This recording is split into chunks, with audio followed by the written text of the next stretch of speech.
Job in dette er Bibelen på dansk, en der levede engang i landet Uz, en mand ved navn Job. Det var en from og retsindig mand, der frygtede Gud og veg fra det onde. 7 sønner og 3 døtre fødtes ham. 3 og hans ejendom udgjorde 7.000 stykker småkvæg, 3.000 kameler, 500 spand okser, 500 aseninder og såre mange trælle, så han var mægtigere end alle Østens sønner. 4 hans sønner havde for skik at holde gæstebud på omgang hos hverandre, og de indbød deres 3 søstre til at spise og drikke sammen med sig.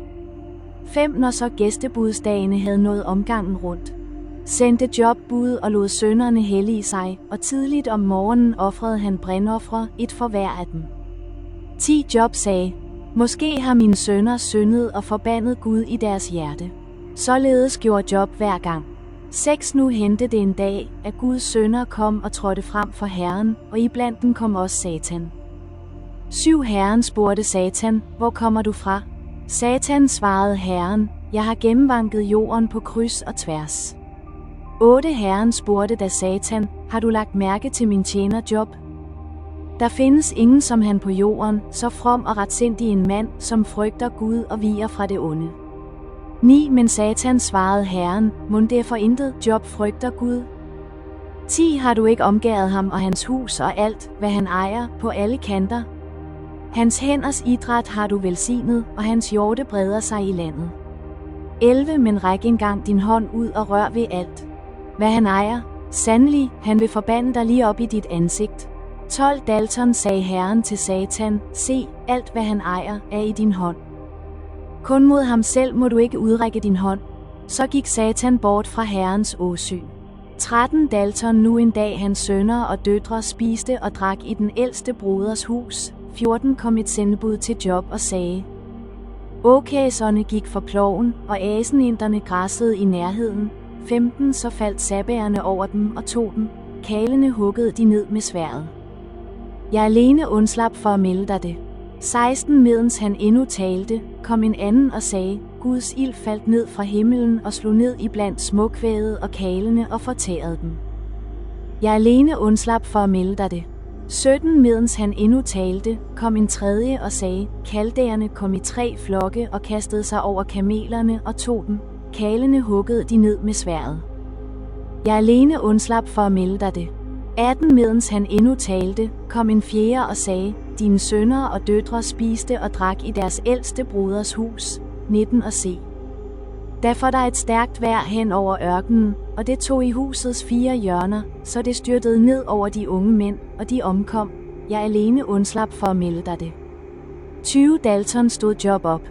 Sønner rev sin kappe, skar sit hovedhår af og kastede sig til jorden, tilbad 21 og sagde, nøgen kom jeg af mors skød, og nøgen vender jeg did tilbage. Herren gav, og Herren tog. Herrens navn vær lovet. 22 I alt dette synte det Job ikke og tillagde ikke Gud noget vrangt.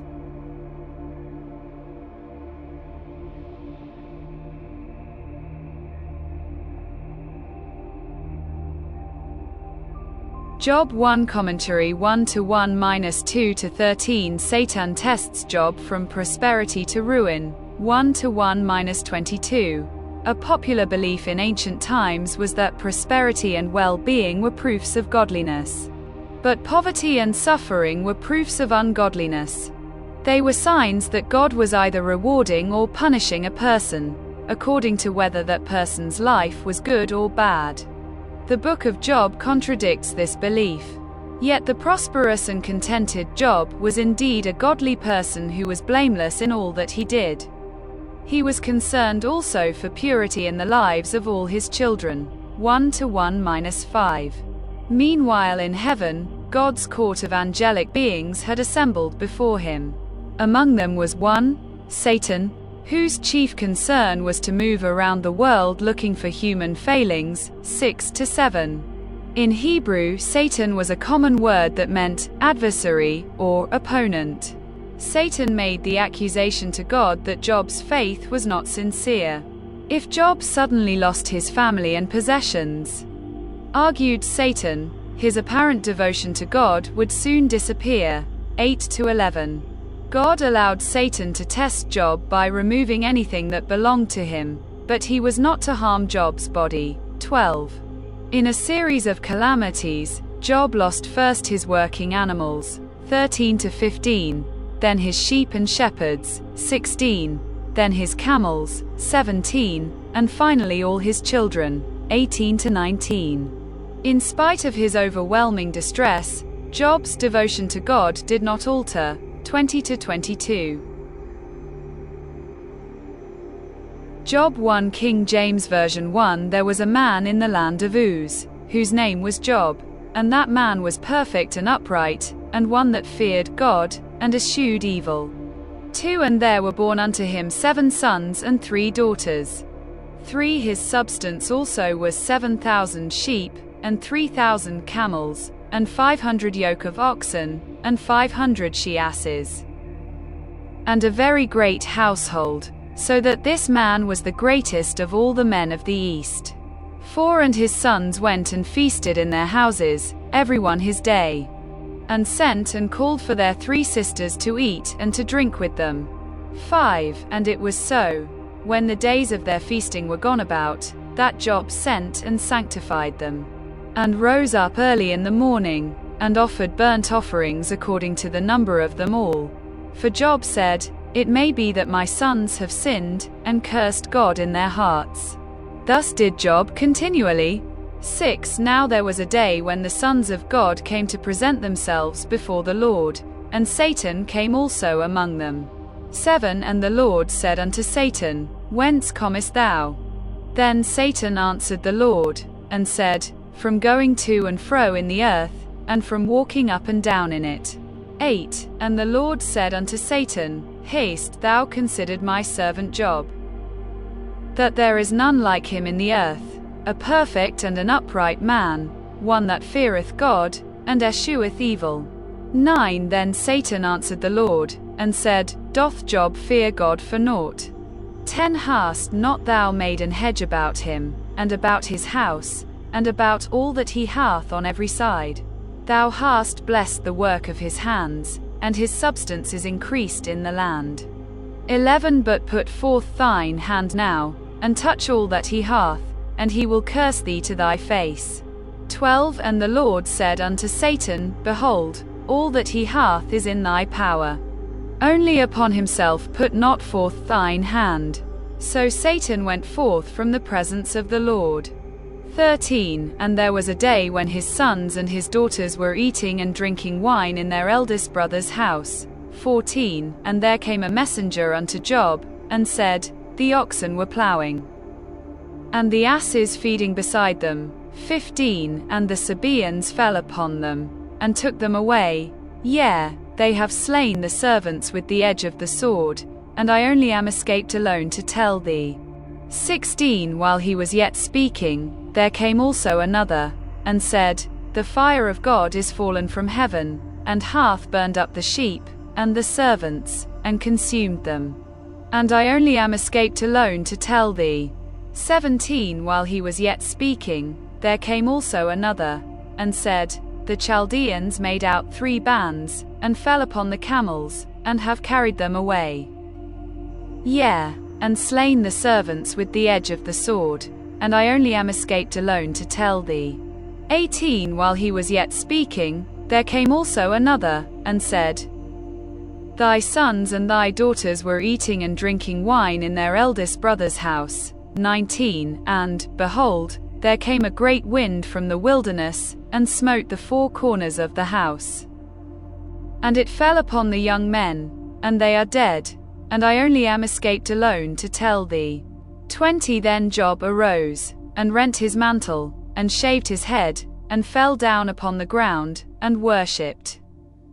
21 And said, Naked came I out of my mother's womb, and naked shall I return thither. The Lord gave, and the Lord hath taken away. Blessed be the name of the Lord. 22 In all this Job sinned not, nor charged God foolishly. Job 2 Dette er Bibelen på dansk 2 Nu hente det en dag, at Guds sønner kom og trådte frem for Herren, og iblandt dem kom også Satan og trådte frem for ham. 2 Herren spurgte Satan, Hvor kommer du fra? Satan, svarede Herren, jeg bar gennemvanket jorden på kryds og tværs. 3. Herren spurgte da Satan, har du lagt mærke til min tjenerjob? Der findes ingen som han på jorden. Så from og retsindig en mand, som frygter Gud og viger fra det onde. Endnu holder han fast ved sin fromhed, og uden grund har du ægget mig til at ødelægge ham. 4. Men Satan, svarede Herren. Hud for hud. En mand giver alt, hvad han ejer, for sit liv. 5. Men ræk engang din hånd ud og rør ved hans ben og kød. Sandelig, han vil forbande dig lige op i dit ansigt. 6. Dalton, sagde Herren til Satan. Se, han er i din hånd, kun skal du skåne hans liv. 7. Så gik Satan bort fra Herrens åsyn, og han slog Job med ondartede bylder fra fodsål til ise. 8. Og Job tog sig et potteskår til at skrabe sig med, medens han sad i askedyngen. 9. Dalton, sagde hans hustru til ham, holder du endnu fast ved din fromhed? Forbandt Gud og dø. 10. Men han svarede hende, du taler som en dåre. Skulle vi tage imod det gode fra Gud, men ikke imod det onde? I alt dette synte det Job ikke med sine læber. 11. Dalton, Jobs 3 venner, hørte om al den ulykke, der havde ramt ham. Kom de hver fra sin hjemstavn. Temaniten Elifas, Shuaiden Bildad og Na, Amatiten Sofar, og aftalte at gå hen og vise ham deres medfølelse og trøste ham. 12. Men da de i nogen frastand så op og ikke kunne genkende ham, opløftede de deres røst og græd, sønderrev alle 3 deres kapper og kastede støv op over deres hoveder. 13. Så sad de på jorden hos ham i 7 dage og 7 nætter, uden at nogen af dem mælede et ord til ham. 10. De så, at hans lidelser var såre store.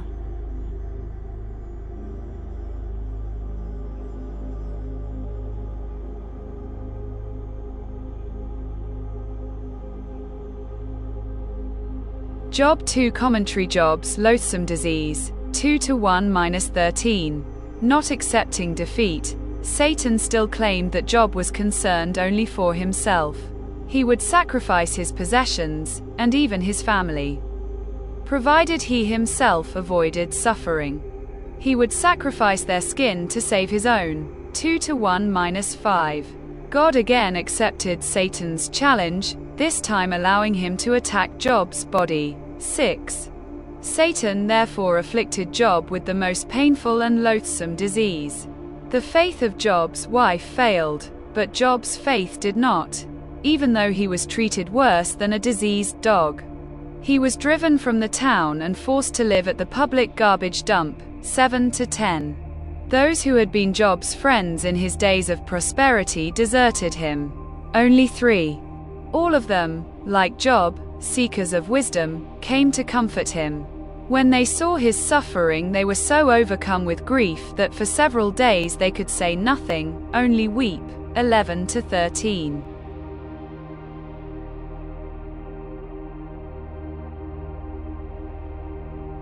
Job 2 King James Version 2. Again there was a day when the sons of God came to present themselves before the Lord, and Satan came also among them to present himself before the Lord.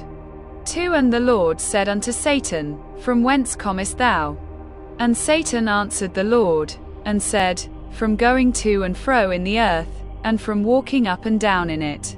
3 And the Lord said unto Satan, Hast thou considered my servant Job, that there is none like him in the earth, a perfect and an upright man, one that feareth God, and escheweth evil, and still he holdeth fast his integrity.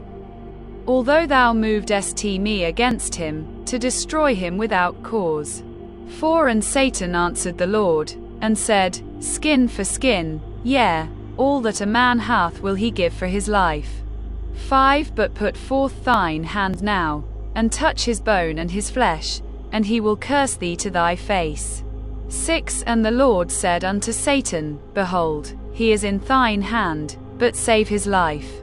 7 So went Satan forth from the presence of the Lord, and smote Job with sore boils from the sole of his foot unto his crown. 8 And he took him a potsherd to scrape himself withal. And he sat down among the ashes. 9 Then said his wife unto him, Dost thou still retain thine integrity? Curse God, and die. 10 But he said unto her, Thou speakest as one of the foolish women speaketh. What? Shall we receive good at the hand of God, and shall we not receive evil? In all this did not Job sin with his lips? 11 Now when Job's 3 friends heard of all this evil that was come upon him, they came everyone from his own place, Eliphaz the Temanite, and Bildad the Shuhite, and Zophar the Naamathite, for they had made an appointment together to come to mourn with him and to comfort him. 12 And when they lifted up their eyes afar off, and knew him not, they lifted up their voice, and wept, and they rent everyone his mantle, and sprinkled dust upon their heads toward heaven. 13 So they sat down with him upon the ground 7 days and 7 nights, and none spake a word unto him, for they saw that his grief was very great.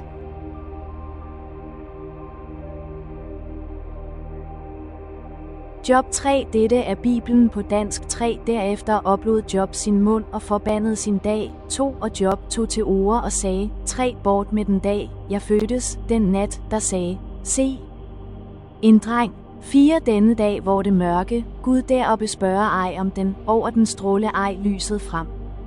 5 Mulm og mørke løse den ind, tåge lægge sig over den, formørkel ser skræmme den. 6 Mørket tag den nat. Den hører ej hjemme blandt årets dage, den kom ikke i måneders tal.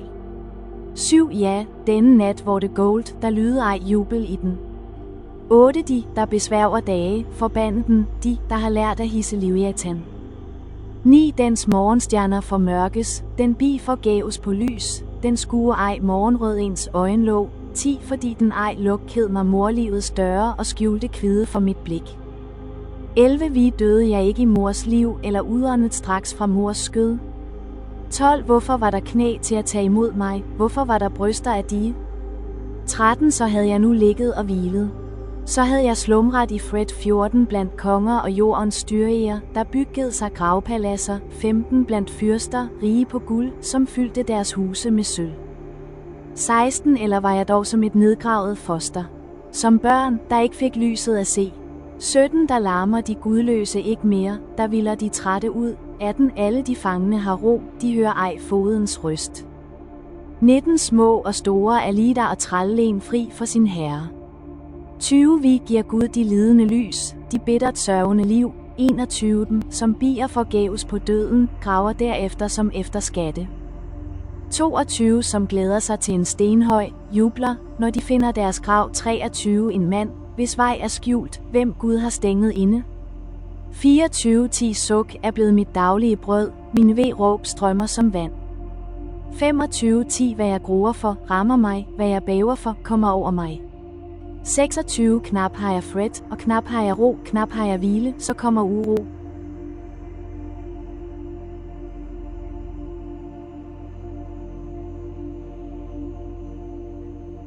Job 3 Commentary 3:1-14-22 First round of argument Job's bitterness, 3:1-26. The long silence breaks when Job curses the day of his birth. He wishes he had never been born, 3:1-7. He would like sorcerers also to curse that dark day. If they have power over the mythical sea monster Leviathan, they should have power to declare the day of his birth a day of darkness and sorrow. A day on which no person should have been born, 8-10. If he had to be born, he wishes he had been stillborn. Then he would have gone straight to the place of the dead, 11-16. Death releases all people from the sufferings of life, whether old or young, rich or poor, good or bad, kings or prisoners, masters or slaves, 17-19. Life only increases Job's misery. He feels that he would be better dead than alive, better in darkness than in light. It is a cruel mockery when the sole purpose of life seems to be to make him conscious of his distress. The sole purpose of light to show him how horrible are his sufferings, 20-24. Yet Job's suffering is more than physical. The inner conflict is more tormenting. According to what he has always believed, his great suffering means that he must be a great sinner, but he knows he is not. What he has always dreaded has apparently come true. He is cut off from God and he does not know why. 25-26. The debate. Although we shall see that in the end Job is proved right, this does not mean that everything he says during the debate is true. Cf. 6:26, 42-1-6. Likewise, although the book will show that the arguments of the three friends are not the answer to Job's suffering, this does not mean that everything they say is wrong. The chief fault of the three friends is that they try to explain all the facts of human suffering on the basis that suffering is always the result of personal sin. Certainly, it sometimes is.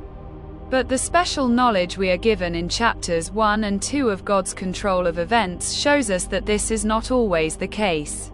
No one can be certain of the underlying reason for another person's suffering.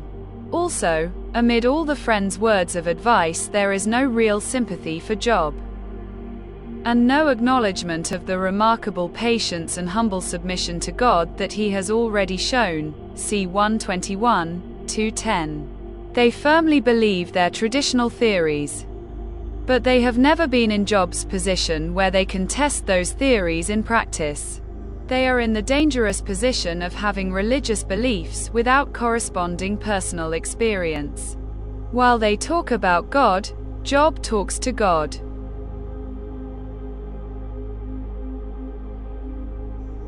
Job 3 King James Version 3. After this opened Job his mouth, and cursed his day. 2 And Job spake, and said, 3 Let the day perish wherein I was born, and the night in which it was said, there is a man-child conceived. 4 Let that day be darkness, let not God regard it from above, neither let the light shine upon it. 5 Let darkness and the shadow of death stain it. Let a cloud dwell upon it. Let the blackness of the day terrify it. 6 As for that night, let darkness seize upon it. Let it not be joined unto the days of the year. Let it not come into the number of the months. 7 Lo, let that night be solitary. Let no joyful voice come therein. 8 Let them curse it that curse the day, who are ready to raise up their mourning. 9 Let the stars of the twilight thereof be dark. Let it look for light, but have none. Neither let it see the dawning of the day. 10 Because it shut not up the doors of my mother's womb, nor hid sorrow from mine eyes. 11 Why died I not from the womb? Why did I not give up the ghost when I came out of the belly? 12 Why did the knees prevent me? Or why the breasts that I should suck? 13 For now should I have lain still and been quiet, I should have slept, then had I been at rest. 14 With kings and counselors of the earth, which build desolate places for themselves. 15 Or with princes that had gold, who filled their houses with silver. 16 Or as an hidden untimely birth I had not been, as infants which never saw light. 17 There the wicked cease from troubling, and there the weary be at rest. 18 There the prisoners rest together, they hear not the voice of the oppressor. 19 The small and great are there, and the servant is free from his master. 20 Wherefore is light given to him that is in misery, and life unto the bitter in soul. 21 Which long for death, but it cometh not, and dig for it more than for hid treasures. 22 Which rejoice exceedingly, and are glad, when they can find the grave. 23 Why is light given to a man whose way is hid, and whom God hath hedged in?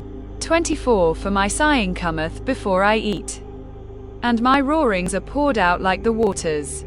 25 For the thing which I greatly feared is come upon me, and that which I was afraid of is come unto me. 26 I was not in safety, neither had I rest. Neither was I quiet, yet trouble came. Job 4. Dette er Bibelen på dansk 4. Så tog Temaniten Elifas til orde og sagde, 2 ærgrer det dig, om man taler til dig. Men hvem kan her være tavs? 3 Du har selv talt mange til rette og styrket de slappe hænder. 4 Dine ord holdt den sejnende oppe, vaklende knæ gav du kraft. 5 Men nu det gælder dig selv, så taber du modet, nu det rammer dig selv. Er du slaget af skræk? 6. Er ikke din gudsfrygt, din tillid, din fromme færd, dit håb? 7. Tænk efter. Hvem gik uskyldig til grunde, hvor gik retsindige under? 8. Men det har jeg set. Hvor uret pløjer og sorg fortræde, de høster det selv. 9. For Guds ånd gør de til grunde, for hans vredes pust gør de til. 10. Løvens brøl og vilddyrets glam, ungløvernes tænder slås ud.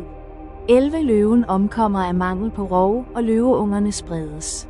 12. Der sne sig til mig et ord, mit øre opfangede dets hvisken. 13. I nattesynernes tanker, da dvale sank over mennesker. 14. Angst og skælven kom over mig, alle mine ledemod skjalv. 15. Et pust strøg over mit ansigt, hårene rejste sig på min krop. 16. Så stod det stille. Jeg sansede ikke, hvordan det så ud. En skikkelse stod for mit øje, jeg hørte en hviskende stemme. 17. Har et menneske ret for Gud, mon en mand er ren for sin skaber? 18. En ikke sine tjenere tror han, hos sine engle finder han fejl. 19. En sige hos dem, der bor i en hytte af ler og har deres grundvold i støvet. 20. De knuses ligesom møl, imellem morgen og aften, de sønder slås uden at enses, for evigt gør de til grunde. 21. Rives ej deres teltræb ud, de dør, men ikke i visdom.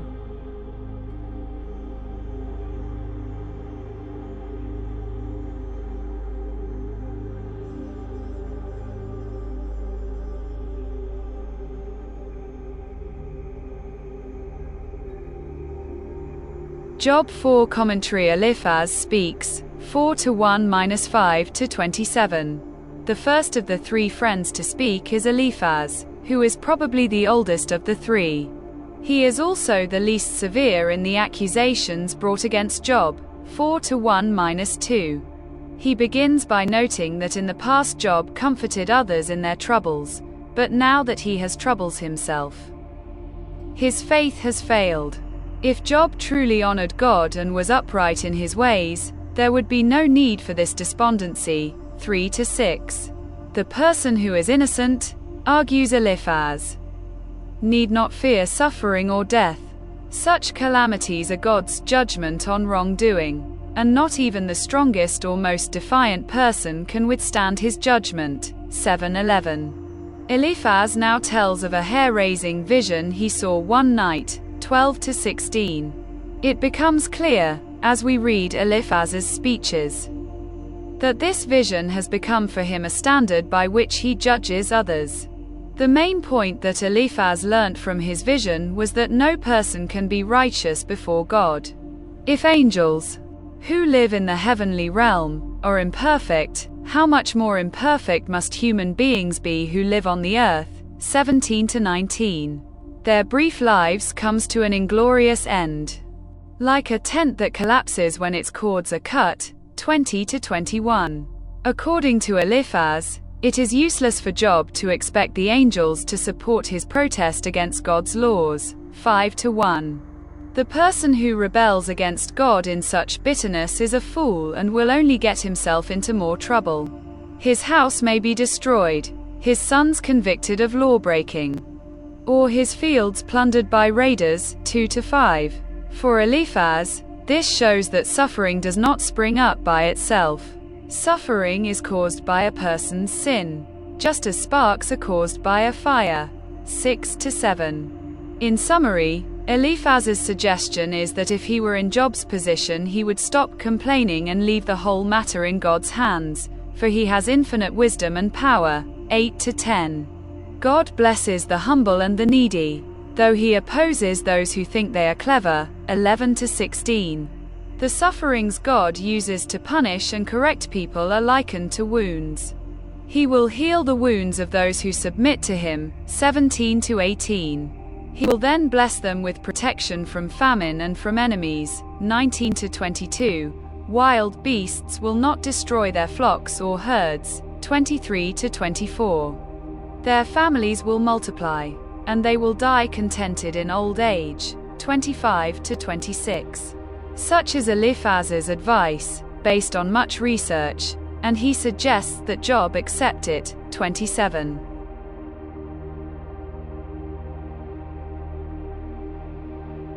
Job 4 King James Version 4. Then Eliphaz the Temanite answered and said, 2. If we essay to commune with thee, wilt thou be grieved? But who can withhold himself from speaking? 3. Behold, thou hast instructed many, and thou hast strengthened the weak hands. 4. Thy words have upholden him that was falling, and thou hast strengthened the feeble knees. 5. But now it is come upon thee, and thou faintest, it toucheth thee, and thou art troubled. 6. Is not this thy fear, thy confidence, thy hope, and the uprightness of thy ways? 7. Remember, I pray thee, whoever perished, being innocent, or where were the righteous cut off? 8. Even as I have seen, they that plough iniquity, and sow wickedness, reap the same. 9. By the blast of God they perish, and by the breath of his nostrils are they consumed. 10. The roaring of the lion, and the voice of the fierce lion, and the teeth of the young lions, are broken. 11. The old lion perisheth for lack of prey, and the stout lion's whelps are scattered abroad. 12. Now a thing was secretly brought to me, and mine ear received a little thereof. 13. In thoughts from the visions of the night, when deep sleep falleth on men. 14. Fear came upon me, and trembling, which made all my bones to shake. 15. Then a spirit passed before my face. The hair of my flesh stood up. 16. It stood still, but I could not discern the form thereof. An image was before mine eyes, there was silence, and I heard a voice, saying, 17. Shall mortal man be more just than God? Shall a man be more pure than his Maker? 18. Behold, he put no trust in his servants, and his angels he charged with folly. 19. How much less in them that dwell in houses of clay, whose foundation is in the dust, which are crushed before the moth. 20. They are destroyed from morning to evening. They perish forever without any regarding it.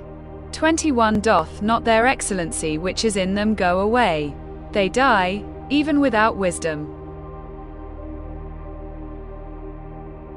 Job 5. Dette er Bibelen på dansk. 5. Råb kun. Giver nogen der svar? Og til hvem af de hellige vender du dig? 2. 10. Dårens harme koster ham livet, tåbens vrede bliver hans død. 3. Selv har jeg set en dårer rykkes op, hans bolig rådne bræt. 4. Hans sønner var uden hjælp, tråd tes ned i porten, ingen reddede dem. 5. Sultne åd deres høst, de tog den, selv mellem torne. Og tørstige drak deres mælk. 6. 10. Vandhæld vokser ej op af støvet, kvide spiger ej frem af jorden. 7. Men mennesket avler kvide, og gnisterne flyver til værs. 8. Nej, jeg ville søge til Gud og lægge min sag for ham. 9. Som øver ufattelig vælde og under og uden tal. 10. Som giver regn på jorden og nedsender vand over marken. 11. For at løfte de bøjede højt, så de sørgende opnår frelse. 12. Han, som krydser de kloges tanker, så de ikke virker noget, der varer. 13. Som fanger de vise i deres kløgt, så de listiges råd er forhastet. 14. I mørke raver de, selv om dagen, famler ved middag, som var det nat. 15. Men han frelser den arme fra sværdet og fattig af stærkes hånd. 16. Så der bliver håb for den ringe, og ondskaben lukker sin mund. 17. Held den mand, som rev ses af Gud, ringagt ej den almægtiges tugt. 18. 10. Han sårer, og han forbinder, han slår, og hans hænder læger. 19. 6 gange redder han dig i trængsel, 7 går ulykken udenom dig. 20. Han frier dig fra døden i hungersnød, i krig fra sværdets vold. 21. Du er gemt for tungens svøbe, har intet at frygte, når voldsdåd kommer. 22. Du lærer af voldsdåd og hungersnød og frygter ej jordens vilde dyr. 23. Du har pagt med markens sten, har fred med markens vilddyr. 24. Du kender at have dit telt i fred, du mønstrer din bolig, og intet fattes. 25. Du kender at have et talrigt afkom, som jordens urter er dine spirer. 26. Graven når du i ungdomskraft, som ne føres op, når tid er inde. 27. Se, det har vi gransket. Således er det, det har vi hørt, så vid også du det.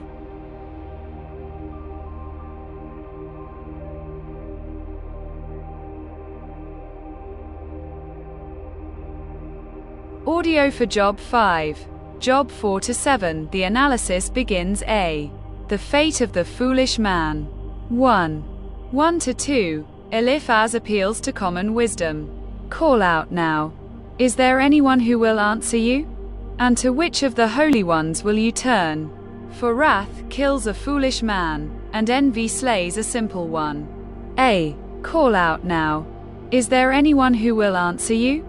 Eliphaz begged his friend Job to listen to reason and to agree with the common wisdom regarding Job and his problem. If he would merely consult any godly person, they would tell him the same as Eliphaz did. To which of the holy ones will you turn? B. For wrath kills a foolish man. Eliphaz did not directly accuse Job. He more suggested that Job do all he could to not be like a foolish man who would be killed by wrath. 2. 3-7, the fate of the foolish man.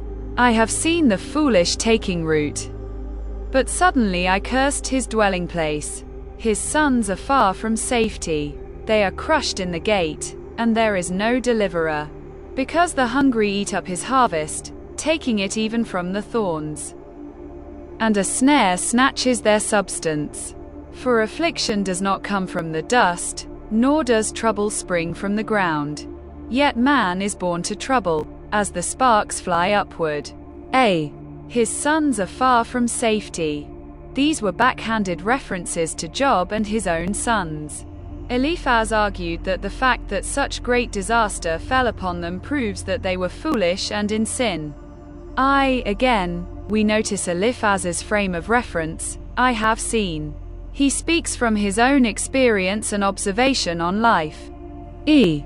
His sons are far from safety, they are crushed in the gate. And there is no deliverer.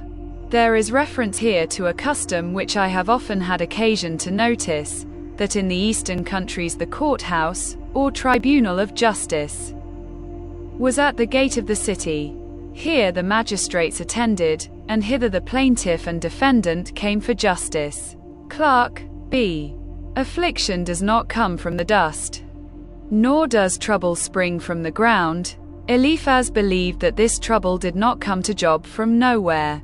It didn't just spring from the ground. The implication is clear. This affliction came upon Job from God. Trouble does not sprout up like weeds in the field. He was implying that one must sow and cultivate trouble. Smic, century yet man is born to trouble. As the sparks fly upward, this point connects with the one Eliphaz just made. Trouble doesn't come to man from nowhere. It comes as a judgment from God. Or at least because man has sown trouble, so now he reaps it. Since just as it is true that as the sparks fly upward, it is also true that man is born to trouble, then it can also be said that all men sin and deserve the affliction and trouble that comes to them. As the sparks fly upward, literally, the Hebrew can be translated as the sons of Resheph fly upward. We cannot hope for further progress until we can find out who the sons of Resheph are, since Resheph is a Canaanite god about whom we now know a great deal. The possibility must now be faced that we have here another scrap of imagery from old myths. Anderson.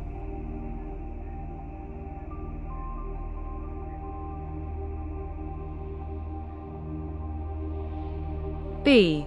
Eliphaz defends God. 1. 8-16, Eliphaz praises God's omnipotence and justice. But as for me, I would seek God, and to God I would commit my cause, who does great things, and unsearchable, marvelous things without number. He gives rain on the earth, and sends waters on the fields. He sets on high those who are lowly, and those who mourn are lifted to safety. He frustrates the devices of the crafty, so that their hands cannot carry out their plans. He catches the wise in their own craftiness, and the counsel of the cunning comes quickly upon them. They meet with darkness in the daytime, and grope at noontime as in the night. But he saves the needy from the sword, from the mouth of the mighty, and from their hand. So the poor have hope, and injustice shuts her mouth. As for me, I would seek God, and to God I would commit my cause. Eliphaz said it tactfully. Yet he still said it. That Job was not seeking God and was not committing his cause to God in his affliction. B. Who does great things, and unsearchable, marvelous things without number. According to the counsel of Eliphaz, this is why Job should seek God and commit his way to him. It is because God is a great God. Great in both his power over creation, he gives rain on the earth, and in his moral justice. He frustrates the devices of the crafty. Injustice shuts her mouth. Again. The implication is clear. Eliphaz believed that the justice of God, at this present time, worked against Job because Job was in sin and refused to see it. Yet if Job would only see this and repent, perhaps the justice of God would once again work on his behalf. These lines are a fine example of hymn genre in OT poetry.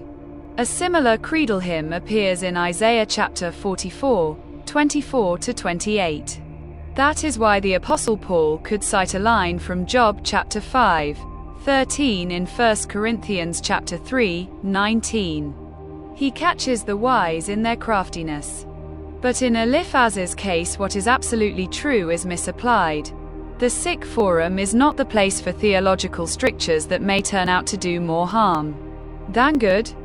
Great truths misapplied only hurt more those who are already hurting. Smic, E.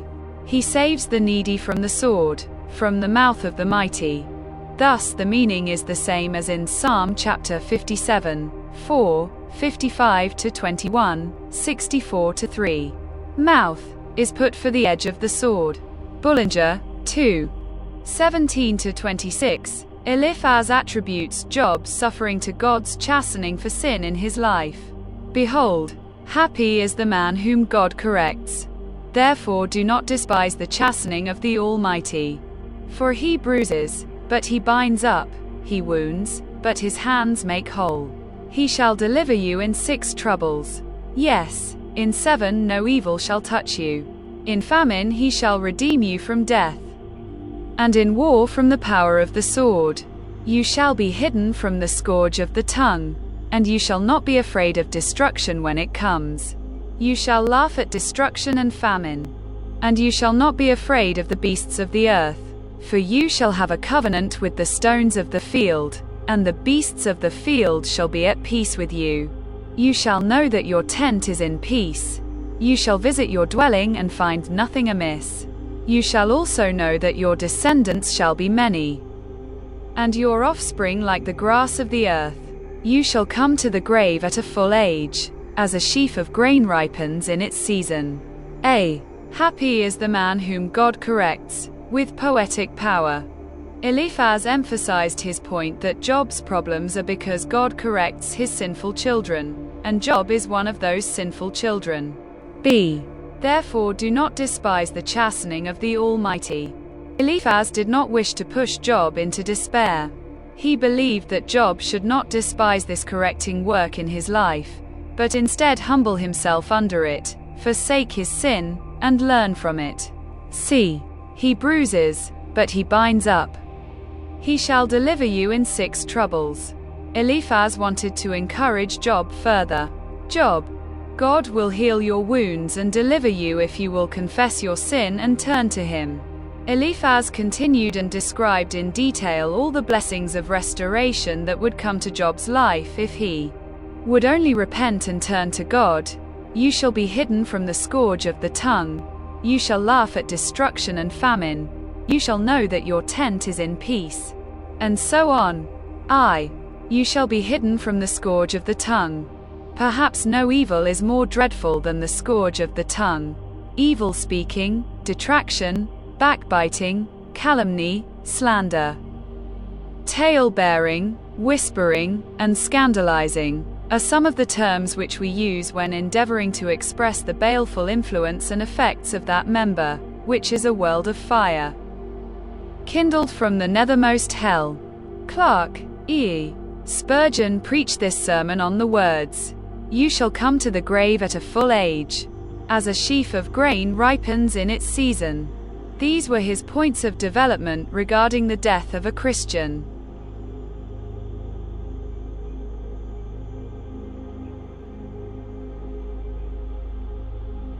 Death is inevitable. You shall come. Death is acceptable. You shall come. Death is timely, at a full age. Death is honorable, as a sheaf of grain ripens in its season. Even as the color of the wheat is golden, so that it looks more beauteous than when the greenness of its verdure is on it, so the gray-headed man has a crown of glory on his head.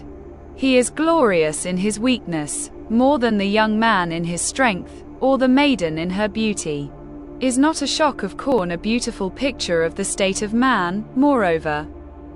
Because very soon it must be taken home. The reaper is coming. Spurgeon 3:27. Eliphaz declares his confidence in his words. Behold, this we have searched out. It is true. Hear it, and know for yourself. Behold, this we have searched out. Eliphaz wanted to persuade Job, so he gave his statement the authority of communal knowledge. We have searched out. Job, all of us together here, your friends and counselors, have investigated this carefully and know what we are talking about. It is worth remembering that the Lord singled Eliphaz out at the end of the book for a special rebuke. The Lord said to Eliphaz the Temanite, My wrath is aroused against you and your 2 friends. For you have not spoken of me what is right, as my servant Job has. Job chapter 42:7. Eliphaz's fault is not that his doctrine is unsound. It is his ineptness as a counselor. True words may be thin medicine for a man in the depths. Anderson, E.A. One thing is clear. The words of Eliphaz, however well meant, fall wide of their mark. Truth after truth has been uttered by him. But these truths bring no comfort or conviction to his afflicted friend. To him this wholesome food seems poison. Bradley, B. It is true. Eliphaz said this with absolute confidence. Job, God's principle of cause and effect together with your reaction to your calamity proves that you were and are in sin and you must repent to be restored. To Eliphaz and the rest of Job's friends. This was so obvious that it did not need to be proven. He simply confidently explained, It is true. It is not what Eliphaz knew that is wrong. It is what he was ignorant of, God's hidden purpose, that made all his beautiful poetry and grand truth only a snare to Job. Smick, E.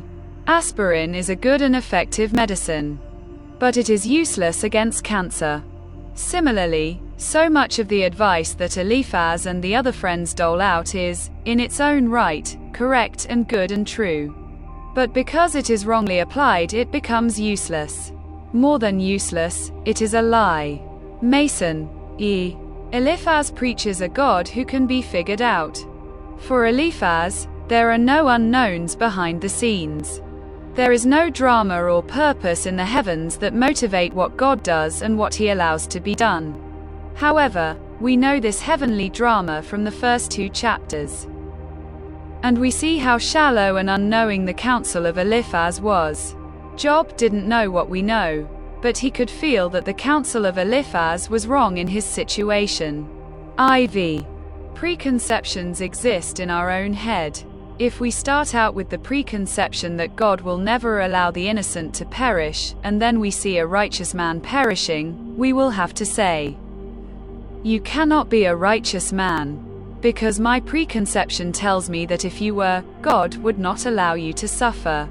Therefore you are proved to be a bad man. Chambers. It was this exact reasoning on the part of the religious authorities of Jesus' day that motivated them to put him on the cross, and to mock him at his crucifixion. Versus the famous atheist Huxley said, I object to Christians, they know too much about God. So did Eliphaz and his friends. If the study of the book of Job is making us reverent with what we don't understand, we are gaining insight. There is suffering before which you cannot say a word. All you can do is remain dumb and leave room for God to come in as he likes. Chambers, Century. Hear it, and know for yourself. In the mind of Eliphaz, Job only needed to accept these obvious truths in order to find the answers to his current crisis. Their persistent mistake was that of attempting to explain everything by their knowledge, which, spacious as it was altogether too narrow. Morgan, E. The speech ends with a somewhat self-complacent exhortation to the poor, tortured man. We have searched it, so it is. We wise men pledge our wisdom and our reputation that this is true. Great is authority. An ounce of sympathy would have done more to commend the doctrine than a ton of dogmatic self-confidence. Maclaren IE. It is one of the supreme ironies of this book that only after the arrival of these three bosom friends of his does Job really lose a grip on himself and fall off the edge into despair. Their pedantic theology, their reforming zeal, and their subtle slights are more than the poor man can take. And undoubtedly this backhanded betrayal by his friends is Job's final and most severe trial. Mason.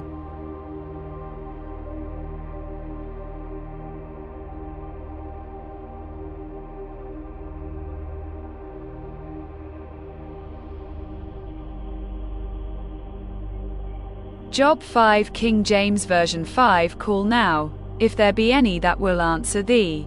And to which of the saints wilt thou turn? 2 For wrath killeth the foolish man, and envy slayeth the silly one.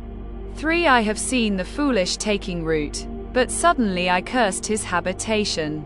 4 His children are far from safety, and they are crushed in the gate, neither is there any to deliver them. 5 Whose harvest the hungry eateth up, and taketh it even out of the thorns, and the robber swalloweth up their substance. 6 Although affliction cometh not forth of the dust, neither doth trouble spring out of the ground. 7 Yet man is born unto trouble, as the sparks fly upward. 8 I would seek unto God, and unto God would I commit my cause. 9 Which doeth great things and unsearchable, marvelous things without number. 10 Who giveth rain upon the earth, and sendeth waters upon the fields. 11 To set up on high those that be low, that those which mourn may be exalted to safety. 12 He disappointeth the devices of the crafty, so that their hands cannot perform their enterprise. 13 He taketh the wise in their own craftiness, and the counsel of the froward is carried headlong. 14 They meet with darkness in the daytime, and grope in the noonday as in the night. 15 But he saveth the poor from the sword, from their mouth, and from the hand of the mighty. 16 So the poor hath hope, and iniquity stoppeth her mouth. 17 Behold, happy is the man whom God correcteth. Therefore despise not thou the chastening of the Almighty. 18 For he maketh sore, and bindeth up, he woundeth, and his hands make whole. 19 He shall deliver thee in 6 troubles. Yea, in 7 there shall no evil touch thee. 20 In famine he shall redeem thee from death, and in war from the power of the sword. 21 Thou shalt be hid from the scourge of the tongue, neither shalt thou be afraid of destruction when it cometh. 22 At destruction and famine thou shalt laugh, neither shalt thou be afraid of the beasts of the earth. 23 For thou shalt be in league with the stones of the field, and the beasts of the field shall be at peace with thee. 24 And thou shalt know that thy tabernacle shall be in peace, and thou shalt visit thy habitation, and shalt not sin. 25 Thou shalt know also that thy seed shall be great, and thine offspring as the grass of the earth. 26 Thou shalt come to thy grave in a full age, like as a shock of corn cometh in his season. 27 Lo this, we have searched it, so it is, hear it, and know thou it for thy good.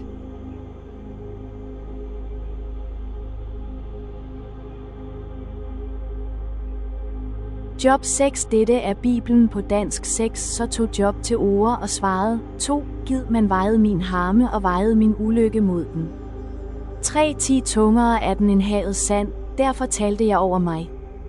4 10 I mig sidder den almægtiges pile, min ånd inddrikker deres gift, rædsler fra Gud forvirrer mig. 5 Skriger et vildæsel midt i græsset, brøler en okse ved sit foder. 6 Spiser man fersk uden salt. Smager mon æggehvide godt, 7. Min sjæl vil ej røre derved, de ting er som lugt af en løve.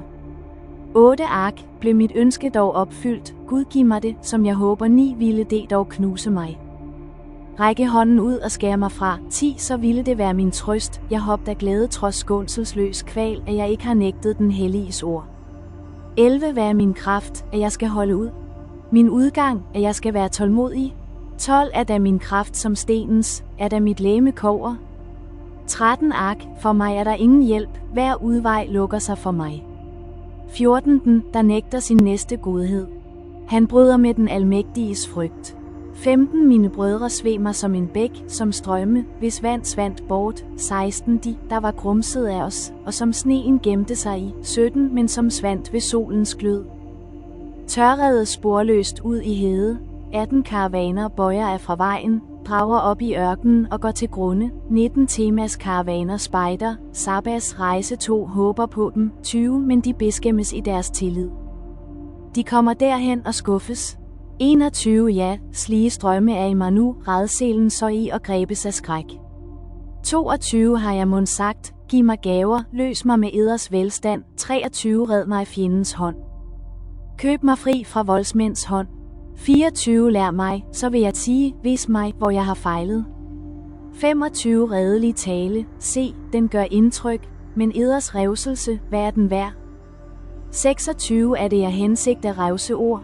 Den fortvivledes ord er dog mundsvær. 27. Selv om en faderløs kastede i lod og købslog om eders ven. 28. Men ville I nu dog se på mig? Mon jeg lyver jer op i ansigtet? 29. Vend jeg hid, lad der ikke ske uret, vend jer, 10. Har jeg ret. 30. Er der uret på min tunge, eller skælner min gane ej, hvad der er ondt?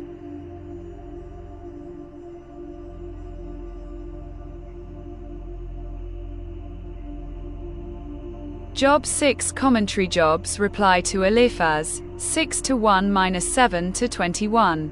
Eliphaz had rebuked Job for his impatient outburst. In reply, Job acknowledges that God is the one who has sent this affliction. But he points out that if Eliphaz knew how great this suffering was, he would understand why Job spoke rashly. 6:1-4. An animal cries out only with good reason. For example, if it is hungry for food. Job likewise cries out only with good reason. His tormenting thoughts and Eliphaz's useless words are to him like food that makes him sick. 5-7. He still refuses to curse God, and wishes that God would give him his request and kill him, even if the death is painful. 8-10. He cannot endure much more suffering. He is not made of rock or bronze. 11-13. Job expected kindness from his friends but found none. They are like useless streams that overflow with destructive ice and snow in winter, but dry up in summer. 14-17. They disappoint all who go to them expecting to find something beneficial. 18-21. Job has not asked his friends for money or help, but he had hoped for sympathy. 22-23. Instead, Job receives from his friends nothing but rebuke for his rash words. They make no effort to understand what despair must have caused him to make such an outburst. He accuses them of being heartless, and challenges them to show him plainly where he is wrong. 24-27. He is being honest with them. In return, he wants some understanding. At least he wants their acknowledgement that he can tell the difference between suffering that is deserved and suffering that is not. 28-30. Life for Job has no pleasure. He looks for death as a worker looks for wages or a slave looks for rest at the end of a hard day's work. Day and night he has nothing but pain. 7-1-5. Bitterly Job says that if God is going to help him, he should do it quickly. Otherwise Job will soon be dead. It will then be too late for God to do anything. 6-10. This leads Job to an angry outburst addressed to God. Job asks why God must treat him with such severity, as if he were a wild monster. 11-12. Tortured with pain by day and horrible dreams by night. He wants only to die. 13-16. If God is so great, why doesn't he leave Job alone? Job complains that God's torment of him is so constant he does not even have time to swallow his spittle. 17-19. He cannot understand why the mighty God is so concerned over the small sins of one person. Surely they are not such a burden. Surely God can forgive. If he does not hurry and forgive soon, it will be too late, because Job will be dead. 20-21.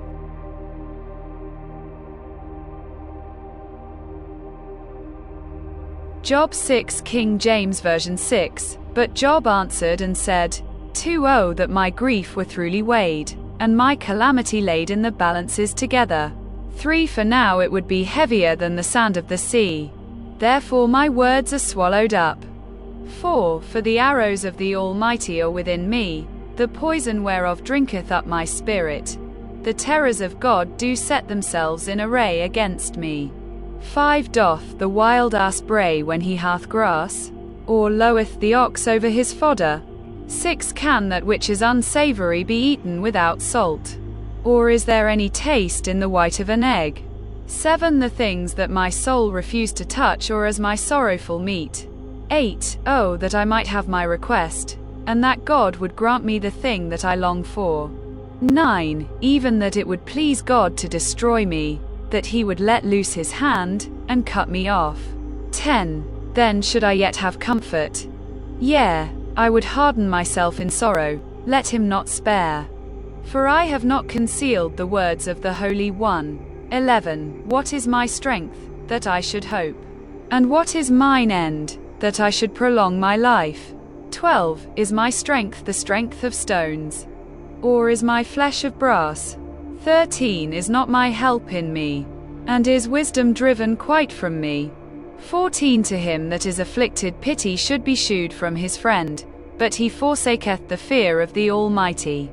15 My brethren have dealt deceitfully as a brook, and as the stream of brooks they pass away. 16 Which are blackish by reason of the ice, and wherein the snow is hid. 17 What time they wax warm, they vanish, when it is hot, they are consumed out of their place. 18 The paths of their way are turned aside, they go to nothing, and perish.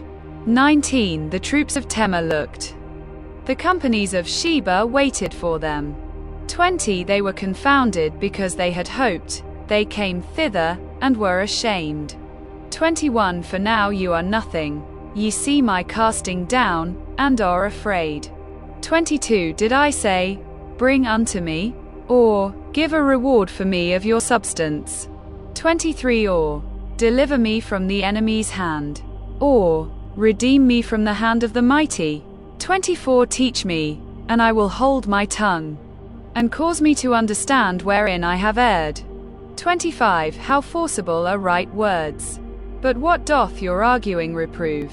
26 Do you imagine to reprove words, and the speeches of one that is desperate, which are as wind? 27 Yea, ye overwhelm the fatherless, and ye dig a pit for your friend.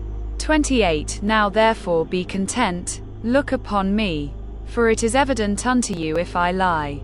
29 Return, I pray you, let it not be iniquity. Yea, return again, my righteousness is in it. 30 Is there iniquity in my tongue? Cannot my taste discern perverse things?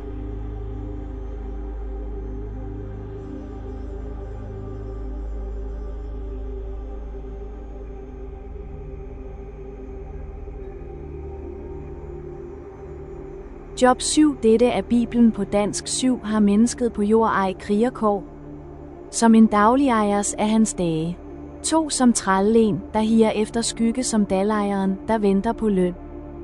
3 Så fik jeg skuffelses måneder i arv kvalfulde nætter til del. 4 Når jeg lægger mig, siger jeg, hvornår er det dag, at jeg kan stå op, og når jeg står op, hvornår er det kvæld? Jeg mættes af uro, til dagen gryer. 5 Mit legeme er klædt med orme og skorpe, min hud skrumper ind og væsker. 6 Raskere end skytælden flyver mine dage, de svinder bort uden håb. 7 Kom i hu, at mit liv er et pust. Ej mere får mit øje lykke at skue.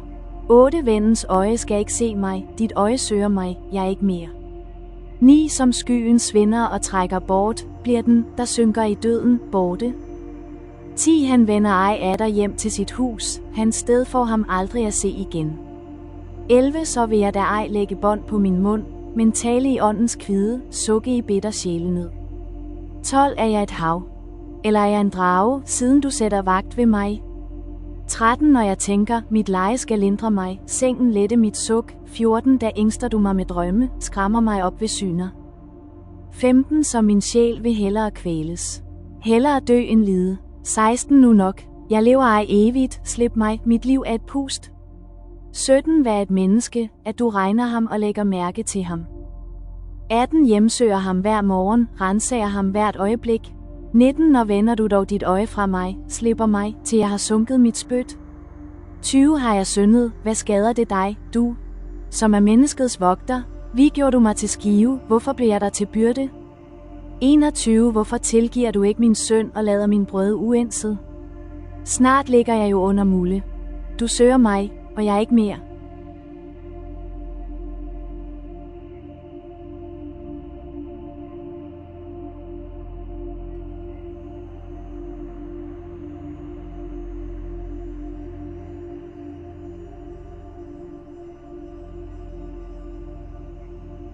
Audio for Job 7, Job 4-7. The analysis begins. A. The comfortless suffering of Job. 1. 1-5. The hard service of Job's suffering. Is there not a time of hard service for man on earth? Are not his days also like the days of a hired man? Like a servant who earnestly desires the shade, and like a hired man who eagerly looks for his wages, so I have been allotted months of futility, and wearisome nights have been appointed to me. When I lie down, I say, when shall I arise, and the night be ended? For I have had my fill of tossing till dawn. My flesh is caked with worms and dust. My skin is cracked and breaks out afresh. A. I have been allotted months of futility. Job saw his present suffering like the futile, discouraging work of a servant or a hired man. He felt there was no hope or reward, only weariness. I. The words hard service in Job chapter 7, 1 are, according to Adam Clarke and others, descriptive of military service. The Latin Vulgate translates, the life of man is a warfare upon earth. The early English Coverdale translation has it, is not the life of man upon earth a very battle? With this, Job communicated both the struggle of life, together with the idea that he has been drafted unwillingly into this battle. B. Wearisome nights have been appointed to me. Job described his physical condition in painful terms. He suffered from insomnia and his skin affliction came back again and again. I. Clarke on my flesh is caked with worms. The figure is too horrid to be farther illustrated. 2. 6-10. Job mourns the futility of life. My days are swifter than a weaver's shuttle, and are spent without hope. Oh, remember that my life is a breath. My eye will never again see good. The eye of him who sees me will see me no more. While your eyes are upon me, I shall no longer be. As the cloud disappears and vanishes away, so he who goes down to the grave does not come up. He shall never return to his house, nor shall his place know him any more. A. My days are swifter than a weaver's shuttle. Job did not mean this in a positive sense, as in saying, my. Look how fast the time is going by. As described in the previous verses, in this season of affliction time is dragging by for Job through his sleepless and painful nights. Yet when he looked at his life in totality, it seemed to be a meaningless blur, spent without hope and as a breath. I. Ibn Ezra noted long ago the play on the word tikwa, hope, which can also mean thread. Job's days move fast like a weaver's shuttle, and they come to an end through want of thread. Both meanings were equally intended. This is the kind of overtone in meaning that cannot be reflected in a translation without a footnote. Smic, e. Worse than the disease itself, Job lost all hope of being healed. He believed his only release from pain was death. Smic. B. So he who goes down to the grave does not come up. This is one of Job's statements about the afterlife that are sprinkled throughout the book. These statements are a combination of uncertainty, as here, and triumphant confidence, as in Job chapter 19, 25-26. B. Job's complaint to God. 1. 11-16. Job's anguish, my soul chooses strangling. Therefore I will not restrain my mouth. I will speak in the anguish of my spirit. I will complain in the bitterness of my soul. Am I a sea, or a sea serpent, that you set a guard over me? When I say, my bed will comfort me, my couch will ease my complaint. Then you scare me with dreams, and terrify me with visions, so that my soul chooses strangling and death rather than my body. I loathe my life. I would not live forever. Let me alone, for my days are but a breath. A. I will speak in the anguish of my spirit. Job here cried out to God, first wondering if he were not a dangerous creature, as sea, or a sea serpent, that needed to be guarded and restrained by God. We hear of persons being shadowed by the police, and certain people feel as if they were shadowed by God. They are mysteriously tracked by the Great Spirit, and they know and feel it. Wherever they go, an eye is upon them, and they cannot hide from it. Spurgeon.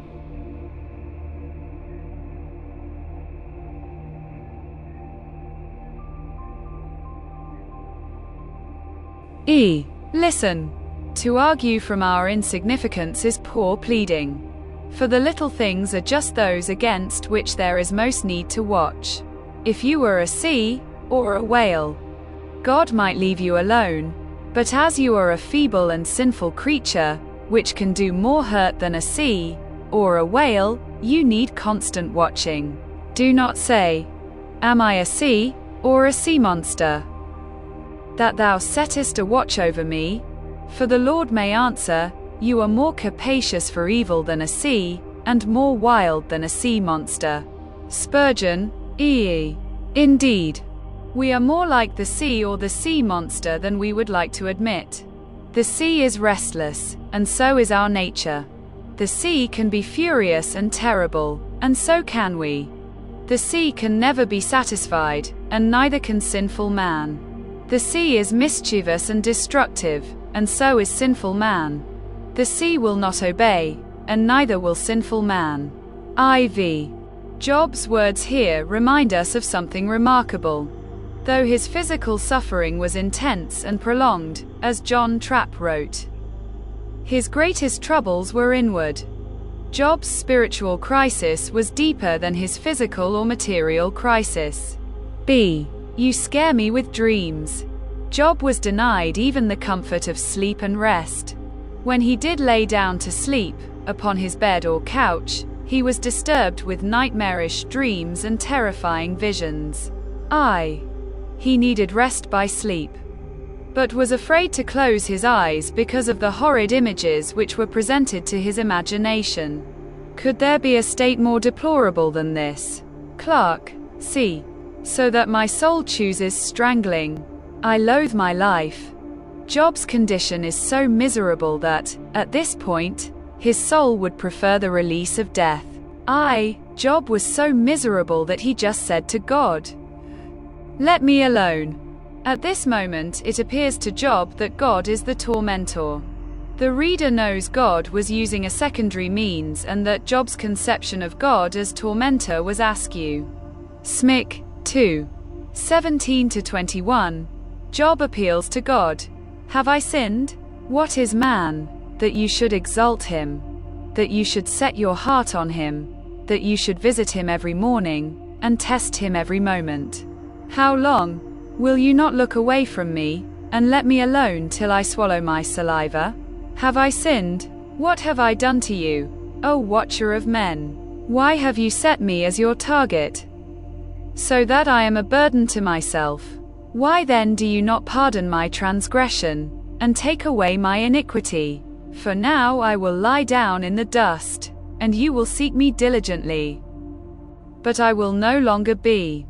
A. What is man, that you should exalt him and test him every moment. Job felt at this moment that God's attention was unwelcome. If all his calamity was from the hand of God, Job wondered why God could not simply leave him alone. The language of verse 17 is too similar to that of Psalm chapter 8 to be a coincidence. Scholars are divided as to which came first.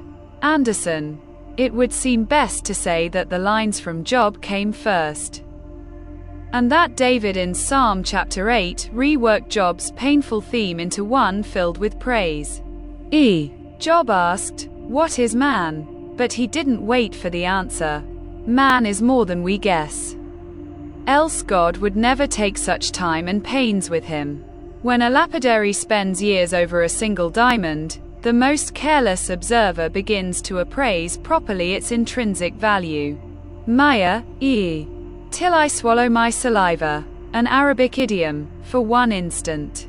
Just as we say, the twinkling of an eye, to express the same idea. Bullinger: Job wondered why God could not look away from him for just the smallest moment.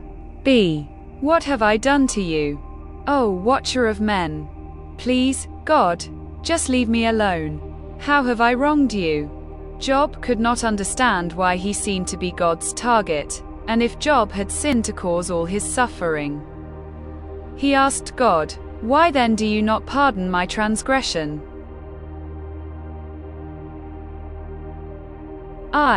Job was so honest with God in passages like Job chapter 7:20 that they seem to have been altered by Jewish scribes who were uncomfortable with his bold honesty with God. According to Smyk, ancient scribal tradition and the LXX Septuagint show the original reading to be "Have I become a burden to you?" Most translations, following later Hebrew manuscripts, have it "I am burdened to myself." Yet probably the original text shows how deep Job's grief is, feeling himself to be a burden to what feels like an unloving and uncaring God. Job wondered why God bothered with him at all. Its simple meaning was that God is so great that even if a man did sin, it cannot affect him. The answer is that this was altogether too small a thought of God. The truth being that God is so great that he is affected, wounded, robbed by human sin. Job was, like his friends, hindered by a philosophy too narrow. Morgan, once more, we benefit from knowing the story behind the story, which Job and his friends do not know at this point in the narrative. Job believed that God was against him and was punishing him, but it wasn't true. Job was not being punished, he was being honored. God was giving to him a name like that of the great ones of the earth. The Lord was lifting him up, promoting him, putting him into the front rank, making a great saint of him, causing him to become one of the fathers and patterns in the ancient church of God. He was really doing for Job such extraordinarily good things that you or I, in looking back upon his whole history, might well say, I would be quite content to take Job's afflictions if I might also have Job's grace, and Job's place in the church of God. Spurgeon: century now I will lie down in the dust, and you will seek me diligently, but I will no longer be. Job wished he could escape both life and God by going to the dust, his grave. This is one of his obviously pessimistic passages about the afterlife. All Job has known about God he still believes.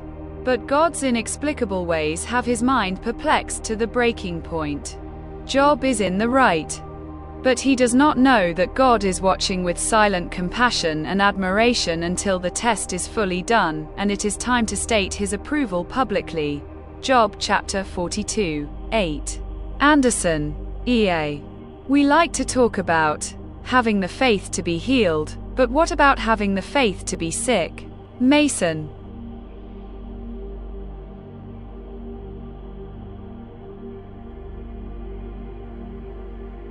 Job 7 King James Version 7, Is there not an appointed time to man upon earth? Are not his days also like the days of an hireling? 2 As a servant earnestly desireth the shadow and as an hireling looketh for the reward of his work. 3. So am I made to possess months of vanity, and wearisome nights are appointed to me. 4. When I lie down, I say, when shall I arise? And the night be gone? And I am full of tossings to and fro unto the dawning of the day. 5. My flesh is clothed with worms and clods of dust. My skin is broken, and become loathsome. 6. My days are swifter than a weaver's shuttle, and are spent without hope. 7. Oh, remember that my life is wind, mine eye shall no more see good. 8. The eye of him that hath seen me shall see me no more. Thine eyes are upon me, and I am not. 9. As the cloud is consumed and vanisheth away, so he that goeth down to the grave shall come up no more. 10. He shall return no more to his house, neither shall his place know him any more. 11. Therefore I will not refrain my mouth. I will speak in the anguish of my spirit. I will complain in the bitterness of my soul. 12. Am I a sea, or a whale, that thou settest a watch over me? 13. When I say, my bed shall comfort me, my couch shall ease my complaints. 14. Then thou scarest me with dreams, and terrifiest me through visions. 15. So that my soul chooseth strangling, and death rather than my life. 16. I loathe it, I would not live alway. Let me alone, for my days are vanity. 17. What is man, that thou shouldest magnify him, and that thou shouldest set thine heart upon him? 18. And that thou shouldest visit him every morning, and try him every moment. 19. How long wilt thou not depart from me, nor let me alone till I swallow down my spittle? 20. I have sinned. What shall I do unto thee, O thou preserver of men? Why hast thou set me as a mark against thee, so that I am a burden to myself? 21. And why dost thou not pardon my transgression, and take away my iniquity? For now shall I sleep in the dust, and thou shalt seek me in the morning, but I shall not be.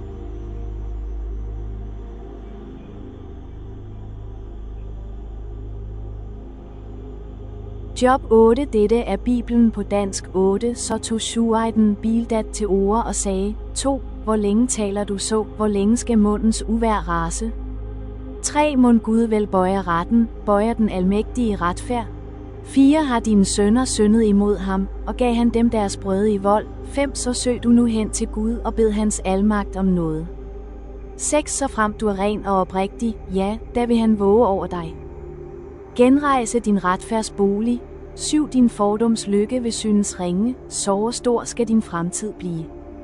8-10. Spørg dog den befarne slægt, læg mærke til fædrenes granskning. 9. Vi er fra i går, og intet ved vi, en skygge af vore dage på jord. 10. Mon ej de kan lære dig, sige dig det og give dig svar af hjertet. 11. Vokser der siv, hvor der ikke er sump, gror nilgræs frem, hvor der ikke er vand. 12. Endnu i grøde, uden at høstes, visner det før alt andet græs. 13. Så går det enhver, der glemmer Gud, en vanhelliges håb slår fejl. 14. Som sommerspind er hans tilflugt. Hans tillid er spindelvæv. 15. Han støtter sig til sit hus, det falder, han klynger sig til det, ej står det fast. 16. I solskinnet vokser han frodigt, hans ranker breder sig haven over. 17. I stendynger fletter hans rødder sig ind, han hager sig fast mellem sten. 18. Men rives han bort fra sit sted, fornægter det ham, jeg har ikke set dig. 19. Se, det er glæden, han har sin vej, og af jorden fremspiger en anden. 20. Se, Gud agter ej den uskyldige ringe, han holder ej fast ved de ondes hånd. 21. End skal han fylde din mund med latter og dine læber med jubel. 22. Dine avindsmænd skal klædes i skam, og gudløses telt ej findes mere.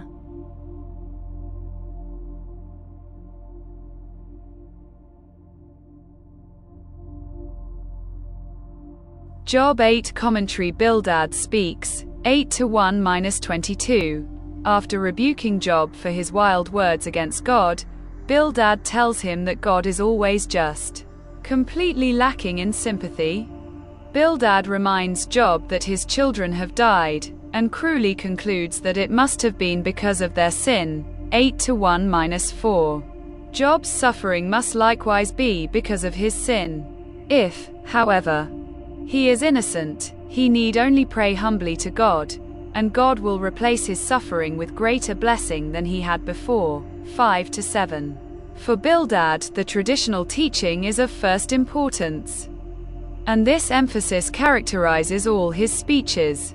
Job cannot, on the basis of his short experience, question what all the wisest people of previous ages have believed. 8-10.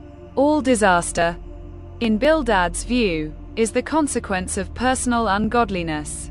As flourishing plants wither and die when the water dries up, so the rich are brought to ruin when they forget God. 11-13. They are as insecure as a spider's web. 14-15. They are like a fast-growing plant that is suddenly pulled up and replaced by others. Their joy is short-lived. 16-19. According to Bildad, the reason for Job's terrible losses and tormenting suffering can only be Job's sin. Repentance will bring renewed strength, joy, victory and prosperity. 20-22.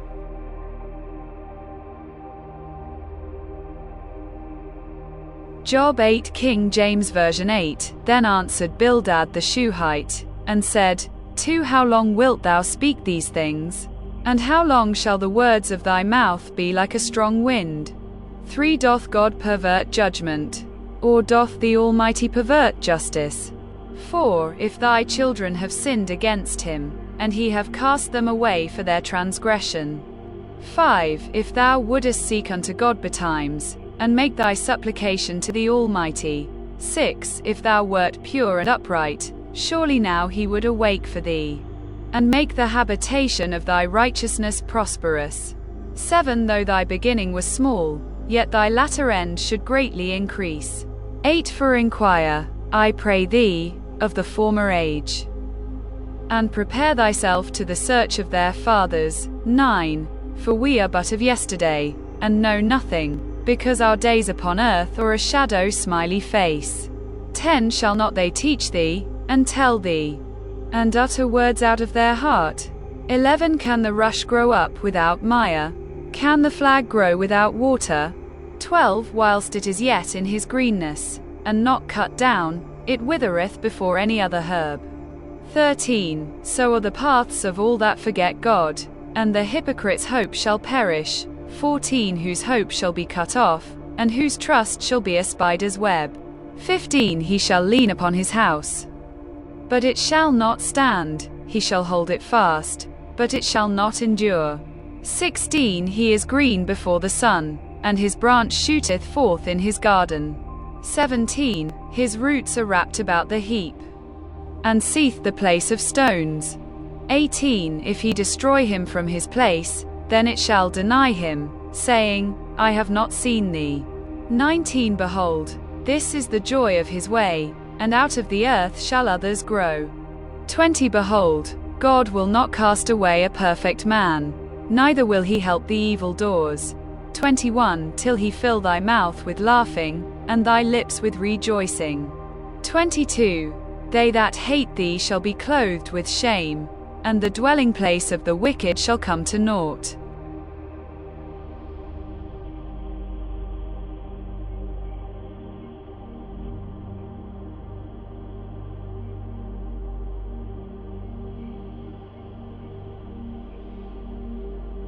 Job 9. Dette er Bibelen på dansk 9. Så tog Job til orde og svarede, 2. Jeg ved forvist, at således er det, hvad ret har en dødelig over for Gud. 3. Ville Gud gå i rette med ham? Kan han ikke svare på et af 1000? 4. Vis af hjerte og vældig i kraft, hvor trodsede ham og slap vel derfra. 5. Han flytter bjerge så let som intet, vælter dem om i sin vrede. 6. Ryster jorden ud af dens fuger, så dens grundstøtter bæver. 7. Han taler til solen, så skinner den ikke, for stjernerne sætter han sejl. 8. Han udspænter himlen ene, skrider hen over havets kamme. 9. Han skabte bjørnen, Orion, syvstjernen og sydens kamre. 10. Han øver ufattelig vælde og under og uden tal. 11. Går han forbi mig, ser jeg ham ikke, farer han hen, jeg mærker ham ikke. 12. Røver han. Hvem mon der hindrer ham i det? Hvor siger til ham, hvad gør du? 13. Gud lægger ikke bånd på sin vrede, Rahabs hjælpere bøjede sig under ham. 14. Hvor kan jeg da give ham svar og rettelig føje min tale for ham? 15. Har jeg en ret, jeg kan dog ej svare, må bede min dommer om noget. 16. Nævnede jeg ham, han svarede mig ikke, han hørte, tror jeg. Ikke min røst. 17. Han, som river mig bort i stormen, giver mig sorg på sorg uden grund. 18. Ikke lader mig drage ånde, men lader mig mættes med bisking. 19. Gælder det kæmpe kraft, melder han sig. Gælder det ret, hvor stævner ham da? 20. Har jeg en ret, må min mund dog fælde mig, er jeg en skyldfri, han gør mig dog vrang. 21. Skyldfri er jeg, ser bort fra min sjæl og agter mit liv for intet. 22. Lige meget, jeg påstår derfor, skyldfri og skyldig gør han til intet. 23. Når svøben kommer med død i et nu, så spotter han skyldfris hjertekval. 24. Jorden gav han i gudløses hånd. Hylder dens dommeres øjne til, hvem ellers, om ikke han? 25. Raskere end løberen fløj mine dage, de svandt og så ikke lykke. 26. Gled hen som både af si, som en ørn, der slår ned på bytte. 27. Der som jeg siger, mit suk vil jeg glemme, glatte mit ansigt og være glad. 28. Må jeg dog gråde for al min smerte, jeg ved, du kender mig ikke fri. 29. Jeg skal nu engang være skyldig. Hvorfor da slejt til ingen nytte? 30. Tog jeg mig i sne og tvættet i lud mine hænder. 31. Du døbte mig dog i pølen, så klæderne væmmedes ved mig. 32. 10. Du er ikke en mand som jeg, så jeg kunne svare. Så vi kun går for retten sammen. 33. Vi savner en voldgiftsmand til at lægge sin hånd på os begge.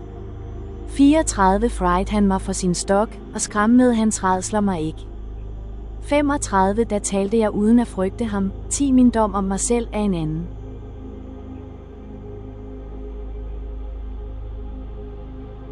Job 9 commentary Job's reply to Bildad, 9-1-10-22. While agreeing with Bildad that God is just, Job argues that ordinary people are still at a disadvantage. They cannot present their side of the case satisfactorily, because God always has the wisdom and power to frustrate them. He can ask 1,000 questions that they cannot answer, 9-1-4. He can do what he wishes in the heavens or on the earth, 5-9. He can work miracles and no one can resist him, 10-12. If God overthrows those with supernatural power such as the mythical monster Rahab, what chance does a mere human like Job have, 13-14. Job knows he has not committed great sins. But he also knows that if he tried to argue his case before God, he would still lose, 15-16. He would surely say something wrong and so be proved guilty. God would crush him then as he crushes him now, 17-20. Although he is blameless, Job sees no purpose in living, since God destroys the innocent and the guilty alike. There seems to be no justice, 21-24. Life may be short, but it is full of pain and suffering, 25-28. He can see no purpose in trying to bear suffering gladly or act uprightly, because God still condemns him as a sinner, 29-31.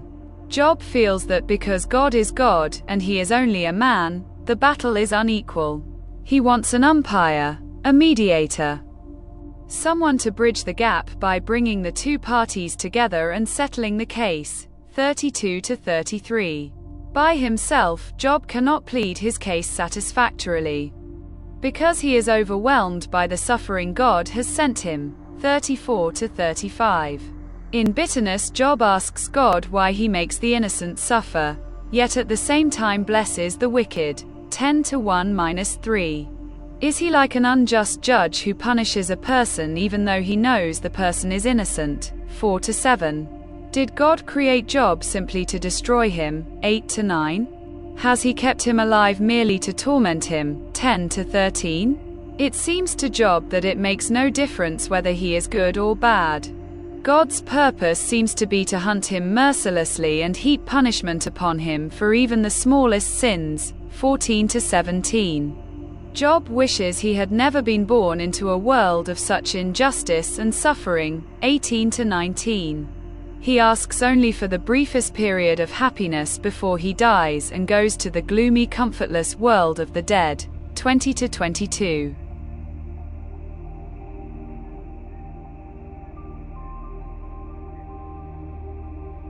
Job 9, King James Version 9. Then Job answered and said, 2 I know it is so of a truth. But how should man be just with God?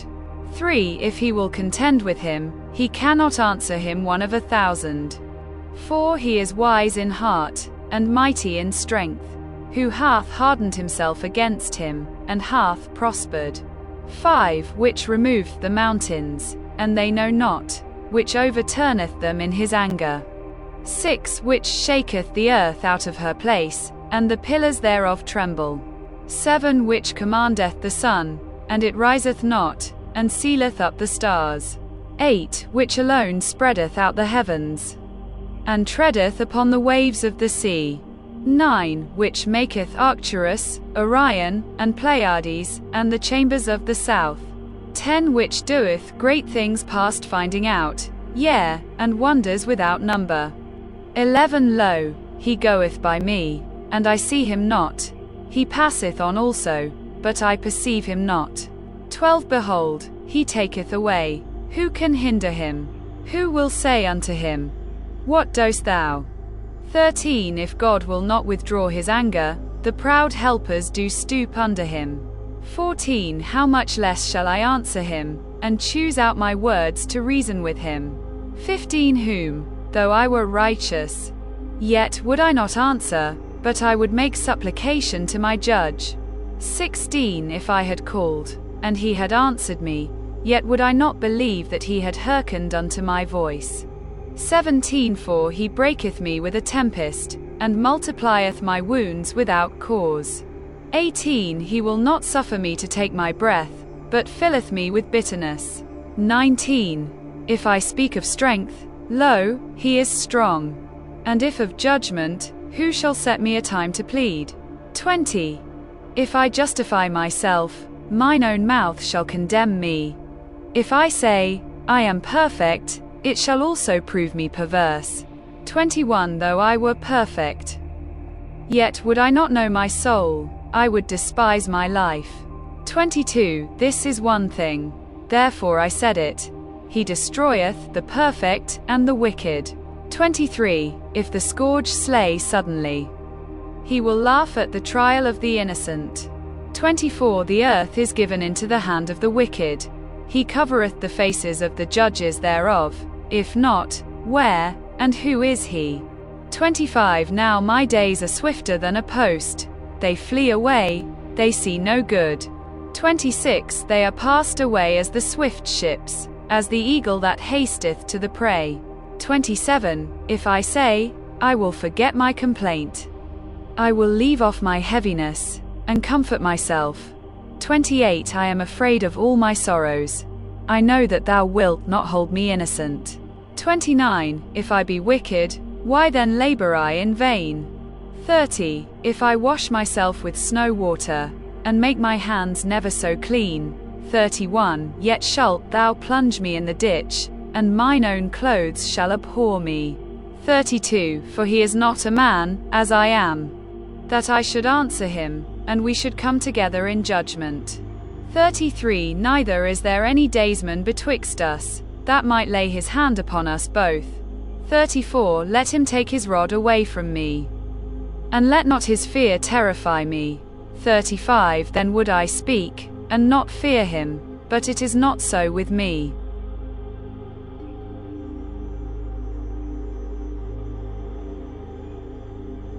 Job 10. Dette er Bibelen på dansk. 10. Min sjæl er led ved mit liv. Frit løb vil jeg give min klage over ham. I min bitre sjælenød vil jeg tale. 2. Sige til Gud, fordøm mig dog ikke, lad mig vide, hvorfor du tvister med mig. 3. Gavner det der at øve vold, at forkaste det værk, dine hænder dannede, men smile til gudløses råd. 4. Har du da kødets øjne, ser du som mennesker ser. 5. Er dine dage som menneskets dage, er dine år som mandens dage. 6. Siden du søger efter min brød, leder efter min søn. 7. En skønt du ved, jeg ikke er skyldig, men af din hånd er der ingen redning. 8 Dine hænder gjorde og dannede mig først, så skifter du sind og gør mig til intet. 9 Kom i hu, at du dannede mig som ler, og til støv vil du atter gøre mig.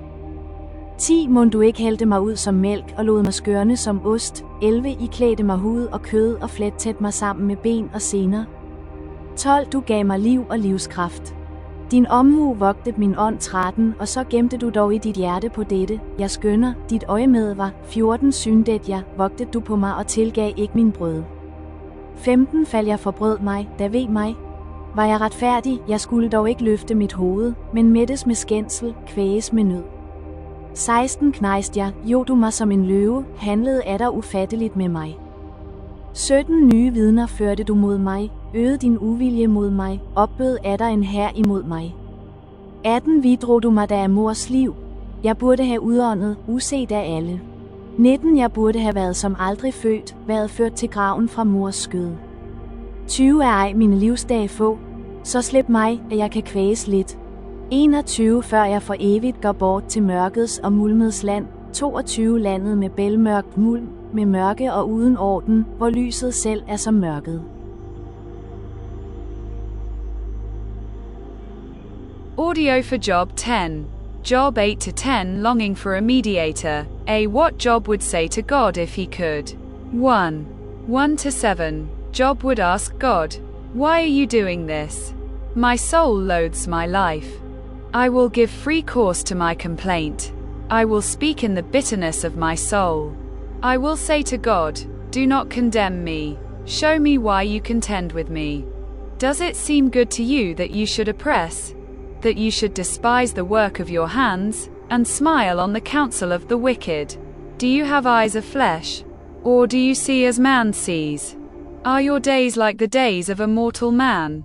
Are your years like the days of a mighty man, that you should seek for my iniquity and search out my sin, although you know that I am not wicked?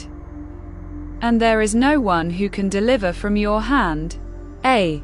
I will give free course to my complaint. It seems that Job believed that he had not yet begun to complain. He will, in the bitterness of his soul, say what he would say to God if given the chance. Such a poem is called a complaint, a moaning appeal to God's compassion. The parallel phrase, the bitterness of my soul, describes misery, but not sourness. Anderson, B. Do not condemn me. Show me why you contend with me. Job would say to God, put your cards out on the table. Make your case against me to show why I deserve this disaster in my life. The meaning of, do not condemn me, is literally, treat a person as wicked. That was Job's problem with God. It appeared to him that the Almighty was giving him what a wicked man deserved when he knew Job was not a wicked man. Smick, E. This Job desired to know, not to satisfy his curiosity, but his conscience, as one well observeth. Trap, E. It is a remarkable fact, apparently unobserved by commentators, but very revealing of Job's mind, that in none of his petitions does he make the obvious request for his sickness to be cured, as if everything will be all right when he is well again. That would not answer the question which is more urgent than every other concern. Why? Anderson, IV. The tried saint may ask as Job did, show me why you contend with me. Spurgeon suggested several answers. It may be that God is contending with you to show you his power to uphold you.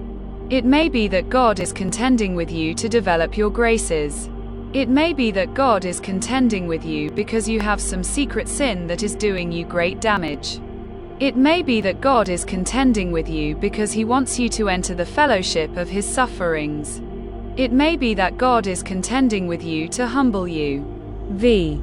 The seeking sinner might also ask as Job did, show me why you contend with me. Spurgeon suggested several answers to the seeking sinner. It may be that God is contending with you because you are not yet thoroughly awakened to your lost condition. It may be that God is contending with you in order to test your earnestness. It may be that God is contending with you because you are harboring one sin that you will not turn over to him. It may be that God is contending with you because you do not yet thoroughly understand the plan of salvation. V. Though it was not the case with Job. It is true that God often contends with both saints and sinners to deal with their sin. Trials often discover sins we should never have found out if it had not been for them. We know that the houses in Russia are very greatly infested with rats and mice. Perhaps a stranger would scarcely notice them at first. But the time when you discover them is when the house is on fire, then they pour out in multitudes. And so doth God sometimes burn up our comforts to make our hidden sins run out. And then he enables us to knock them on the head and get rid of them. Spurgeon.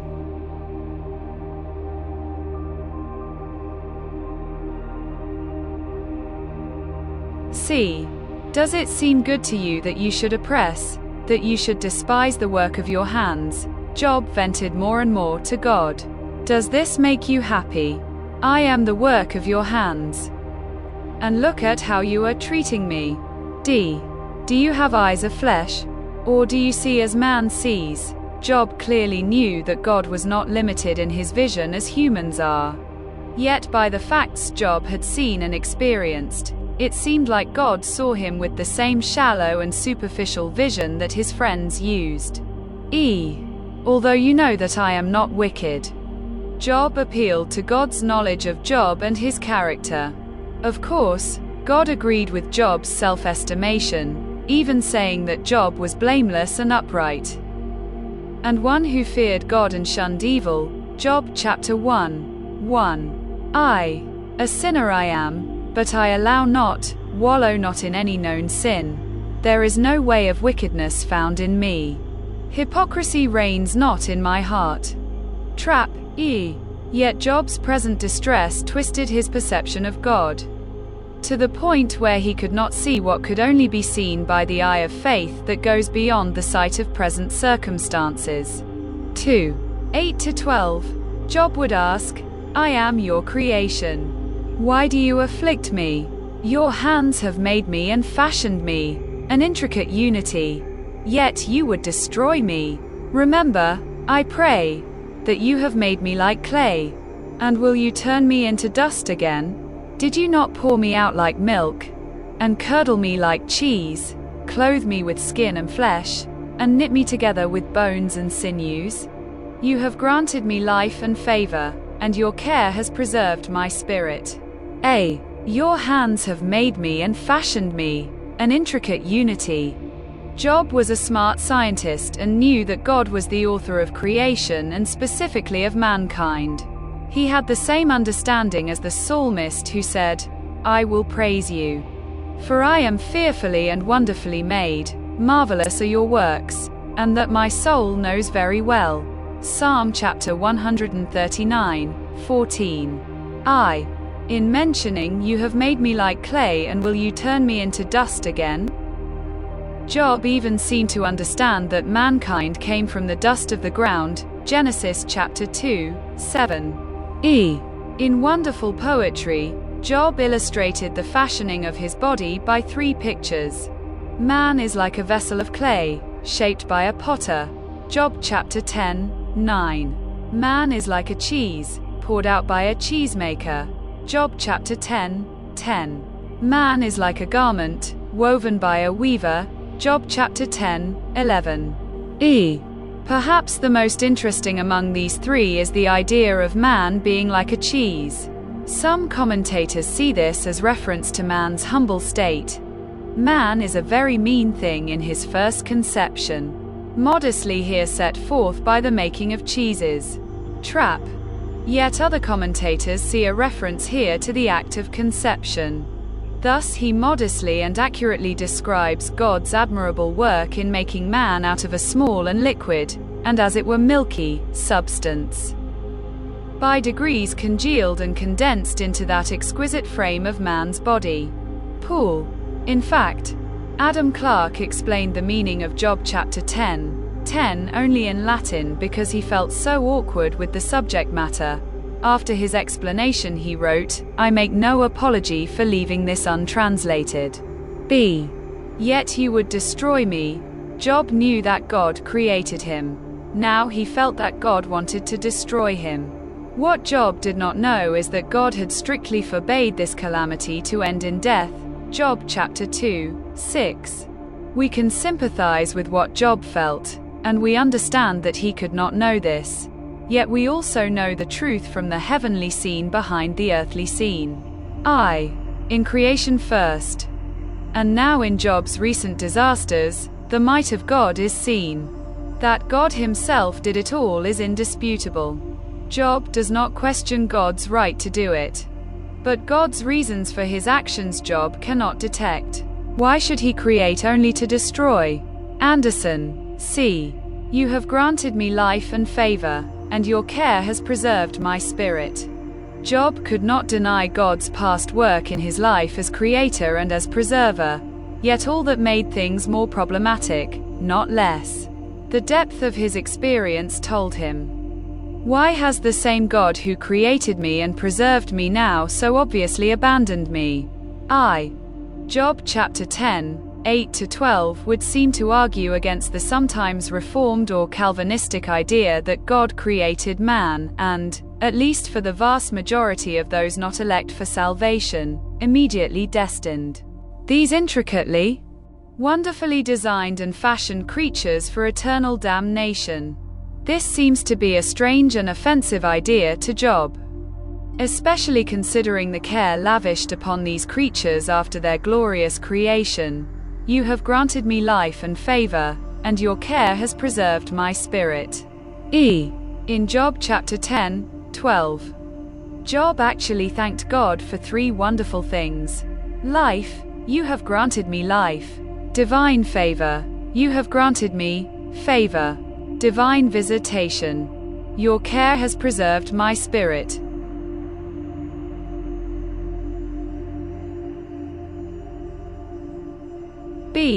Job's agonized question. Why, God? 1:13-17. Job asks God to reveal a sinful cause within Job himself. And these things you have hidden in your heart, I know that this was with you. If I sin, then you mark me, and will not acquit me of my iniquity. If I am wicked, woe to me. Even if I am righteous, I cannot lift up my head. I am full of disgrace. See my misery, if my head is exalted. You hunt me like a fierce lion, and again you show yourself awesome against me. You renew your witnesses against me, and increase your indignation toward me. Changes and war are ever with me. These things you have hidden in your heart. I know that this was with you.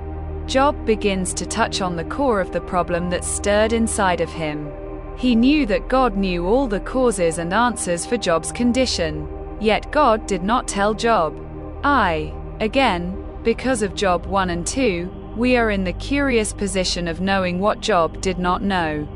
The causes and intentions of Job's present calamity were hidden in God and were hidden to Job. But God has shared with the reader of the book of Job what Job himself did not know.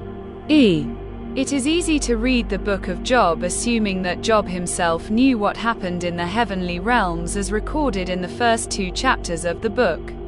The reader of the book of Job must resist this assumption and instead empathize with Job, knowing that it was just as difficult for him to comprehend the workings of the spiritual realm as it is for us.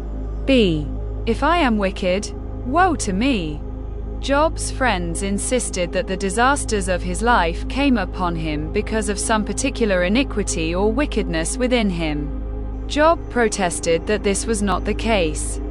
And here he again states the thought. I am full of disgrace. See my misery.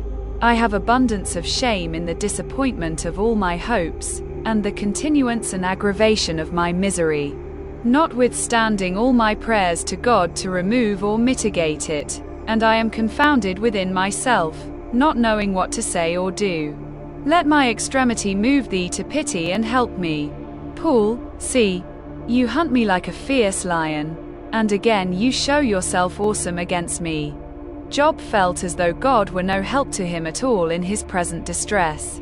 Instead, He felt as though he were prey for God, who came against him like a fierce lion. As the hunters attack the king of beasts in the forest, so my friends attack me. They assail me on every side. Clark, D. Changes and war are ever with me. It is literally, changes and a host are with me. RSVMG. If the first phrase means relieving troops, Roli, or fresh forces, Neb, then this resembles and illustrates the statement in verse 16b that God is full of surprises and his resources are limitless. Anderson, I am as if attacked by successive troops. One company being wearied, another succeeds to the attack, so that I am harassed by continual warfare. Clark, 2.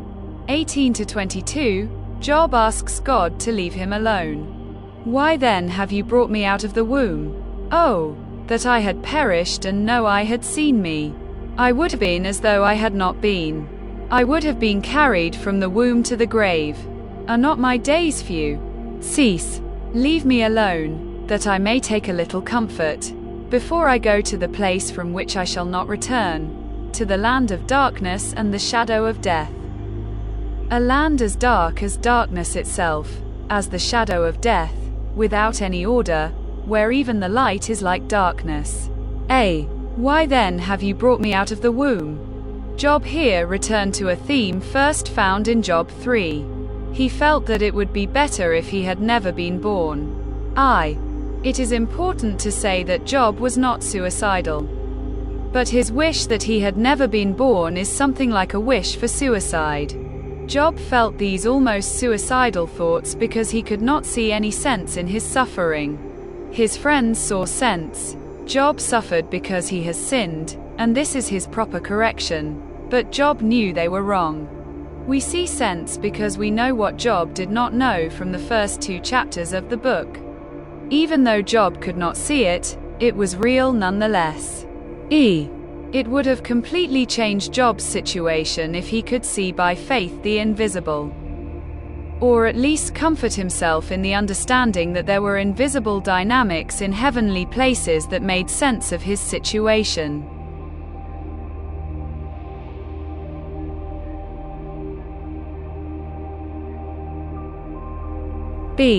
Cease. Leave me alone. At this point in the story, Job would simply prefer that God would leave him alone. He did not recognize that it was only because God did not leave him alone that he had endured this far, and was not completely destroyed by either the devil or despair. In asking, "Are not my days few?" Job reflected on how fast his life seemed to pass. My life is short, and of itself hastens apace to an end. There is no need that thou shouldst push it forward. Paul, As we read it, we feel that the suggestions which Job made about God were entirely wrong. But we remember that they were not wicked, because they were honest. Morgan, Job will not accept anything that contradicts the facts he knows. He is not splenetic. He does not say God is cruel. He simply states the facts. It looks as though God is rejecting me without any reason. All the facts go to prove this, and I am not going to blink them. Chambers, C. To the land of darkness and shadow of death. The book of Job well reflects the difficult apprehension of the truth of the afterlife in the Old Testament. Statements of murky, near despair like this are combined with occasional declarations of triumphant, confident faith, as in Job chapter 19:25, I know that my Redeemer lives, and after my skin is destroyed, this I know, that in my flesh I shall see God. He piles up a heap of gloomy terms, including 4 different words for darkness, to indicate how dreary Sheol is. Anderson, E.A. Finally, he resorts to using no less than 4 different Hebrew words for darkness, translated variously as midnight black, the shadow of death, the land of murk and chaos, where confusion reigns, where light itself is like the dead of night, and so on. Job masses these words together, piling one on top of another for a cumulative effect as solemn and impressive as anything in Shakespeare. Mason, The shadow is the dark part of the thing. So that the shadow of death is the darkest side of death, death in its most hideous and horrid representations. The shadow of death is the substance of death, or death with addition of greatest deadliness. Trapp, IV. Adam Clarke tried to explain the futile and frustrated sense in Job and other Old Testament writers. But what is this? And where? Eternity. How can I form any conception of thee? In thee there is no order, no bounds, no substance, no progression, no change, no past, no present, no future. Thou art an indescribable something, to which there is no analogy in the compass of creation. Thou art infinity and incomprehensibility to all finite beings. V. This cloudy understanding of the afterlife in the Old Testament does not surprise the reader of the New Testament, who knows that Jesus Christ brought life and immortality to light. 2 Timothy chapter 1, 10. V. This represented the highest thinking of that age about the future. There were gleams now and again of something more, but they were fitful and uncertain, soon overtaken by dark and sad forebodings. The patriarch called the present life day and the future night. We know that in comparison, the present is night, and the future day. Maya.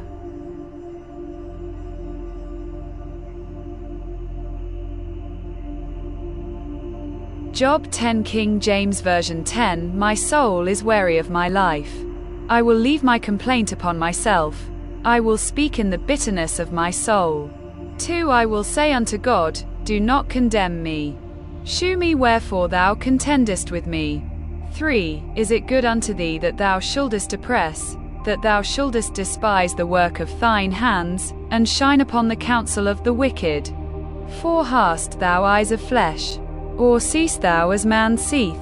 5 Are thy days as the days of man?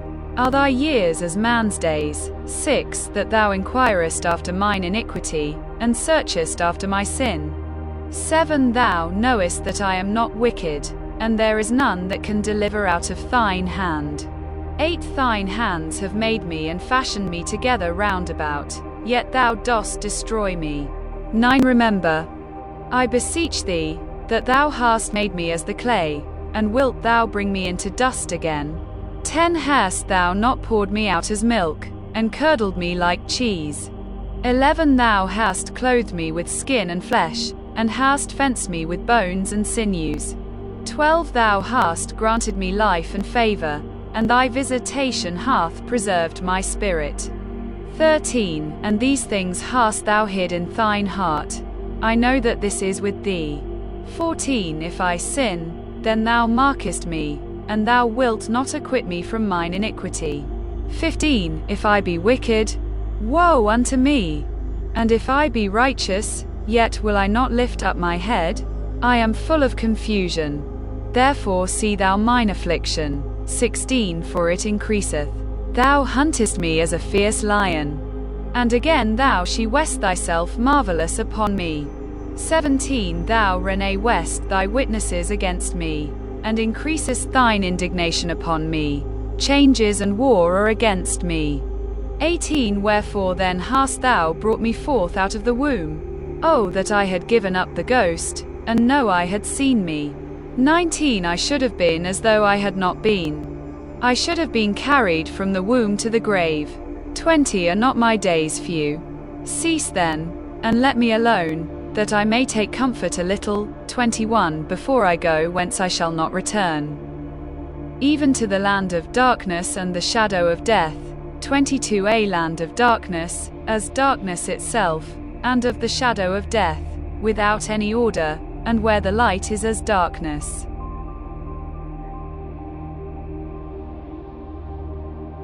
Job 11 Dette er Bibelen på dansk 11 Så tog Amatitin Sofar til orde og sagde 2 Skal en ordgyder ej have svar, skal en mundheld vel have ret? 3 Skal mænd vel tie til din skvalder? Skal du spotte og ikke få skam? 4 Du siger, min færd er lydeløs, og jeg er ren i hans øjne. 5 Men ville dog Gud kun tale, oplade sine læber imod dig. 6 Kundgør dig visdommens løndom. 10 underfuld er den i væsen, da ville du vide, at Gud har glemt dig en del af din skyld. 7 har du løjet bunden i Gud og nået den almægtiges grænse. 8 højere er den end himlen, hvad kan du? Dybere end dødsriget, hvad ved du? 9 den overgår jorden i vidde, er mere vidtstrakt end havet. 10 farer han frem og fængsler, stævner til doms, hvem hindrer ham? 11 han kender jo løgnens mænd. Uret ser han og agter derpå, 12 så tomhjernet mand får vid, og vildæsel fødes til menneske. 13 hvis du får skik på dit hjerte og breder dine hænder imod ham, 14 hvis uret er fjern fra din hånd. Og brødre ej bor i dit telt, 15 ja, da kan du lyde fri løfte dit åsyn og uden at frygte stå fast, 16 ja, da skal du glemme din kvide, mindes den kun som vand, der flød bort. 17 dit liv skal overstråle midt af solen, mørket hvor det som lyse morgen. 18 tryg skal du være, fordi du har håb, du ser dig om og går trygt til hvile, 19 du ligger uden at skræmmes op. Til din yndest ved mange bejle. 20 men de gudløses øjne vansmægter, ude er det med deres tilflugt, deres håb er blot at udånde sjælen.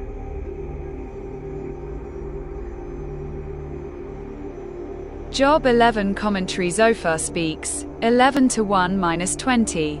Angered at what he considers to be Job's irreverent talk, Zophar can keep silent no longer, 11-1-3.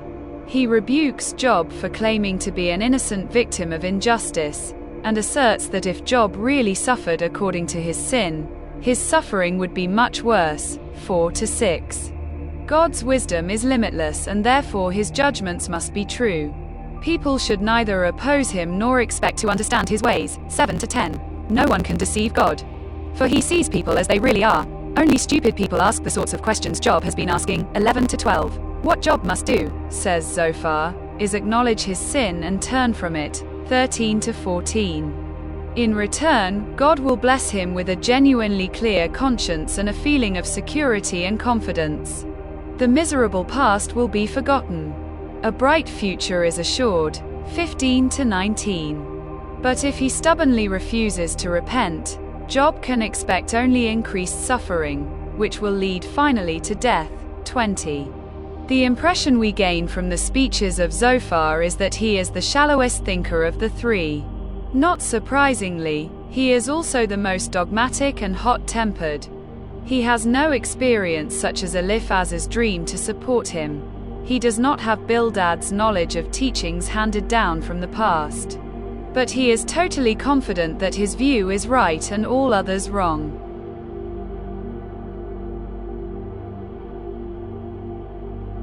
Job 11 King James Version 11 Then answered Zophar the Naamathite, and said, 2 Should not the multitude of words be answered? And should a man full of talk be justified? 3 Should thy lies make men hold their peace? And when thou mockest, shall no man make thee ashamed? 4 For thou hast said, My doctrine is pure, and I am clean in thine eyes. 5 But oh that God would speak, and open his lips against thee. 6 And that he would shew thee the secrets of wisdom, that they are double to that which is. Know therefore that God exacteth of thee less than thine iniquity deserveth. 7 Canst thou by searching find out God? Canst thou find out the Almighty unto perfection? 8 It is as high as heaven. What canst thou do? Deeper than hell. What canst thou know? 9 The measure thereof is longer than the earth, and broader than the sea. 10 If he cut off, and shut up, or gather together, then who can hinder him? 11 For he knoweth vain men, he seeth wickedness also, will he not then consider it? 12 For vain men would be wise, though man be born like a wild ass's colt. 13 If thou prepare thine heart, and stretch out thine hands toward him. 14 If iniquity be in thine hand, put it far away, and let not wickedness dwell in thy tabernacles. 15 For then shalt thou lift up thy face without spot. Yea, thou shalt be steadfast, and shalt not fear. 16 Because thou shalt forget thy misery, and remember it as waters that pass away. 17 And thine age shall be clearer than the noonday. Thou shalt shine forth, thou shalt be as the morning. 18 And thou shalt be secure, because there is hope, yea, thou shalt dig about thee, and thou shalt take thy rest in safety. 19 Also thou shalt lie down, and none shall make thee afraid, yea, many shall make suit unto thee. 20 But the eyes of the wicked shall fail, and they shall not escape, and their hope shall be as the giving up of the ghost. Job 12. Dette er Bibelen på dansk 12. Så tog Job til orde og svarede, 2. Ja, sandelig, I er de rette, med eder dør visdommen ud. 3. Også jeg har som i forstand, står ikke tilbage for eder. Hvor kender vel ikke slit? 4. Til latter for venner af den, der råbte til Gud og fik svar. Den retfærdige er til latter. 5. I ulykke falder de fromme, den sorgløse spotter faren, hans fod står fast. Mens fristen varer. 6. I fred er voldsmænds telte, og trygge er de, der vækker Guds vrede, den, der fører Gud i sin hånd. 7. Spørg dog kvæget, det skal lære dig, himlens fugle, de skal oplyse dig. 8. Se til jorden, den skal lære dig, lad havets fisk fortælle dig det. 9. Hvem blandt dem alle vil vel ikke, at Herrens hånd har skabt det? 10. Han holder alt levendes sjæl i sin hånd. Alt menneskekødets ånd. 11. Prøver ej øret ord, og smager ej ganen maden. 12. Er alderdom æget med visdom, dagenes række med indsigt. 13. Hos ham er der visdom og vælde, hos ham er der råd og indsigt. 14. Hvad han river ned, det bygges ej op, den, han lukker inde, kommer ej ud. 15. Han dæmmer for vandet, og tørke kommer, han slipper det løs, og det omvælter jorden. 16. Hos ham er der kraft og fasthed. Den, der farer og fører vild, er hans værk. 17. Rådsherrer fører han nøgne bort, og dommere gør han til tåber. 18. Han løser, hvad konger bandt, og binder dem reb om lind. 19. Præster fører han nøgne bort og styrter ældgamle slægter. 20. Han røver de dygtige mælet og tager de gamles sans. 21. Han udøser hån over fyrster og løser de stærkes bælte.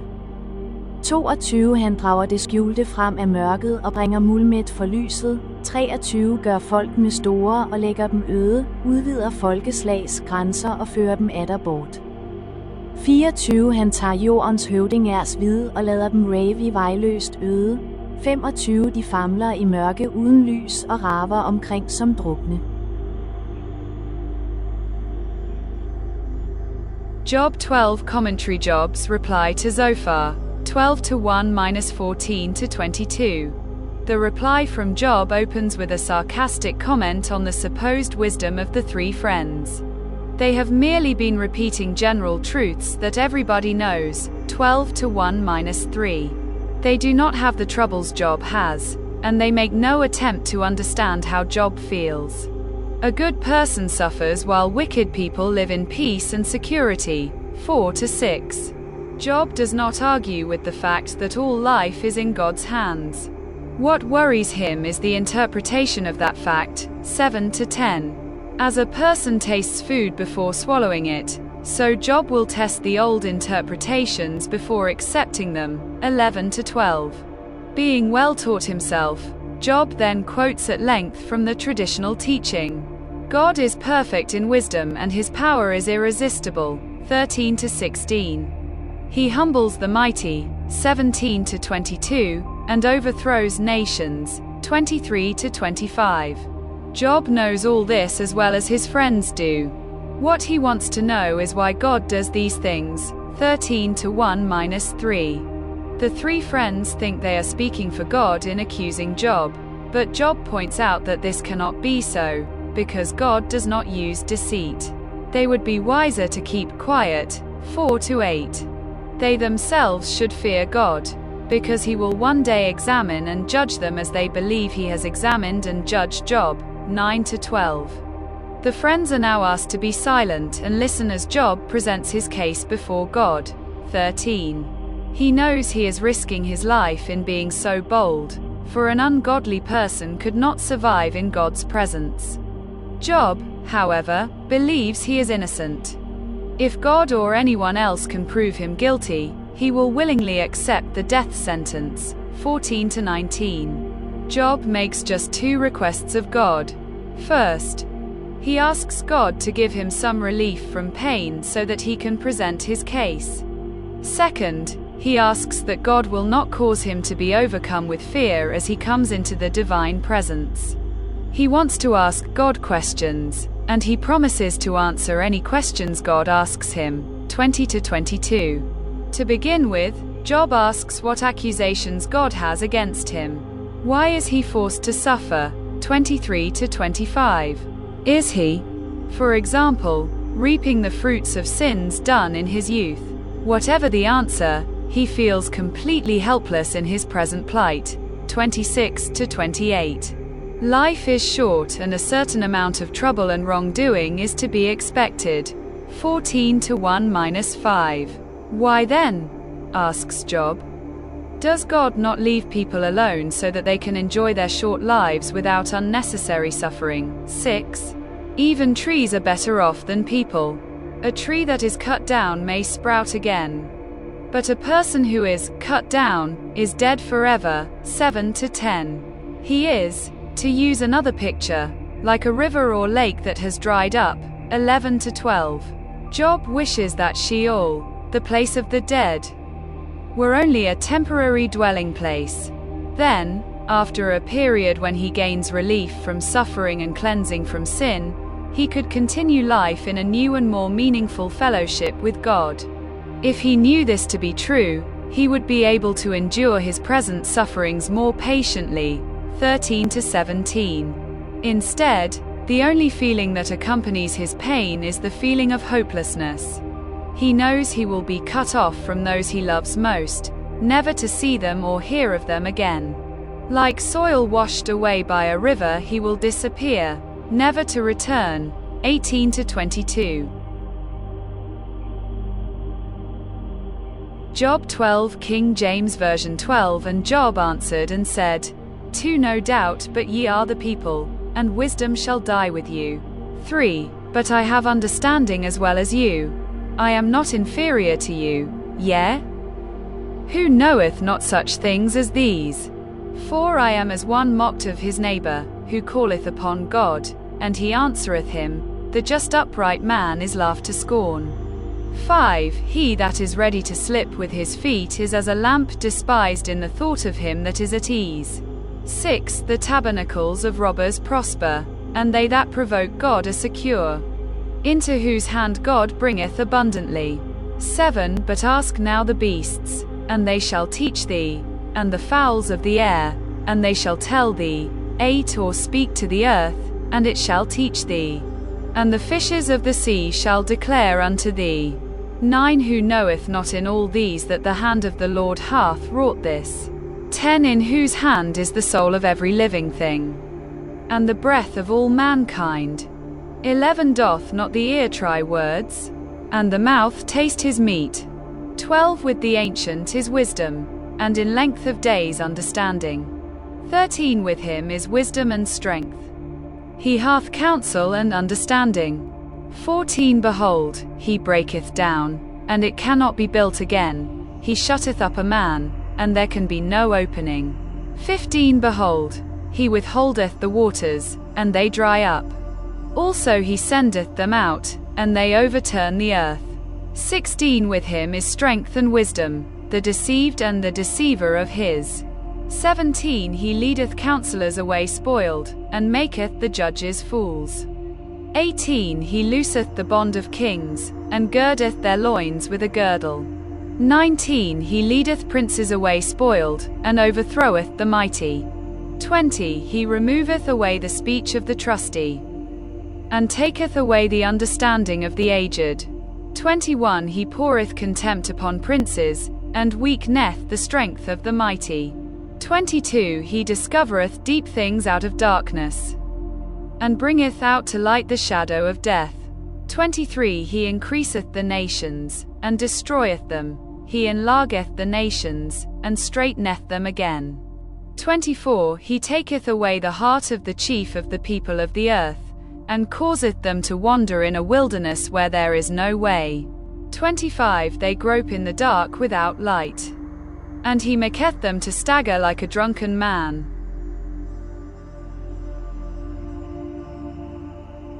Job 13. Dette er Bibelen på dansk 13c. Mit øje har skuet alt dette, mit øre har hørt og mærket sig det. 2. Vær I ved os jer, jeg falder ikke igennem for jer. 3. Men til den almægtige vil jeg tale, med Gud er jeg sindet at gå i rette. 4. Mens I smører på med løgn, usle lærer er I til håbe. 5. Om I dog ville tie stille, så kun I regnes for vise. 6. Hør dog mit klagemål, mærk mine læbes anklage. 7. Forsvarer I Gud med uret, forsvarer I ham med svig. 8. Vil I tage parti for ham, vil I træde i skranken for Gud. 9. Går det godt, når han rensager eder, kan I narre ham, som man narrer et menneske. 10. Revse jer ved han alvorligt, om I lader som intet og dog er partiske. 11. Vil ikke hans højhed skræmme jer, og hans rædsel falde på eder. 12. Eders tankesprog bliver til askesprog, som skjolde er ler eders skjolde. 13. 10. Stille, at jeg kan tale, så overgå mig. Hvad der vil? 14. Jeg vil bære mit kød i tænderne og tage mit liv i min hånd. 15. Se, han slår mig ihjel, jeg har intet håb, dog lægger jeg for ham min færd. 16. Det er i sig selv en sejr for mig. 10. En vanhellige våger sig ikke til ham. 17. Hør nu ret på mit ord, lad mig tale for eders øre. 18. Se, til rettergang er jeg rede, jeg ved, at retten er min. 19. Hvem kan vel trætte med mig? Da skulle jeg tie og opgive ånden. 20. Kun for 2 ting skåne du mig, så kryber jeg ikke i skjul for dig. 21. Din hånd må du tage fra mig, din rædsel skræmme mig ikke. 22. Så stævn mig, og jeg skal svare. Eller jeg vil tale, og du skal svare. 23. Hvor stor er min skyld og synd? Lad mig vide min brøde og søn. 24. Vis skjuler du dog dit åsyn og regner mig for din fjende. 25. Vil du skræmme et henværet blad, forfølge et vissent strå. 26. Og du skriver mig så bitter en dom og lader mig arve min ungdoms skyld. 27. Lægger mine fødder i blokken, vogter på alle mine veje. Indkredser mine fødders trin. 28. Og så er han dog som smuldrende trøske, som klæder, der ædes op af møl.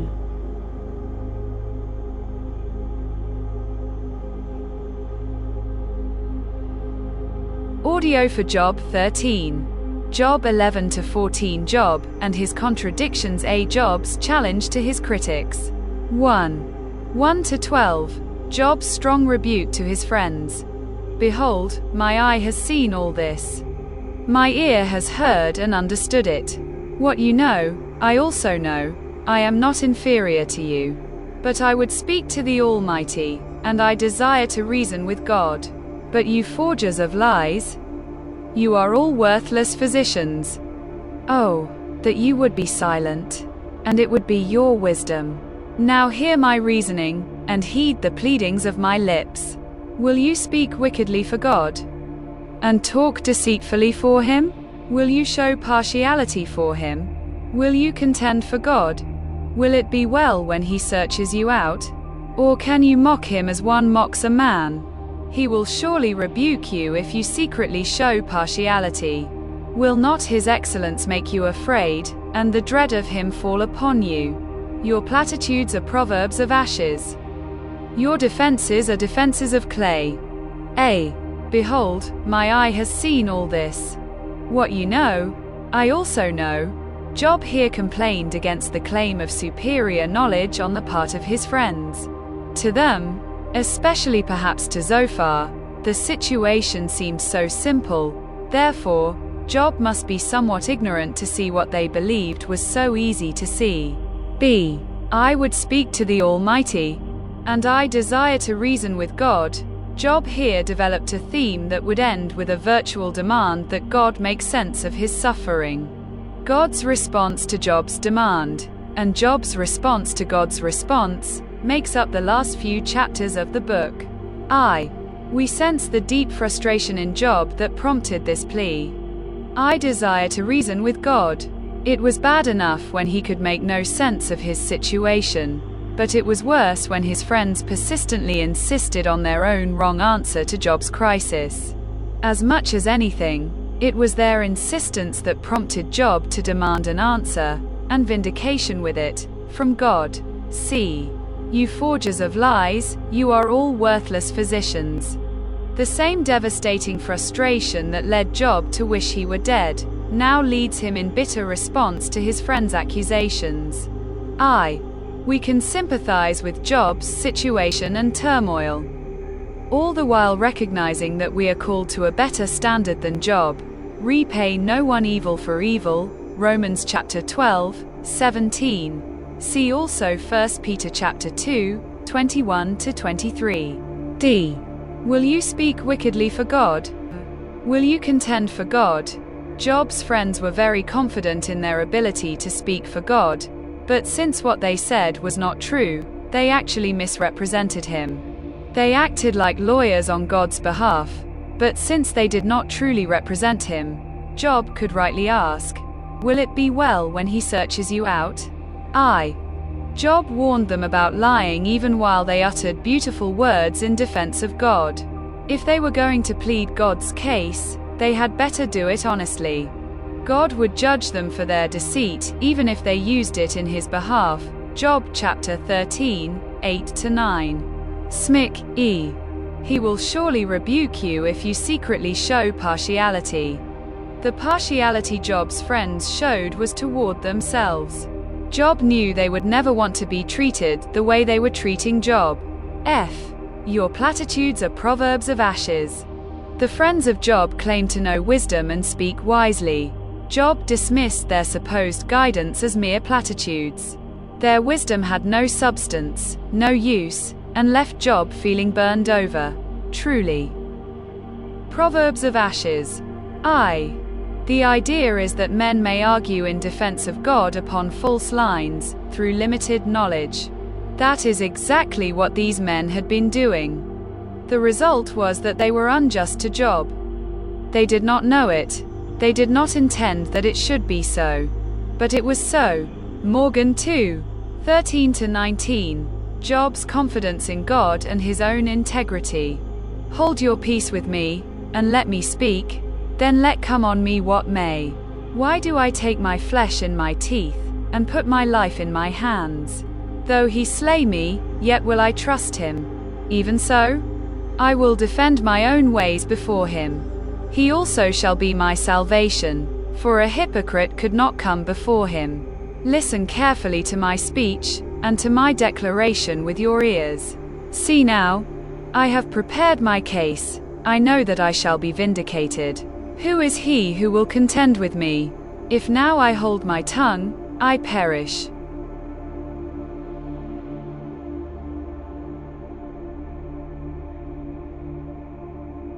A. Hold your peace with me, and let me speak.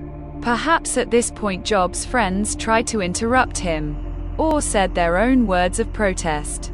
Job demanded the right to finish his statement. B. Though he slay me, yet will I trust him. This is the attitude that will see Job through his past and present crises. He did not understand any of his situation and felt that God was against him. Not for him, as in Job chapter 9, 28 and 10:16-17. At the same time, he could still exclaim, "Yet will I trust him. I have no dependence but God, I trust him alone. Should he even destroy my life by this affliction, yet will I hope that when he has tried me, I shall come forth as gold." Clark, E. Writing fictionally in the voice of a senior demon instructing a junior demon in his popular book, The Screwtape Letters, C.S. Lewis stated, from a demon's perspective, this dynamic of trial in the life of the believer. He wants them to learn to walk and must therefore take away his hand. And if only the will to walk is really there, he is pleased even with their stumbles. Do not be deceived, Wormwood. Our cause is never more in danger than when a human, no longer desiring, but still intending, to do our enemy's will, looks round upon a universe from which every trace of him seems to have vanished, and asks why he has been forsaken, and still obeys. E. It is well worthy of observation that in these words Job answered both the accusations of Satan and the charges of his friends. Though I do not know that Job was aware that the devil had said, "Doth Job fear God for naught? Hast thou not set a hedge about him and all that he hath?" Yet he answered that base suggestion in the ablest possible manner, for he did in effect say, Though God should pull down my hedge, and lay me bare as the wilderness itself, yet will I cling to him in firmest faith. Spurgeon, IV. There are three things in the text. A terrible supposition, though he slay me, a noble resolution, yet will I trust in him, and, thirdly, a secret appropriateness. This last will require a little looking into. But I hope to make it clear that there is a great appropriateness in our trusting while God is slaying us. The two things go well together, though it may not so appear. Spurgeon, v. Charles Spurgeon listed several reasons why he thought that slaying times were good times. Such times show us that we are really his sons and daughters because he only chastens his children. Such times, slaying times, are when real faith is created. Such times are when God tests and affirms our faith. Such times are when we can grow in faith. Such times allow the child of God to prove that he is not a mercenary professor of faith. V. Once more, the grim supposition of the text. If ever it was realized by anybody, it was realized by our Lord Jesus.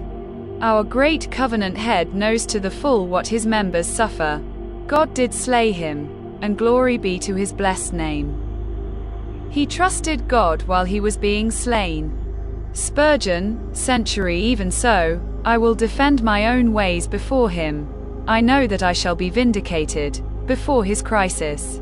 Job believed himself to be a blameless and upright man, as indeed he was. Job chapter 1:1 and 1-8. He steadfastly clung to this belief throughout all his experience of calamity, and through all the protests and arguments of his friends. Even before God, he would defend his own ways, not in arrogance, but in determined connection with reality.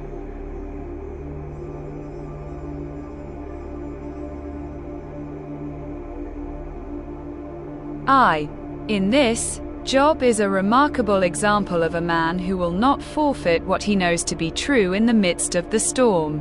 This is actually an area of great difficulty, because such storms are undeniably helpful in shaking us from wrong beliefs. Some who have felt they had Job's determination to hold on to the truth, actually merely were sinfully stubborn. Yet Job did not question the concept of truth or his ability to know it. He knew that God himself would agree that Job's disaster did not come upon him because of special or severe sin. He knew God himself would agree that Job was a blameless and upright man. Job chapter 1:1 and 1-8. D. If now I hold my tongue, I perish. In one sense, it seems that Job felt that this determined connection to truth and reality was all he had. He had lost everything, including his sense of spiritual well-being. All he had was the truth. And he felt that if he let go of that to simply stop the argument or to please his friends, he would perish. B. Job's appeal to God. 1:20-27, Job asks God to tell him if sin is indeed the cause of his suffering. Only two things do not do to me, then I will not hide myself from you.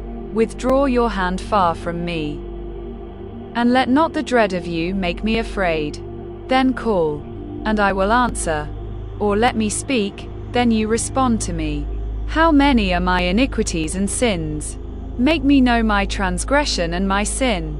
Why do you hide your face, and regard me as your enemy? Will you frighten a leaf driven to and fro? And will you pursue dry stubble? For you write bitter things against me, and make me inherit the iniquities of my youth. You put my feet in the stocks, and watch closely all my paths. You set a limit for the soles of my feet. Do not withdraw your hand far from me. Earlier, Job had told God that he just wanted to be left alone. Job chapter 7:16. Now he shows that this previous feeling was just a feeling, and that really, he did not want God to withdraw his hand far from him. This shows that, at least in a small sense, Job understood that God's hand was sustaining him in the midst of this great trial. We understand his feeling of abandonment. Yet Job can grudgingly admit that God's hand has been with him in the fire of affliction. Then I will not hide myself from you. Job has never hidden from God and has no intention of doing so. On the contrary, it is the hiddenness of God that is horrifying him. Cain's identical words in Genesis chapter 4:14 describe his expulsion by God from his company. This is what Job thinks has happened to him. Job chapter 13:24 clearly God's act. And he can neither understand nor endure it. Anderson. B. Let not the dread of you make me afraid. Here, we sense the value that Job placed upon his personal connection with God, and worried that this present season would destroy it. Job wanted restored communication with God. Then call, and I will answer. The fear Job was concerned about was not the good and proper fear of God. Instead, this was prompted by dread. The wrong kind of fear of God is afraid that God will hurt us. The right kind is afraid that we will hurt God. Century make me know my transgression and my sin. Job has steadfastly held to his own innocence, in the sense that there was no special or severe sin that prompted his recent cataclysm of suffering, and despite the eloquent pleas of his friends. At the same time, he will allow for the possibility that he is wrong. Therefore, he prayed this wonderful prayer, asking God to show him his iniquities and sins.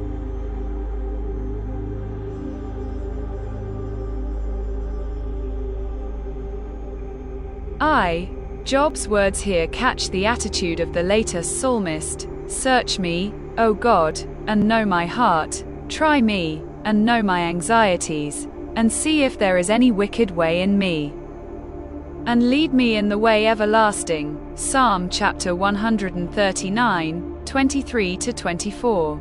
D. Why do you hide your face, and regard me as your enemy? Again, we sense Job's agony. He longed for restored communication and communion with God, but felt as though God was hiding from him and regarded him as an enemy. If God would only stop tormenting him and communicate. Job felt all would end well. Smick, E. Will you frighten a leaf driven to and fro? It is a common figure he uses, that of a leaf driven to and fro. Strong gusts of wind. It may be in the autumn when the leaves hang but lightly upon the trees, send them falling in showers around us, quite helpless to stay their own course, fluttering in the air to and fro. Like winged birds that cannot steer themselves, but are guided by every fitful blast that blows upon them, at last they sink into the mire, to be trodden down and forgotten. To them Job likens himself a helpless, hopeless, worthless, weak, despised, perishing thing. Spurgeon. Oh my brethren, what a great blessing it is to be made to know our own weakness. To empty the sinner of his folly, his vanity and conceit is no easy matter. Christ can easily fill him with wisdom and prudence, but to get him empty, this is the work. This is the difficulty. Spurgeon, F. You write bitter things against me, and make me inherit the iniquities of my youth. This is another example of the truth that Job did not believe himself to be without sin. Instead, he recognized the iniquities of my youth and feared that God was now charging these sins against him. For you write bitter things against me. The suggestion has been made that God is a doctor, writing a prescription for bitter medicine, or a judge, prescribing bitter punishment, or recording Job's bitter crimes. The writing is the decree allocating bitter things to Job. G. You put my feet in the stocks, because he felt that God was against him. Job felt completely hindered and fenced in by God. He felt as if his feet were limited and his paths were closely watched. H. You set a limit for the soles of my feet. This is literally, you inscribe a print on my feet. Bullinger translates, making thy mark upon my very feet, and comments, as owners of cattle and camels, etc., put their mark upon the hoof. so that it may be known and traced. 2:28. Job laments the frailty of man. Man decays like a rotten thing, like a garment that is moth-eaten. Man decays like a rotten thing. Job's eloquent meditation on the greatness of God, especially in Job 12, earlier in this same speech, certainly elevated God, but it also made man, by comparison, seem like a rotten thing. Job essentially agreed with Zophar's understanding of the depravity of man. Job chapter 11, 5-6. His disagreement was with Zophar's application of that doctrine to Job's circumstance. Like a garment that is moth-eaten. Job's statement was more than a poetic description of the depravity of man in general. It was a discouraged sigh over his own condition. Job was the one decaying like a rotten thing. Job was like a garment that is moth-eaten. Zophar could talk about it. Job was living it.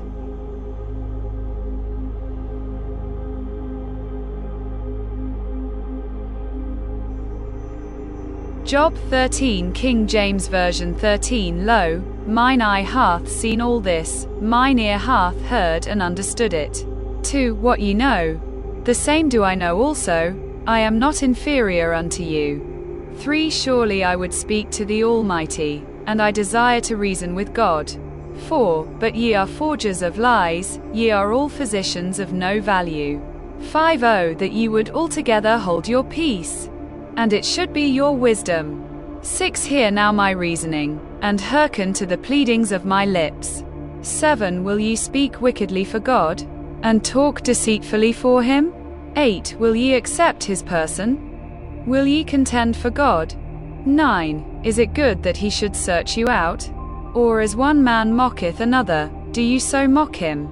10. He will surely reprove you, if ye do secretly accept persons. 11. Shall not his excellency make you afraid, and his dread fall upon you? 12. Your remembrances are like unto ashes, your bodies to bodies of clay. 13. Hold your peace, let me alone, that I may speak, and let come on me what will. 14. Wherefore do I take my flesh in my teeth, and put my life in mine hand? 15. Though he slay me, yet will I trust in him, but I will maintain mine own ways before him. 16. He also shall be my salvation, for an hypocrite shall not come before him. 17. Hear diligently my speech, and my declaration with your ears. 18. Behold now, I have ordered my cause. I know that I shall be justified. 19. Who is he that will plead with me? For now, if I hold my tongue, I shall give up the ghost. 20. Only do not two things unto me, then will I not hide myself from thee. 21. Withdraw thine hand far from me, and let not thy dread make me afraid. 22. Then call thou, and I will answer, or let me speak, and answer thou me. 23. How many are mine iniquities and sins? Make me to know my transgression and my sin. 24. Wherefore hidest thou thy face, and holdest me for thine enemy? 25. Wilt thou break a leaf driven to and fro? And wilt thou pursue the dry stubble? 26. For thou writest bitter things against me, and makest me to possess the iniquities of my youth. 27. Thou puttest my feet also in the stocks, and lookest narrowly unto all my paths, thou settest a print upon the heels of my feet. 28. And he, as a rotten thing, consumeth, as a garment that is moth-eaten.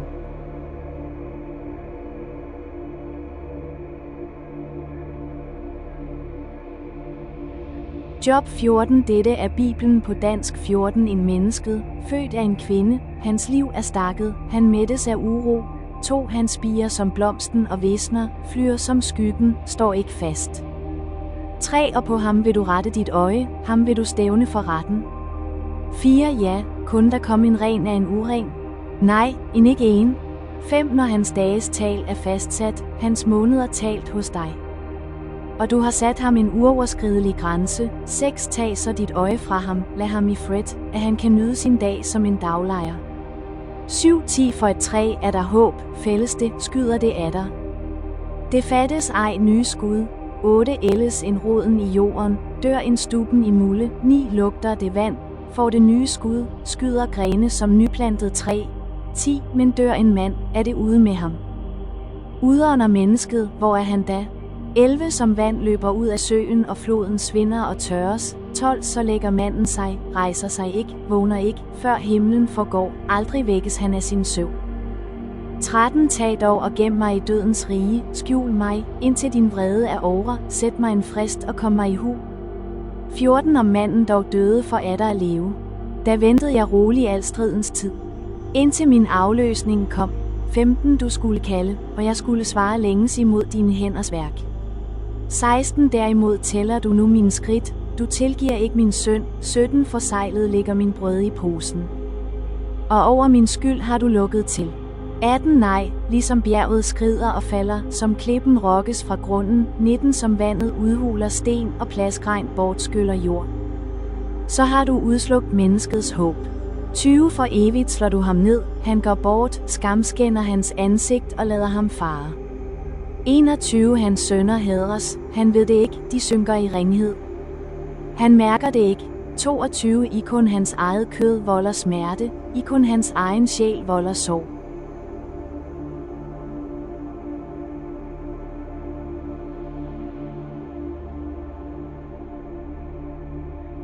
Audio for Job 14. Job 11-14 Job and his contradictions, a frail man and a mighty God. 1. 1-2 Job muses on the frailty of man. Man who is born of woman is of few days and full of trouble. He comes forth like a flower and fades away. He flees like a shadow and does not continue. A. Few of days and full of trouble. Having mentioned the idea of the frailty of men in general and his own frailty in particular, Job here expands on the idea. He considers that the days of man on this earth are short and often full of trouble. B. He flees like a shadow and does not continue. Considering the life of man, fleeting and frail, Job also speculated on what happened to man after this fading, shadow-like life, considering that perhaps it does not continue. Job was not giving a general polemic against resurrection. On the contrary, he was saying that if God wanted to, he could hide Job in Sheol till his anger passed and then raise him. Job chapter 14, 13. Smik, 2. 3-6. Job's prayer.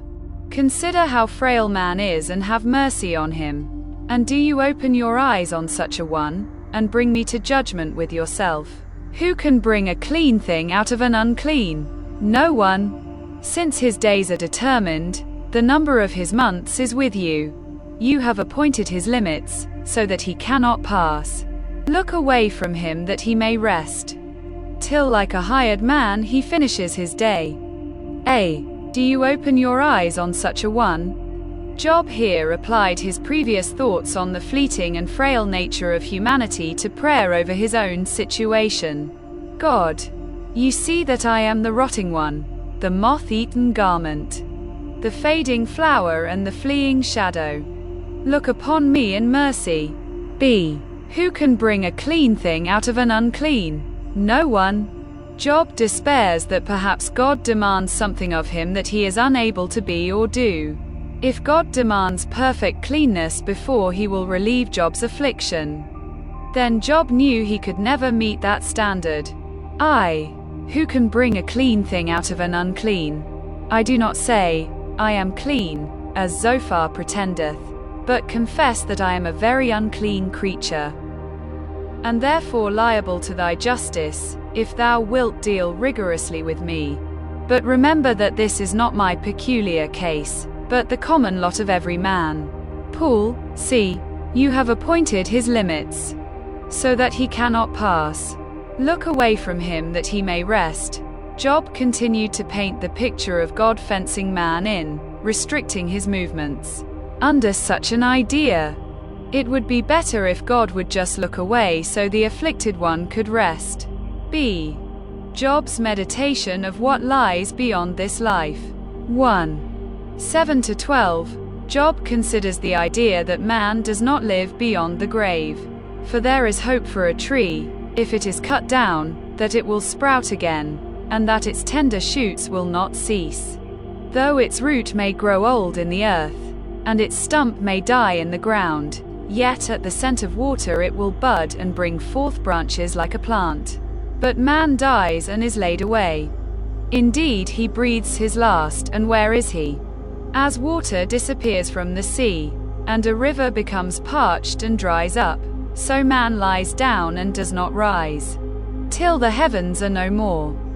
They will not awake nor be roused from their sleep. There is hope for a tree. Job here observed that there is a sort of resurrection in the world of trees and plants. New life can sprout out of an old stump. But a man dies and is laid away.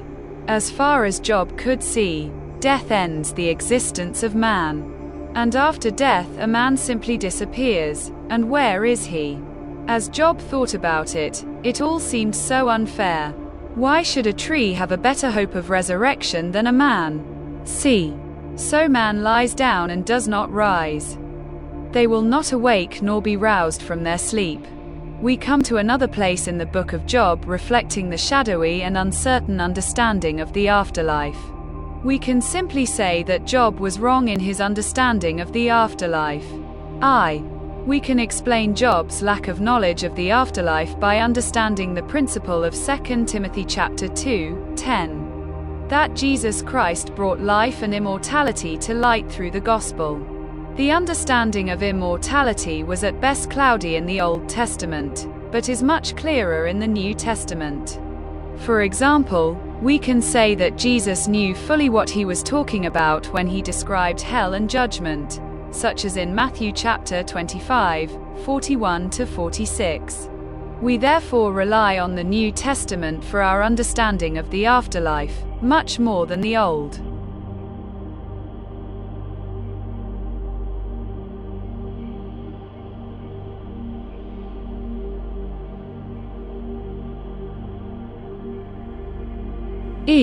We also understand that this does not in any way take away from the truth of the Bible and the book of Job. What is true is that Job actually said this and actually believed it. The truth of the statement itself must be evaluated according to the rest of the Bible. Later, God challenged and corrected Job's presumptuous assertions regarding the afterlife, reminding Job that he did not in fact know what life after death was like. Job chapter 38:2 and 38-17. 13-17. Job longs for the grave and hopes for something beyond. Oh, that you would hide me in the grave, that you would conceal me until your wrath is past, that you would appoint me a set time, and remember me. If a man dies, shall he live again? All the days of my hard service I will wait, till my change comes. You shall call, and I will answer you. You shall desire the work of your hands. For now you number my steps. But do not watch over my sin. My transgression is sealed up in a bag, and you cover my iniquity. Oh, that you would hide me in the grave. Job didn't know much about the condition of man after death, but he supposed, perhaps hoped, that it was better than his current misery. Yet Job's general uncertainty is reflected in his question. If a man dies, shall he live again? It was a tremendous question. But let us remind ourselves that there is no answer to it, save that which came to men through Jesus Christ and his gospel.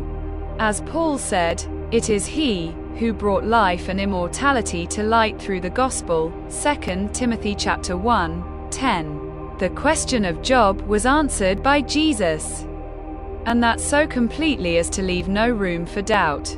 Morgan, we read of that godly and learned Scotch divine, Mr. John Knox, that a little before his death he got up out of his bed, and being asked by his friends, why, being so sick, he would offer to rise, and not rather take his rest, he answered, that he had all the last night been taken up on the meditation of the resurrection, and that he would now go up into the pulpit, that he might impart to others the comforts which thereby himself had received. And surely if he had been able to have done as he desired, I know not what text fitter for his purpose he could have taken, than these words of Job, "If a man die, shall he live again?" Trap. B.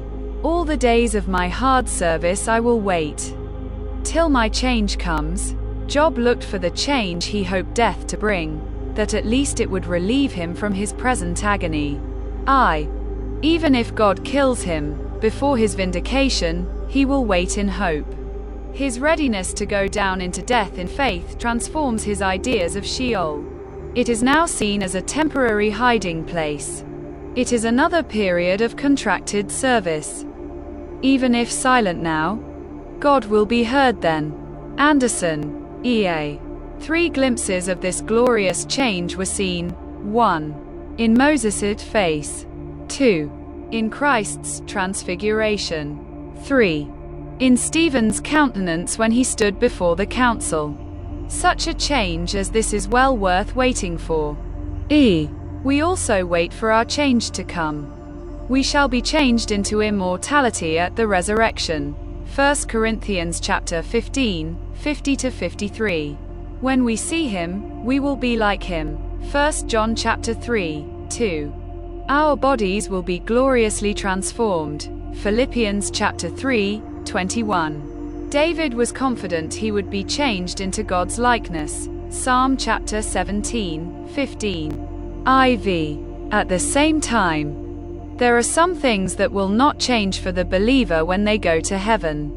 A Christian's purpose and priority of life does not change. A Christian's identity does not change. A Christian's companions will not change very much. C. You shall call, and I will answer you.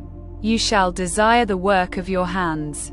Job here hoped for a restoration of relationship with God after death, since he no longer really hoped for a restoration during this life. We see the tension, perhaps confusion, in Job regarding the afterlife. To say, "You shall call, and I will answer you. You shall desire the work of your hands," is much more hopeful and positive than previous statements. The idea that God shall desire the work of his hands is powerful. Thou wilt pant with desire, or, thou wilt yearn over the work of thy hands. God has subjected the creature to vanity, in hope, having determined the resurrection. Man is one of the noblest works of God. He has exhibited him as a masterpiece of his creative skill, power, and goodness. Nothing less than the strongest call upon his justice could have induced him thus to destroy the work of his hands. No wonder that he has an earnest desire towards it. Even God is represented as earnestly longing for the ultimate reviviscence of the sleeping dust. He cannot, he will not, forget the work of his hands. Clark.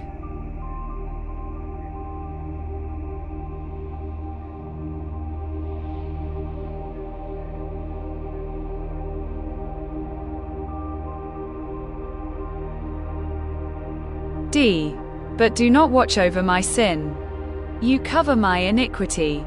Job prayed these words not only because he desperately wanted God to not judge him according to the full measure of his sins, but also because he wanted Zophar and the others to hear that Job did in fact know that he was a sinner, and not perfect, as Zophar accused Job of in Job chapter 11, 4. My transgression is sealed up in a bag. This includes two ideas. 1.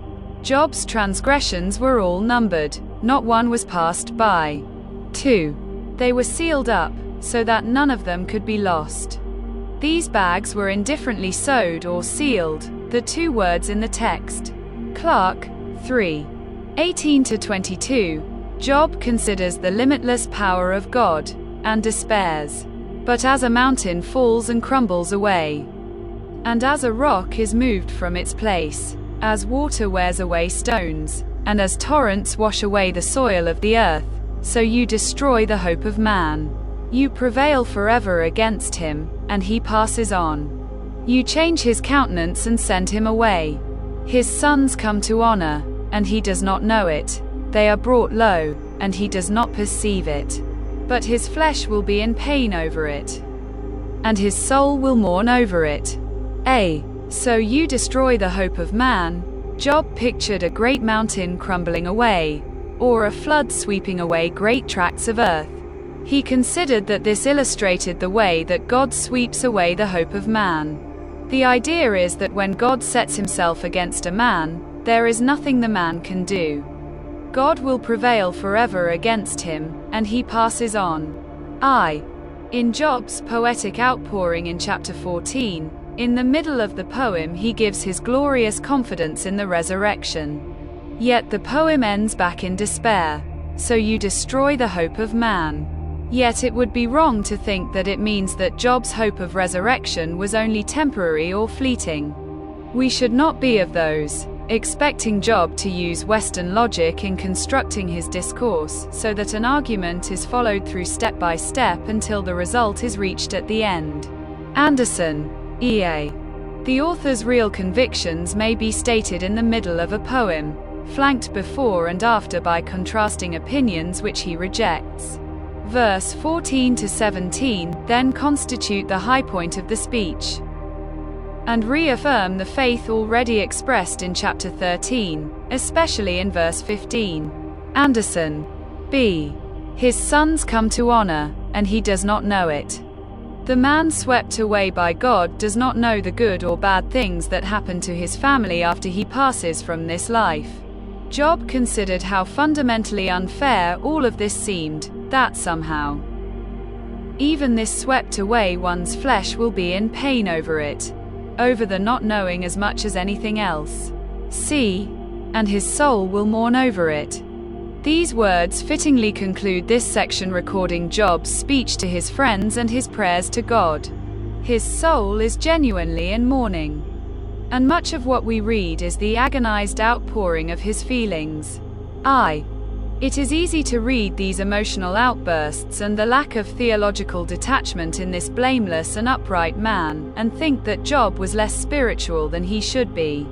Yet we remember that the book of Job records many of Job's opinions, born out of great pain and frustration, opinions that are later corrected and reproved. Job chapter 38, 2 and 38 to 17. We are somewhat reminded of Jesus' words at Mark chapter 15, 34, my God, why have you forsaken me? On the one hand, those words were a true and accurate description of how Jesus felt. He rightly felt forsaken by God, the Father, at that moment. He felt it because Jesus not only endured the withdrawal of the Father's fellowship, but also the actual outpouring of the Father's wrath upon him as a substitute for sinful humanity. At the same time, we cannot say that the separation between the Father and the Son at the cross was complete, because as 2 Corinthians chapter 5:19 says, God was in Christ reconciling the world to himself at the cross. According to the same example, we can say of Job's suffering that his feelings were real and understandable. Yet there was a truth that went beyond his feelings that made sense of his suffering, though that truth was completely veiled to Job.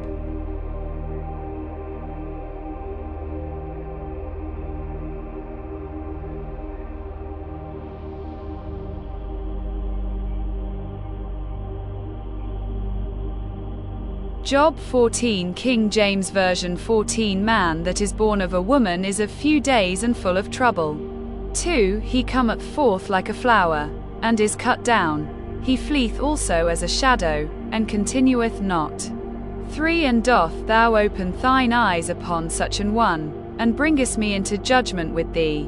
4 Who can bring a clean thing out of an unclean? Not one. 5 Seeing his days are determined, the number of his months are with thee, thou hast appointed his bounds that he cannot pass. 6 Turn from him, that he may rest, till he shall accomplish, as an hireling, his day. 7 For there is hope of a tree, if it be cut down, that it will sprout again, and that the tender branch thereof will not cease. 8 Though the root thereof wax old in the earth, and the stock thereof die in the ground, 9 Yet through the scent of water it will bud, and bring forth boughs like a plant. 10 But man dieth, and wasteth away, yea, man giveth up the ghost. And where is he? 11 As the waters fail from the sea, and the flood decayeth and drieth up. 12 So man leeth down, and riseth not, till the heavens be no more, they shall not awake, nor be raised out of their sleep. 13 Oh, that thou wouldest hide me in the grave, that thou wouldest keep me secret, until thy wrath be past, that thou wouldest appoint me a set time, and remember me. 14 If a man die, shall he live again? All the days of my appointed time will I wait, till my change come. 15 Thou shalt call, and I will answer thee. Thou wilt have a desire to the work of thine hands. 16 For now thou numberest my steps, dost thou not watch over my sin? 17 My transgression is sealed up in a bag, and thou sewest up mine iniquity. 18 And surely the mountains falling cometh to naught, and the rock is removed out of his place. 19 The waters wear the stones. Thou washest away the things which grow out of the dust of the earth, and thou destroyest the hope of man. 20 Thou prevailest forever against him, and he passeth. Thou changest his countenance, and sendest him away. 21 His sons come to honor, and he knoweth it not. And they are brought low, but he perceiveth it not of them. 22 But his flesh upon him shall have pain, and his soul within him shall mourn.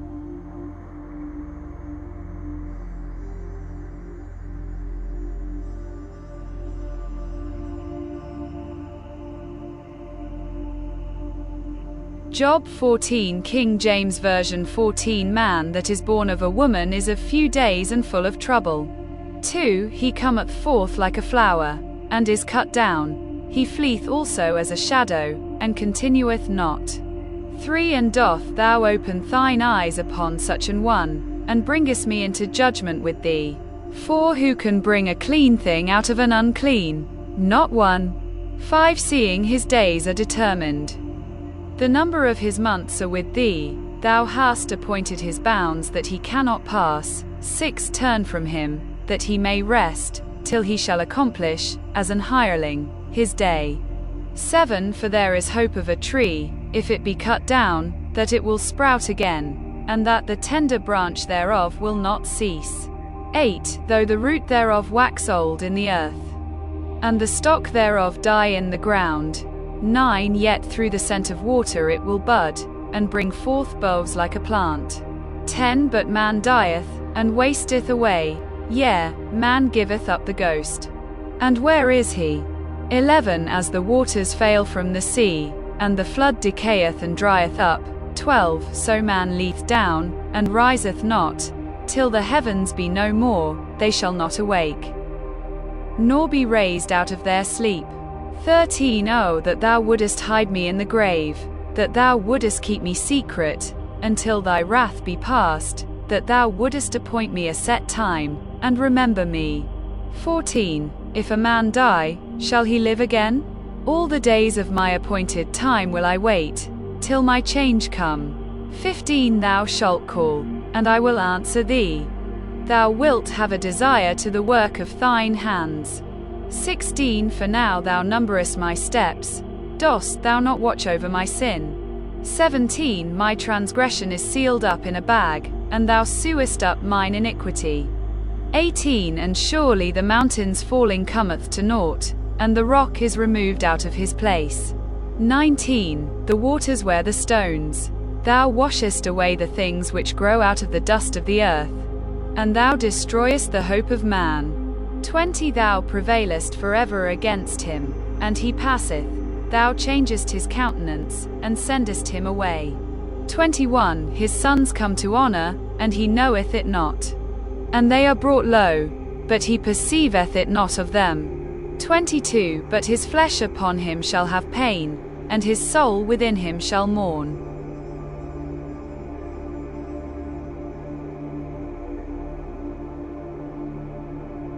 Job 15 Dette er Bibelen på dansk 15, så tog Temanitén Elifas til orde og sagde, 2 må en vismand svare med mundsvær og fylder sit indre med østenvind 3 for at hævde sin ret med gavnløs tale med ord, som intet båder. 4. Desuden nedbryder du Guds frygt og krænker den stilhed, som tilkommer Gud. 5. Din skyld oplærer din mund, du vælger de listige sprog, din mund domfælder dig, ikke jeg. Dine læber vidner imod dig. 7. Var du den første, der fødtes, kom du til verden, før højene var. 8. Må du lytte tæt til, da Gud holdt råd, og må du rev visdommen til dig. 9. Hvad ved du, som vi ikke ved? Hvad forstår du, som vi ikke kender? 10. Os vi har en gammel iblandt os, en olding, hvis dage er flere end din faders. 11. Er Guds trøst der for lidt, det ord, han mildelig talede til dig. 12. Vi river dit hjerte derhen, vi ruller dit øje vildt. 13. 10. Du vender din harme mod Gud og udstøder ord af din mund. 14. Hvor kan et menneske være rent, en kvinde født have ret? 15. En ikke sine hellige tror han, og himlen er ikke ren i hans øjne. 16. Hvad er den stygge, den onde, manden, der drikker uret som vand? 17. Jeg vil sige dig noget, hør mig, jeg fortæller. Hvad jeg har set, 18. Hvad vise mænd har forkyndt, deres fædre ikke duldt. 19. Dem alene var landet givet, ingen fremmed færdedes blandt dem. 20. Den gudløse ængstes hele sit liv, de stakkede år. En voldsmand lever, 21. Rædselslyde fylder hans ører, midt under Fred er herveren over ham.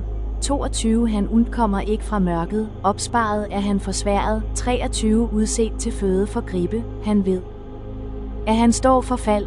24. Mørkets dag vil skræmme ham. Trængsel og angst overvælder ham som en konge, rustet til strid. 25. 10. Hånden rakte han ud mod Gud og bød den almægtige trods. 26. Stormed bortnakkede mod ham med sin tykke, buede skjolde. 27. 10. Han dækkede sit ansigt med fedt og samlede huld på sin lind. 28. Tog bolig i byer, der øde lå hen. I huse, man ikke må bo i. Bestemt til at ligge i grus. 29. Han bliver ej rig, hans velstand forgår, til jorden bøjer sig ikke hans aks. 30. Han undkommer ikke fra mørket. Solglød udtørrer hans spire. Hans blomst drives bort af vinden. 31. Han stole ikke på tomhed, han farer vildt. 10. Tomhed skal være hans løn. 32. I utide visner hans stamme, hans palmegren skal ikke grønnes. 33. Han ryster som rankende sin brue af og kaster som olietræet sin blomst. 34. 10. Vanhellige samfund er goldt, og ild fortærer bestik kelsens telte. 35. Svangre med kvide føder de uret, og deres morskød fostrer svig. Job 15 Commentary 15-1-21-34 Second round of argument. Eliphaz speaks, 15-1-35. The three friends are offended that their collective wisdom has not humbled Job as they had hoped. They are angered that Job continues to argue with God. Therefore, in this, the second round of argument, they emphasize the terrors of God's judgment, hoping that this might bring Job to repentance. Eliphaz, the least aggressive of the three, leads off again, though clearly even he is angered and offended at Job's speech. Job claims to be a wise and godly person, but his rash answers have been unprofitable and irreverent. Such speech is itself proof of his guilt. 15-1-6. Does Job think that he alone has knowledge of the ways of God? 7-9. Does he think that he can ignore teaching that is the fruit of generations of experience? 10. Why does he despise the comfort of his friends and turn against them with such hostility? 11-13. If even angels are not perfect, how sinful must the rebellious, self-righteous, argumentative Job appear in God's sight? 14-16. Note how Eliphaz again refers to his dream, cf. 4:18. Job cannot ignore the lessons of experience, nor can he ignore the teaching of traditional wisdom, which, Eliphaz notes approvingly, has not been affected by foreign ideas. 17-19. Experience and traditional wisdom show clearly that pain, loss of prosperity and the feeling of hopelessness are all the results of wickedness. 20-24. And the supreme wickedness, says Eliphaz, is to fight against God. When God destroys, a person should not try to rebuild. 25-28. The rebel, in punishment for his sin, suffers personal loss and an early death. He is like a healthy vine or tree that is suddenly destroyed. 29-33. Such disaster is the unavoidable result of a deceitful heart. 34-35.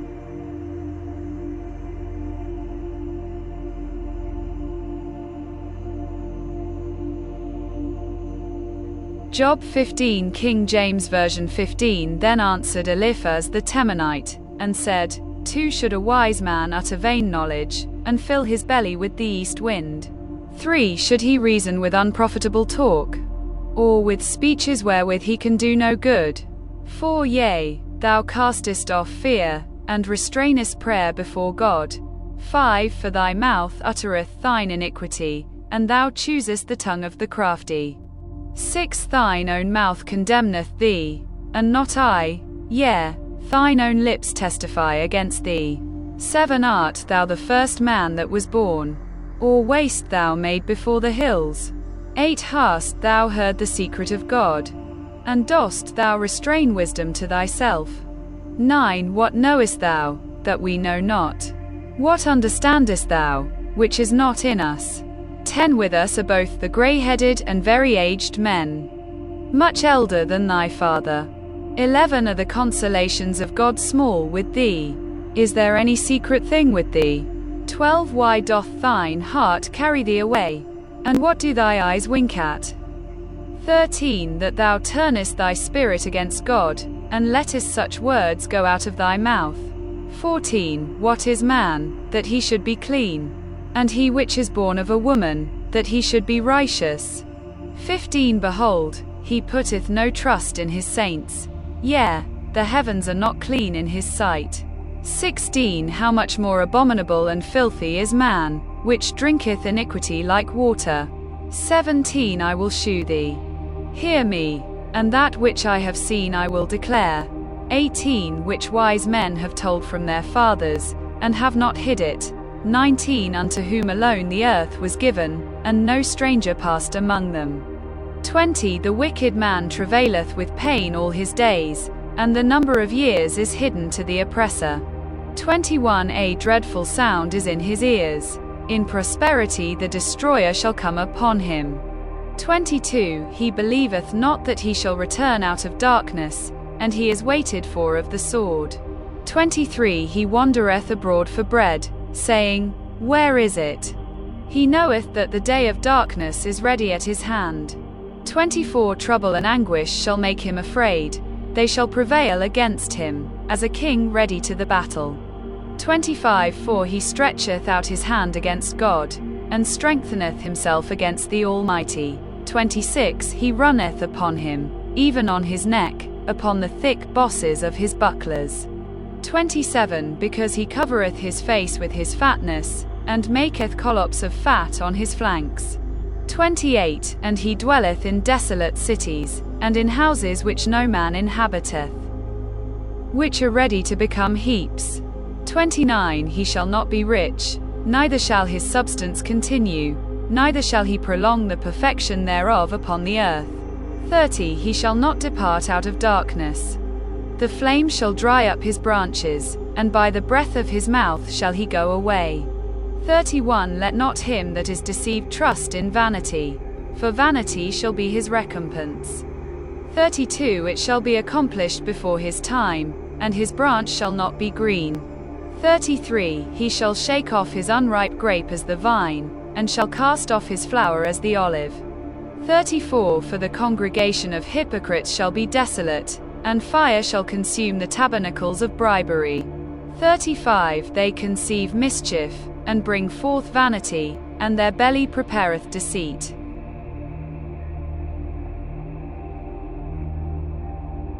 Job 16 Dette er Bibelen på dansk 16, så tog Job til orde og svarede, 2 Nok har jeg hørt af slit, besværlige trøsteer er I til håbe. 3 Får mundsværet aldrig ende? Hvad ægter dog til at svare? 4 Også jeg kunne tale som I, hvis I kun var i mit sted, føje mine ord imod jer og ryste på hovedet af jer. 5 Styrke jer med min mund, ej spare på ynksomme ord. 6 Taler jeg. Mildnes min smerte ikke, om jeg tier, vær lindring for jer. 7 Dog nu har han udtømt min kraft, du bare ødelagt hele min kreds. 8 Er du greb mig, gælder som vidnesbyrd mod mig. Min magerhed vidner imod mig. 9 Hans vrede river og slider i mig, han skær tænder imod mig. Fjenderne væsser blikket imod mig, 10 De opspiler gabet imod mig. Slår mig med hån på kind og flokkes til håbe omkring mig. 11 Gud gav mig hen i nidingers vold, i gudløses hænder kastede han mig.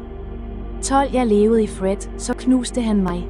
Han greb mig i nakken og sønderslog mig, han stillede mig op som skive. 13 Hans pile flyver omkring mig, han borer i nyrerne uden skånsel, udgyder min galle på jorden.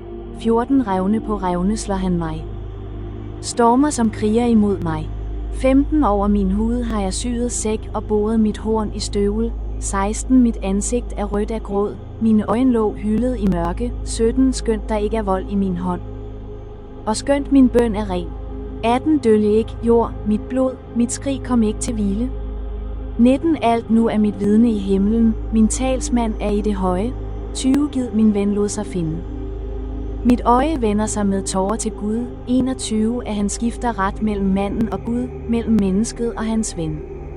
22 10 Talte af de kommende år, jeg skal ud på en færd, jeg ej vender hjem fra.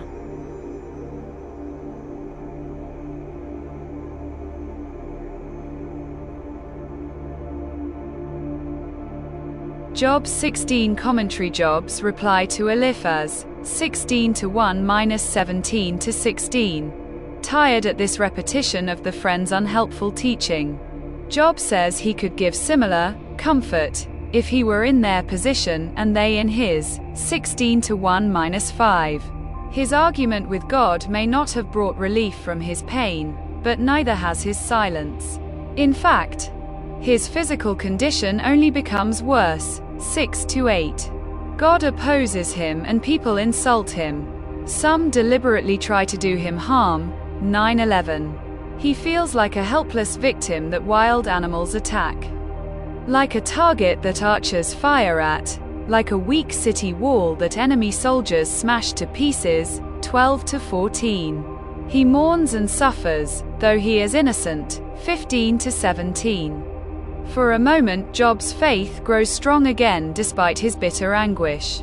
His innocent blood has been spilt on the earth, and he asks the earth to cry to heaven that justice might be done on his behalf. 18. He believes he has a heavenly witness who knows he is not guilty of the wrongdoing of which people accuse him. 19-21. Although he is confident that this witness hears his cries and affirms his innocence, he nevertheless fears that he is on the way to his death. 22-17-2. Job asks God himself to guarantee that in the end he will be declared righteous. He has given up expecting any understanding from those who have closed their minds to reason. He feels they have betrayed him. 3-5. Job is sad that he, a godly person, must suffer such pain and insults, but his sufferings make him the more determined to do right and oppose wrong. 6-9. As he returns to consider the so-called comfort of his friends, Job becomes discouraged again. There is no wisdom in what any of them say. 10. It is useless for them to try to comfort him by saying that the night of suffering will soon be past and a new day of joy will dawn. He expects only the greater darkness of death. 11-16.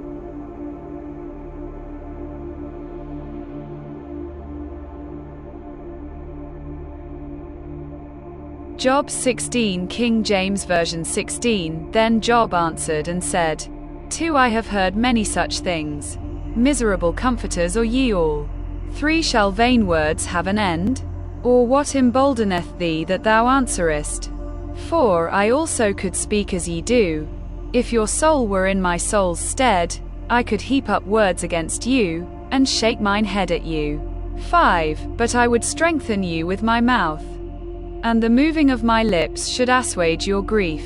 6 Though I speak, my grief is not assuaged, and though I forbear, what am I eased? 7 But now he hath made me weary. Thou hast made desolate all my company. 8 And thou hast filled me with wrinkles, which is a witness against me, and my leanness rising up in me beareth witness to my face. 9 He teareth me in his wrath, who hateth me, he gnasheth upon me with his teeth, mine enemy sharpeneth his eyes upon me. 10 They have gaped upon me with their mouth. They have smitten me upon the cheek reproachfully, they have gathered themselves together against me. 11 God hath delivered me to the ungodly, and turned me over into the hands of the wicked. 12 I was at ease, but he hath broken me asunder. He hath also taken me by my neck, and shaken me to pieces, and set me up for his mark. 13 His archers compass me round about. He cleaveth my reins asunder, and doth not spare. He poureth out my gall upon the ground. 14 He breaketh me with breach upon breach, he runneth upon me like a giant. 15 I have sewed sackcloth upon my skin, and defiled my horn in the dust. 16 My face is foul with weeping, and on my eyelids is the shadow of death. 17 Not for any injustice in mine hands. Also my prayer is pure. 18 O earth, cover not thou my blood, and let my cry have no place. 19 Also now, behold, my witness is in heaven, and my record is on high. 20 My friends scorn me, but mine eye poureth out tears unto God. 21 Oh, that one might plead for a man with God, as a man pleadeth for his neighbor. 22 When a few years are come, then I shall go the way whence I shall not return.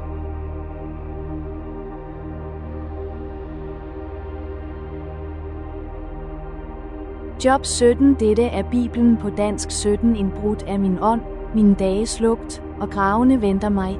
2 Visselig, spot er min del, og bittert er, hvad mit øje må skue. 3 Stil sikkerhed for mig hos dig. Hvem anden giver mig håndslag? 4 10 Du lukkede deres hjerte for indsigt, derfor vil du ikke ophøje dem. 5 Den, der forråder venner til plyndring, hans sønners øjne hentages. 6 Til mundhæld har du gjort mig for folk, jeg er blevet et hjertegn for dem. 7 Mit øje er sløvet af kvide, som skygger af mine lemmer til hobe. 8 Retsindige stivner af rædsel ved slit. Over vanhellige harmes den skyldfri. 9 Men den retfærdige holder sin vej, en renhåndet vokser i kraft. 10 Men I mød kun alle frem igen, en vismand finder jeg ikke iblandt jer. 11 Mine dage stunder mod døden, brudt af mit hjertes ønsker. 12 Natten gør jeg til dag, lyset for mig er mørke.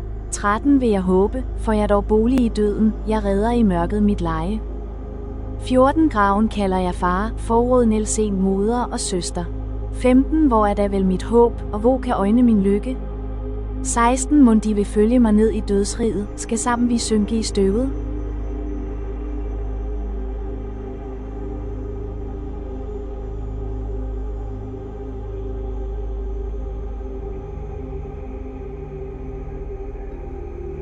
Audio for Job 17. Job 15-17 Job and his miserable comforters. A Job directs a complaint both towards earth and towards heaven. 1-2 Job's broken spirit. My spirit is broken. My days are extinguished. The grave is ready for me. Are not mockers with me? And does not my eye dwell on their provocation? A. My spirit is broken. My days are extinguished. Job continued his same sense of defeat and brokenness as described in the previous chapter. B. Are not mockers with me? The lack of sympathy and help from Job's friends, that they started out as sympathetic sufferers, as in Job chapter 2, 11-13, but became mockers when Job did not respond to their wisdom as they thought he should, was an especially painful aspect of his crisis. 3-5 Job begs heaven to sustain and support him. Now put down a pledge for me with yourself. Who is he who will shake hands with me? For you have hidden their heart from understanding. Therefore you will not exalt them. He who speaks flattery to his friends, even the eyes of his children will fail. A. Who is he who will shake hands with me? Job felt rightly so. According to his circumstances, that heaven was against him. Here, he pleaded for an agreement of peace between himself and heaven. The NIV translation of Job chapter 17:3 is helpful. Give me, O God, the pledge you demand. Who else will put up security for me? The idea is that Job cried out to God and said, "You will have to set this right, God. It is beyond me to do it." This is especially meaningful in light of the main idea of Job's friends, that it was his responsibility to repent and set things right between himself and God. In a small way, Job grasped the whole tone of salvation under the new covenant. God has made the atonement and the reconciliation. We do not have to do it ourselves. You have hidden their heart from understanding. Job understood that if God had wanted to inform the hearts of his friends, he was fully capable of doing so. Ultimately, even the unsympathetic manner of his friends was an aspect of Job's crisis allowed by God. Century, therefore you will not exalt them. At the same time, Job's friends were accountable for their lack of understanding. God's withholding of understanding from them was an evidence of his displeasure towards them. He who speaks flattery to his friends, even the eyes of his children will fail. Job here seemed to justify his harsh words towards his friends. He recognizes that it would be a bad reflection on his character if he were to simply flatter them. Verse 5 is a proverb. Job was reminding his counselors of the dire consequences of slander. Smic, ba faint, bright glimmer in the hopeless condition of Job. 1:6-9. Job explains his present condition and the ultimate resolution he trusts in. But he has made me a byword of the people, and I have become one in whose face men spit. My eye has also grown dim because of sorrow, and all my members are like shadows. Upright men are astonished at this, and the innocent stirs himself up against the hypocrite.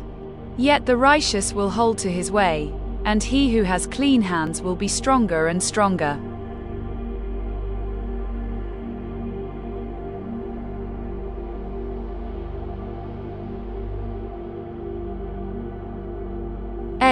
He has made me a byword of the people, and I have become one in whose face men spit. Job here spoke with poetic power of his own humiliation, and how greatly he had been humbled. It reminds us of the universal principle of the humiliation of man. Job's own humiliation was so complete that he could say, "Upright men are astonished at this." Onlookers found it hard to believe that this righteous man had been so seriously afflicted. Our own humiliation is inevitable. The frailty of humanity and the fallen nature of this world combine together to make the humiliation of man certain, yet it may come in many forms. Our humiliation may come to us through our own sin, through our own weaknesses, through circumstances beyond our control, or by what others put upon us. Thankfully, the humiliation of humanity has its model and sympathy in the life of Jesus. He climbed the ladder down from heaven's glory to the lowest of human experience, Philippians chapter 2, 5-8, to give both meaning and dignity to the humiliation of man. We are also thankful that humiliation serves as a gateway to grace. The principle stands true. God resists the proud, but gives grace to the humble. Proverbs chapter 3:34, James chapter 4:6, 1 Peter chapter 5:5. He has made me a byword of the people. Though Job recognized his own humiliation, he also proclaimed the sovereignty of God. He did not find the cause of his crisis in blind fate or even human cruelty. He understood that if he was indeed a byword of the people and a man in whose face men spit, it was because God had made him so. Job and his friends did not agree on much, but they did agree on this. They disagreed on the reasons why God had made him so, but all saw the sovereign and great hand of God behind it. Understanding this can help us, though it was obviously difficult for Job, and for us in similar circumstances, that God has a good and loving plan, even in allowing our humiliation. Job indeed became a byword of the people. My afflictions and calamities have become a subject of general conversation, so that my poverty and affliction are proverbial. As poor as Job, as afflicted as Job, are proverbs that have even reached our times and are still in use. Clarke, century. Yet the righteous will hold to his way, and he who has clean hands will be stronger and stronger. In this section, Job added a final, emphatic point, declaring the victory of the righteous. Even in his crisis, he had flashes of faith that lit up the night of his misery. This victory comes in endurance, as the righteous will hold to his way. Job would himself experience this victory as he endured through his severe and long season of crisis. This victory comes in progression, as he who has clean hands will be stronger and stronger. Job's situation did not get better in an instant. There were flashes of inspiration and clarity. But overall, God brought him through the crisis in a prolonged experience. In several of these verses, Job is supposed to speak prophetically of his future restoration, and of the good which religious society should derive from the history of his original affluence, consequent poverty and affliction, and final restoration to health, peace, and prosperity. Clarke, IV. Yet the righteous will hold to his way. F.B. Meyer gave several reasons why this was so. You shall hold on your way because Jesus holds you in his strong hand. He is your shepherd. He has vanquished all your foes, and you shall never perish. You shall hold on your way because the Father has designed through you to glorify his Son. And there must be no gaps in his crown where jewels ought to be. You shall hold on your way because the Holy Spirit has designed to make you his residence and home. And he is within you, the perennial spring of a holy life.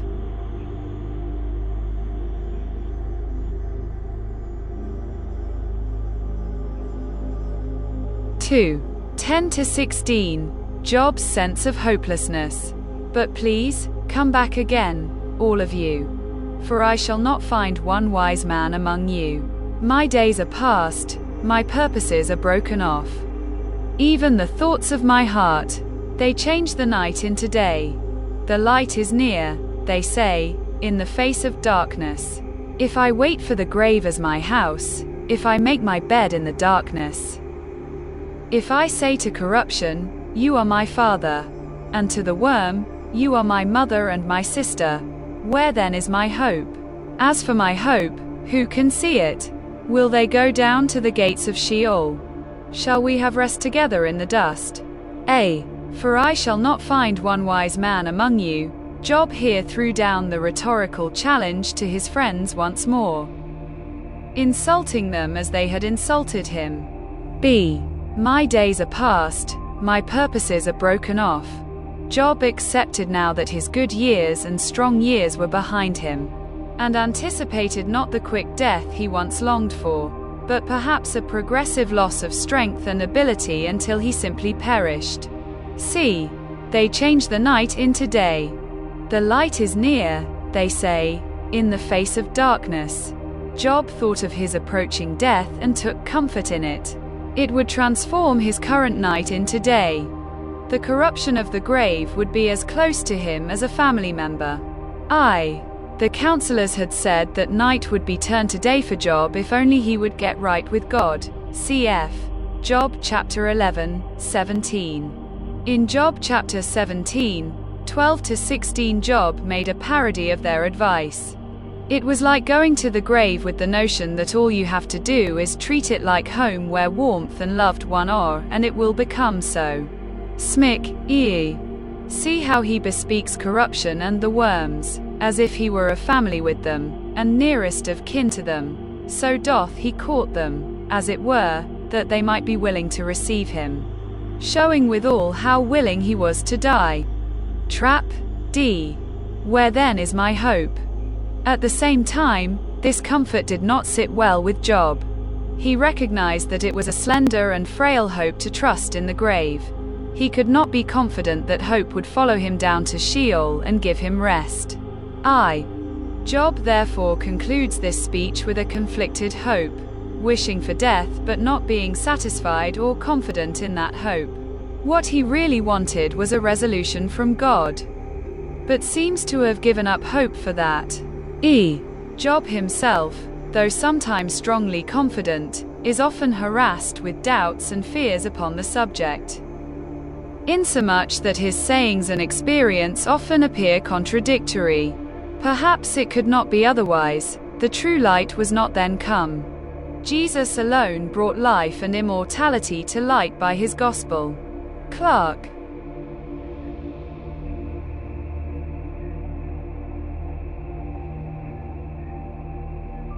Job 17, King James Version 17. My breath is corrupt, my days are extinct, the graves are ready for me. 2 Are there not mockers with me? And doth not mine eye continue in their provocation? 3 Lay down now, put me in a surety with thee. Who is he that will strike hands with me? 4 For thou hast hid their heart from understanding, therefore shalt thou not exalt them. 5 He that speaketh flattery to his friends, even the eyes of his children shall fail. 6 He hath made me also a byword of the people, and aforetime I was as a tabret. 7 Mine eye also is dim by reason of sorrow, and all my members are as a shadow.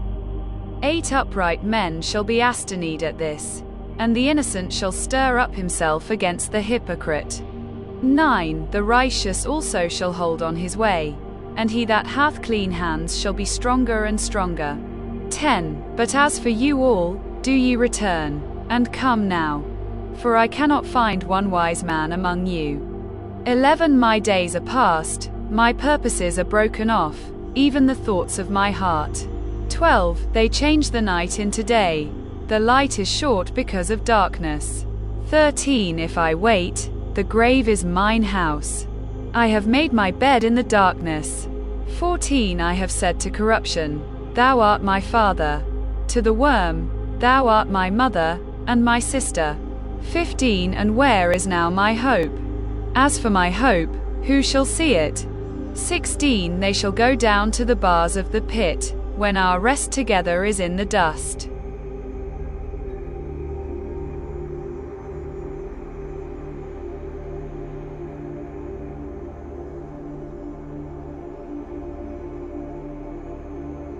Job 18. Dette er Bibelen på dansk 18. Så tog Shuaiten Bildad til orde og sagde, 2. Så gør dog en ende på dine ord, kom til fornuft og lad os tale. 3. Vi skal vi regnes for kvæg og stå som umælende i dine øjne. 4. Du, som i vrede sønderslider din sjæl, skal for din skyld jorden blive øde og klippen flyttes fra sit sted. 5. Nej, den gudløses lys bliver slukt, hans ildslue giver ej lys. 6. Lyset i hans telt går ud, og hans lampe slukkes for ham. 7. Hans kraftige skridt bliver korte, han falder for eget råd. 8. 10. Hans fod drives ind i nettet, på fletværk vandrer han frem. 9. Fælden griber om hælen, garnet holder ham fast. 10. Snaren er skjult i jorden for ham og saksen på hans sti. 11. Rædsler skræmmer ham alle vegne og kysser ham skridt for skridt. 12. Ulykken hungrer efter ham, undergang lurer på hans fald. 13. Dødens førstefødte æder hans lemmer, æder hans legemes lemmer. 14. Han rives bort fra sit telt, sin fortrøstning, den styrer hans skridt til rædslernes konge. 15. I hans telt har undergang hjemme, svovl strøs ud på hans bolig. 16. Nedentil tørrer hans rødder. Oventil visner hans grene. 17. Hans minde svinder fra jord, på gaden nævnes ikke hans navn. 18. Man støder ham ud fra lys i mørket og driver ham bort fra jorderi. 19. I sit folk har han ikke afkom og æt, i hans hjem er der ingen tilbage. 20. De i vester stivner ved hans skæbnedag, de i øst bliver slagne af rædsel. 21. Ja, således går det den lovløses bolig, dens hjem, der ej kender Gud. Job 18 Commentary Bildad speaks, 18-1-21. In an angry outburst, Bildad accuses Job of not answering their arguments directly and of looking for arguments on other matters instead. Job speaks to them as if they were stupid cattle, and speaks to God as if the Creator should change the world to suit Job. 18:1-4. Then, with inexcusable heartlessness, in view of the recent calamities in Job's household, Bildad further describes the punishment that justly falls on the wicked. In his house, sorrow will replace happiness and poverty will replace prosperity. 5-7. This is a judgment from which he cannot escape. He is like an animal caught in a trap. 8-10. He is afflicted with fear, hunger, disease, and finally death. 11-14. His property is destroyed and his family is wiped out. 15-19. His fate becomes a lesson to all who would oppose God. 20-21.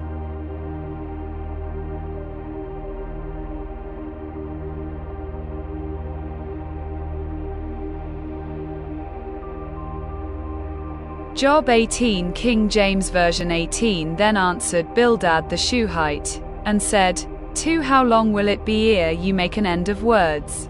Mark, and afterwards we will speak. 3. Wherefore are we counted as beasts, and reputed vile in your sight? 4. He teareth himself in his anger. Shall the earth be forsaken for thee? And shall the rock be removed out of his place? 5. Yea, the light of the wicked shall be put out, and the spark of his fire shall not shine. 6. The light shall be dark in his tabernacle, and his candle shall be put out with him. 7. The steps of his strength shall be straitened, and his own counsel shall cast him down.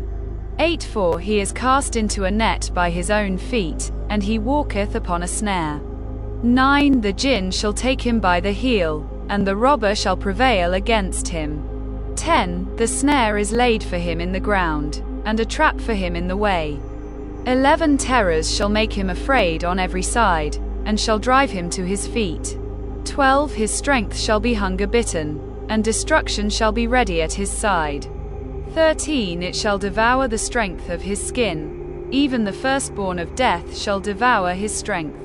14. His confidence shall be rooted out of his tabernacle, and it shall bring him to the king of terrors. 15. It shall dwell in his tabernacle, because it is none of his.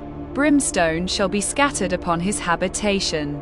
16. His roots shall be dried up beneath, and above shall his branch be cut off. 17. His remembrance shall perish from the earth, and he shall have no name in the street. 18. He shall be driven from light into darkness, and chased out of the world. 19. He shall neither have son nor nephew among his people, nor any remaining in his dwellings. 20. They that come after him shall be astonied at his day, as they that went before were affrighted. 21. Surely such are the dwellings of the wicked, and this is the place of him that knoweth not God.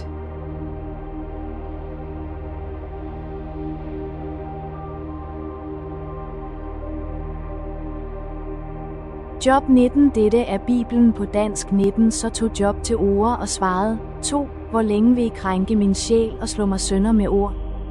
3. I håner mig nu for 10. gang, mishandler mig uden skam. 4. Har jeg da virkelig fejlet, hænger der fejl ved mig? 5. Eller gør I jer store imod mig og revser mig ved at smede? 6. Så vid da, at Gud har bøjet min ret, omspændt mig med sit net. 7. Se, jeg skriger vold, men får ikke svar, råber om hjælp, der er ingen ret.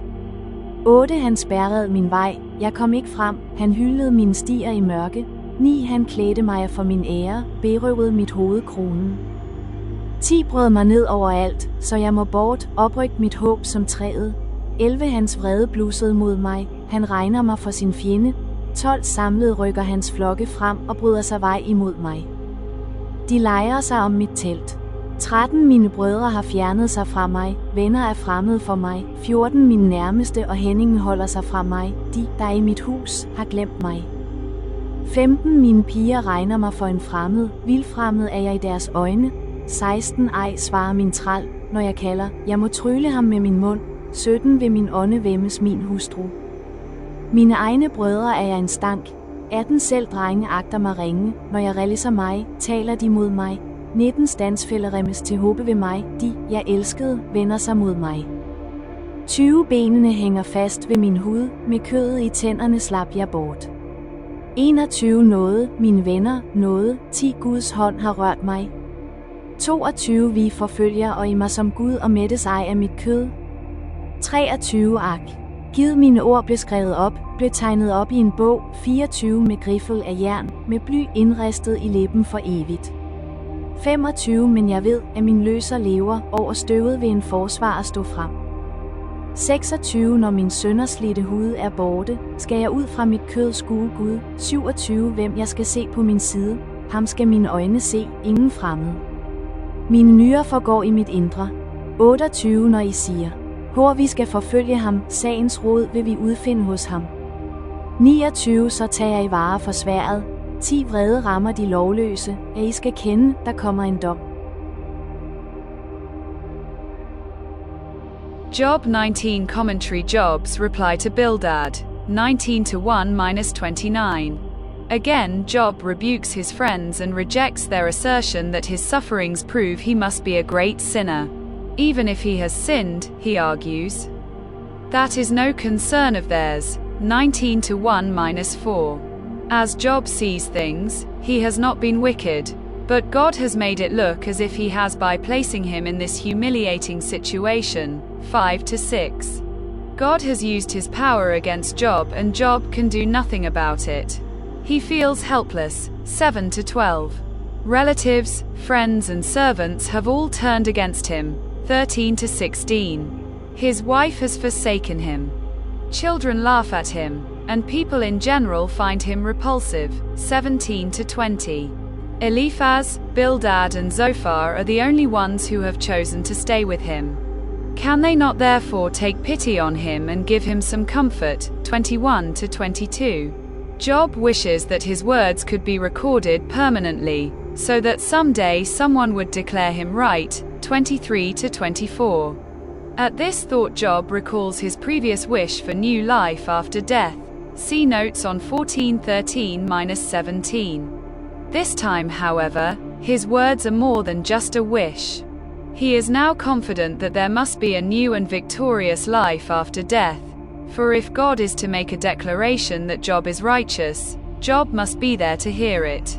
So though his body may die, he will somehow live again. In his own body, with his own eyes, he will see God. 25-27. When that day comes, justice will be done to those who at present insist that Job's suffering is the result of his secret sins. His accusers will be proved wrong and his persecutors will be punished. 28-29.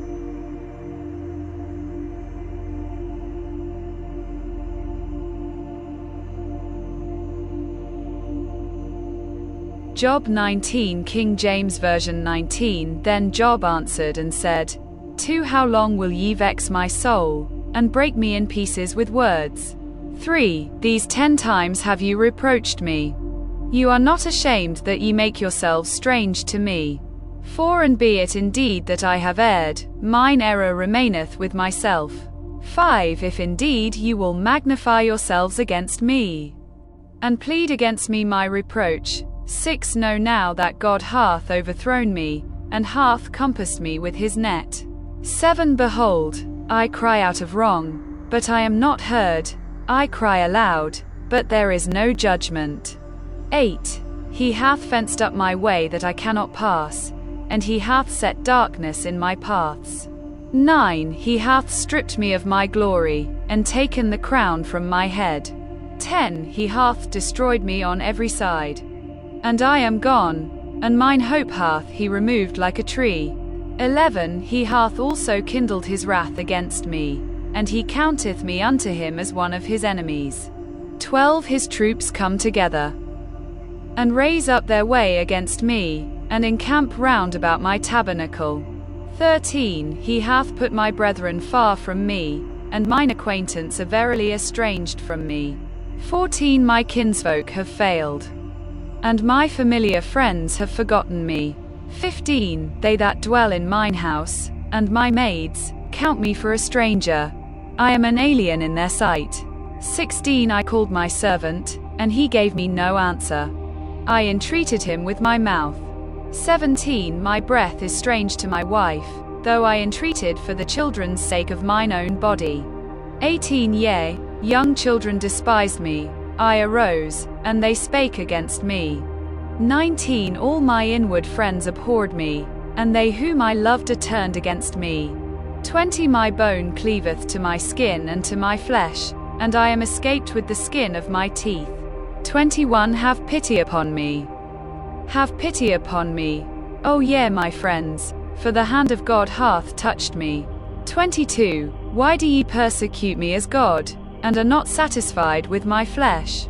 23 Oh, that my words were now written. Oh, that they were printed in a book. 24 That they were graven with an iron pen, and lead in the rock forever. 25 For I know that my Redeemer liveth, and that he shall stand at the latter day upon the earth. 26 And though after my skin worms destroy this body, yet in my flesh shall I see God. 27 Whom I shall see for myself, and mine eyes shall behold, and not another, though my reins be consumed within me. 28 But ye should say, Why persecute we him, seeing the root of the matter is found in me? 29 Be ye afraid of the sword, for wrath bringeth the punishments of the sword, that ye may know there is a judgment.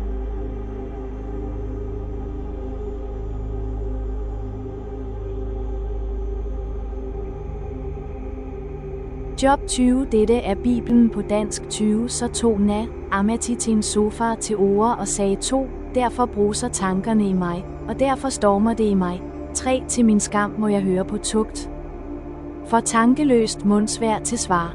4. Ved du da ikke fra Ariels tid, fra tiden, da mennesket sattes på jorden. 5. Af gudløses jubel er kort og vanhelliges glæde stakket. 6. Steg en hans hovmod til himlen, ragede hans hoved i sky. 7. Som sit skarn forgår han for evigt. De, der så ham, siger, hvor er han? 8. Han flyer som en drøm, man finder ham ikke. Som et nattesyn jages han bort. 9. Øjet, der så ham, ser ham ej mere, hans sted får ham aldrig at se igen. 10. Hans sønner bejler til ringens yndest, hans hænder må give hans gods tilbage. 11. Hans ben var fulde af ungdomskraft, men den lægger sig med ham i støvet. 12. Er det onde en sødt i hans mund, når han gemmer det under sin tunge. 13. Sparer på det og slipper det ikke. Holder det fast til sin gane. 14. Så bliver dog maden i hans indre til slangegift inden i ham. 15. Godset, han slugte, må han spy ud, Gud driver det ud af hans bug. 16. Han indsuger slangernes gift, og øgleungen slår ham ihjel. 17. Han skuer ej strømme af olie, begge af honning og fløde. 18. Han må af med sin vinding, svælger den ej, får ingen glæde af tilbyttet gods. 19. Han knuste de ringe og lod dem ligge, ranede huse, han ej havde bygget. 20. Han har ingen hjælp af sin rigdom, trods sin skatte reddes han ikke. 21. Ingen gik fri for hans glupskhed, derfor var hans lykke ikke. 22. Midt i sin overflod har han det trangt, al slags nød kommer over ham. 23. For at fylde hans bug sender Gud sin vredes glød imod ham, lader sin harme regne på ham. 24. Flyer han for brynje af jern, så gennemborer ham kobberbuen. 25. En kniv kommer ud af hans ryg, et lynende stål af hans galle. Over ham falder rædsler. 26. Idel mørke er opsparet til ham. Ild, der ej blæses op, fortærer ham, æder levningen i hans telt. 27. Himlen bringer hans brøde for lyset, og jorden rejser sig mod ham. 28. Hans huses vinding må rives bort på Guds vredesdag. 29. Slig er den gudløses lod fra Gud og lønnen fra Gud for hans brøde.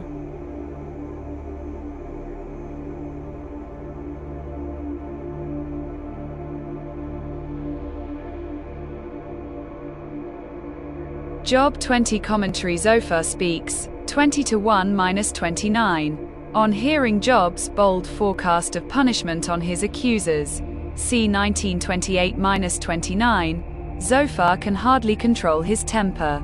Not only does he feel insulted, but he is burning with inward rage. 20-1-3. His hasty reply is intended to hurt Job by reminding him that the wicked person's happiness and success are short-lived. 4-7. The wealth he unjustly gained will not save him, and his early death will be a fitting punishment. 8-11. The wicked feed on sin, keeping it in their mouths as long as possible to enjoy its taste before swallowing it.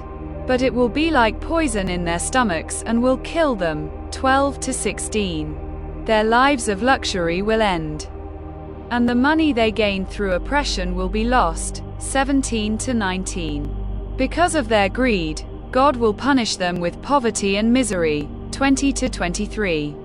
The sword of God's anger will pierce them, and the fire of God's wrath will burn them up. 24-26. Zophar triumphantly concludes that heaven and earth will unite to destroy those who fight against God. 27-29.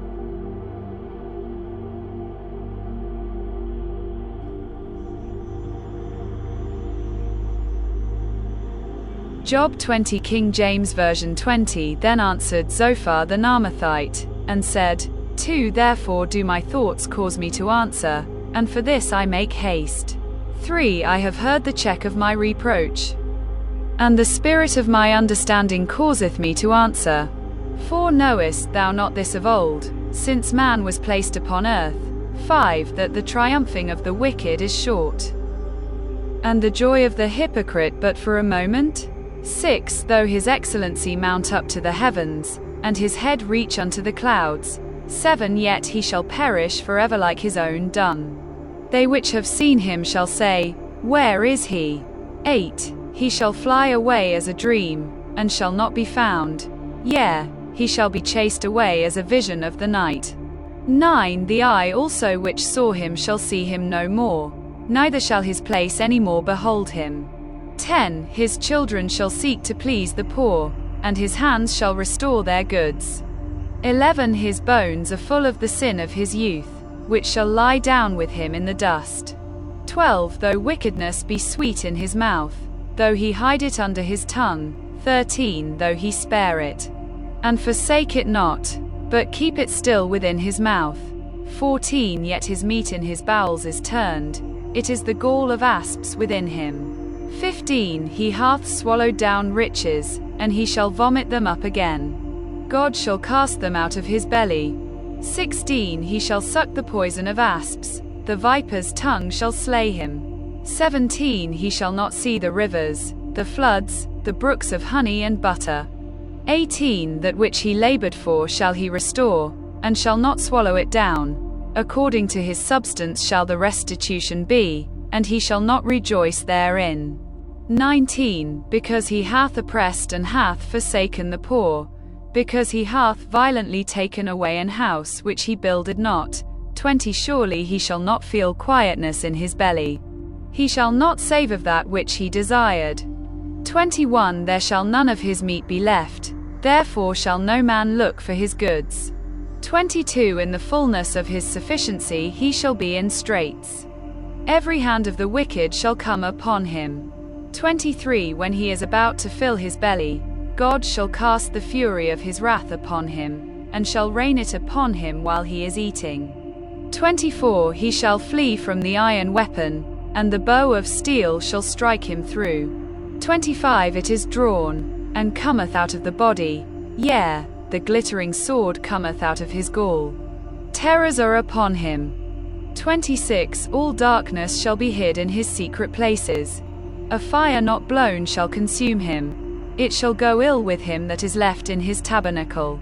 27 The heaven shall reveal his iniquity, and the earth shall rise up against him. 28 The increase of his house shall depart, and his goods shall flow away in the day of his wrath. 29 This is the portion of a wicked man from God, and the heritage appointed unto him by God.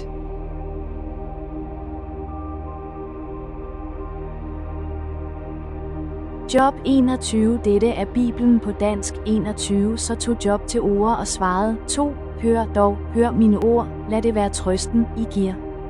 3 Find jeg nu i, at jeg taler, siden kan I jo håne. 4 Gælder min klage mennesker, vi skulle ej være utålmodige. 5. Vend jer til mig og stivne rædsel, læg hånd på mund. 6. Jeg gruer, når jeg tænker derpå, mit legeme gribes af skælven. 7. De gudløse. Hvorfor lever de, bliver gamle, ja vokser i kraft? 8. Deres æt har de blivende hos sig, deres afkom for deres øjne. 9. Deres huse er sikre mod rædsler, Guds svøbe rammer dem ikke. 10. Ej springer deres tyr forgæves, koen kælver, den kaster ikke. 11. De slipper deres drenge ud som for, deres børneflok boldrer sig ret. 12. De synger til pauke og sitter, er glade til fløjtens toner.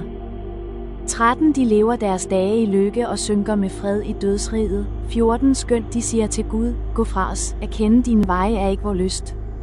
15. Den almægtige, hvad han, skal vi tjene ham? Hvad gavn er banke på hos ham?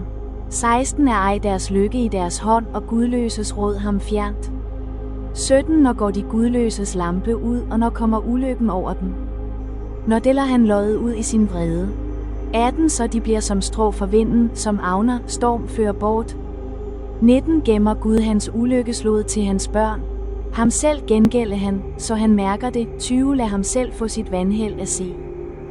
Den almægtiges vrede at drikke. 21. 10. Hvad bryder han sig siden om sit hus, når hans måneders tal er udrundet? 22. Kan man vel tage Gud i skole, ham, som dømmer de højeste væsner? 23. En dør jo på lykkens tinde, helt tryg og så helt uden sorger. 24. Hans spande er fulde af mælk, hans knogler er saftig marv. 25. Med bitter sjæl dør en anden og har aldrig nyt nogen lykke. 26. De lægger sig begge i jorden, og begge dækkes af orme. 27. Se, jeg kender så vel eders tanker, og de rænker, I spinder imod mig. 28. Når I siger, hvor er stormandens hus og det telt, hvor de gudløse bor. 29. Har I aldrig spurgt de berejste og godkendt deres beviser. 30. Den onde skånes på ulykkens dag og frelses på vredens dag. 31. Hvem foreholder ham vel hans færd, gengælder ham, hvad han gør. 32. Til graven bæres han hen, ved hans gravhøj holdes der vagt. 33. I dalbunden hviler han sødt, alverden følger så efter, en flok uden tal gik forud for ham. 34. Hvor tom er den trøst, som I giver, eders svar, kun svig er tilbage. Job 21 Commentary Job's reply to Zophar, 21-1-34. There are two main reasons for Job's impatient speech. One is the frustration of arguing with a person whom he cannot see or hear. The other is the constant pain that torments him. If the friends can understand this and stop their mockery for a moment, Job will answer Zophar's statement calmly. 21, 1-6. The wicked are not always swiftly destroyed as Zophar claims. Many enjoy long lives of peace, prosperity and happiness. 7-13. The wicked fight against God yet prosper. Job hates wickedness yet suffers. 14-16. How often, asks Job, do the wicked suffer all the terrible judgments that the three friends have detailed? 17-18. The friends may reply that the children will reap the fruits of the parents' sins. If this is so, says Job, it still means that the wicked themselves are not punished. They do not worry about what happens to others after they die. 19-21. It is wrong to try to make God's actions fit human theories, especially when those theories are contradicted by the plain realities of life. 22. The fact is that all people, good and bad alike, suffer the unwelcome fate of death. This shows that sufferings and misfortunes are not an indication of a person's goodness or wickedness. 23-26. The friends say that calamity will come upon the house of the wicked. 27-28. But anyone who observes events around him knows this is not always true. 29-31. Some of the wicked have impressive funerals, where crowds of people attend to pay them honor. 32-33. The friends are not being honest when they quote those examples that support their theories, but ignore others. 34.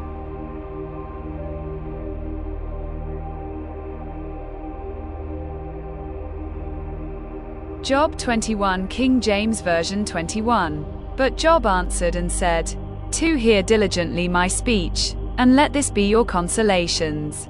3. Suffer me that I may speak, and after that I have spoken, mock on. 4. As for me, is my complaint to man? And if it were so, why should not my spirit be troubled? 5. Mark me, and be astonished, and lay your hand upon your mouth. 6. Even when I remember I am afraid, and trembling taketh hold on my flesh. 7. Wherefore do the wicked live, become old, yea, are mighty in power. 8. Their seed is established in their sight with them, and their offspring before their eyes. 9. Their houses are safe from fear, neither is the rod of God upon them. 10. Their bull gendereth, and faileth not, their cow calveth, and casteth not her calf.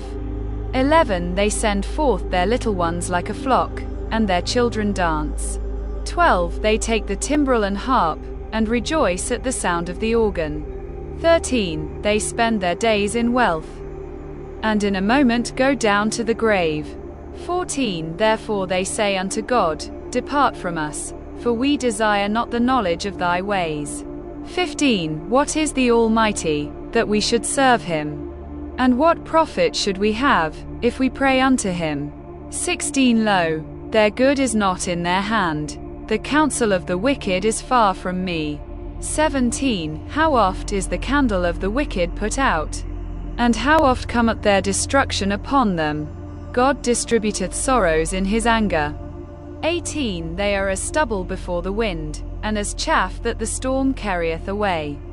19. God layeth up his iniquity for his children, he rewardeth him, and he shall know it. 20. His eyes shall see his destruction, and he shall drink of the wrath of the Almighty. 21. For what pleasure hath he in his house after him, when the number of his months is cut off in the midst? 22. Shall any teach God knowledge, seeing he judgeth those that are high? 23. One dieth in his full strength, being wholly at ease and quiet. 24. His breasts are full of milk, and his bones are moistened with marrow. 25. And another dieth in the bitterness of his soul, and never eateth with pleasure. 26. They shall lie down alike in the dust, and the worms shall cover them. 27. Behold, I know your thoughts, and the devices which ye wrongfully imagine against me. 28. For ye say, Where is the house of the prince? And where are the dwelling places of the wicked? 29. Have you not asked them that go by the way? And do you not know their tokens? 30. That the wicked is reserved to the day of destruction, they shall be brought forth to the day of wrath. 31. Who shall declare his way to his face? And who shall repay him what he hath done? 32. Yet shall he be brought to the grave, and shall remain in the tomb. 33. The clods of the valley shall be sweet unto him, and every man shall draw after him, as there are innumerable before him. 34. How then comfort ye me in vain, seeing in your answers there remaineth falsehood?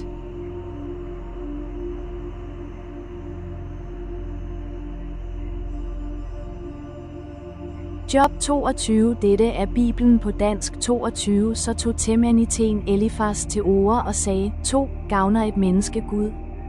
Nej, den kloge gavner sig selv. 3. Har den almægtige godt af din retfærd, vinding af din vandel er ret? 4. Revser han dig for din gudsfrygt? Eller gør han i rette med dig derfor? 5. Er ikke din ondskab stor og din brøde uden ende? 6. 10. Du pantede brødre uden grund. Træk klæderne af dine nøgne. 7. Gav ikke den trætte vand at drikke og nægte den sultne brød. 8. Den mægtige, hans var landet, den hædrede boede der. 9. Du lod enker gå tomhændet bort. Knuste de farløses armé. 10. Derfor var der snaret omkring dig, og rædsel ængstede dig bræt. 11. Dit lys blev mørke, du kan ej se, og strømme af vand går over dig. 12. Er Gud ej i højen himmel? Se stjernernes tinde, hvor højt de står. 13. Dog siger du, hvad ved Gud, holder han dom bag sortens sky? 14. Skyerne skjuler ham, så han ej ser. På himlens runding gør han. 15. Vil du følge fortidens sti, som urettens mænd betrådte. 16. De, som i utide reves bort, hvis grundvold flød bort som en strøm. 17. Som sagde til Gud, gå fra os. Hvad kan den almægtige gøre os? 18. Og han havde dog fyldt deres huse med godt. Men de gudløses råd er ham fjernt. 19. De retfærdige så det og glædede sig, den uskyldige spottede dem. 20. Forvist. Hvor fjender forgik, og ild fortæret de sidste af dem. 21. Bliv ven med ham og hold fred. Derved vil der times der lykke. 22. Tag dog mod lærdom af ham og læg dig hans ord på sinde. 23. Vender du ydmygt om til den almægtige, fjerner du uretten fra dit telt. 24. Kaster du guldet på jorden, ofirguldet blandt bækkenes sten. 25. Så den almægtige bliver dit guld, hans lov dit sølv. 26. Ja, da skal du fryde dig over den almægtige og løfte dit åsyn til Gud. 27. Bær du til ham, hør han dig, indfri kan du, hvad du har lovet. 28. Hvad du sætter dig for, det lykkes. Det lysner på dine veje. 29. 10 stolte, hovmodige ydmyger han, men hjælper den, der slår øjnene ned.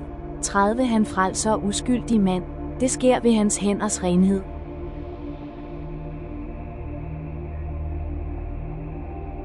Job 22. Dette er Bibelen på dansk. 22. Så tog Temaniten Elifas til orde og sagde, 2. Gavner et menneske Gud?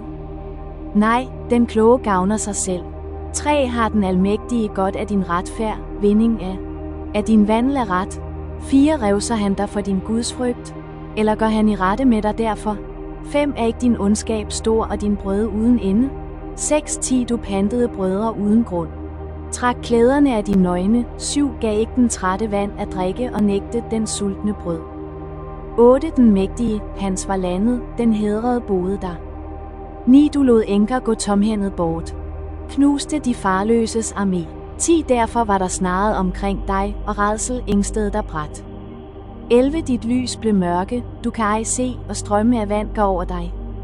12. Er Gud ej i højen himmel? Se stjernernes tinde, hvor højt de står. 13. Dog siger du, hvad ved Gud, holder han dom bag sortens sky? 14. Skyerne skjuler ham, så han ej ser. På himlens runding går han. 15. Vil du følge fortidens sti, som urettens mænd betrådte. 16. De, som i utide reves bort, hvis grundvold flød bort som en strøm. 17. Som sagde til Gud, gå fra os. Hvad kan den almægtige gøre os? 18. Og han havde dog fyldt deres huse med godt. Men de gudløses råd er ham fjernt. 19. De retfærdige så det og glædede sig, den uskyldige spottede dem. 20. Forvist. Hvor fjender forgik, og ild fortæret de sidste af dem. 21. Bliv ven med ham og hold fred. Derved vil der times der lykke.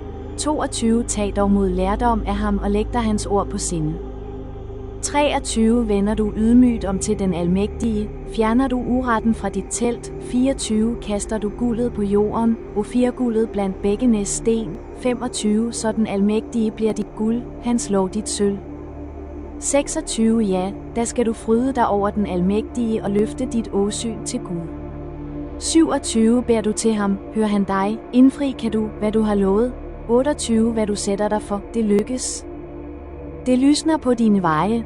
29. 10 stolte, hovmodige ydmyger han, men hjælper den, der slår øjnene ned. 30. Han frelser uskyldig mand, det sker ved hans hænders renhed.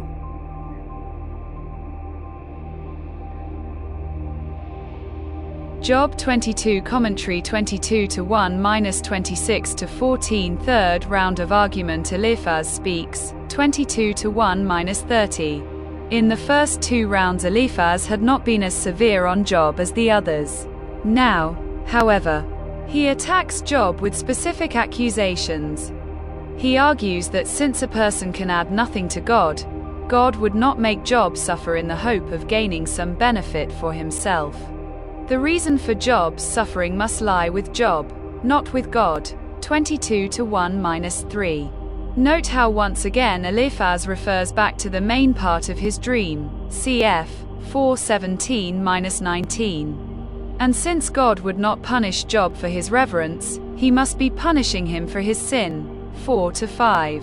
Eliphaz's accusation is that Job has heartlessly oppressed others to make himself rich. 6-9. And that is why God is now punishing him. 10-11. According to Eliphaz, Job practices all this evil because he thinks God is so far away that he cannot see him and will not punish him. 12-14.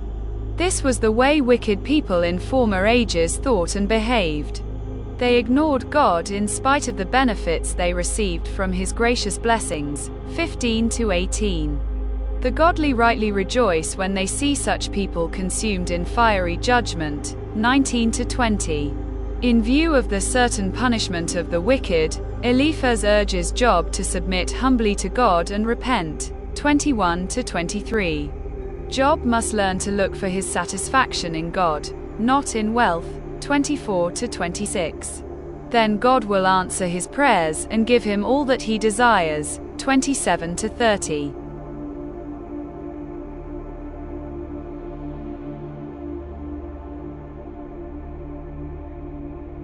Job 22, King James Version 22. Then Eliphaz the Temanite answered and said, 2 Can a man be profitable unto God, as he that is wise may be profitable unto himself?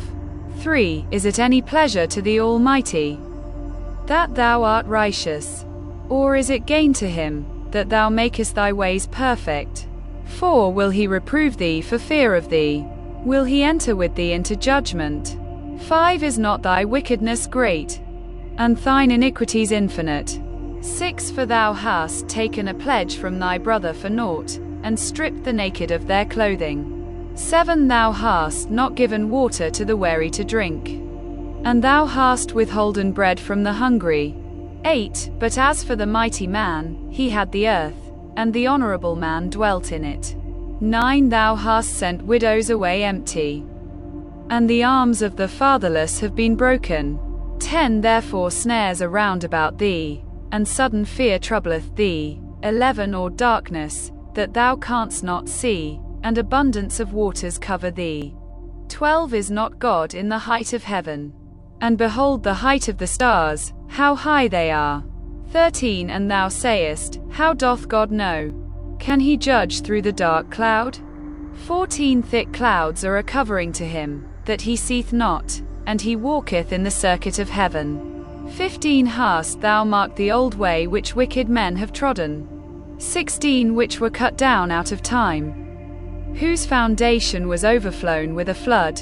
17 Which said unto God, Depart from us, and what can the Almighty do for them? 18 Yet he filled their houses with good things, but the counsel of the wicked is far from me. 19 The righteous see it, and are glad, and the innocent laugh them to scorn.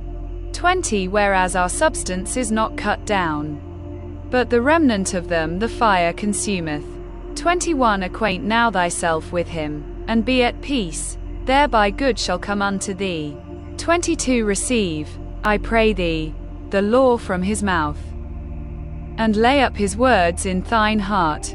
23 If thou return to the Almighty, thou shalt be built up, thou shalt put away iniquity far from thy tabernacles.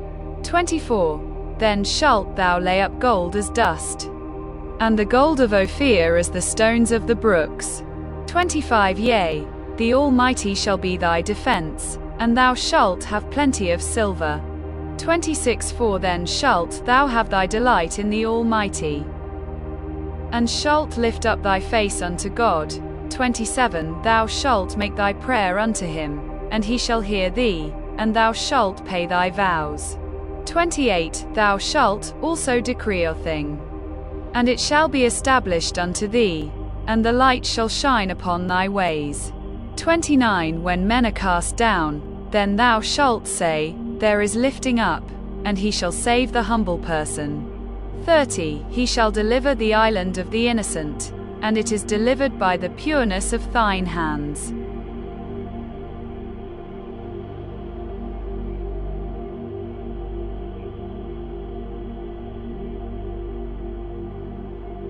Job 23. Dette er Bibelen på dansk 23. Så tog Job til orde og svarede, 2. Også i dag er der trods i min klage, tungt ligger hans hånd på mit suk. 3 ark, vidste jeg vej til at finde ham. Kunne jeg nå hans trone? 4 Dalton ville jeg udrede sagen for ham og fylde min mund med beviser. 5 Vide, hvad svar han gav mig, skønne, hvad han sagde til mig. 6 Mon han da satte sin almagt imod mig? Nej, visselig agtede han på mig. 7 Der gik en oprigtig i rette med ham, og jeg bjergede for evigt min ret. 8. Men går jeg mod øst, der er han der ikke, mod vest, jeg mærker ej til ham.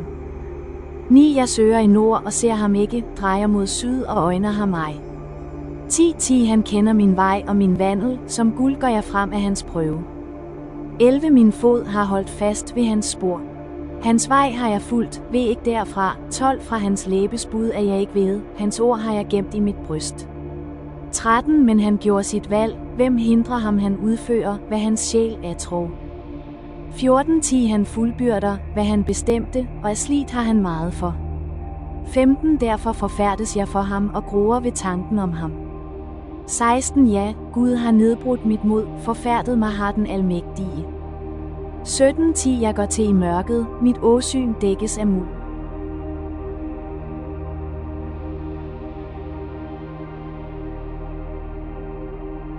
Job 23. Dette er Bibelen på dansk 23, så tog Job til orde og svarede, 2. Også i dag er der trods i min klage, tungt ligger hans hånd på mit suk. 3. Ark, vidste jeg vej til at finde ham. Kunne jeg nå hans trone? 4. Dalton ville jeg udrede sagen for ham og fylde min mund med beviser. 5. Vide, hvad svar han gav mig, skønne, hvad han sagde til mig. 6. Mon han da satte sin almagt imod mig? Nej, visselig agtede han på mig. 7. Der gik en oprigtig i rette med ham, og jeg bjergede for evigt min ret. 8. Men går jeg mod øst, der er han der ikke, mod vest, jeg mærker ej til ham. 9. Jeg søger i nord og ser ham ikke, drejer mod syd og øjner ham ej. 10. Han kender min vej og min vandel, som guld går jeg frem af hans prøve. 11. Min fod har holdt fast ved hans spor. Hans vej har jeg fulgt, ved ikke derfra. 12. Fra hans læbesbud er jeg ikke ved, hans ord har jeg gemt i mit bryst. 13. Men han gjorde sit valg, hvem hindrer ham han udfører, hvad hans sjæl er tro. 14. Han fuldbyrder, hvad han bestemte, og af slidt har han meget for. 15. Derfor forfærdes jeg for ham og gruer ved tanken om ham. 16. Ja, Gud har nedbrudt mit mod, forfærdet mig har den almægtige. 17. Jeg går til i mørket, mit åsyn dækkes af muld.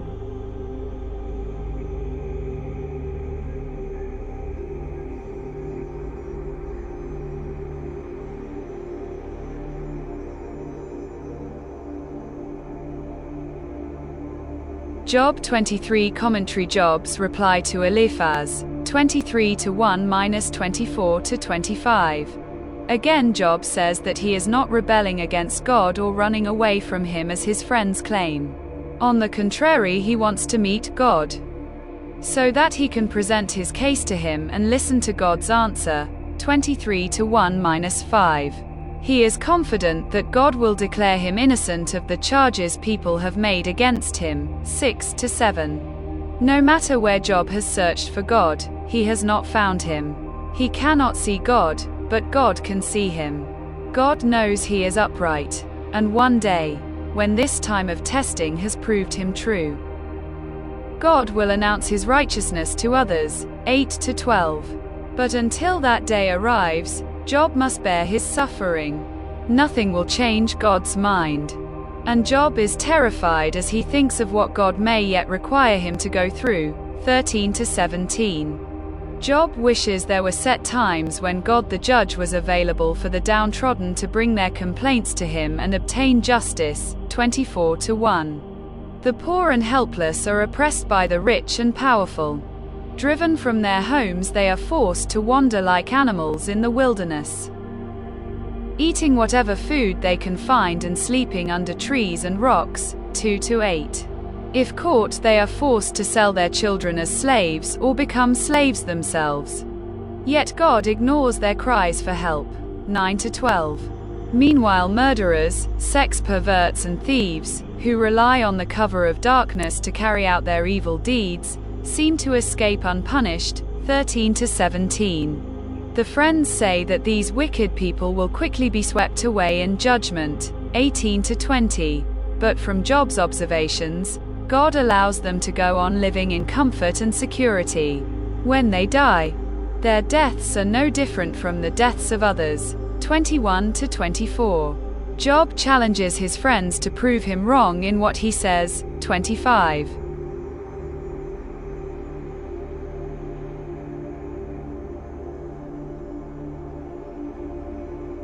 23 Then Job answered and said, 2 Even today is my complaint bitter.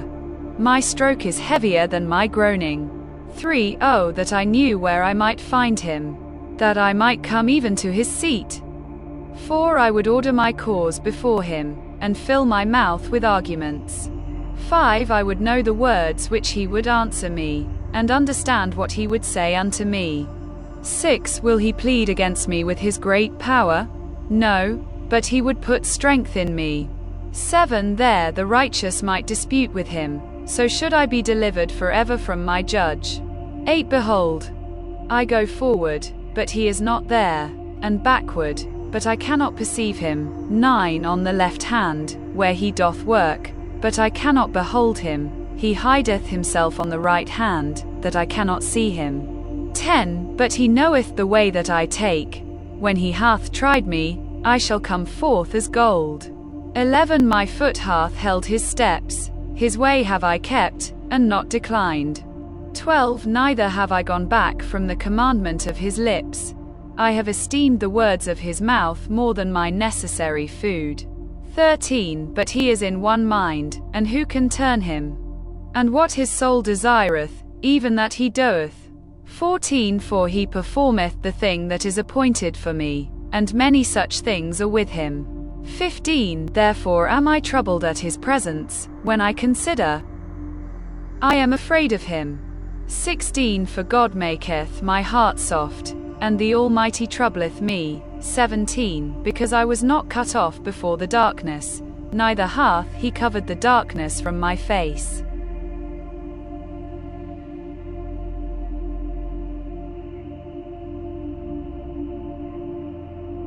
Job 24. Dette er Bibelen på dansk 24. Hvorfor har ej den almægtige opsparet tider? Vi får de, som kender ham, ikke hans dage at se.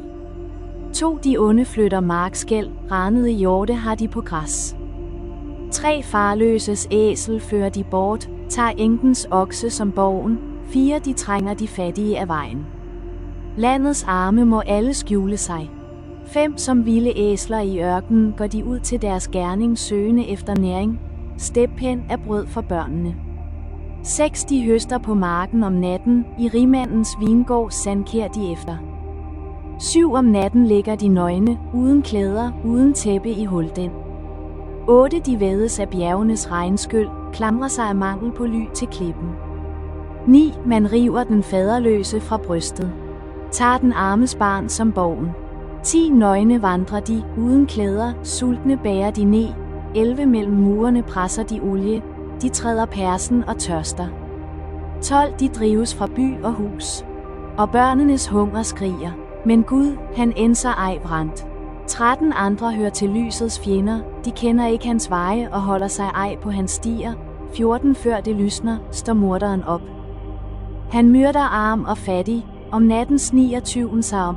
15 Horkarlens øje lurer på skumring, han tænker, intet øje kan se mig, og skjuler sit ansigt under en maske. 16 I mørke bryder de ind i huse. De lukker sig inde om dagen, 10 Ingen af dem vil vide af lys. 17 For dem er mørket morgen, tide er kendt med mørkets rædsler. 18 Over vandfladen jages han hen, hans arvelod i landet forbandes. Han færdes ikke på vejen til vingården. 19 Som tørke og hede tager snevand, så dødsriget dem, der har syndet. 20 Han er glemt på sin hjemstavns torv, hans storhed kommes ej mere i hu. Uretten knækkes som træet. 21 Han var ond mod den golde, der ikke fødte, mod enken gjorde han ikke vel. 22 Det gik skævt, rev han bort i sin vælde. Han står op og er ikke tryg på sit liv. 23 Han styrtes uden håb og støtte, og på hans veje er idel nød.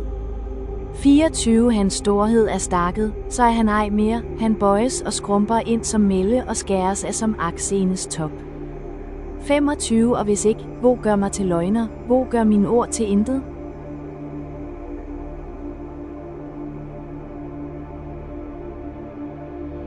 Audio for Job 24.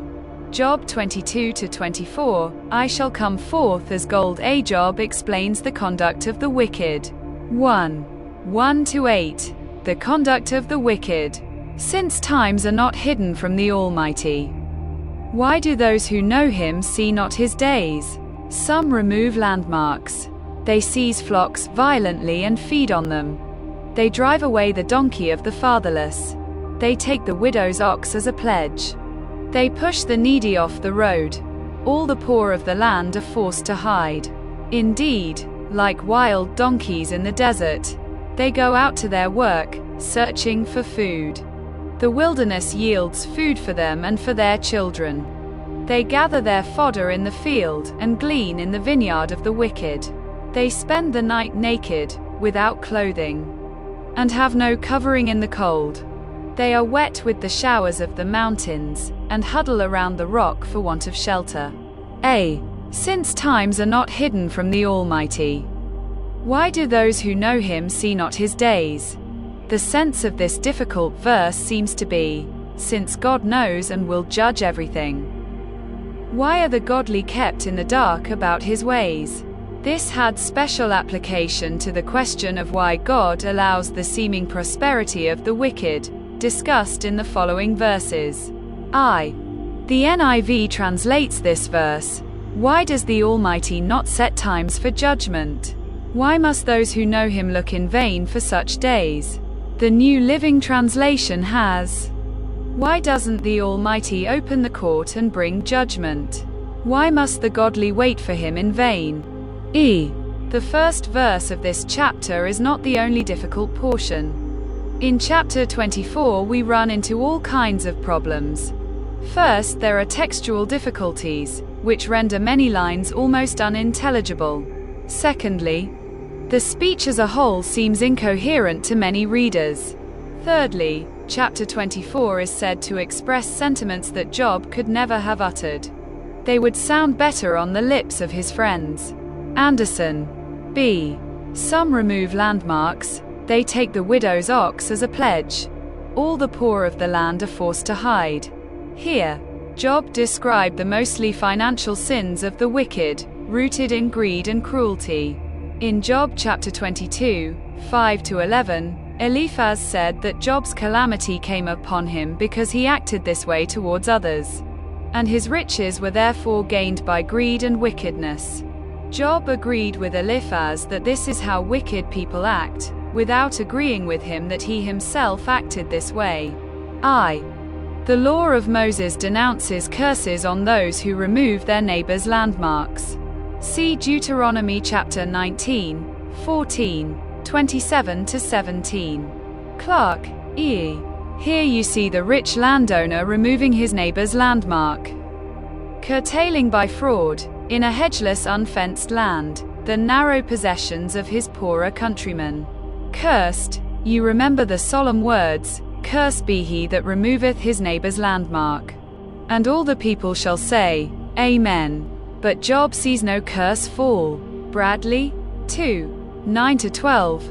The wicked oppress the weak. Some snatch the fatherless from the breast, and take a pledge from the poor.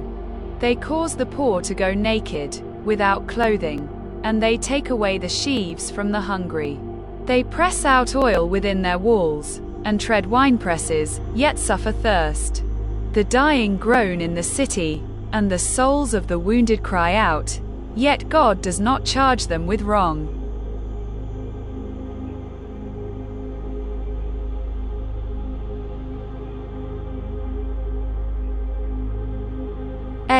Some snatch the fatherless from the breast, and take a pledge from the poor. In a vivid description, Job described the heartless oppression inflicted upon the poor by the godless. One would expect that Job would not condemn this so strongly if he were guilty of the same, as accused by Eliphaz in Job chapter 22, 5-11. The touching pathos of these word pictures should be felt by the reader, for they give us some insight into Job's contempt for wickedness and his ability to empathize with those in distress. Smick, B. Yet God does not charge them with wrong. This was the part that was difficult for Job to understand and accept. He knew how wicked the wicked were. What he could not comprehend was why God did not judge them as they deserved. Job pleads with God to subpoena sinners and judge them. With mounting frustration, Job cites example after example of sinners who go unpunished. Lawson, E. Job felt God should demonstrate his justice by openly punishing the wicked. In the divine speeches, God would teach him a tremendous lesson about this, which he did not now understand. Smick, E. The dying groan in the city. After having shown the oppressions carried on in the country, he takes a view of those carried on in the town. Here the miseries are too numerous to be detailed. Clark, B. The seeming security of the wicked. 1. 13-17. The deeds done in darkness. There are those who rebel against the light. They do not know its ways nor abide in its paths. The murderer rises with the light. He kills the poor and needy, and in the night he is like a thief. The eye of the adulterer waits for the twilight, saying, "No eye will see me," and he disguises his face. In the dark they break into houses which they marked for themselves in the daytime. They do not know the light. For the morning is the same to them as the shadow of death. If someone recognizes them, they are in the terrors of the shadow of death. A. There are those who rebel against the light. In powerful poetic images, Job describes the kind of sin that happens under the cover of darkness. Darkness is used as a cloak for the murderer, the thief, and the adulterer. It was almost as if Job anticipated the later instruction from the Apostle Paul. The night is far spent, the day is at hand. Therefore let us cast off the works of darkness, and let us put on the armor of light.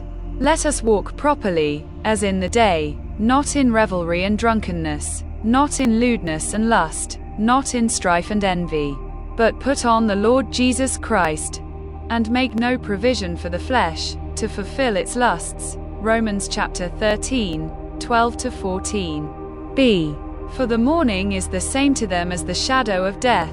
One should regard the morning as something good, the coming of light after the dark night.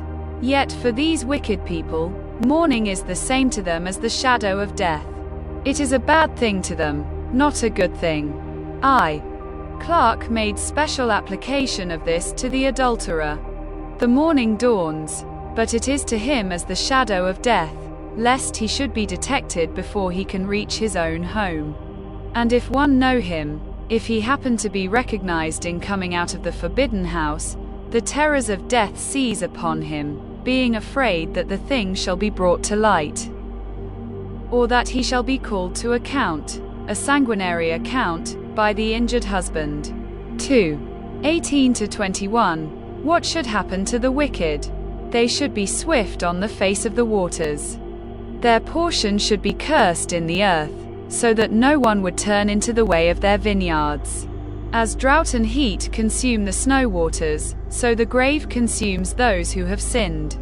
The womb should forget him. The worm should feed sweetly on him. He should be remembered no more, and wickedness should be broken like a tree. For he preys on the barren who do not bear, and does no good for the widow.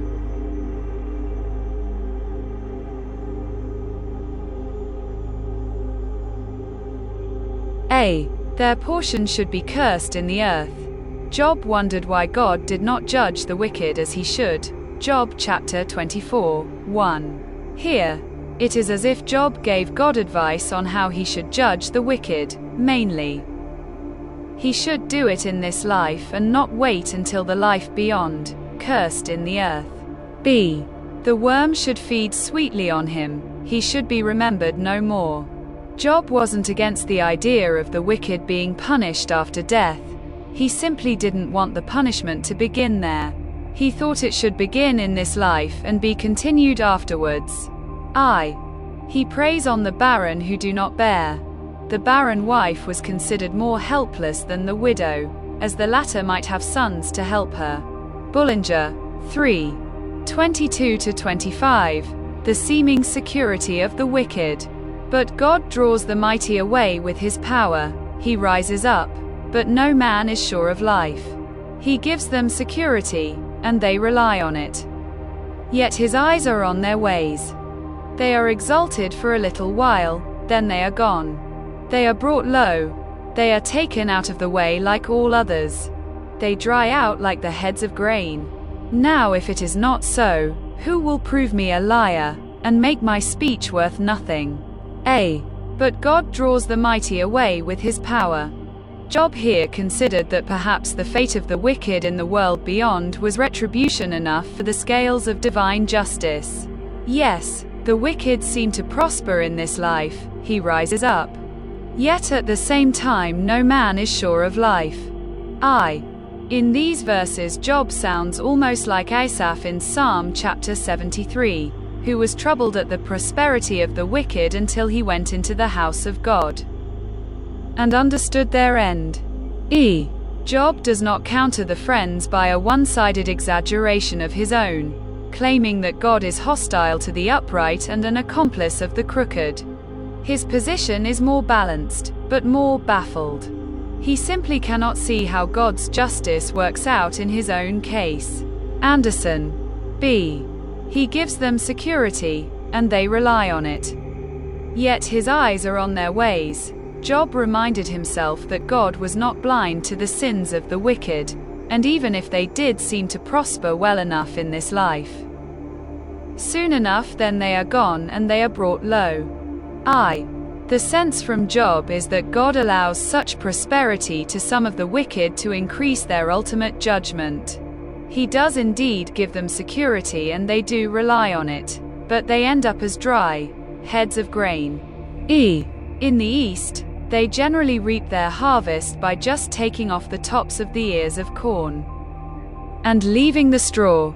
Thus will the wicked be cut off. Spurgeon, Century. Now if it is not so, who will prove me a liar? Job challenges all men to contradict what he affirms, that the righteous may be greater sufferers, and the wicked may for a while prosper, but that God will, in the end, overthrow the ungodly, and establish the righteous. Spurgeon.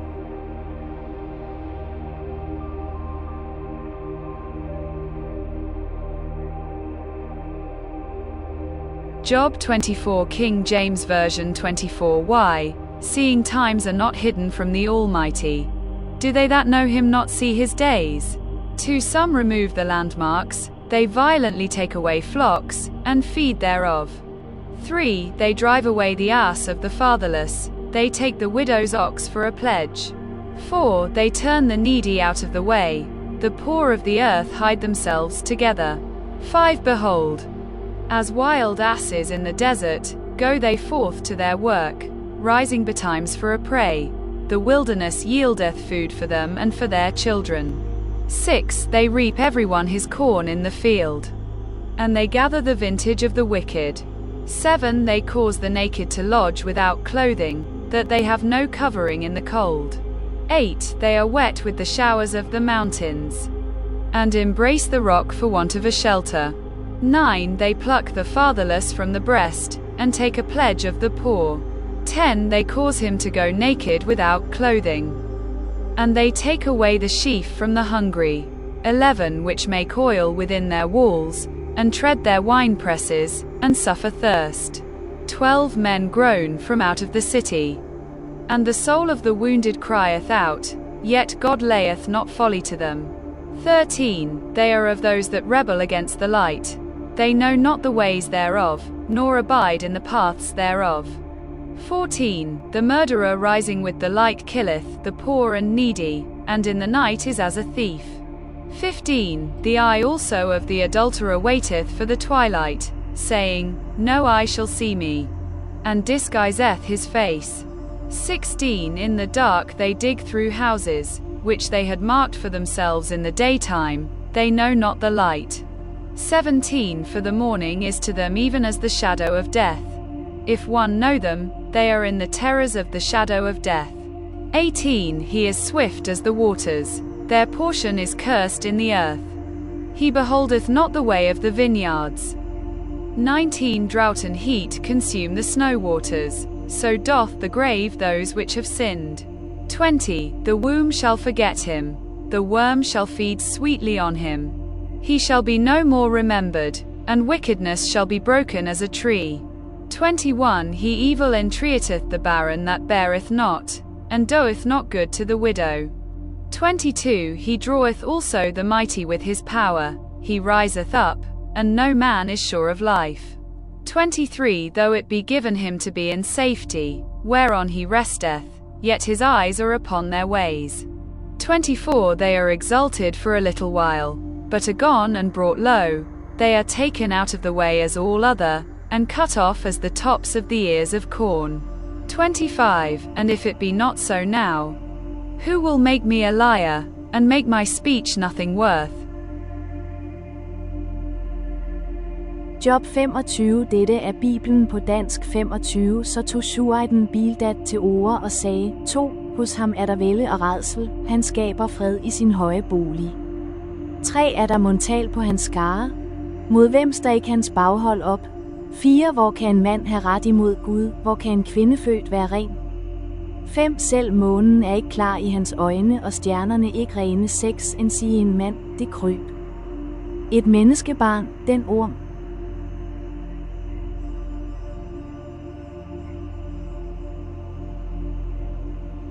Job 25 Commentary Bildad speaks and Job replies, 25-1-26-14.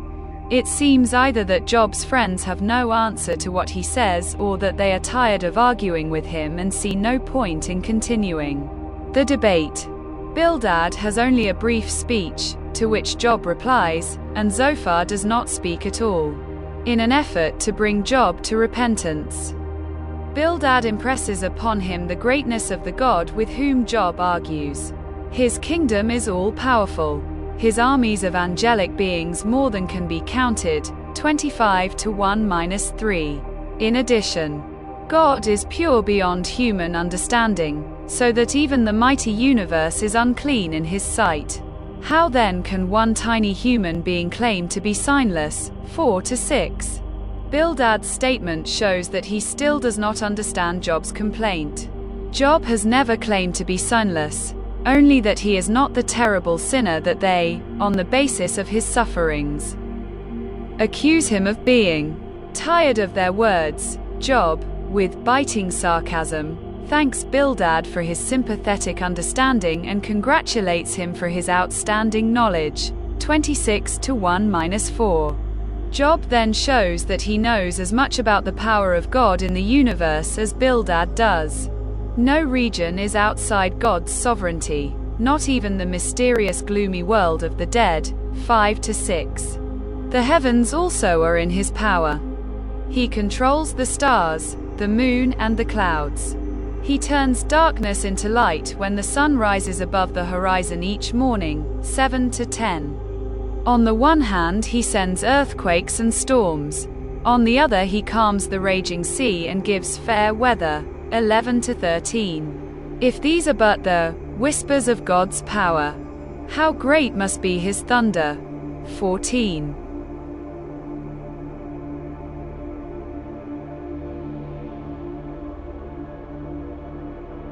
Job 25 King James Version 25 Then answered Bildad the Shuhite, and said, 2 Dominion and fear are with him, he maketh peace in his high places. 3 Is there any number of his armies? And upon whom doth not his light arise? 4 How then can man be justified with God? Or how can he be clean that is born of a woman? 5 Behold even to the moon, and it shineth not, yea? The stars are not pure in his sight. 6 How much less man, that is a worm, and the Son of Man, which is a worm.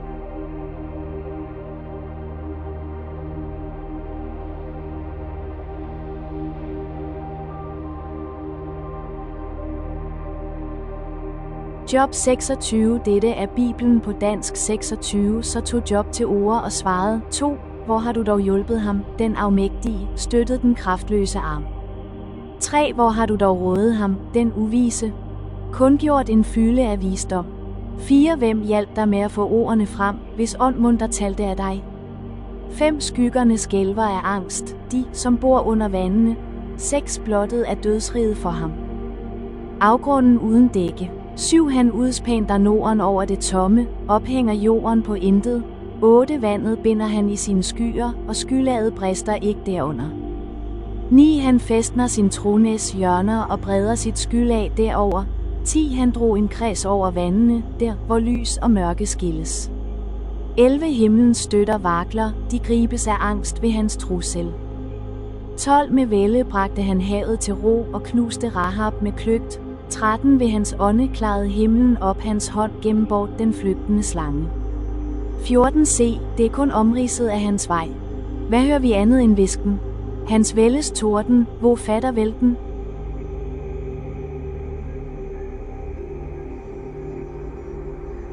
Audio for Job 25. Job 25-28, The Greatness of God, and the Value of Wisdom. A. Bildad muses upon the greatness of God.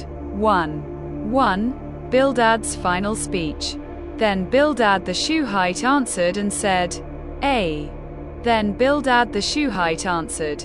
This is the final word from Job's 3 friends. The shortness of this statement of Bildad, and some textual problems in Job 24, leads some to wrongly think that the text is simply confused beyond recovery. Most modern scholars have lengthened this short speech by including 26 to 5-14, but there is no obvious reason why this should be done. The theme is similar but not the same. Smik B. answered and said, Yet while acknowledging some difficulties in the text, it is better to simply see the brevity of this final statement from Eliphaz, Bildad, and Zophar to reflect the fact that the debate is running out of fuel and starts a transition to a different stage of the book. Also, what Bildad says here has basically been said before. A pithy and ponderous speech he here maketh, though little to the purpose. He chooseth to sing the same song with his fellows, concerning the power and purity of God above all creatures. Trap E. The brevity of this speech of Bildad is in itself suggestive, as it shows that even though Job has not convinced these friends of his that their philosophy does not include his case, he has succeeded in silencing them. Morgan E. Beginning at chapter 25, the formal structure of the book would dictate 2 more chapter-long rebuttals, one from Bildad and one from Zophar, to complete the 3rd round of the dialogue. But this is not what happens. Instead, Zophar has no final speech at all, and Bildad's speech is drastically cut short. So the formal debate is never finished. At chapter 26, the dialogue grinds to a halt. And from there to the end of chapter 31, Job holds forth alone in a long and loose jointed presentation. Finally in this list, there is the odd case of Elihu, the brand new character introduced near the end of the book, who delivers what many readers feel to be the most long-winded, boring, and irrelevant discourse of all. Mason 2:2-3. The greatness of God. Dominion and fear belong to him. He makes peace in his high places. Is there any number to his armies? Upon whom does his light not rise? Dominion and fear belong to him. In exasperation, Bildad can only repeat what has already been agreed to by Job and all 3 of his friends. They have already expressed agreement on the greatness of God. B. Is there any number to his armies? Bildad also wanted Job to know that God was an impossible foe, and that he should simply surrender to this great God who is so mighty in armies. Of his armies, of the angels, and stars, and other creatures, all which are his hosts, wholly submitting themselves to his will, to be and do what God would have them, and therefore how insolent and unreasonable a thing it is for thee to quarrel with him. Paul B. Man in light of the greatness of God. 1:4. The question stated, how then can man be righteous before God? Or how can he be pure who is born of a woman? How then can man be righteous before God? Bildad is again stating matters that are not in controversy. Job said the same thing, Job chapter 9:2, in response to Bildad's first speech. Bildad is in touch with nothing, he is courageously heartless. He never thinks when he talks, but simply pours it out. The Bildad type is often met with in the pulpit. Men roll out phrases and talk the most ponderous stuff with nothing in it. Chambers, B. Or how can he be pure who is born of a woman? The purpose of these questions seems to be to cause Job to understand that he is a sinner just like all, making it easier for him to confess and repent. Our whole nativity is impure. Hence in the law it is commanded, that the woman should be unclean 7 days, that the child should be circumcised on the 8th day, and that the mother should remain 33 days in the blood of her purification. Leviticus chapter 13. Trap.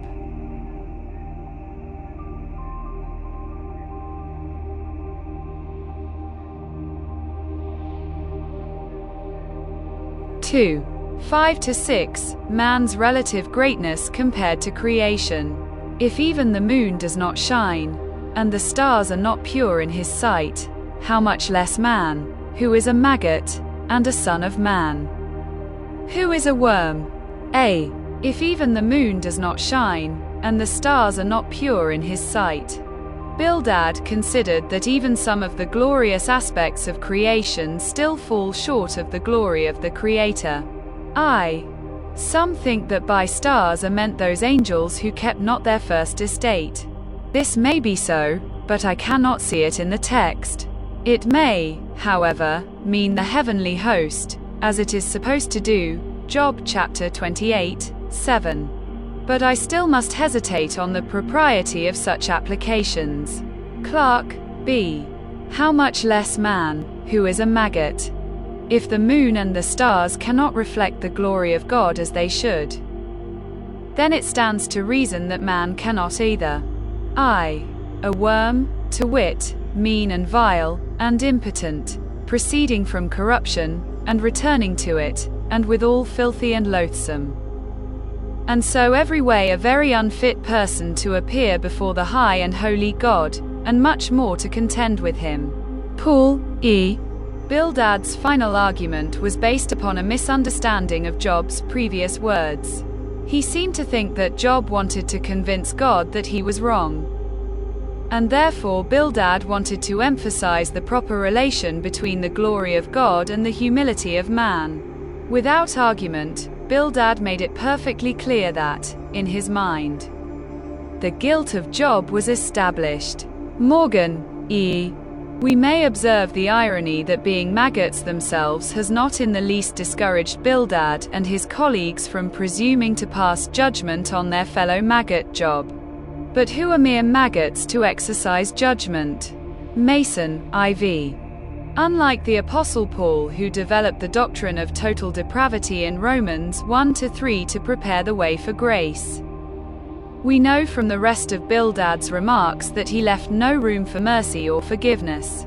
Smick, verses, on this disgusting and hopeless note the words of Job's friends end. Anderson.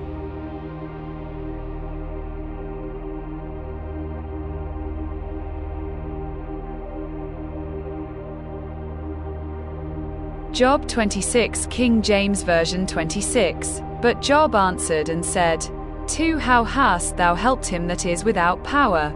How savest thou the arm that hath no strength? 3. How hast thou counselled him that hath no wisdom? And how hast thou plentifully declared the thing as it is? 4. To whom hast thou uttered words? And whose spirit came from thee? 5. Dead things are formed from under the waters, and the inhabitants thereof.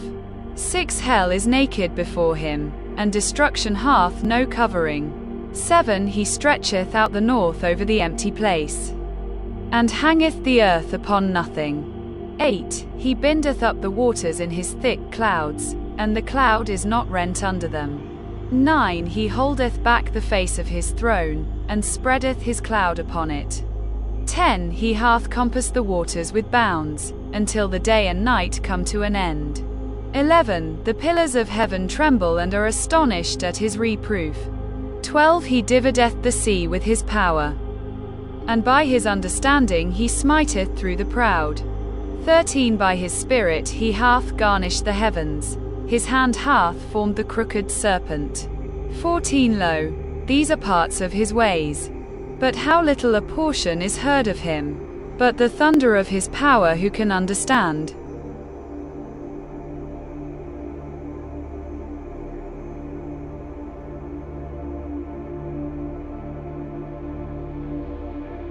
Job 27. Dette er Bibelen på dansk. 27. Job vedblev at fremsætte sit tankesprog. 2. Så sandt Gud lever, som satte min ret til side, den almægtige, som gjorde mig mod ihu. 3. Så længe jeg drager ånde og har Guds ånde i næsen. 4. Skal mine læber ej tale uret, min tunge ej fare med svig. 5. Langt vær det fra mig giver ret. Til jeg udånder, opgiver jeg ikke min uskyld. 6. Jeg hævder min ret, jeg slipper den ikke, ingen af mine dage piner mit sind. 7. Som den gudløse går det min fjende, min modstander som den lovløse. 8-10. Hvad den vanhelliges håb? Når Gud bortskærer og kræver hans sjæl. 9. Hører mon Gud hans skrig, når angst kommer over ham. 10. Mon han kan fryde sig over den almægtige, føjer han ham, når han påkalder ham. 11. Jeg vil lære jer om Guds hånd, den almægtiges tanker dølger jeg ikke. 12. Se, selv har I alle set det, vi har I så tomme tanker. 13. Det er den gudløse slået fra Gud, arven. Som voldsmænd får fra den almægtige. 14. Vokser hans sønner, er det forsværet, hans afkom mættes ikke med brød. 15. De øvrige bringer pesten i graven, deres enker kan ej holde klage over den. 16. Opdynger han sølv som støv og samler sig klæder som ler. 17. Han samler, men den retfærdige klæder sig i dem, og sølvet arver den skyldfri. 18. Han bygger sit hus som en edderkops, som hytten. En vogter gør sig.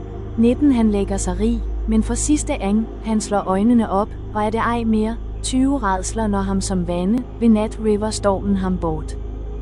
21. Løftet af østenstorm farer han bort, den fejer ham væk fra hans sted. 22. Skånselsløst skyder han på ham, i hast må han fly fra hans hånd.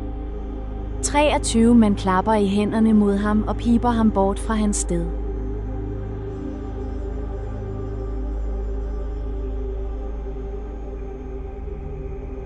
Job 27 Commentary 27-1-31-40 Job's Summary, the Traditional Teaching, 27-1-23.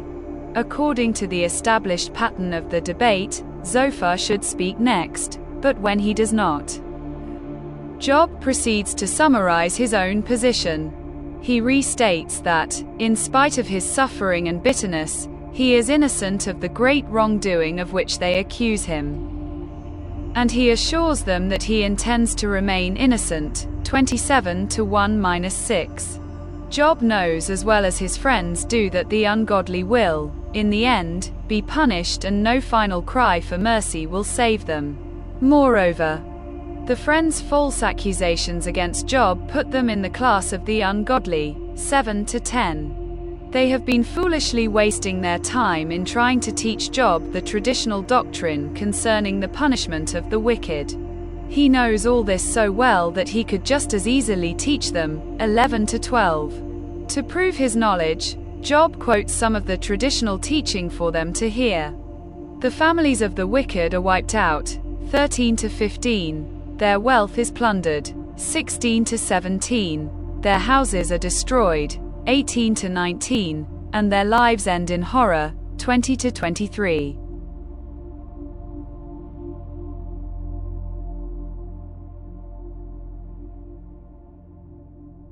Job 27 King James Version 27. Moreover Job continued his parable, and said, 2 As God liveth, who hath taken away my judgment, and the Almighty, who hath vexed my soul.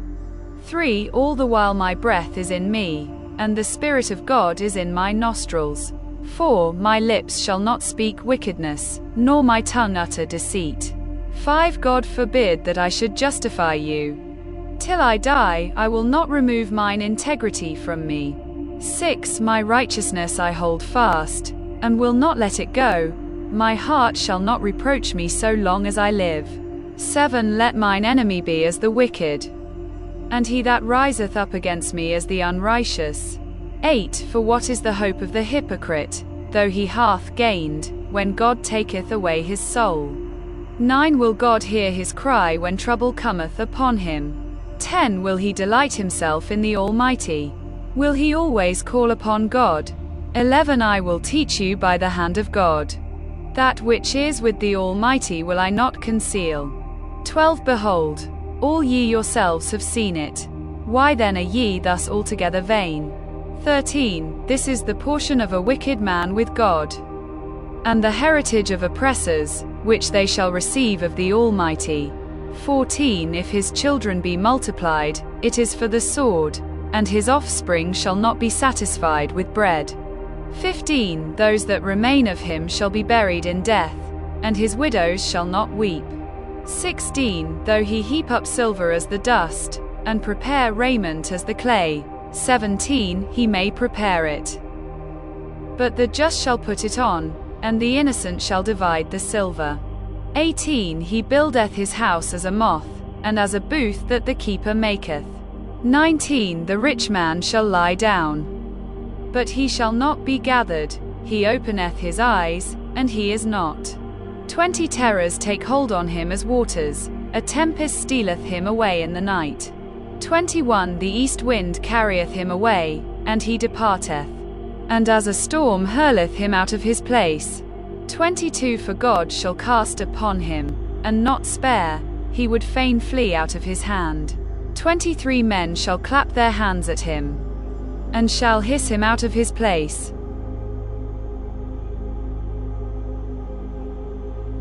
Job 28. Dette er Bibelen på dansk 28. Sølvet har jo sit leje, som renses, sit sted 2. Jern hentes op af jorden, og sten smeltes om til kobber.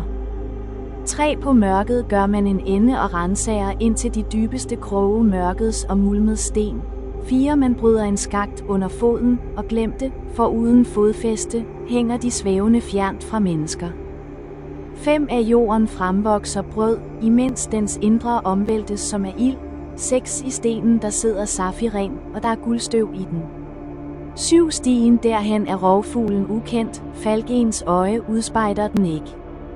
8. Den trædes ikke af stolte vilddyr, løven skrider ej frem af den. 9. På flinten lægger man hånd og omvælter bjerge fra roden. 10. I klipperne hugger man gange, alskens klenodier skuer øjet. 11. Man tilstopper strømmenes kilder og bringer det skjulte for lyset. 12. Men visdommen, hvor mon den findes, og hvor er indsigt ens sted. 13. Mennesket kender ikke dens vej. Den findes ej i de levendes land. 14. Dybet siger, i mig er den ikke. Havet, ej heller hos mig. 15. Man får den ej for det fineste guld, for sølv kan den ikke købes. 16. Den opvejes ikke med ofirguld, med kostelig sjøhem eller safir. 17. Guld og glare kan ej måle sig med den, den fås ej i bytte for gyldne kar. 18. Krystal og koraller ikke at nævne. Er ej visdom er mere end perler. 19. Etiopiens topas kan ej måle sig med den, den opvejes ej med det rene guld. 20. Men visdommen, hvor mon den kommer fra, og hvor er indsigt ens sted. 21. Den er dult for alt levendes øje og skjult for himmelens fugle. 22. Afgrund og død må sige, vi hørte kun tale derom. 23. Gud er kendt med dens vej, han ved, hvor den har sit sted.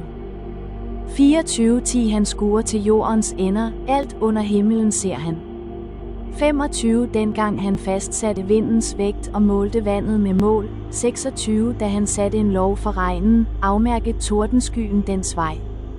27. Da skuede og mønstrede han den, han stilede den op og rensede den. 28. Men til mennesket sagde han, se, Herrens frygt, det er visdom, at sky det onde er indsigt. Job 28 Commentary. The search for true wisdom, 28-1-28. At this point there is a pause in the story while the writer inserts a poem on the pricelessness of true wisdom. The poem does not state who composed it, though it could have been spoken by Job during the period of quiet that followed the last of the friends' speeches. The theme of the poem is that, though people go to much trouble to find the riches hidden in the earth, they are not able to find the far greater riches of true wisdom. Mining is an occupation that shows people's courage and inventiveness. While grain grows quietly above the earth, Miners in dark underground tunnels dig out the minerals. 28 to 1-6. Travelers. Animals and birds move about in the world above, unaware that beneath them miners are changing the course of underground streams in search for precious metals. 7-11. But people do not know how to find wisdom. They cannot dig it out of the earth, find it in the sea, or buy it with money. It is precious beyond value. 12 to 19. Neither the living nor the dead can give wisdom. 20 to 22. God alone is the source of wisdom. He created everything, controls everything and knows everything. 23 to 27. People will find wisdom only when they cease acting according to their sinful urges and act instead out of the humble desire to please God and do His will. 28.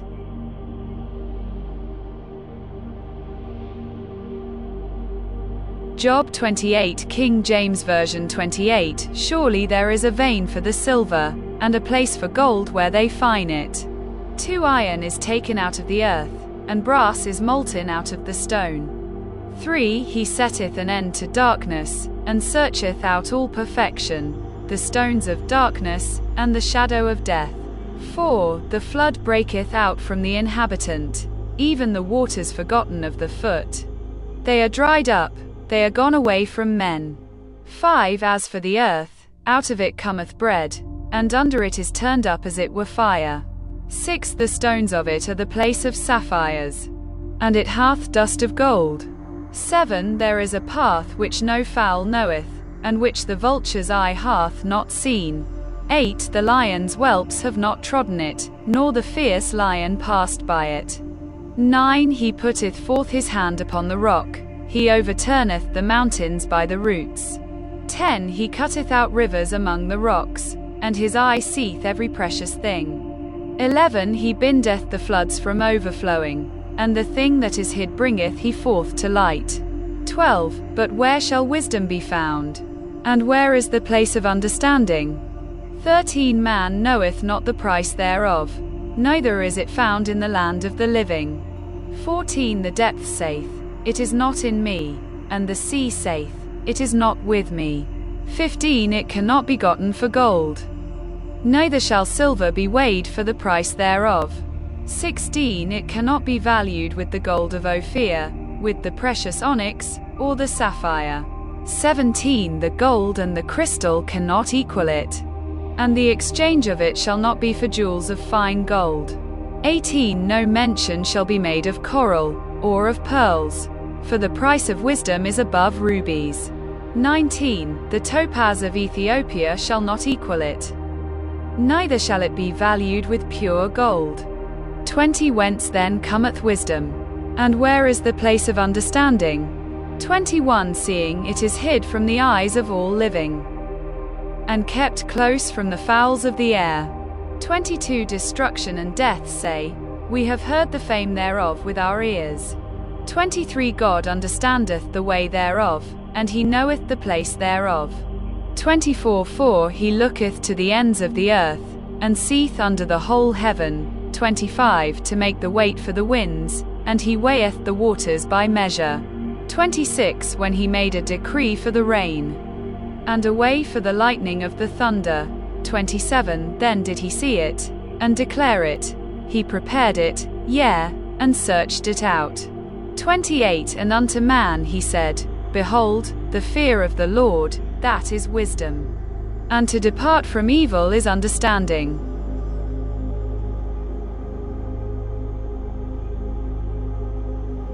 Job 29. Dette er Bibelen på dansk 29, og Job vedblev at fremsætte sit tankesprog. 2 Ak.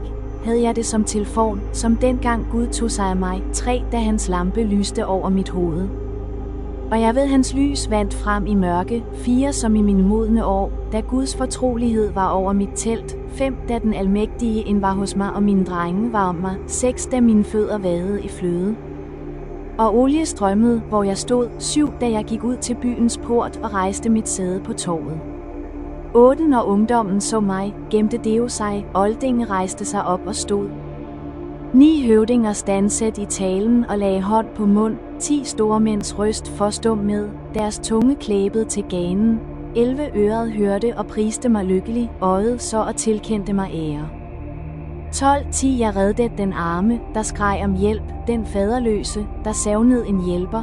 13 det gik skævt, velsignede mig, jeg frydede enkens hjerte. 14 jeg klædte mig i retfærd, og den i mig. I ret som kappe og hovedbind. 15 jeg var den blindes øje, jeg var den lammes fod. 16 jeg var de fattiges far, udredede den mig ukendte sag. 17 den lovløses tænder brød jeg. Rev byttet ud af hans gab. 18 så tænkte jeg da, jeg skal dø i min rede, leve så længe som fønixfuglen. 19 min rod kan vand komme til, dukken har nattely i mine grene. 20 min ære er altid ny. Min bue er altid ung i min hånd. 21 mig hørte de på og beat, var tavse, mens jeg gav råd. 22 ingen tog ordet, når jeg havde talt, mine ord faldt kvægende på dem. 23 de beat på mig som på regn. Spærrede munden op efter vor regn. 24 mistrøstige smilte jeg til, mit åsyns lys fik de ej til at svinde.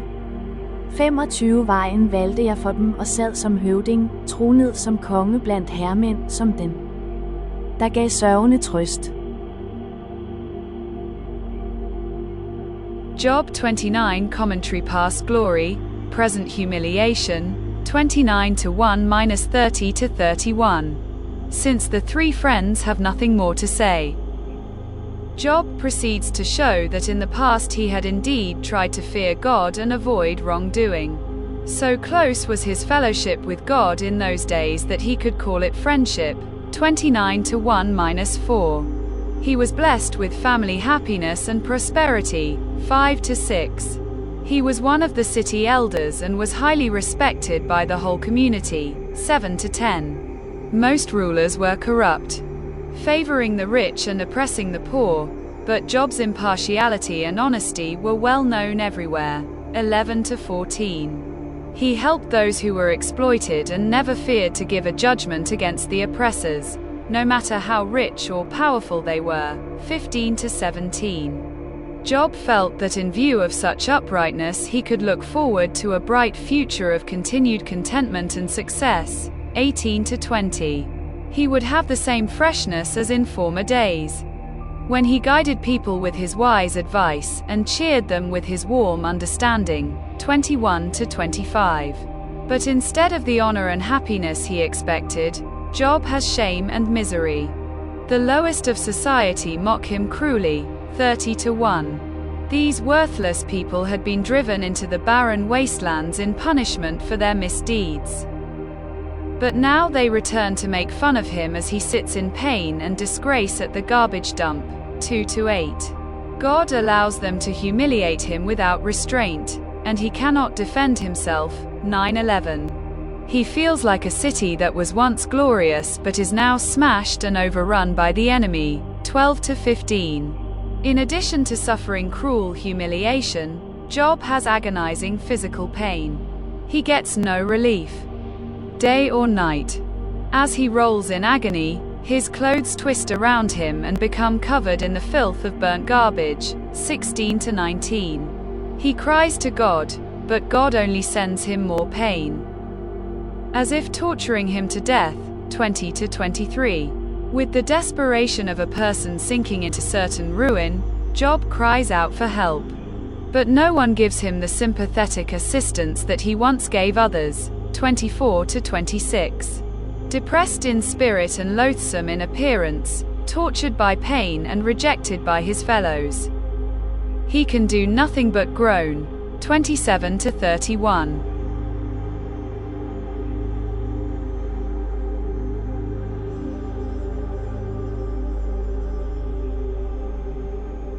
Job 29, King James Version 29. Moreover Job continued his parable, and said, 2 that I were as in months past, as in the days when God preserved me. 3 When his candle shined upon my head, and when by his light I walked through darkness. 4 As I was in the days of my youth, when the secret of God was upon my tabernacle. 5 When the Almighty was yet with me, when my children were about me. 6. When I washed my steps with butter, and the rock poured me out rivers of oil. 7. When I went out to the gate through the city, when I prepared my seat in the street. 8. The young men saw me, and hid themselves, and the aged arose, and stood up. 9. The princes refrained talking, and laid their hand on their mouth. 10. The nobles held their peace, and their tongue cleaved to the roof of their mouth. 11. When the ear heard me, then it blessed me, and when the eye saw me, it gave witness to me. 12. Because I delivered the poor that cried, and the fatherless, and him that had none to help him. 13. The blessing of him that was ready to perish came upon me, and I caused the widow's heart to sing for joy. 14. I put on righteousness, and it clothed me, my judgment was as a robe and a diadem. 15. I was eyes to the blind, and feet was I to the lame. 16. I was a father to the poor, and the cause which I knew not I searched out. 17. And I brake the jaws of the wicked, and plucked the spoil out of his teeth. 18. Then I said, I shall die in my nest, and I shall multiply my days as the sand. 19. My root was spread out by the waters, and the dew lay all night upon my branch. 20. My glory was fresh in me, and my bow was renewed in my hand. 21. Unto me men gave ear, and waited, and kept silence at my counsel. 22. After my words they spake not again, and my speech dropped upon them. 23. And they waited for me as for the rain, and they opened their mouth wide as for the latter rain. 24. If I laughed on them, they believed it not, and the light of my countenance they cast not down. 25. I chose out their way, and sat chief, and dwelt as a king in the army, as one that comforteth the mourners.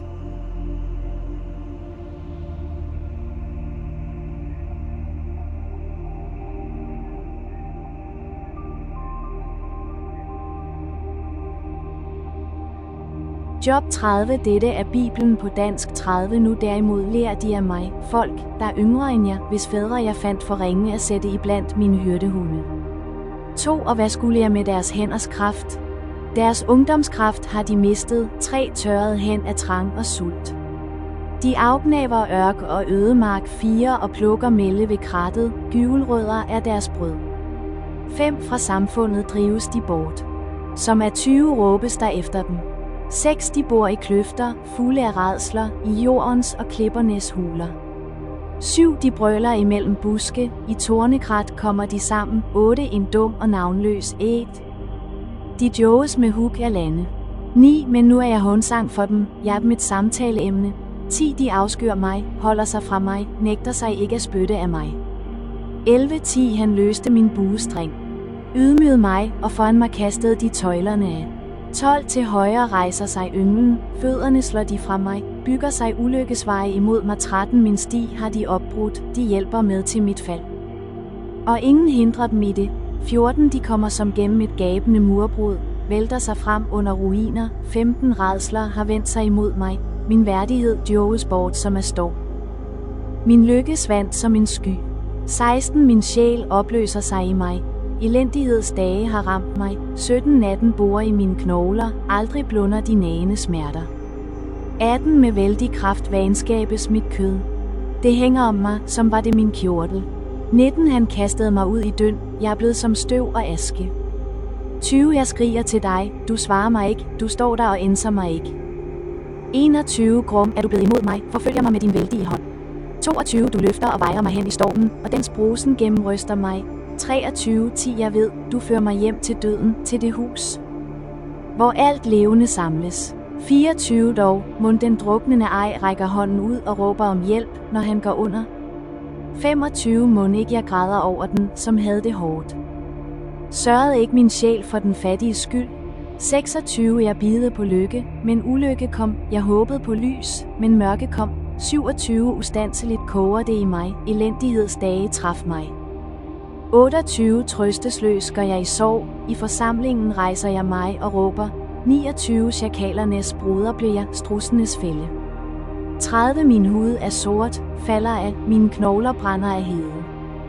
31 Min sitter er blevet til sorg, min fløjte til hulkende gråd.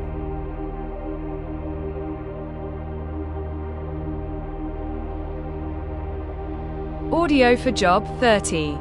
Job 29-31 Job's summary defense. A. Job's loss of respect in the community. 1.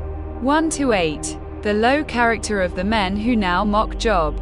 But now they mock at me, men younger than I, whose fathers I disdain to put with the dogs of my flock. Indeed, what profit is the strength of their hands to me? Their vigor has perished. They are gaunt from want and famine, fleeing late to the wilderness, desolate and waste, who pluck mallow by the bushes, and broom tree roots for their food. They were driven out from among men. They shouted at them as at a thief. They had to live in the clefts of the valleys, in caves of the earth and the rocks. Among the bushes they brayed, under the nettles they nestled. They were sons of fools, yes, sons of vile men. They were scourged from the land. Now they mock at me, men younger than I, whose fathers I disdain to put with the dogs of my flock. Job was tortured by the irony of it all. The sons of men whom Job would not even put with the dogs of his flock were now his mockers and critics. Not confidential enough to be made shepherds, ass keepers, or camel drivers, nor even to have the care of the dogs by which the flocks were guarded. This saying is what we call an expression of sovereign contempt. Clarke, E.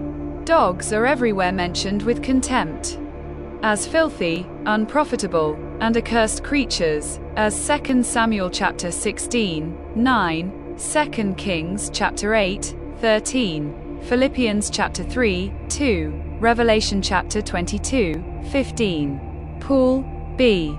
They are gaunt from want and famine. They had to live in the clefts of the valleys. They were the sons of fools. Job thought of what worthless men were now his loud critics, and how unjust it all was. This lengthy description of these good-for-nothing fathers is a special brand of rhetoric. To define every facet of their debauchery, to state it in 6 different ways, is not meant to glory in it but to heighten the pathetic nature of his dishonor. Smik, 2. 9-15. The mocking Job must endure. And now I am their taunting song. Yes, I am their byword. They abhor me, they keep far from me. They do not hesitate to spit in my face. Because he has loosed my bowstring and afflicted me, they have cast off restraint before me. At my right hand the rabble arises, they push away my feet, and they raise against me their ways of destruction. They break up my path, they promote my calamity, they have no helper. They come as broad breakers, under the ruinous storm they roll along. Terrors are turned upon me. They pursue my honor as the wind, and my prosperity has passed like a cloud. I am their taunting song. Yes, I am their byword. Job was now low in the eyes of these worthless men. He did not slink out of town. He was run out on a rail. Why else would he be sitting on an ash heap and scraping his pustules with a shard of pottery? Obviously, his neighbors had forcibly removed him to quarantine in the town dump, where he would have been exposed to more disease, to the elements, to rats and lice, and worst of all, perhaps, to further public humiliation. Mason, B. Terrors are turned upon me. They pursue my honor as the wind, and my prosperity has passed like a cloud. Job mourned the agony of his present state of being despised among men, when before he was respected and honored. His honor and prosperity had vanished. They come as broad breakers. Under the ruinous storm they roll along. Verse 14 is very vivid. Job thought of himself as a city with a wide, gaping breach in its wall. The stones come crashing down, and amid the rubble the instruments of siege warfare roll through. The tranquility and dignity he had so enjoyed have vanished like a cloud. Smik, B. Job's present misery. 1. 16-23. The misery of his present pain, both spiritual and physical. And now my soul is poured out because of my plight. the days of affliction take hold of me. My bones are pierced in me at night, and my gnawing pains take no rest. By great force my garment is disfigured, it binds me about as the collar of my coat. He has cast me into the mire, and I have become like dust and ashes. I cry out to you, but you do not answer me. I stand up, and you regard me. But you have become cruel to me. With the strength of your hand you oppose me. You lift me up to the wind and cause me to ride on it. You spoil my success. For I know that you will bring me to death, and to the house appointed for all living.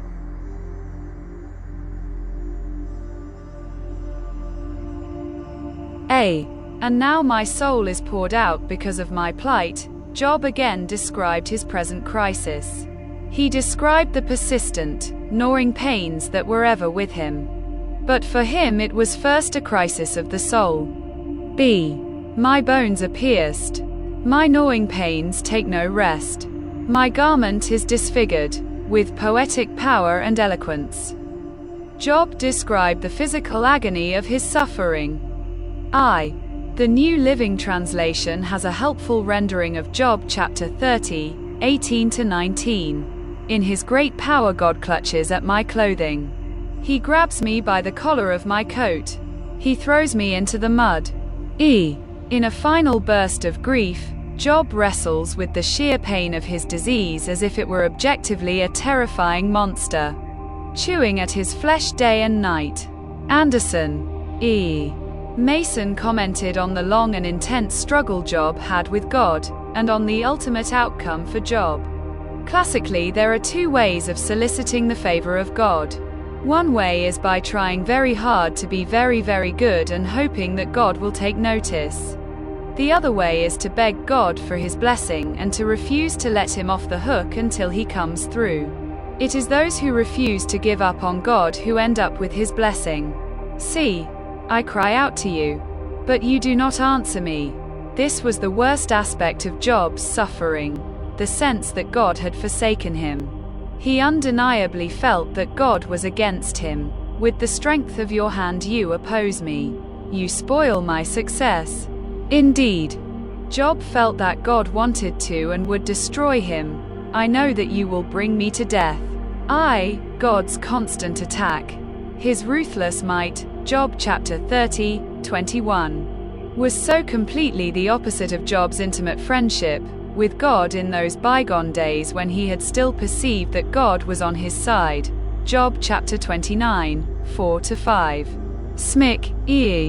I know that you will bring me to death. Under depression of spirit, he felt sure that he must very soon die. He feared that God would not relax the blows of his hand until his body became a ruin. And then he would have rest. But he did not die at that time. He was fully recovered, and God gave him twice as much as he had before. A life of usefulness, and happiness, and honor lay before him. And yet he had set up his own tombstone, and reckoned himself a dead man. Spurgeon 2, 24-31. The misery of the injustice done to Job. Surely he would not stretch out his hand against a heap of ruins, if they cry out when he destroys it. Have I not wept for him who was in trouble? Has not my soul grieved for the poor? But when I looked for good, evil came to me, and when I waited for light, then came darkness. My heart is in turmoil and cannot rest. Days of affliction confront me. I go about mourning, but not in the sun. I stand up in the assembly and cry out for help. I am a brother of jackals, and a companion of ostriches. My skin grows black and falls from me. My bones burn with fever. My harp is turned to mourning, and my flute to the voice of those who weep. Surely he would not stretch out his hand against a heap of ruins. Job felt, God, you are more merciful than this. You would not afflict a pitiful heap of ruins if only it would cry out to you. Job wondered why God did not respond to his cries.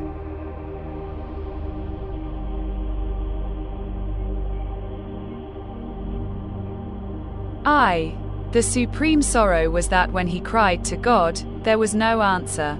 He claimed that in such suffering as he endured, there was ample justification for all his complaining. Morgan, as is our natural tendency, Job misinterprets God's silence as lack of concern and indifference. Job assumes that God's silence means God's displeasure. Lawson, B.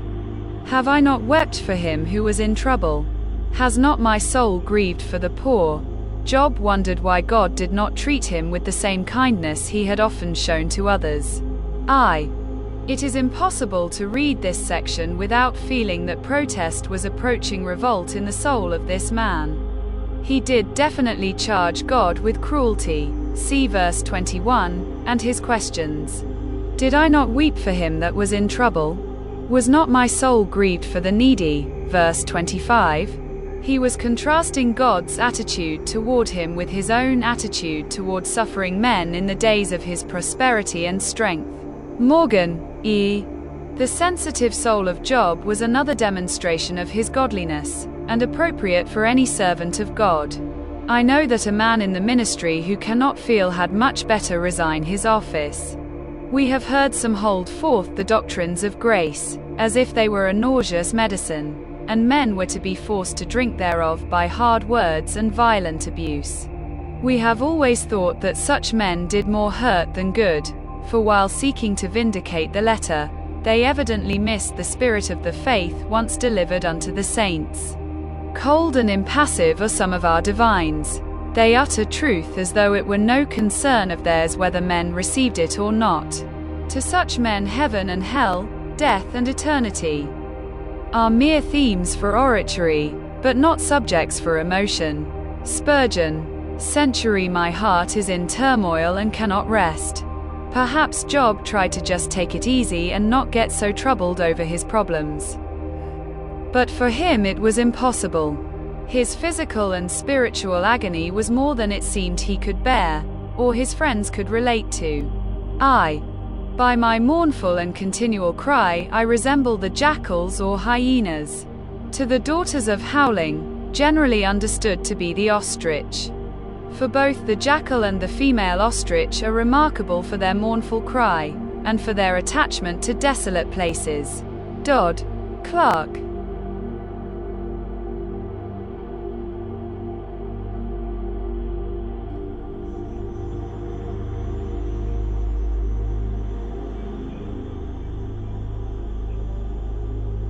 Job 30 King James Version 30, but now they that are younger than I have me in derision, whose fathers I would have disdained to have set with the dogs of my flock.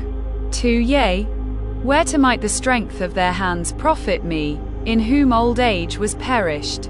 3 For want and famine they were solitary, fleeing into the wilderness in former time desolate and waste. 4 Who cut up mallows by the bushes, and juniper roots for their meat. 5 They were driven forth from among men. They cried after them as after a thief winking face. 6 To dwell in the cliffs of the valleys, in caves of the earth, and in the rocks. 7 Among the bushes they brayed. Under the nettles they were gathered together. 8 They were children of fools, yea, children of base men. They were viler than the earth. 9 And now am I their song, yea, I am their byword. 10 They abhor me, they flee far from me, and spare not to spit in my face. 11 Because he hath loosed my cord, and afflicted me, they have also let loose the bridle before me. 12 Upon my right hand rise the youth, they push away my feet, and they raise up against me the ways of their destruction. 13 They mar my path, they set forward my calamity, they have no helper. 14 They came upon me as a wide breaking in of waters, in the desolation they rolled themselves upon me. 15 Terrors are turned upon me, they pursue my soul as the wind, and my welfare passeth away as a cloud. 16 And now my soul is poured out upon me, the days of affliction have taken hold upon me. 17 My bones are pierced in me in the night season, and my sinews take no rest. 18 By the great force of my disease is my garment changed. It bindeth me about as the collar of my coat. 19 He hath cast me into the mire, and I am become like dust and ashes. 20 I cry unto thee, and thou dost not hear me. I stand up, and thou regardest me not. 21 Thou art become cruel to me. With thy strong hand thou opposest thyself against me. 22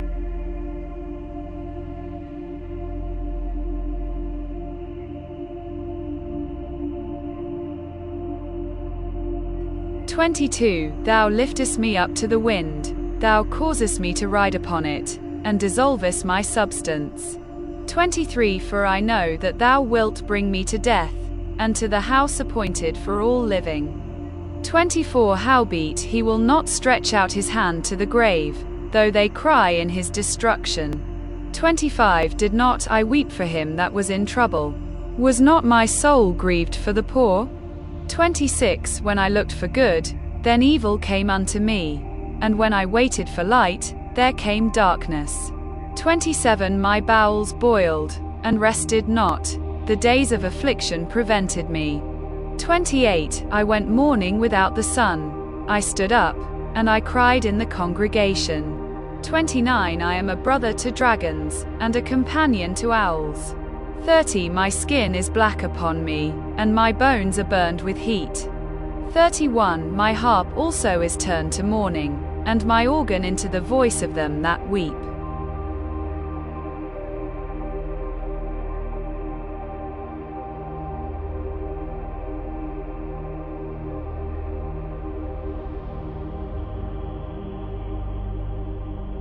Job 31. Dette er Bibelen på dansk 31. Jeg sluttede en pagt med mit øje om ikke at se på en jomfru.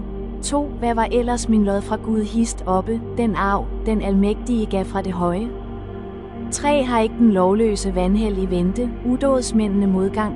4. Ser han ej mine veje og tæller alle mine skridt? 5. Har jeg holdt til med løgn og hastet min fod til svig. 6. På rettens vægtskål veje han mig, så Gud kan kende min uskyld. 7. Er mit skridt bøjet af fra vejen, og har mit hjerte fulgt mine øjne, hang noget ved mine hænder. 8. Da gid jeg må så og en anden fortære, og hvad jeg plantæt, oprykkes med rode.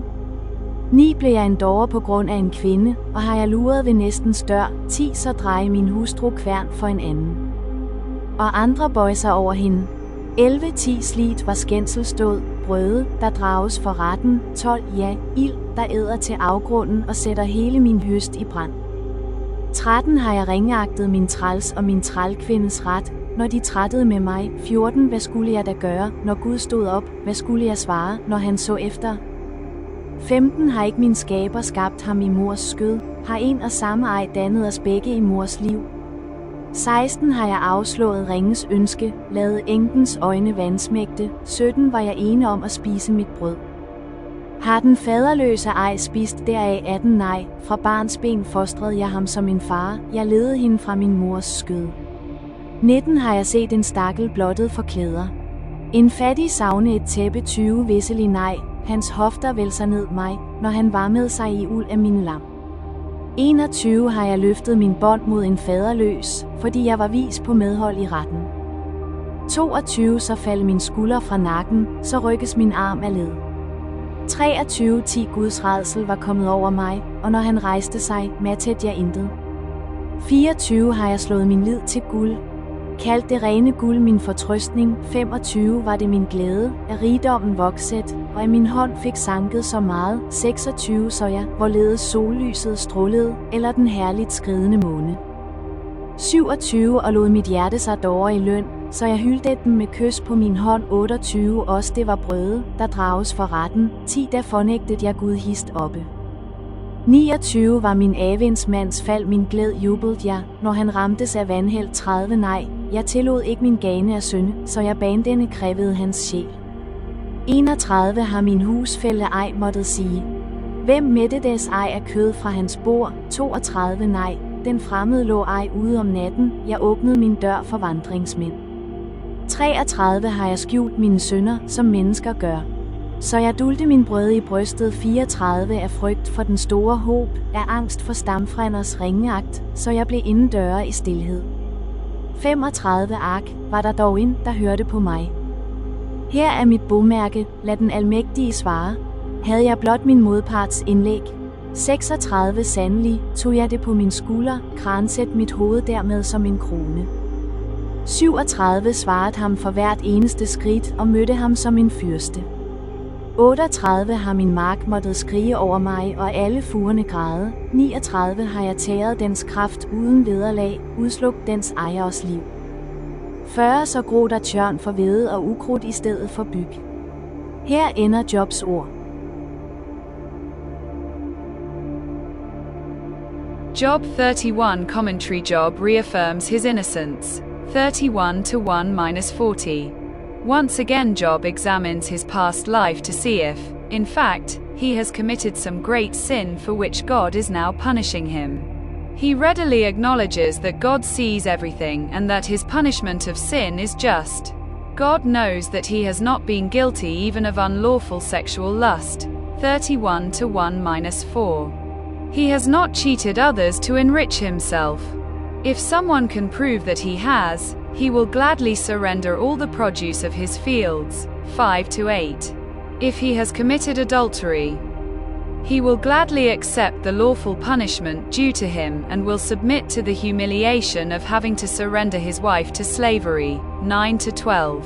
Job continues, he has always been fair to his servants, knowing that they have been created by God, the same as he has. He knows he is answerable to God for the way he treats them. 13-15. He has looked after the poor and needy, some from childhood. 16-20. He has never cooperated with corrupt judges to exploit the defenseless. 21-23. He has not been greedy for money, nor has he engaged in any kind of false worship. 24-28. At all times he has been forgiving to enemies and hospitable to strangers. 29-32. He has never hidden the truth in fear of either popular opinion or influential people. 33-34. Having found no charge against himself, Job now challenges God to find a charge against him. If God can find such a charge, Job will be glad to have it made public so that he can answer it before God and before his fellow citizens. Then he will be able to prove himself innocent. 35-37. He adds a final note that he has not gained any of his lands by dishonesty or violence. 38-40. Job 31 King James Version 31. I made a covenant with mine eyes. Why then should I think upon a maid? 2 For what portion of God is there from above? And what inheritance of the Almighty from on high? 3 Is not destruction to the wicked, and a strange punishment to the workers of iniquity? 4 Doth not he see my ways, and count all my steps? 5 If I have walked with vanity, or if my foot hath hasted to deceit? 6 Let me be weighed in an even balance, that God may know mine integrity. 7 If my step hath turned out of the way, and mine heart walked after mine eyes, and if any blot hath cleaved to mine hands. 8 Then let me sow, and let another eat, yea, let my offspring be rooted out. 9 If mine heart have been deceived by a woman, or if I have laid wait at my neighbor's door. 10 Then let my wife grind unto another, and let others bow down upon her. 11 For this is an heinous crime, yea, it is an iniquity to be punished by the judges. 12 For it is a fire that consumeth to destruction, and would root out all mine increase. 13 If I did despise the cause of my manservant or of my maidservant, when they contended with me. 14 What then shall I do when God riseth up? And when he visiteth, what shall I answer him? 15 Did not he that made me in the womb make him? And did not one fashion us in the womb? 16 If I have withheld the poor from their desire, or have caused the eyes of the widow to fail. 17 Or have eaten my morsel myself alone, and the fatherless hath not eaten thereof. 18 For from my youth he was brought up with me, as with a father, and I have guided her from my mother's womb winking face. 19 If I have seen any perish for want of clothing, or any poor without covering. 20 If his loins have not blessed me, and if he were not warmed with the fleece of my sheep. 21 If I have lifted up my hand against the fatherless, when I saw my help in the gate. 22 Then let mine arm fall from my shoulder blade, and mine arm be broken from the bone. 23 For destruction from God was a terror to me, and by reason of his highness I could not endure. 24 If I have made gold my hope, or have said to the fine gold, Thou art my confidence. 25 If I rejoice because my wealth was great, and because mine hand had gotten much. 26 If I beheld the sun when it shined, or the moon walking in brightness. 27 And my heart hath been secretly enticed, or my mouth hath kissed my hand. 28 This also were an iniquity to be punished by the judge, for I should have denied the God that is above. 29 If I rejoice at the destruction of him that hated me, or lifted up myself when evil found him. 30 Neither have I suffered my mouth to sin by wishing a curse to his soul. 31 If the men of my tabernacle said not, Oh, that we had of his flesh, we cannot be satisfied. 32 The stranger did not lodge in the street, but I opened my doors to the traveler. 33 If I covered my transgressions as Adam, by hiding mine iniquity in my bosom. 34 Did I fear a great multitude, or did the contempt of families terrify me, that I kept silence, and went not out of the door? 35 Oh, that one would hear me. Behold, my desire is, that the Almighty would answer me, and that mine adversary had written a book. 36 Surely I would take it upon my shoulder, and bind it as a crown to me. 37 I would declare unto him the number of my steps, as a prince would I go near unto him. 38 If my land cry against me, or that the furrows likewise thereof complain. 39 If I have eaten the fruits thereof without money, or have caused the owners thereof to lose their life. 40 Let thistles grow instead of wheat, and cockle instead of barley. The words of Job are ended. Job 32. Dette er Bibelen på dansk. 32 Dalton nu hine 3 mænd ikke mere, svarede Job, fordi han var retfærdig i sine egne øjne. 2 blussede vreden op i Busiden Elihu, Barak, Els søn af Rams slægt. På Job vrededes han, fordi han gjorde sig retfærdigere end Gud. 3 Og på hans 3 venner, fordi de ikke fandt noget svar og dog dømte Job skyldig. 4 Elihu havde ventet, så længe de talte med Job, fordi de var ældre end han. 5 Men da han så, at de 3 mænd intet havde at svare, blussede hans vrede op. 6 Og Busiden Elihu, Barak, Els søn, tog til orde og sagde, Ung af dage er jeg, og jeg gamle mænd, derfor holdt jeg mig tilbage, angst for at meddele eder min viden. 7 Jeg tænkte, lad alderen tale og årenes mængde kundgøre visdom. 8 Dog ånden, den er i mennesket, og den almægtiges ånde giver dem indsigt. 9 De gamle er ikke altid de kloge, oldinge vil ej altid, hvad ret er. 10 Derfor siger jeg, hør mig, lad os mig komme frem med min viden. 11 Jeg bidede på, at I skulle tale, lyttede efter forstandige ord, at I skulle finde de rette ord. 12 Jeg agtede nøje på eder, men ingen af eder gendrev Job og gav svar på hans ord. 13 Sig nu ikke, vi støtte på visdom, Gud må fælde ham, ikke et menneske. 14 Mod mig har han ikke rettet sin tale, og med eders ord vil jeg ikke svare ham. 15 De blev bange, svarer ej mere, for dem slap ordene op. 16 Skal jeg tøve, fordi de tier og står der uden at svare et ord. 17 Også jeg vil svare min del, også jeg vil frem med min viden. 18 10 Jeg er fuld af ord, ånden i mit bryst trænger på. 19 Som tilbundet vin er mit bryst, som nyfyldte vinsække nær ved at sprænges. 20 Tale vil jeg for at få luft, åbne mine læber og svare. 21 Forskel gør jeg ikke og smirer ikke for nogen. 22 10 At smire bruger jeg ikke, snart rev min skaber mig ellers bort.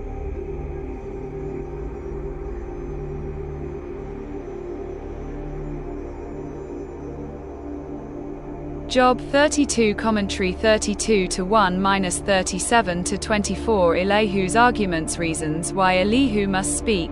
32 to 1-22. People came for various reasons to see Job. Many were merely curious, wanting to see the former leading judge, honored citizen and respected wise man who was now decaying at the city garbage dump. Some came to mock, others to listen to the debate. Among this latter group was an intelligent young man named Elihu. As the debate progressed, Elihu grew restless and angry. He was angry at Job for his self-righteous assertions, and angry at the three friends for their failure to prove Job wrong. He had remained silent while the more learned men spoke. But now that he sees they are either unable or unwilling to argue with Job further, he can keep quiet no longer. 32 to 1-5. Elihu begins by explaining that he has kept quiet out of respect for the three older men. But, he quickly adds, God gives wisdom to young men as well. 6 to 10. He then rebukes the three friends. He has listened carefully to their speeches and has found that none has answered Job satisfactorily. He warns them against giving up the debate by thinking that further argument with Job is useless. If they think that only God can answer Job, then Elihu is the one through whom God will speak. But Elihu will answer Job with arguments different from theirs. 11 to 14. The friends may have been silenced, but Elihu feels that he must speak. He is like a wine bottle ready to burst. 15 to 20. He will speak fairly and flatter no one. 21 to 22.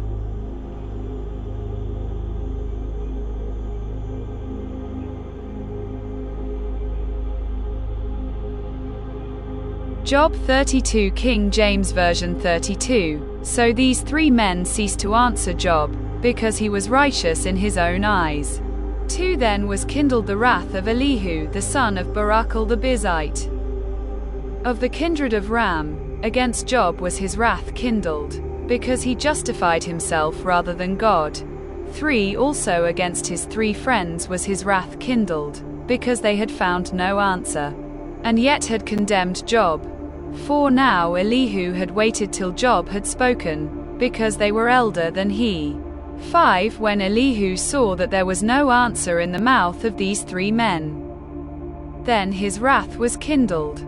6 And Elihu the son of Barachel the Bizite answered and said, I am young, and ye are very old, wherefore I was afraid, and durst not shew you mine opinion. 7 I said, days should speak, and multitude of years should teach wisdom. 8 But there is a spirit in man, and the inspiration of the Almighty giveth them understanding. 9 Great men are not always wise, neither do the aged understand judgment. 10 Therefore I said, hearken to me, I also will shew mine opinion. 11 Behold, I waited for your words, I gave ear to your reasons, whilst ye searched out what to say. 12 Yea, I attended unto you, and, behold, there was none of you that convinced Job, or that answered his words. 13 Lest ye should say, we have found out wisdom. God thrusteth him down, not man. 14 Now he hath not directed his words against me, neither will I answer him with your speeches. 15 They were amazed, they answered no more, they left off speaking. 16 When I had waited, for they spake not, but stood still, and answered no more winking face. 17 I said, I will answer also my part, I also will shew mine opinion. 18 For I am full of matter, the spirit within me constraineth me. 19 Behold, my belly is as wine which hath no vent, it is ready to burst like new bottles. 20 I will speak, that I may be refreshed, I will open my lips and answer. 21 Let me not, I pray you, accept any man's person, neither let me give flattering titles unto man. 22 For I know not to give flattering titles, in so doing my Maker would soon take me away.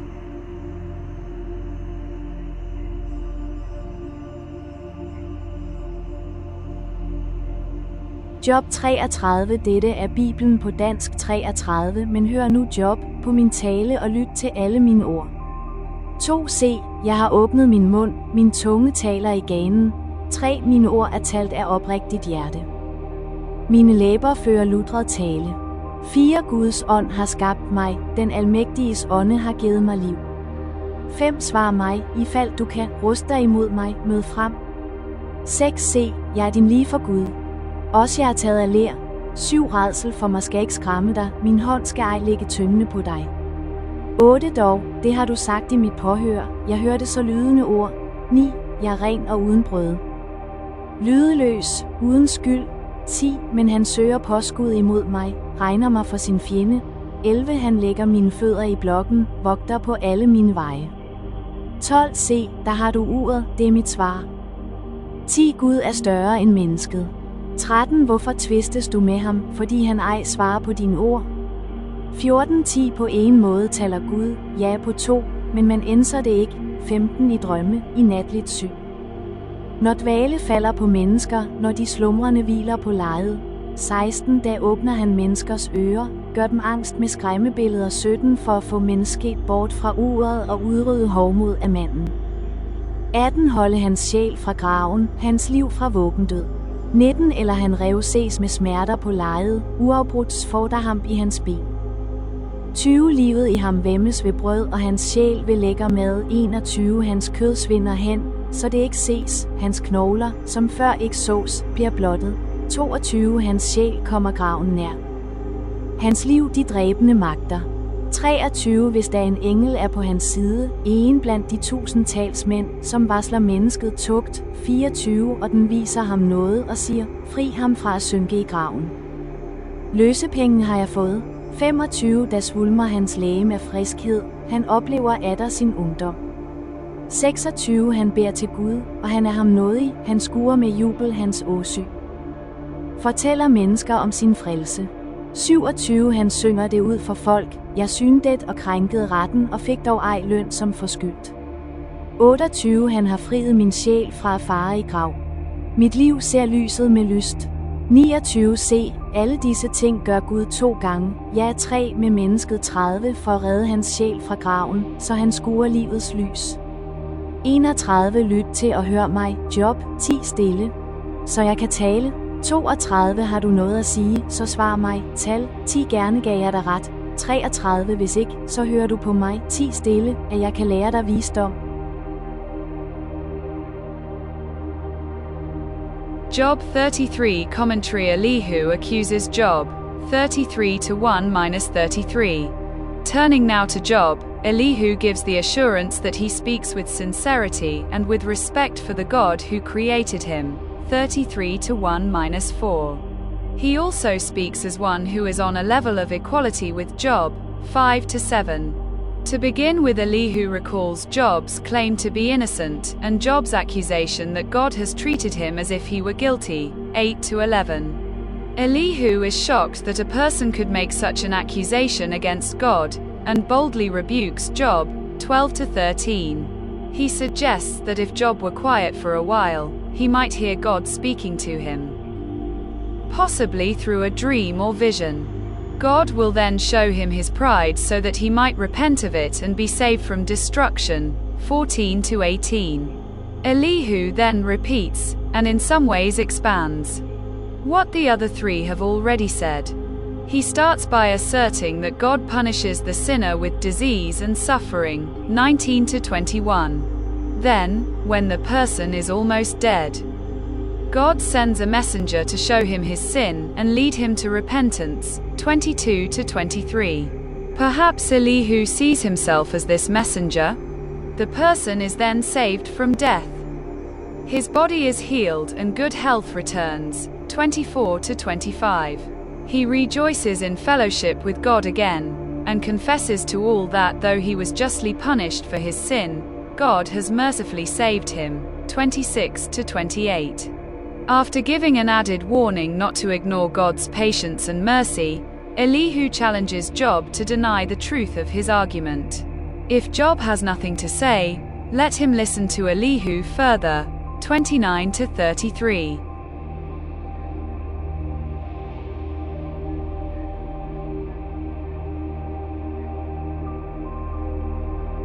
Job 33 King James Version 33 Wherefore, Job, I pray thee, hear my speeches, and hearken to all my words. 2 Behold, now I have opened my mouth, my tongue hath spoken in my mouth. 3 My words shall be of the uprightness of my heart, and my lips shall utter knowledge clearly. 4 The Spirit of God hath made me, and the breath of the Almighty hath given me life. 5 If thou canst answer me, set thy words in order before me, stand up. 6 Behold, I am according to thy wish in God's stead. I also am formed out of the clay. 7 Behold, my terror shall not make thee afraid, neither shall my hand be heavy upon thee. 8 Surely thou hast spoken in mine hearing, and I have heard the voice of thy words, saying, 9 I am clean without transgression, I am innocent, neither is there iniquity in me. 10 Behold, he findeth occasions against me, he counteth me for his enemy. 11 He putteth my feet in the stocks, he marketh all my paths. 12 Behold, in this thou art not just, I will answer thee, that God is greater than man. 13 Why dost thou strive against him? For he giveth not account of any of his matters. 14 For God speaketh once, yea twice, yet man perceiveth it not.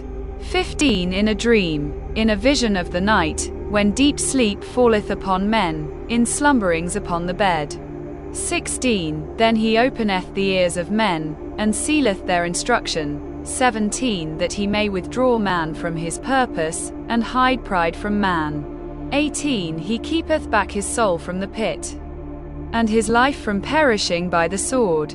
19 He is chastened also with pain upon his bed, and the multitude of his bones with strong pain. 20 So that his life abhorreth bread, and his soul dainty meat. 21 His flesh is consumed away, that it cannot be seen, and his bones that were not seen stick out. 22 Yea, his soul draweth near unto the grave, and his life to the destroyers. 23 If there be a messenger with him, an interpreter, one among 1,000, to shew unto man his uprightness. 24 Then he is gracious unto him, and saith, Deliver him from going down to the pit, I have found a ransom. 25 His flesh shall be fresher than a child's, he shall return to the days of his youth.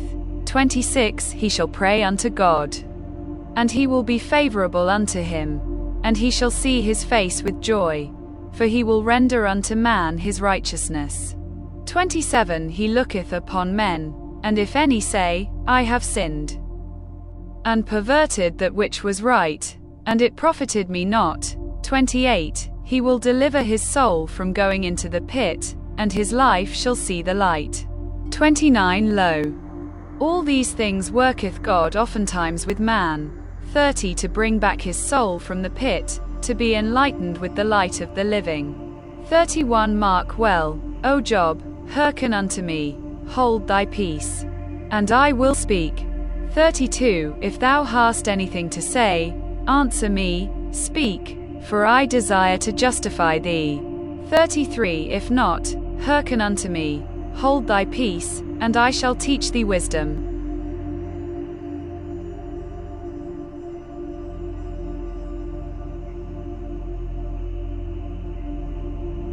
Job 34. Dette er Bibelen på dansk 34, og Elihu tog til orde og sagde, hør mine ord, I vise, I forstandige mænd, lån mig øre. 3 10 Øret prøver ord, som ganen smager på mad. 4 Lad os udgranske, hvad der er ret med hinanden skønne, hvad der er godt. 5 Job sagde jo, jeg er retfærdig, min ret har Gud sat til side. 6 Min ret til trods skal jeg være en løgner. Skønt brødefri er jeg såret til døden. 7 Er der mon mage til Job? Han drikker spot som vand. 8 Søger selskab med udådsmænd og omgang med gudløse folk. 9 10 Han sagde, det båder ikke en mand, at han har venskab med Gud. 10 Derfor, I kloge, hør mig, det vær langt fra Gud af synde, fra den almægtige at gøre ondt. 11 Nej, han gengælder menneskets gerning, handler med manden efter hans færd. 12 Gud forbryder sig visselig ej, den almægtige bøjer ej retten. 13 Hvor gav ham tilsyn med jorden, hvor vogter mon hele verden? 14 drog han sin ånd tilbage og tog sin ånde til sig igen. 15 da udåndet kødet til hobe, og atter blev mennesket støv. 16 har du forstand, så hør derpå, lån øre til mine ord. 17 munden, der havde ret, kun styre. Dømmer du ham, den retfærdige, vældige? 18 han, som kan sige til kongen, din usling og niding, som du er, til store mænd. 19 som ikke gør forskel til fordel for fyrster, ej heller foretrækker rig for ringe. 10 de er alle hans hænders værk. 20 bræt må de dø, endda midt om natten, de store slår han til, og borte er de vældige fjernes uden menneskehånd. 21 10 menneskets veje er ham for øje. Han skuer alle dets skridt. 22 der er intet mørke og intet muld, som udådsmænd kan gemme sig i. 23 10 mennesket sættes der ingen frist til at møde i retten for Gud. 24 han knuser de vældige uden forhør og sætter andre i stedet. 25 jeg hævder derfor, han ved deres gerninger, og ved nattetid styrter han dem. 26 for deres gudløshed slås de syndere. For alles øjne tugter han dem. 27 fordi de ved bort fra ham og ikke register ned hans veje det mindste. 28 så de voldte, at ringe råbte til ham, og han måtte høre de armes skrig. 29 tier han stille. Hvor vil dømme ham? Skjuler han sit åsyn? Hvor vil laste ham? Over folk og mennesker våger han dog. 30 for ikke en vanhellig skal herske. En af dem, der er folkets snare. 31 siger dagen til Gud. Fejlet har jeg, men synder ej mere. 32 jeg ser det, lær du mig. Har jeg gjort uret, jeg gør det ej mere. 33 skal han da gøre gengæld, fordi du ved det, fordi du indvender noget. Ja du, ikke jeg. Skal afgøre det, så da nu, hvad du ved. 34 kloge folk vil sige til mig som at vise mænd, der hører mig. 35 Job taler ikke med indsigt, hans ord er uoverlagte. 36 givet Job uden ophør må prøves, fordi han svarer som slette folk. 37 10 han dynger synd på synd, han optræder hovent iblandt os og fremfører mange ord imod Gud.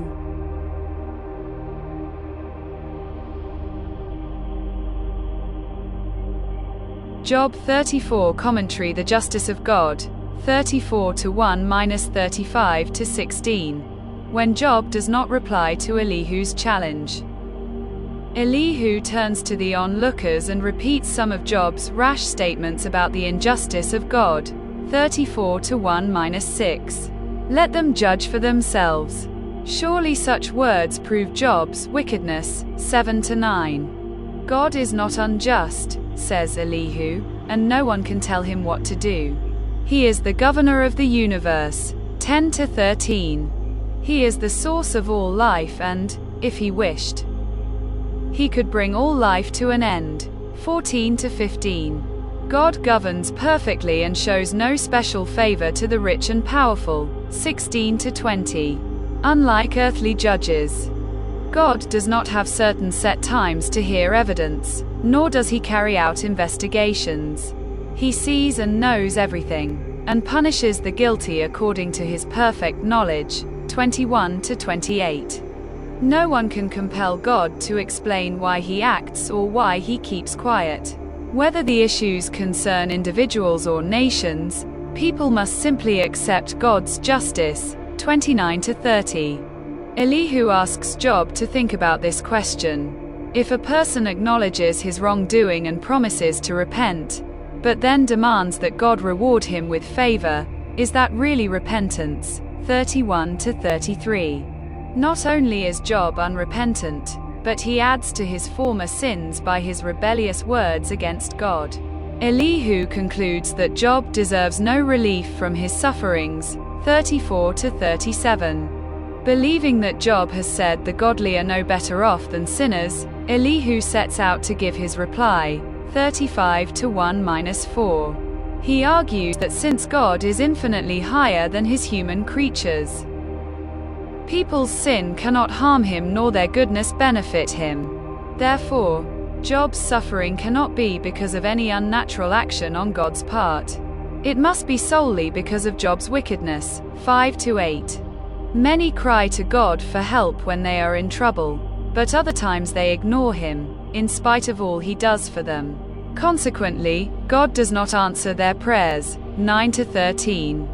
how much less will he answer the prayers of Job, who rudely complains that God refuses to meet him and show his approval of him. Actually, says Elihu, God has been very patient with Job. He should have punished him even more severely because of his irreverent speech, but Job has only responded with yet more empty talk. 14-16.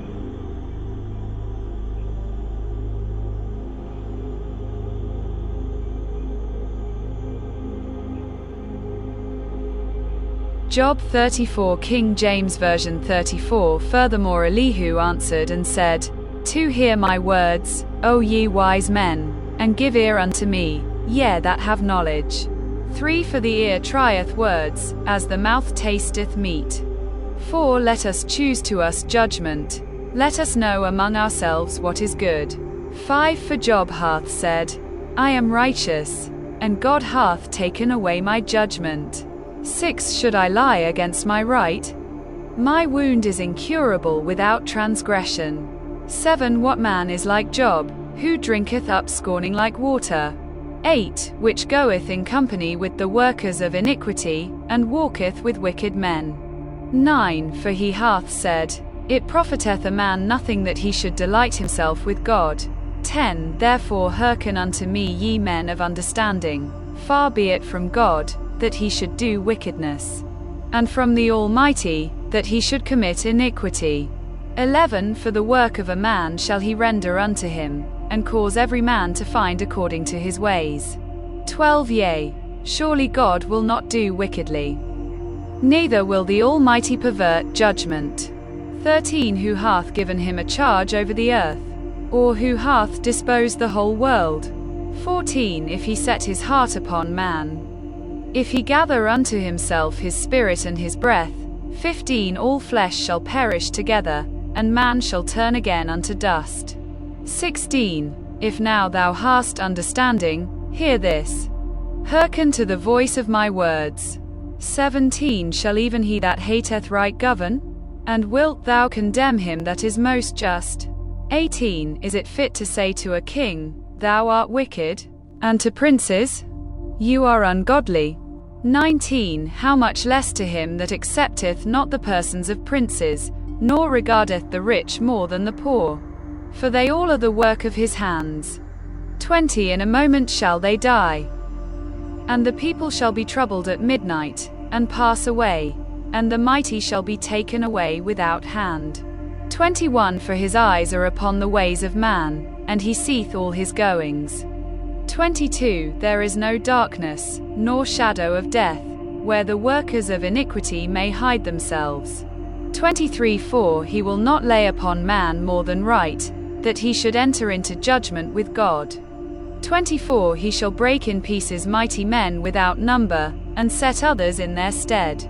25 Therefore he knoweth their works, and he overturneth them in the night, so that they are destroyed.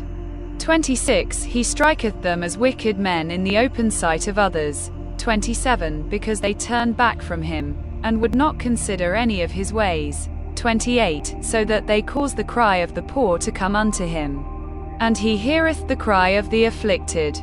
29 When he giveth quietness, who then can make trouble?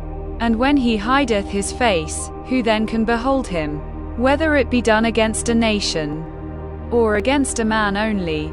30 That the hypocrite reign not, lest the people be ensnared. 31 Surely it is meet to be said unto God, I have borne chastisement, I will not offend any more. 32 That which I see not teach thou me. If I have done iniquity, I will do no more. 33 Should it be according to thy mind? He will recompense it, whether thou refuse, or whether thou choose, and not I. Therefore speak what thou knowest. 34 Let men of understanding tell me, and let a wise man hearken unto me.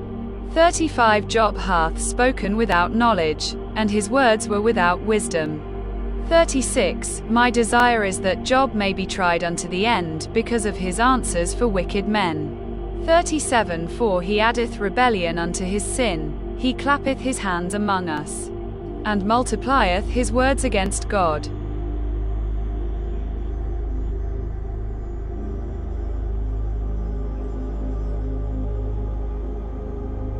Job 35. Dette er Bibelen på dansk 35, og Elihu tog til orde og sagde: 2. Holder du det for ret, og kalder du det din ret for Gud? 3. At du siger: hvad båder det mig, hvad hjælper det mig? Er jeg ikke synder? 4. Jeg vil give dig svar og tillige med dig dine venner. 5. Løft dit blik imod himlen og se, læg mærke til skyerne, hvor højt de er over dig. 6. Hvis du synder, hvad skader du ham? Er din brøde svar, hvad gør det da ham? 7. Er du retfærdig, hvad gavner du ham, hvad mund han for af din hånd? 8. Du menneske, der vedkommer din gudløshed, dig, et menneskebarn, din retfærd. 9. Man skriger over den megen vold, råber om hjælp mod de mægtiges arm. 10. Men siger ej, hvor er Gud, vor skaber, som giver lovsang om natten. 11. Lærer os mere end jordens dyr. Gør os vise frem for himlens fugle. 12. Der råber man, uden at han giver svar, over de ondes hovmod. 13. Til visse, Gud hører ej tomme ord, den almægtige ændser dem ikke. 14. End sige din påstand om ikke at se ham. Vær stille for hans åsyn og bi på ham. 15. Men nu, da hans vrede ej bringer straf, og han ikke bekymrer sig stort om synd. 16. Så oplader Job sin mund med tand. Uden indsigt taler han store ord.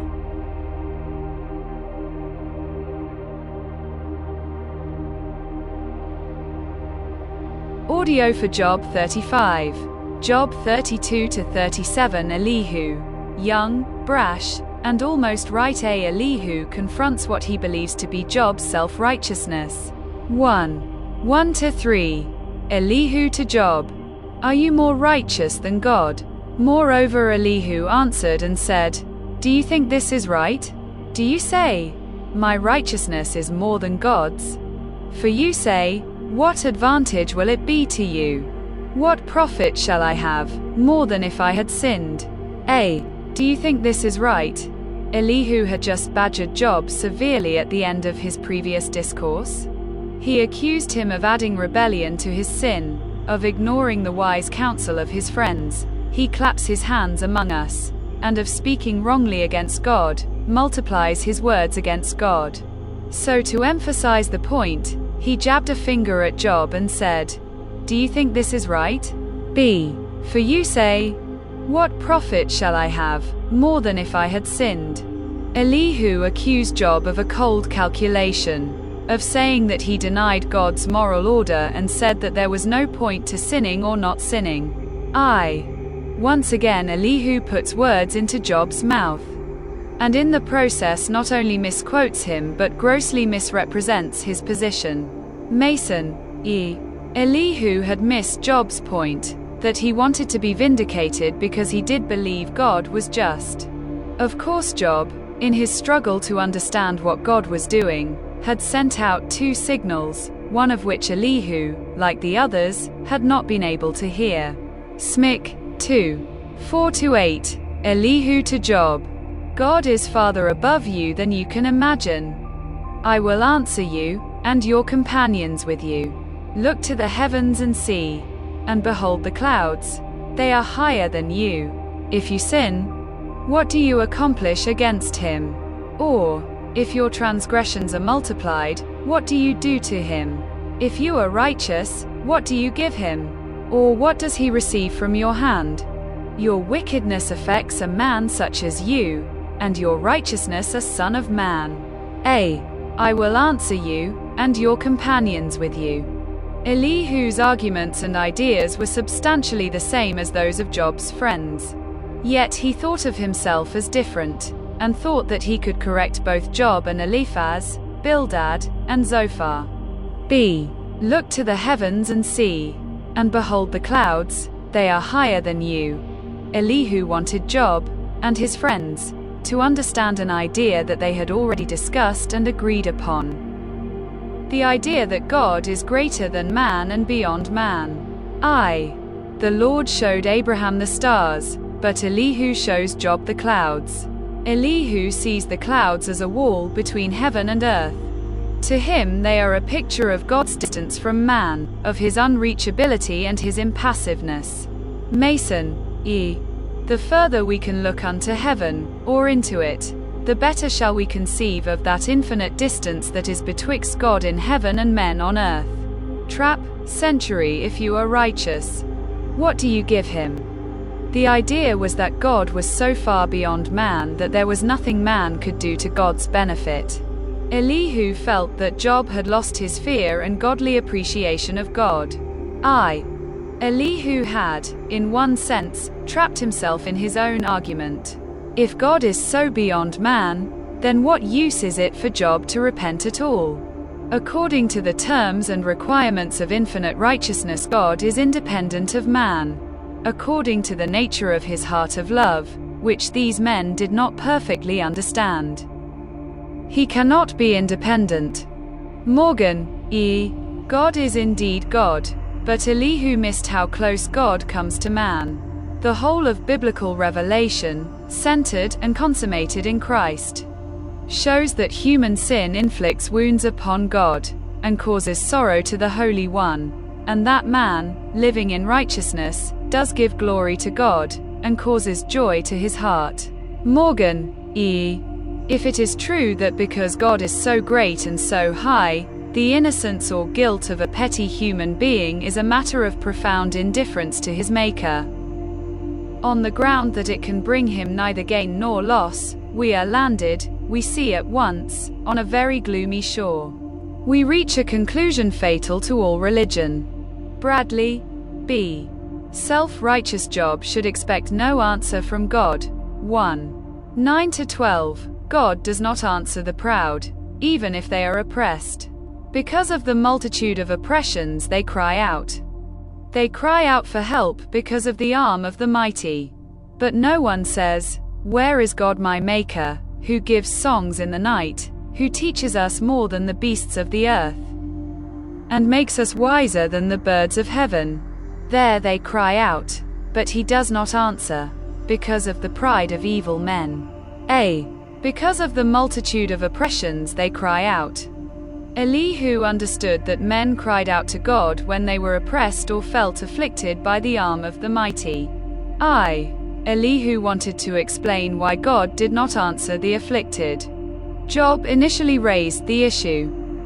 Job had devoted an entire speech to the subject of God's apparent indifference to his plight, Job 23, and the plight of all who suffer and are oppressed, Job 24. Smick.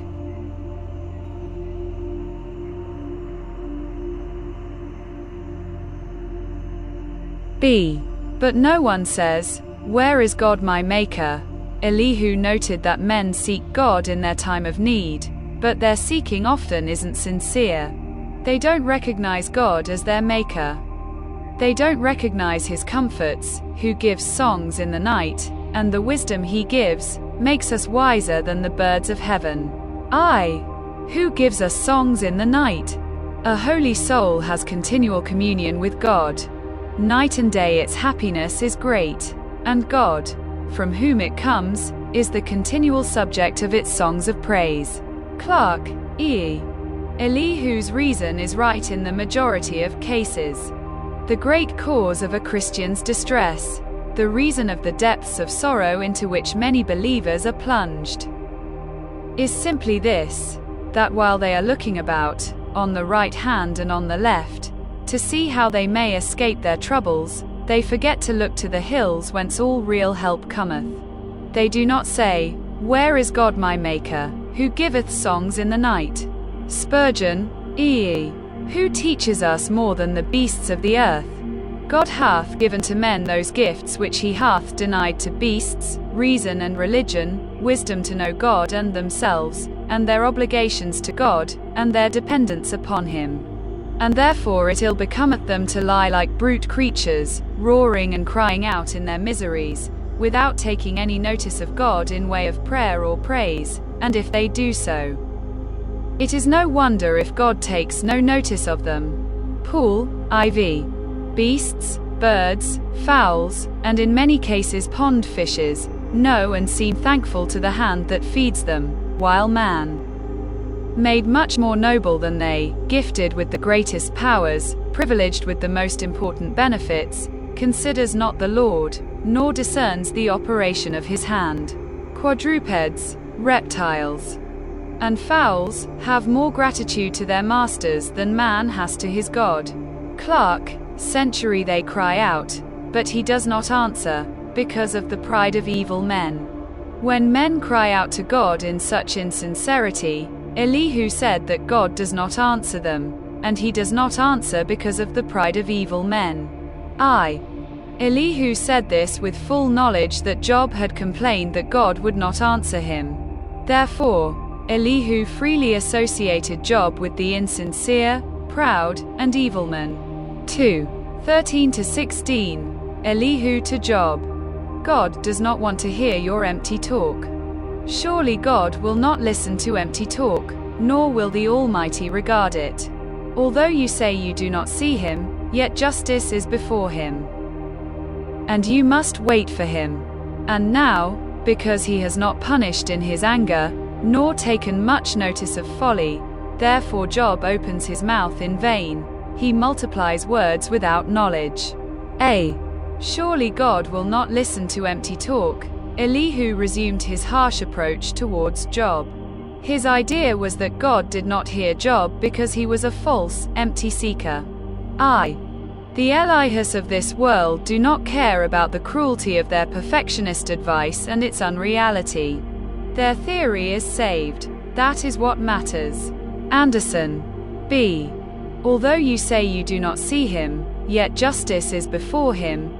Elihu wanted Job to see that God was indeed right in front of him, present in the fact of justice. If Job would only be patient, you must wait for him, he would see the God whom he claimed was hidden from him. To complain that you do not see him is an impertinence. When the fault lies with Job. Anderson, Century, because he has not punished in his anger, therefore Job opens his mouth in vain. Again, Elihu was very harsh with Job. Job, if God were to punish you as you deserve, you would not be able to even open your mouth in the vain way that you do. You also speak ignorantly. He multiplies words without knowledge. Since verse 15 is quite obscure, we are left to guess that it means that Elihu is accusing Job of completely misunderstanding God's unresponsiveness as heedlessness. Whereas in fact God is holding his anger in. Job is guilty of despising God's long-suffering. Anderson, E.A. Elihu saw that God had not yet answered Job, at least not in any way that Job had hoped. Therefore he said, Job opens his mouth in vain. The idea was, Job, if you were really a godly man, then God would have answered you by now. The fact that he hasn't proves your ungodliness.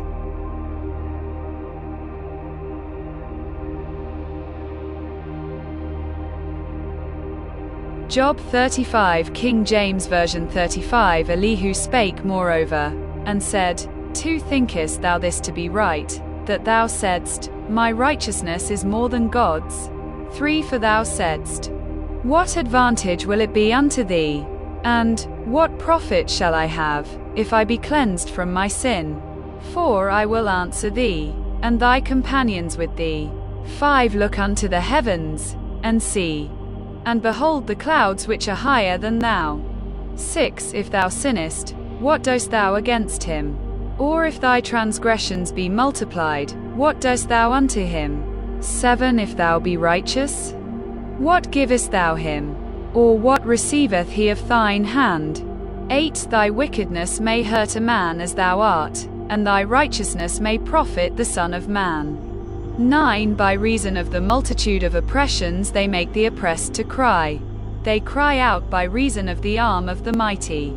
10 But none saith, Where is God my Maker, who giveth songs in the night? 11 Who teacheth us more than the beasts of the earth, and maketh us wiser than the fowls of heaven. 12 There they cry, but none giveth answer, because of the pride of evil men. 13 Surely God will not hear vanity, neither will the Almighty regard it. 14 Although thou sayest thou shalt not see him, yet judgment is before him, therefore trust thou in him. 15 But now, because it is not so, he hath visited in his anger, yet he knoweth it not in great extremity. 16 Therefore doth Job open his mouth in vain, he multiplieth words without knowledge.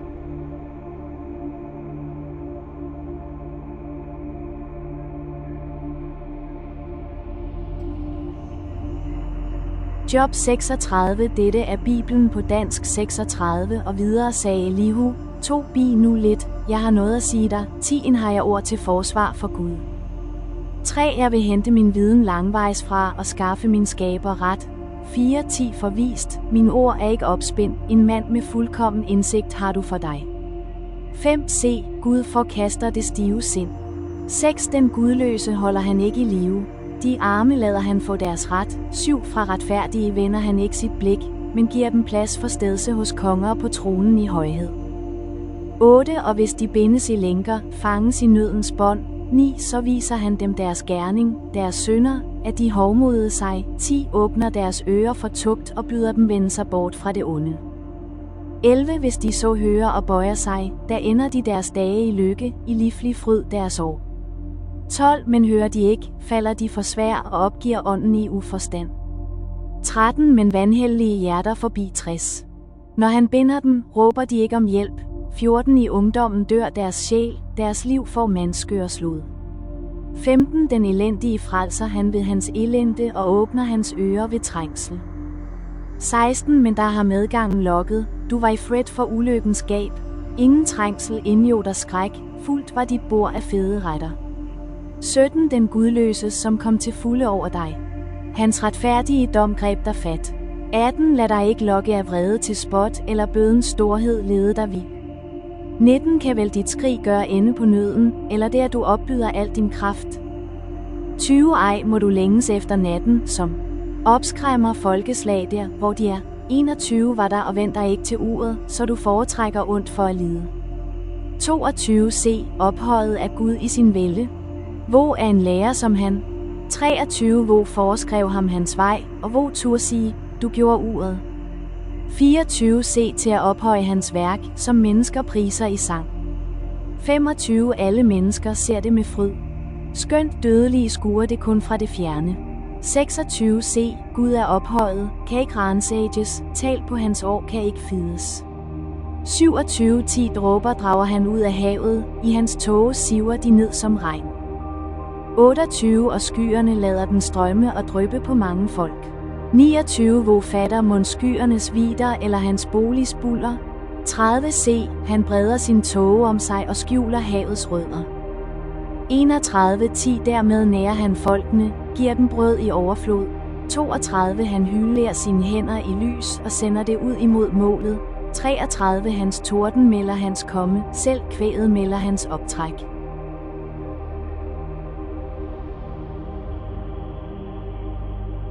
Job 36 Commentary God's Unknowable Purposes 36 to 1-37 to 24.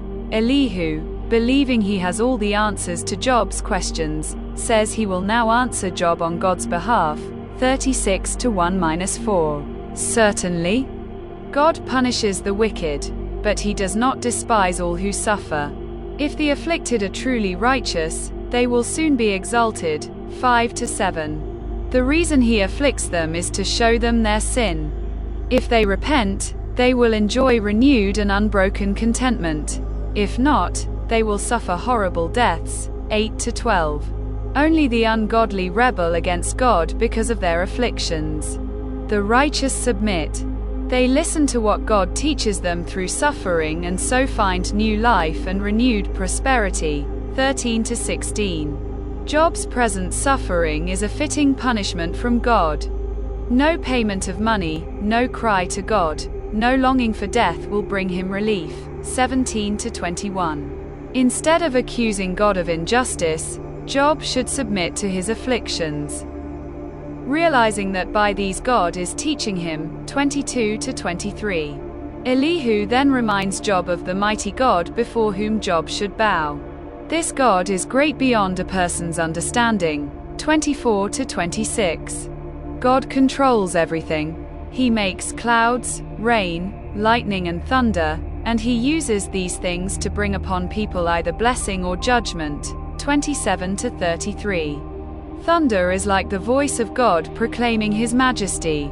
37 to 1-5. When he sends rain, snow and ice, people have to stop work and animals look for warmth in their dens. 6 to 10. God uses the forces of nature according to his perfect purposes. 11-13. Who is Job to argue with such a God? What does he know of God's workings? 14-18. Who can question such a God? By arguing with him, Job is running the risk of being struck dead.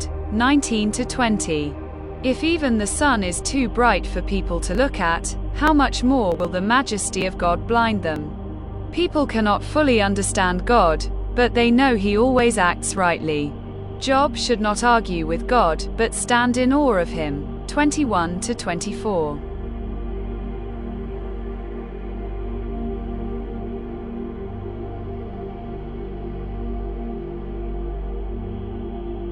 Job 36, King James Version 36. Elihu also proceeded, and said, "To suffer me a little, and I will shew thee that I have yet to speak on God's behalf. 3 I will fetch my knowledge from afar, and will ascribe righteousness to my Maker. 4 For truly my words shall not be false. He that is perfect in knowledge is with thee. 5 Behold, God is mighty, and despiseth not any. He is mighty in strength and wisdom. 6 He preserveth not the life of the wicked, but giveth right to the poor.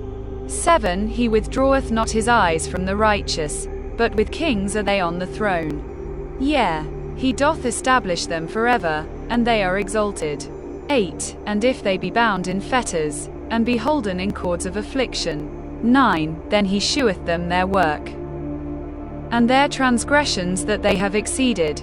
10 He openeth also their ear to discipline, and commandeth that they return from iniquity. 11 If they obey and serve him, they shall spend their days in prosperity, and their years in pleasures. 12 But if they obey not, they shall perish by the sword, and they shall die without knowledge. 13 But the hypocrites in heart heap up wrath, they cry not when he bindeth them. 14 They die in youth, and their life is among the unclean. 15 He delivereth the poor in his affliction, and openeth their ears in oppression. 16 Even so would he have removed thee out of the strait into a broad place, where there is no straightness. And that which should be set on thy table should be full of fatness. 17 But thou hast fulfilled the judgment of the wicked, judgment and justice take hold on thee. 18 Because there is wrath, beware lest he take thee away with his stroke, then a great ransom cannot deliver thee. 19 Will he esteem thy riches? No, not gold, nor all the forces of strength. 20 Desire not the night, when people are cut off in their place. 21 Take heed, regard not iniquity, for this hast thou chosen rather than affliction. 22 Behold, God exalteth by his power, who teacheth like him? 23 Who hath enjoined him his way? Or who can say, Thou hast wrought iniquity? 24 Remember that thou magnify his work, which men behold. 25 Every man may see it, man may behold it afar off. 26 Behold, God is great, and we know him not, neither can the number of his years be searched out. 27 For he maketh small the drops of water, they pour down rain according to the vapor thereof. 28 Which the clouds do drop and distill upon man abundantly. 29 Also can any understand the spreadings of the clouds, or the noise of his tabernacle? 30 Behold, he spreadeth his light upon it, and covereth the bottom of the sea. 31 For by them judgeth he the people, he giveth meat in abundance. 32 With clouds he covereth the light, and commandeth it not to shine by the cloud that cometh betwixt. 33 The noise thereof sheweth concerning it, the cattle also concerning the vapor.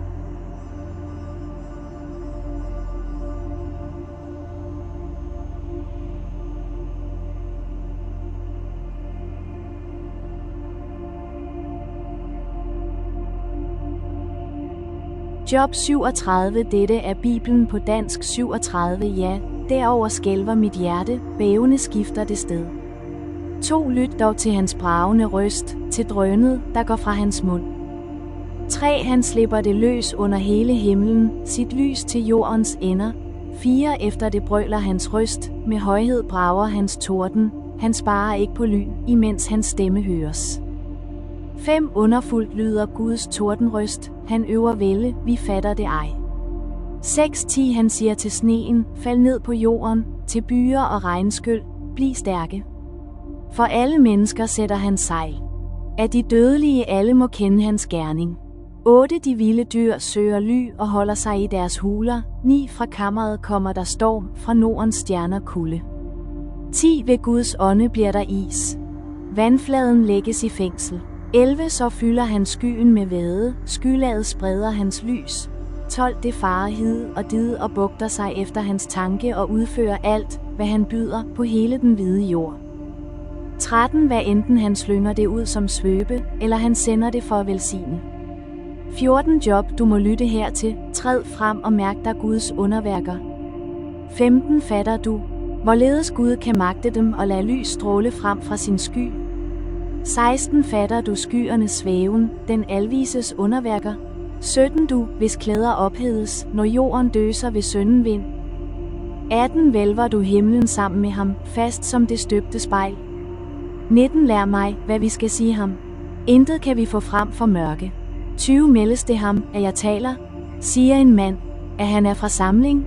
21. Og nu, man ser ej lyset, skygget af mørke skyer, men et hver farer hen og renser himlen. 22. Fra Norden kommer en lysning. Over Gud er der frygtelig højhed. 23. Og den almægtige finder vi ikke. Almægtig og rig på retfærd bøjer han ikke retten. 24. Derfor frygter mennesker ham, men er selv kloge ænser han ingen.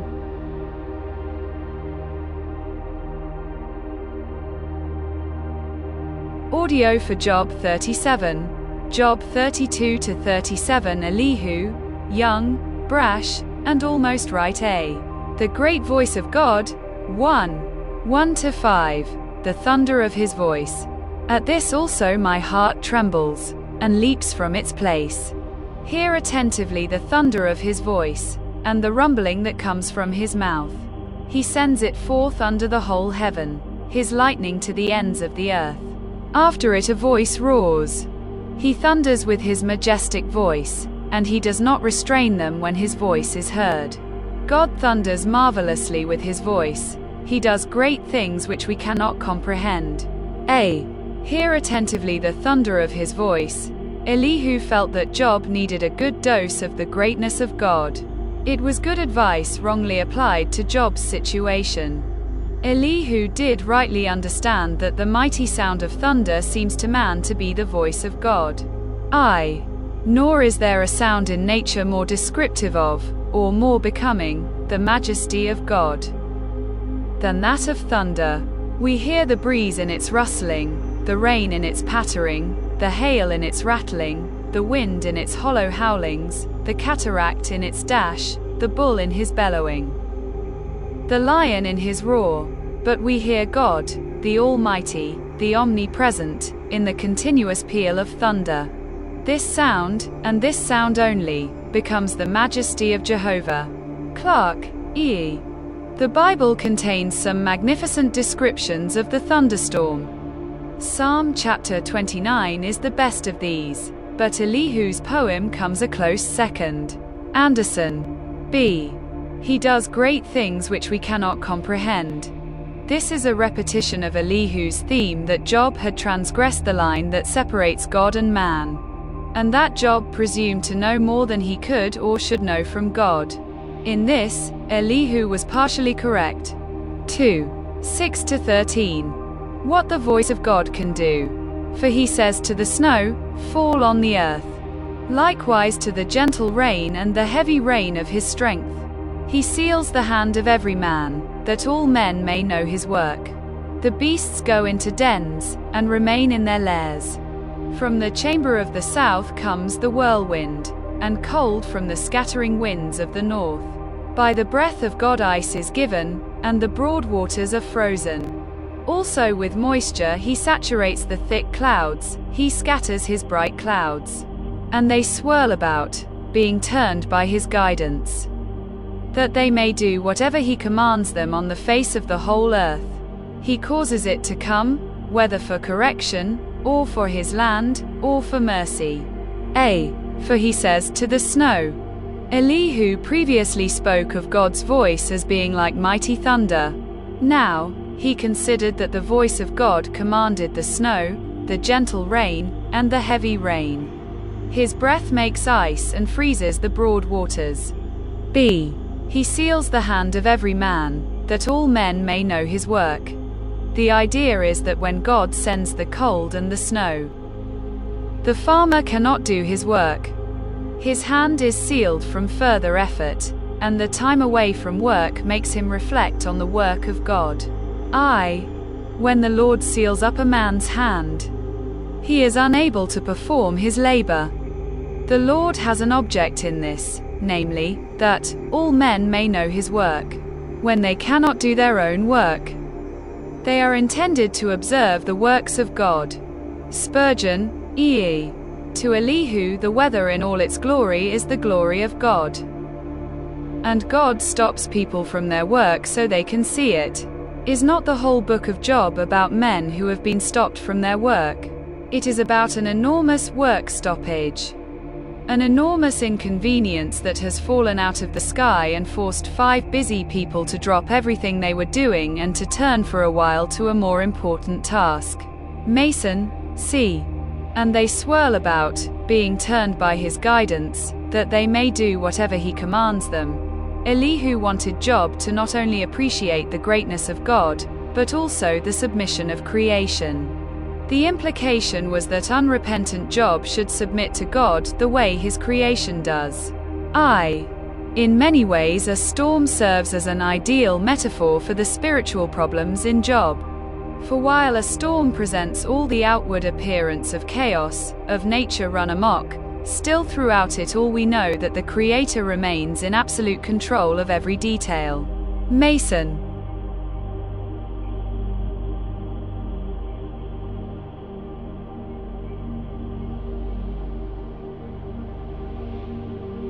B. Elihu's final advice to Job.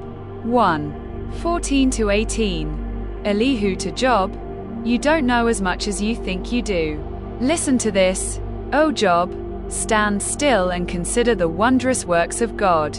Do you know when God dispatches them, and causes the light of his cloud to shine? Do you know how the clouds are balanced? Those wondrous works of him who is perfect in knowledge? Why are your garments hot? When he quiets the earth by the south wind. With him, have you spread out the skies, strong as a cast metal mirror? Listen to this, O Job. Young Elihu again appealed to Job in a very direct and personal way, more personal than the 3 other friends of Job had. If there be so much matter of wonder and adoration in the most obvious and sensible works of God, how wonderful must his deep and secret counsels and judgments be! And therefore it would better become thee humbly to admire, and quietly to submit to them, than to murmur or quarrel with them. Paul, E. Elihu condemns Job sorrowfully, but absolutely. He declares that not only has Job made shipwreck of his faith, but he has become defiant in silencing his friends. Chambers, B. Stand still and consider the wondrous works of God. Significantly, God will address Job among similar lines when God begins to speak starting at Job 38. Do you know? Do you know? Though Elihu here had many of the right ideas, he presented them with a wrong premise. The premise that Job's whole crisis came from his sin. If Job could not understand how God performs these marvels, much less assist him, how then could he understand the far less obvious mysteries of God's providence? Smick, E. He had convinced Job of his ignorance, and now he will of his impotence and imbecility. Trap, 2:19-24. Elihu to Job, stop trying to speak to God, and simply fear him instead. Teach us what we should say to him, for we can prepare nothing because of the darkness. Should he be told that I wish to speak? If a man were to speak, surely he would be swallowed up. Even now men cannot look at the light when it is bright in the skies.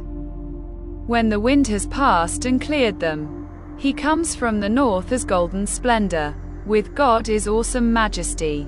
As for the Almighty, we cannot find him, he is excellent in power. In judgment and abundant justice, he does not oppress. Therefore men fear him. He shows no partiality to any who are wise of heart.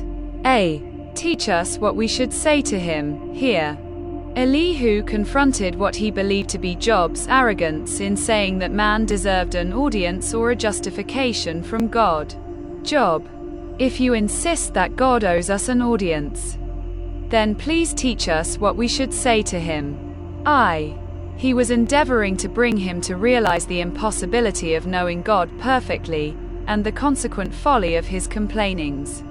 The truth so expressed is a great one, and had application to Elihu also. He could not find God out, and he did not understand the mystery of Job's sufferings. Morgan, E. These chapters intensify the sense of the loneliness and solitude of Job. He stands there, silent and alone, with none to sympathize with him, none to enter into his perplexities. Condemned as impious, heretical, and even blasphemous, by the concordant voice of friends and bystanders, alike by his own generation, and by that which was growing up to take its place. Yet, enduring to the end, contra mundum, contra ecclesiam, we may almost add, unus, and awaiting with trust and confidence the verdict of his God. Bradley, E. He comes from the north as golden splendor. The meaning is that man by nature is utterly ignorant. He knows nothing of God in heaven above. All is darkness there to him. Yet God is there in all his wondrous glory. And just as when a storm has dispersed all the dark clouds and cleared the air, so, when God reveals himself, his light and truth are seen. Bullinger, B. As for the Almighty, we cannot find him. Elihu returned to his theme of God's distance and transcendence. He wanted to discourage Job from insisting that God owed him, or anyone else, an audience or an explanation. Significantly, the God whom Elihu believed to be utterly beyond and unreachable by man, we cannot find him, has come in the storm, and will speak to Job. It seems that God had finally heard enough of the almost right wisdom of man, and had heard enough of this talk that he was so beyond man that he was beyond reach. God was about to confront not only Job, but his three friends, and especially Elihu, with both his words and his presence. The rushing mighty wind, for which the description of the thunder and lightning had prepared poor, confounded, astonished Job, proclaims the presence of Yahweh. And out of this whirlwind God answers for and proclaims himself. Reader, canst thou not conceive something of what these men felt? Art thou not astonished, perplexed, confounded? In reading over these descriptions of the thunder of God's power, prepare, then, to hear the voice of God himself out of this whirlwind. Clark, E. In the story of Job, 2. The Lord has apparently been sound asleep until now, peacefully curled up in the stern of the boat while Job has been struggling all alone with the wind and the waves. In the case of Job, he let the storm rage for 37 chapters, until finally he calmed not the storm itself, but Job's heart. Mason.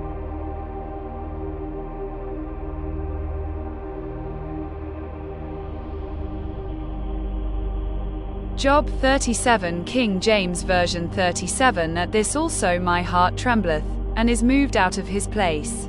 2 Hear attentively the noise of his voice, and the sound that goeth out of his mouth. 3 He directeth it under the whole heaven, and his lightning unto the ends of the earth. 4 After it a voice roareth, he thundereth with the voice of his excellency. And he will not stay them when his voice is heard. 5 God thundereth marvelously with his voice, great things doeth he, which we cannot comprehend. 6 For he saith to the snow, Be thou on the earth. Likewise to the small rain, and to the great reign of his strength.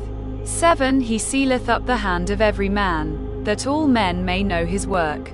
8. Then the beasts go into dens, and remain in their places. 9. Out of the south cometh the whirlwind, and cold out of the north. 10. By the breath of God frost is given, and the breadth of the waters is straitened. 11. Also by watering he wearieth the thick cloud, he scattereth his bright cloud. 12. And it is turned round about by his counsels, that they may do whatsoever he commandeth them upon the face of the world in the earth. 13. He causeth it to come, whether for correction, or for his land, or for mercy. 14. Hearken unto this, O Job, stand still, and consider the wondrous works of God. 15. Dost thou know when God disposed them, and caused the light of his cloud to shine? 16. Dost thou know the balancings of the clouds, the wondrous works of him which is perfect in knowledge? 17. How thy garments are warm, when he quieteth the earth by the south wind. 18. Hast thou with him spread out the sky, which is strong, and as a molten looking glass? 19. Teach us what we shall say unto him, for we cannot order our speech by reason of darkness. 20. Shall it be told him that I speak? If a man speak, surely he shall be swallowed up. 21. And now men see not the bright light which is in the clouds, but the wind passeth, and cleanseth them. 22. Fair weather cometh out of the north, with God is terrible majesty. 23. Touching the Almighty, we cannot find him out. He is excellent in power, and in judgment, and in plenty of justice, he will not afflict. 24. Men do therefore fear him. He respecteth not any that are wise of heart.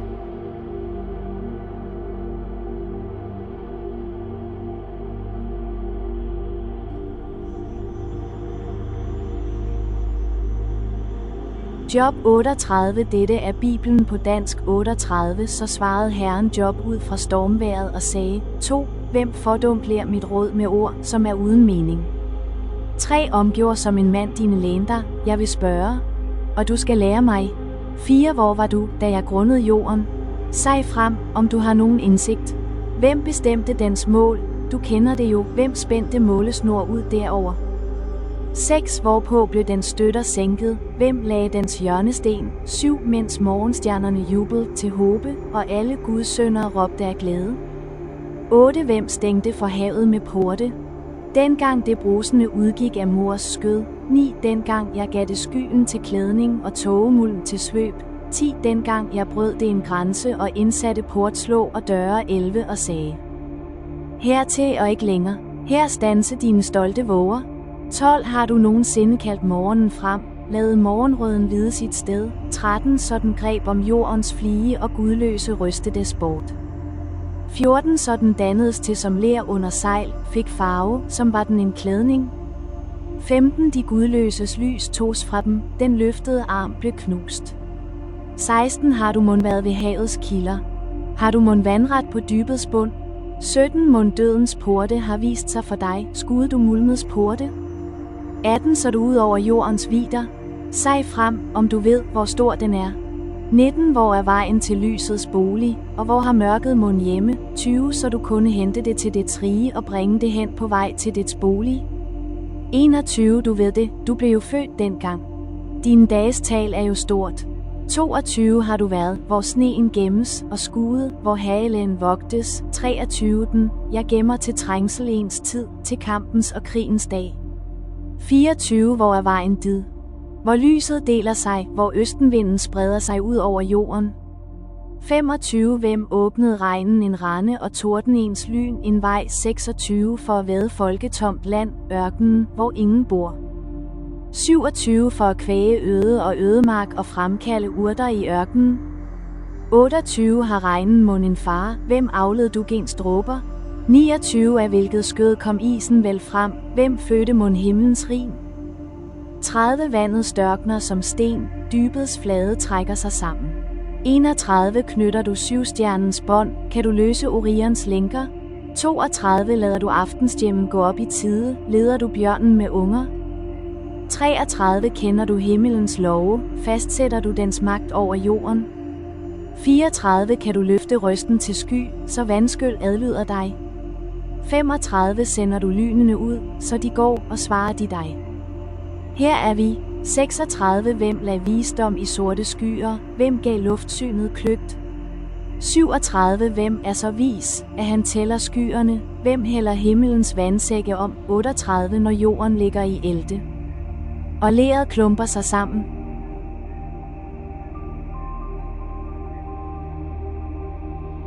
Job 38 Commentary 38-1-42-17 God's answer control of the natural world.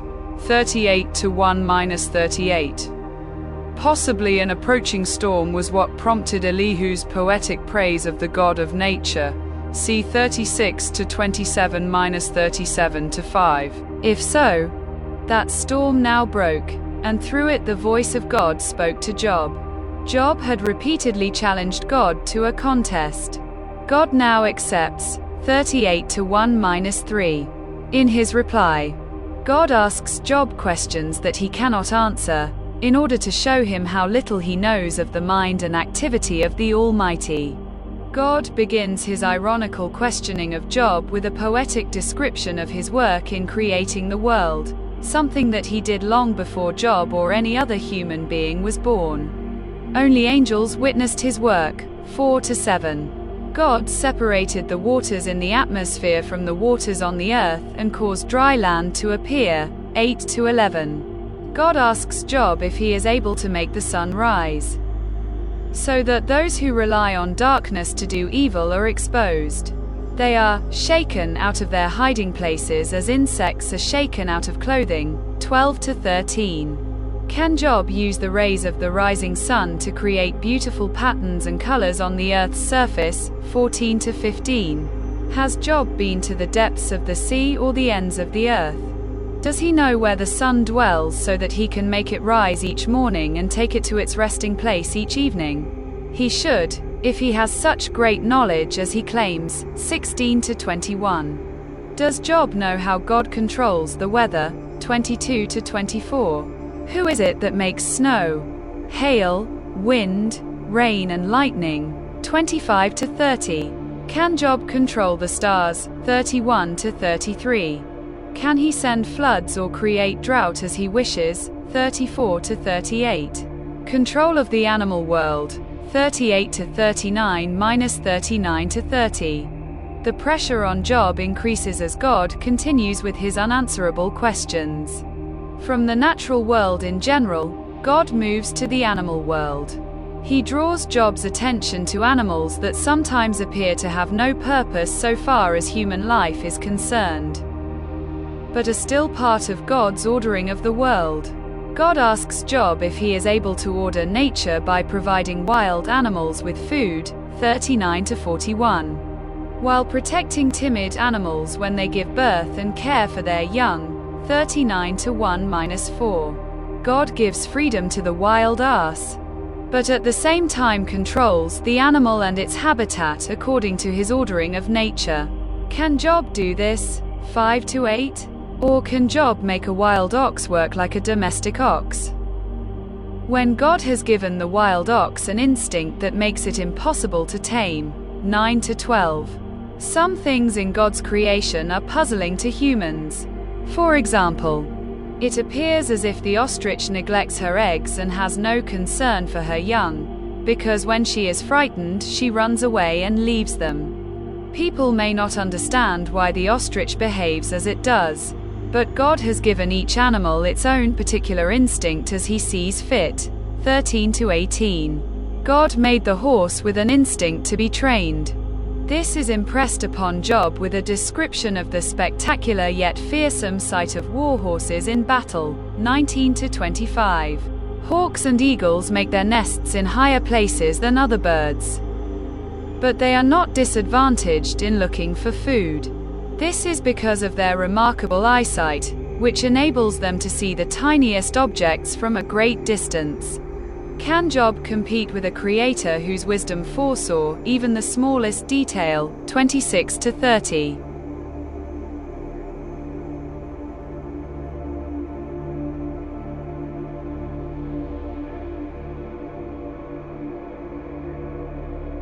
Job 38, King James Version 38. Then the Lord answered Job out of the whirlwind, and said, 2 Who is this that darkeneth counsel by words without knowledge? 3 Gird up now thy loins like a man. For I will demand of thee, and answer thou me. 4 Where wast thou when I laid the foundations of the earth? Declare, if thou hast understanding. 5 Who hath laid the measures thereof, if thou knowest?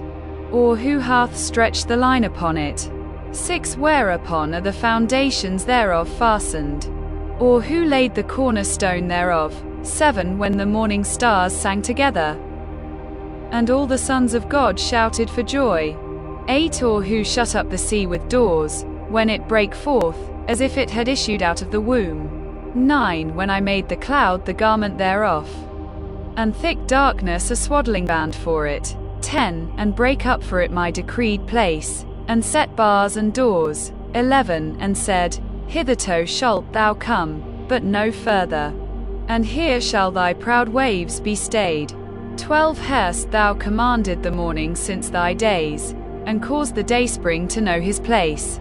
13 That it might take hold of the ends of the earth, that the wicked might be shaken out of it. 14 It is turned as clay to the seal, and they stand as a garment. 15 And from the wicked their light is withholden, and the high arm shall be broken. 16 Hast thou entered into the springs of the sea? Or hast thou walked in the search of the depth? 17 Have the gates of death been opened unto thee? Or hast thou seen the doors of the shadow of death? 18 Hast thou perceived the breadth of the earth? Declare if thou knowest it all. 19 Where is the way where light dwelleth?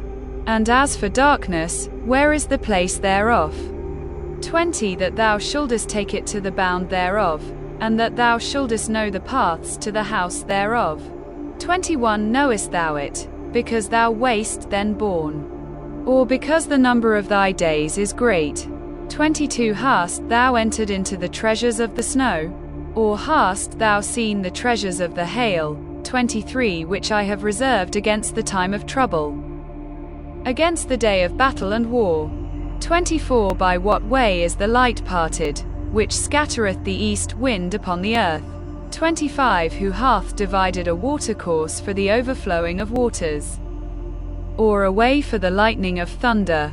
26 To cause it to rain on the earth, where no man is, on the wilderness, wherein there is no man. 27 To satisfy the desolate and waste ground, and to cause the bud of the tender herb to spring forth. 28 Hath the rain a father? Or who hath begotten the drops of dew? 29 Out of whose womb came the ice, and the hoary frost of heaven? Who hath gendered it? 30 The waters are hid as with a stone, and the face of the deep is frozen. 31 Canst thou bind the sweet influences of Pleiades, or loose the bands of Orion? 32 Canst thou bring forth Mazzaroth in his season? Or canst thou guide Arcturus with his sons? 33 Knowest thou the ordinances of heaven? Canst thou set the dominion thereof in the earth? 34 Canst thou lift up thy voice to the clouds, that abundance of waters may cover thee? 35 Canst thou send lightnings, that they may go and say unto thee, Here we are? 36 Who hath put wisdom in the inward parts? Or who hath given understanding to the heart? 37 Who can number the clouds in wisdom? Or who can stay the bottles of heaven? 38 When the dust groweth into hardness, and the clods cleave fast together. 39 Wilt thou hunt the prey for the lion? Or fill the appetite of the young lions? 40 When they couch in their dens, and abide in the covert to lie in wait. 41 Who provideth for the raven his food? When his young ones cry unto God, they wander for lack of meat. Job 39. Dette er Bibelen på dansk. 39. Jager du rov til løvinden, stiller du ungløværs hunger. 2. Når de dukker sig i deres huler, ligger på lur i krat. 3. Hvem skaffer ravnen æde? Når ungerne skriger til Gud og flakker om uden føde. 4. Kender du tiden, da stengeden føder, tager du vare på hendes vejer. 5. Tæller du mon deres drægtighedsmåneder, kender du tiden, de føder. 6. De lægger sig ned og føder og kaster kulte. 7. Ungerne trives, gror til i det frie, løber bort og kommer ej til dem igen. 8. Hvem slap vildæslet løs, hvem løste mon steppeæslets reb. 9. Som jeg gav ørkenen til hjem, den salte steppe til bolig. 10. Det lær af byens larm og hører ej driverens skæld den. 11. Det rensager bjerge, der har det sin græsgang, det leder hvert græsstrå op. 12. Er vildoksen villig at trælle for dig, vil den stå ved din krybbe om natten? 13. Binder du reb om dens hals, pløjer den fugerne efter dig? 14. Stoler du på dens store kræfter? Overlader du den din høst? 15. Tror du, den kommer tilbage og samler din sæd på logen? 16. Monstrusens vinge er lam, eller mangler den dækfjer og du? 17. Siden den betror sine æg til jorden og lader dem varmes i sandet. 18. Tænker ej på, at en fod kan knuse dem, vildtet på marken træde dem sønder. 19. Hår ved ungerne af den, som var de ej dens. Spildt af dens møje, det ængster den ikke. 20. Gud lod den glemme visdom og gav den ej del i indsigt. 21. Når skytterne kommer, farer den bort, den lær af hest og rytter. 22. Giver du hesten styrke. Klæder dens hals med manke. 23. Og lærer den græshoppens spring. Den stolte prusten indgyder rædsel. 24. Den skraber muntert i dalen, går brynjen væligt i møde. 25. Den lær af rædselen. Frygter ikke og viger ikke for sværdet. 26. Kokkeret klier over den, spytte og køllen blinker. 27. Den sluger vejen med gungrende vildskab, den tøjler sig ikke, når hornet lyder. 28. Et stød i hornet. Straks siger den, hui. Den vejrer kamp i det fjerne, kampskrig og førernes råb. 29. Skyldes det indsigt hos dig, at falken svinger sig op og breder sin vinge mod sønnen. 30. Skyldes det bud fra dig, at ørnen flyver højt og bygger sin højtsatte rede. 31. Den bygger og bor på klipper, på klippens tinde og bov. 32. Den spejder derfra efter æde, viden om skuer dens øjne. 33. Ungerne svælger i blod. Hvor hvalen findes, der er den. 34. Og Herren svarede Job og sagde, 35. Vil den trætte kære tvistes med den almægtige. Han, som revser Gud, han svarer herpå. 36. Dalton svarede Job Herren og sagde, 37. Se. Jeg ringe, hvad skal jeg svare? Jeg lægger min hånd på min mund. 38. En gang har jeg talt, gentager det ikke 2 gange, men gør det ej mere.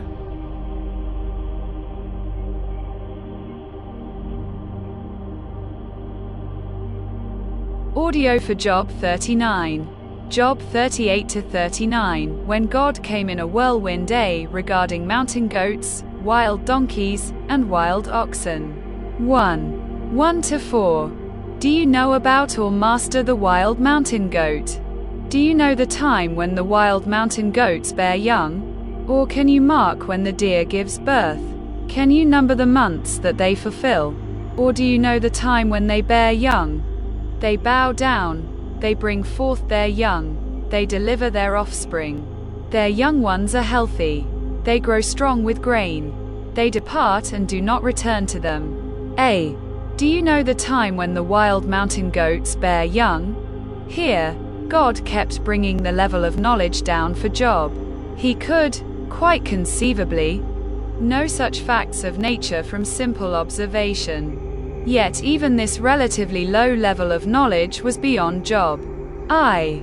The offspring of an ibex doe, unlike human infants that need years of care, can stand within minutes of birth and soon gambol off to thrive in the wild. Smic, E. Though Job didn't know these principles of the natural order, at the same time he had to admit that the natural order all seemed to work pretty well. All these questions brought Job before another truth. I see that this world made by God operates with remarkable order and wisdom. Can I deny his wisdom and government of all things just because there are things in my own life I can't understand? Or should I simply trust this God who does all these other things so marvelously well? B. They bow down, they bring forth their young. Here, God reminded Job of the arrangement of growth and maturity he had engineered for the natural order. Did Job design this, or even know much about it? 2. 5-8. Do you know about or master the wild donkey? Who set the wild donkey free? Who loosed the bonds of the onager, whose home I have made the wilderness, and the barren land his dwelling?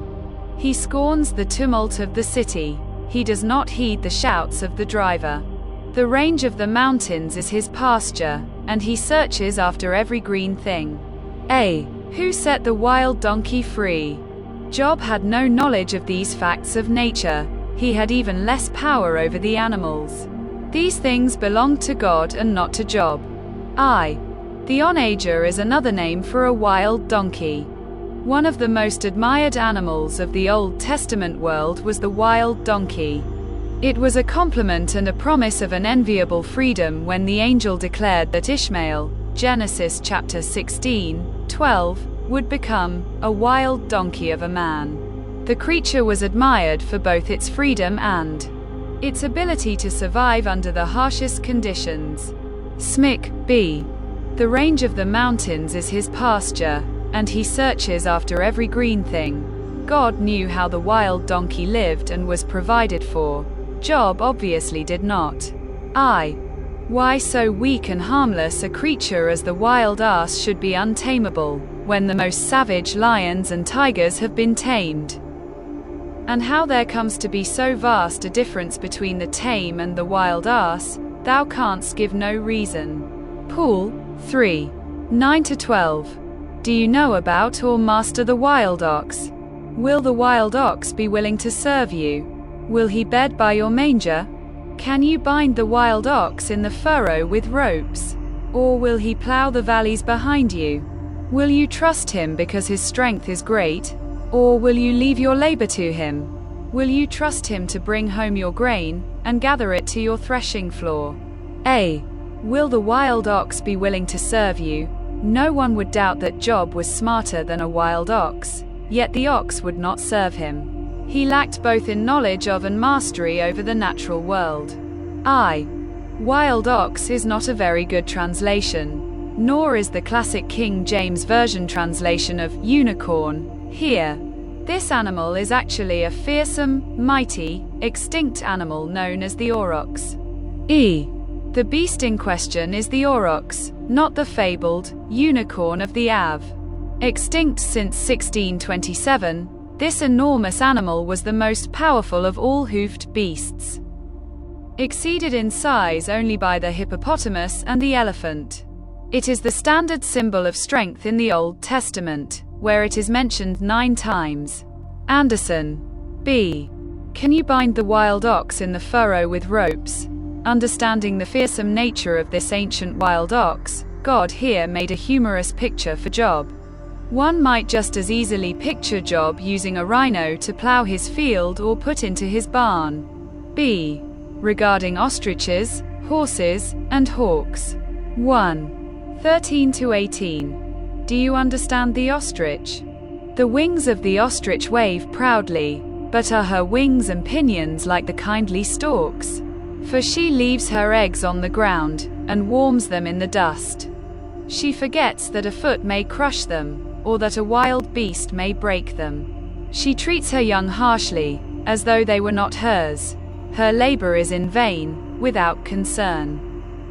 Because God deprived her of wisdom, and did not endow her with understanding. When she lifts herself on high, she scorns the horse and its rider.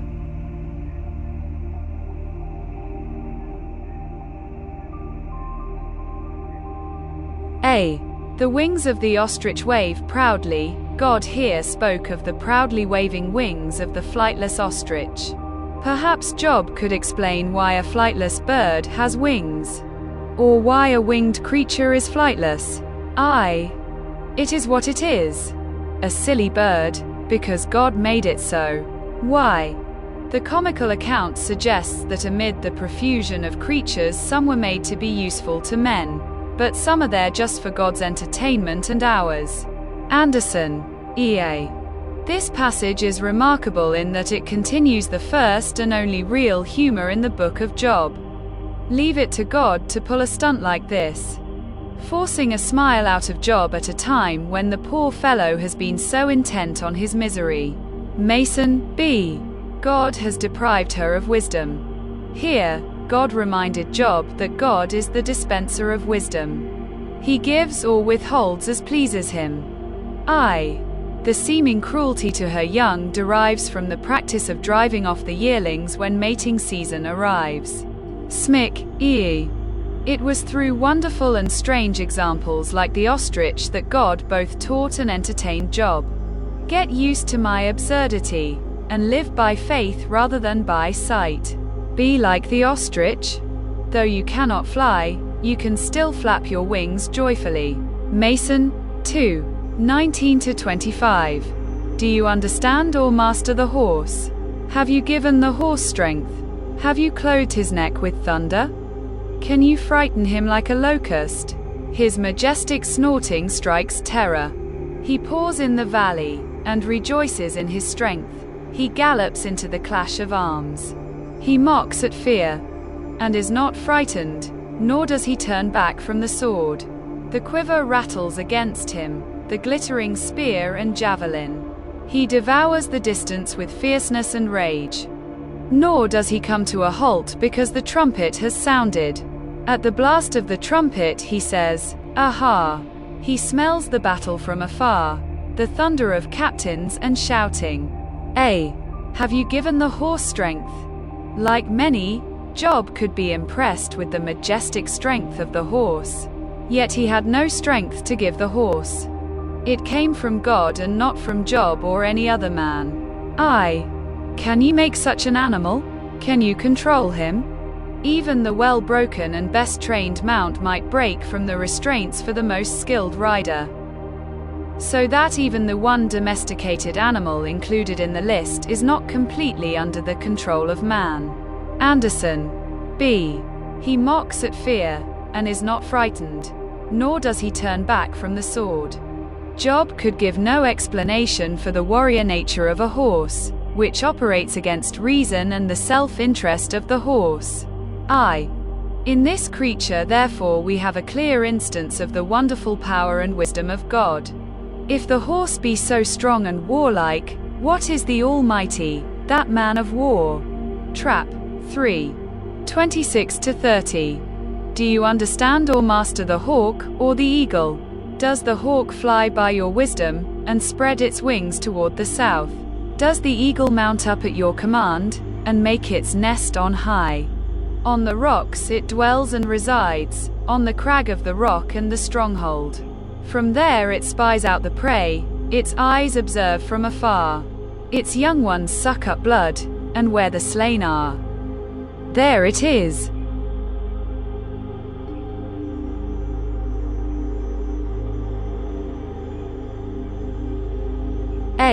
Does the hawk fly by your wisdom? After considering many land animals and the wisdom and mystery surrounding them, now God turned to a majestic bird, the hawk. Job could not explain, much less create the mechanics of flight for this noble bird. G.K. Chesterton writes that the way God describes all his fabulous creatures and parades them before Job, he makes each one seem like a monster walking in the sun. The whole is a sort of psalm or rhapsody of the sense of wonder. The maker of all things is astonished at the things he has himself made. Mason E. God also wanted Job to be astonished at the wildness of it all, even allowing for the fact that God had given man dominion over the fish of the sea, over the birds of the air, and over the cattle over all the earth and over every creeping thing that creeps on the earth. Genesis chapter 1, 26. Even with dominion over all these, man did not make or sustain these great wild animals. If mankind had so little authority over nature, could Job expect to have more control over the mysterious events of his life? Does the eagle mount up at your command? Job was equally powerless to explain the eagle and its ways, much less to command it. It might seem that God was being harsh with Job. But one must compare what God said to Job with what Job's accusers thought God should say to him. God did not come to Job as a judge or even a policeman. He came to Job as a teacher, a loving, winsome, vivid, powerful, humorous teacher. God was once again with Job, in his proper relation, of course, and that was enough for Job. What these speeches do not contain is almost as important as what they do. The speeches do not reverse the Lord's judgment in the prologue about Job. Satan was wrong in impugning Job's inner reasons for being righteous. And the friends were wrong about Job's outward conduct as a reason for his suffering. Job did not get the bill of indictment or verdict of innocence he wanted. But neither was he humiliated with a list of sins he had committed for which he was being punished. Smic, If we find it exasperating that God never gives Job any reasons for his long ordeal of suffering, then we have entirely missed the point of these final chapters. While it is true that the Lord's answer to Job is neither logical nor theological, this is not the same as saying that he gives no answer. The Lord does give an answer. His answer is himself.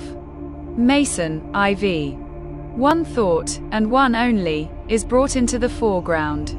The world is full of mysteries, strange, unapproachable, overpowering mysteries that you cannot read. Trust in the power, and in the wisdom, and in the goodness of Him, the Almighty One, who rules it. Bradley.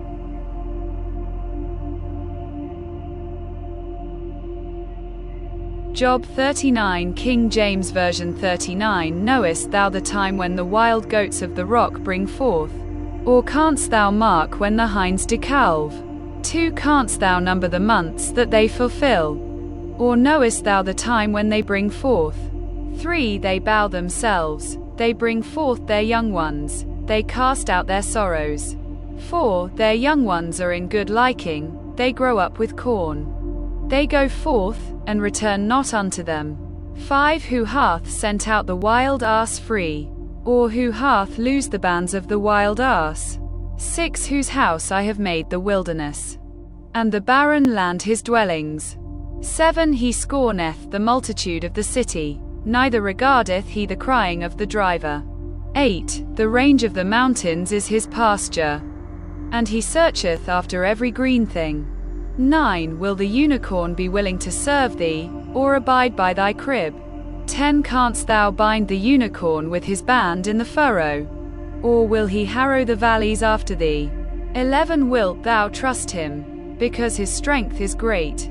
Or wilt thou leave thy labor to him? 12 Wilt thou believe him, that he will bring home thy seed, and gather it into thy barn? 13 Gavest thou the goodly wings unto the peacocks, or wings and feathers unto the ostrich? 14 Which leaveth her eggs in the earth, and warmeth them in dust? 15 And forgetteth that the foot may crush them, or that the wild beast may break them. 16 She is hardened against her young ones, as though they were not hers, her labor is in vain without fear. 17 Because God hath deprived her of wisdom, neither hath he imparted to her understanding. 18 What time she lifteth up herself on high, she scorneth the horse and his rider. 19 Hast thou given the horse strength? Hast thou clothed his neck with thunder? 20 Canst thou make him afraid as a grasshopper? The glory of his nostrils is terrible. 21 He poureth in the valley, and rejoiceth in his strength, he goeth on to meet the armed men. 22 He mocketh at fear, and is not affrighted, neither turneth he back from the sword. 23 The quiver rattleth against him, the glittering spear and the shield. 24 He swalloweth the ground with fierceness and rage, neither believeth he that it is the sound of the trumpet. 25 He saith among the trumpets, Ha, ha. And he smelleth the battle afar off, the thunder of the captains, and the shouting. 26 Doth the hawk fly by thy wisdom, and stretch her wings toward the south? 27 Doth the eagle mount up at thy command, and make her nest on high? 28 She dwelleth and abideth on the rock, upon the crag of the rock, and the strong place. 29 From thence she seeketh the prey, and her eyes behold afar off. 30 Her young ones also suck up blood, and where the slain are, there is she.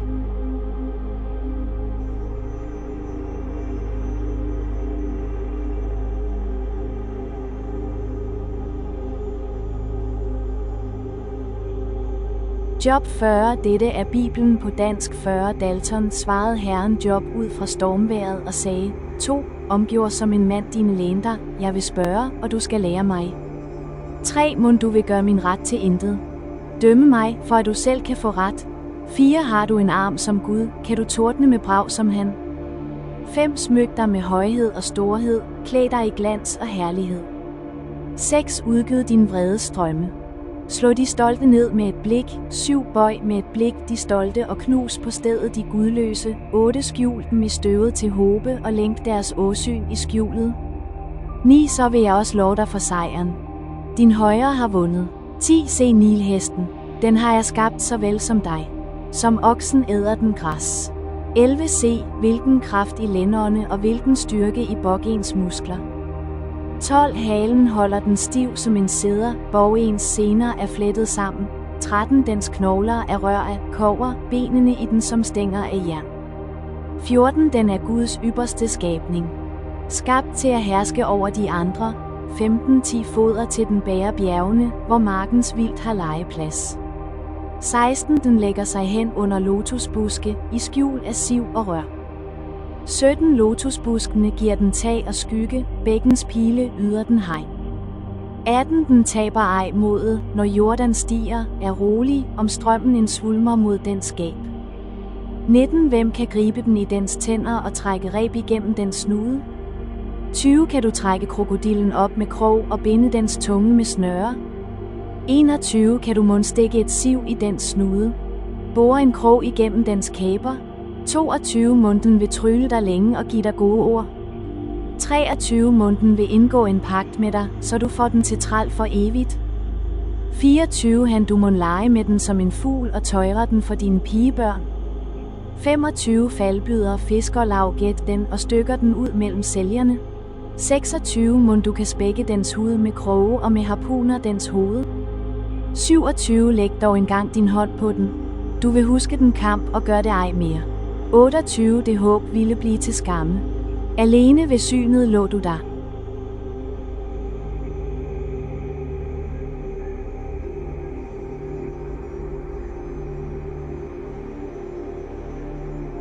Job 40 Commentary A direct challenge. 40-1-14. God now challenges Job to present his arguments. 40-1-2. Although God's speech has not specifically dealt with the problem of Job's suffering, Job has no argument to present. God has not solved Job's intellectual problems, nor has he confirmed or denied the theories of the three friends. He has said nothing against Job.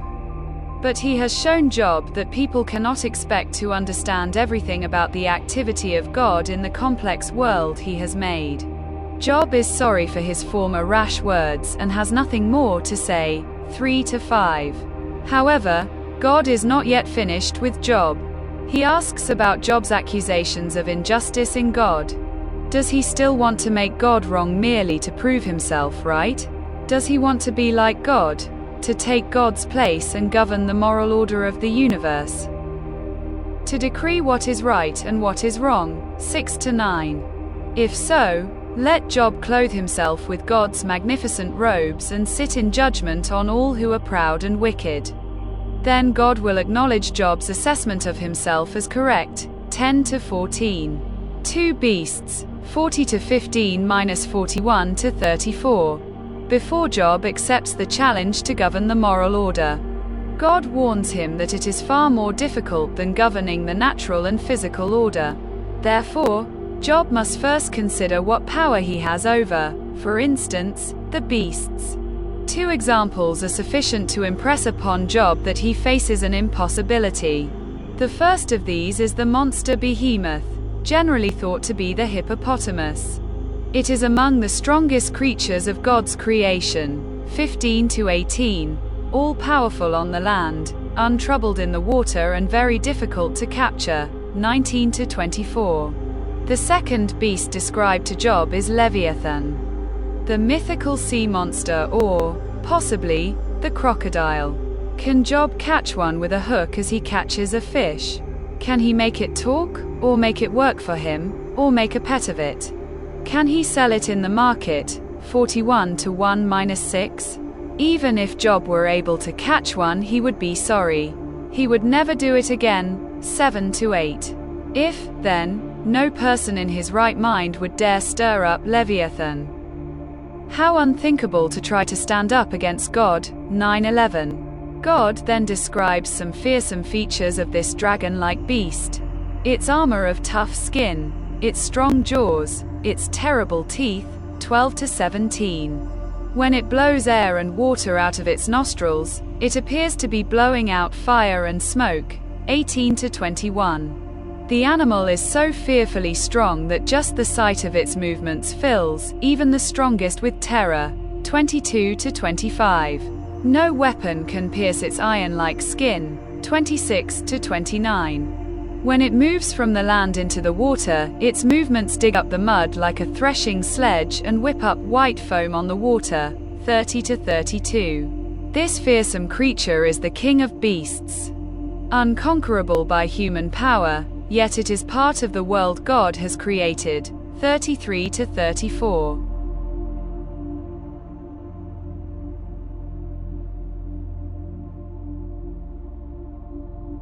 Job 40, King James Version 40. Moreover the Lord answered Job, and said, Too shall he that contendeth with the Almighty instruct him.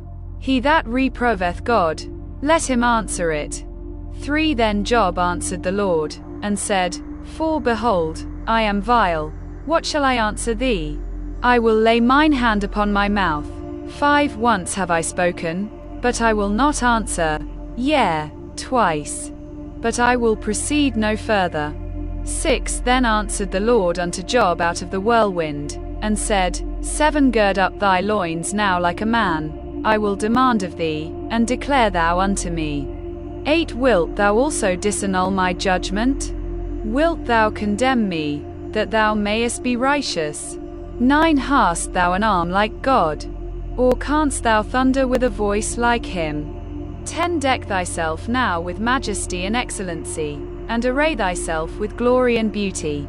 11 Cast abroad the rage of thy wrath, and behold everyone that is proud, and abase him. 12 Look on everyone that is proud, and bring him low, and tread down the wicked in their place. 13 Hide them in the dust together, and bind their faces in secret. 14 Then will I also confess unto thee that thine own right hand can save thee. 15 Behold now Behemoth, which I made with thee, he eateth grass as an ox. 16 Lo now, his strength is in his loins, and his force is in the navel of his belly. 17 He moved his tail like a cedar, the sinews of his stones are wrapped together. 18 His bones are as strong pieces of brass, his bones are like bars of iron. 19 He is the chief of the ways of God, he that made him can make his sword to approach unto him. 20 Surely the mountains bring him forth food, where all the beasts of the field play. 21 He leeth under the shady trees, in the covert of the reed, and fens. 22 The shady trees cover him with their shadow, the willows of the brook compass him about. 23 Behold, he drinketh up a river, and hasteth not, he trusteth that he can draw up Jordan into his mouth. 24 He taketh it with his eyes, his nose pierceth through snares.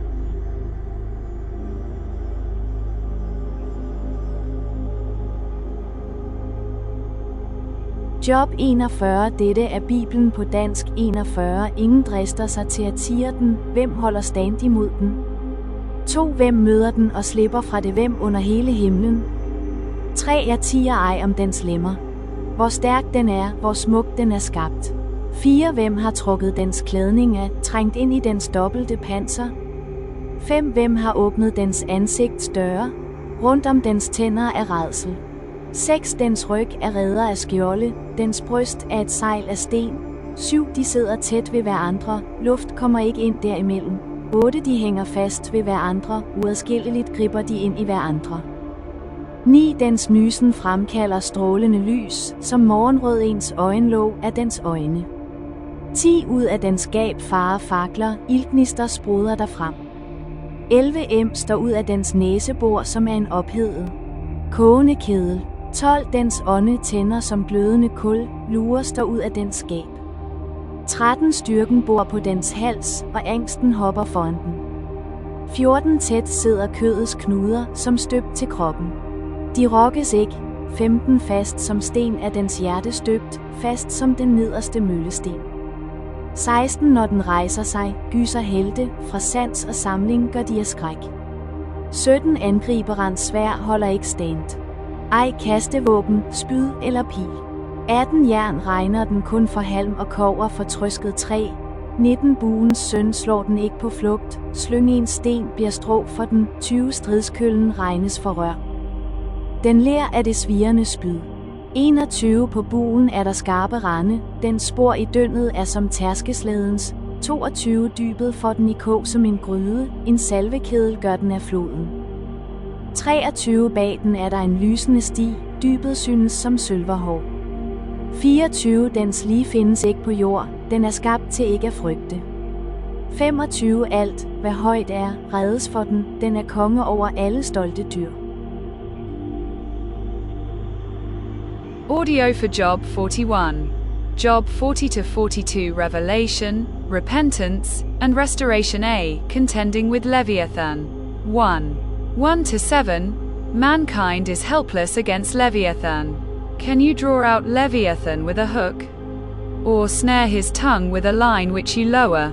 Can you put a reed through his nose, or pierce his jaw with a hook? Will he make many supplications to you? Will he speak softly to you? Will he make a covenant with you? Will you take him as a servant forever? Will you play with him as with a bird, or will you leash him for your maidens? Will your companions make a banquet of him? Will they apportion him among the merchants? Can you fill his skin with harpoons, or his head with fishing spears? A. Can you draw out Leviathan with a hook? After the discussion of Behemoth in Job chapter 40, 15-24, now God called Job to consider another fearful monster, Leviathan. This creature was first mentioned in Job chapter 3, 8. Job in that context considered how sailors and fishermen would curse the threatening Leviathan, and with the same passion he cursed the day of his birth.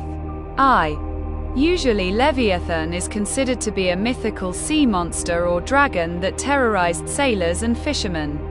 Yet in the context of Job 41, God does not seem to consider Leviathan to be mythical at all. Some believe that Leviathan describes some ancient dragon-like dinosaur that either survived to Job's day or survived in the collective memory of mankind, so that God could refer to it as an example. Others consider that in this context, Leviathan is nothing more than a mighty crocodile. The name Leviathan means twisting one, and is also used in other interesting places in Scripture.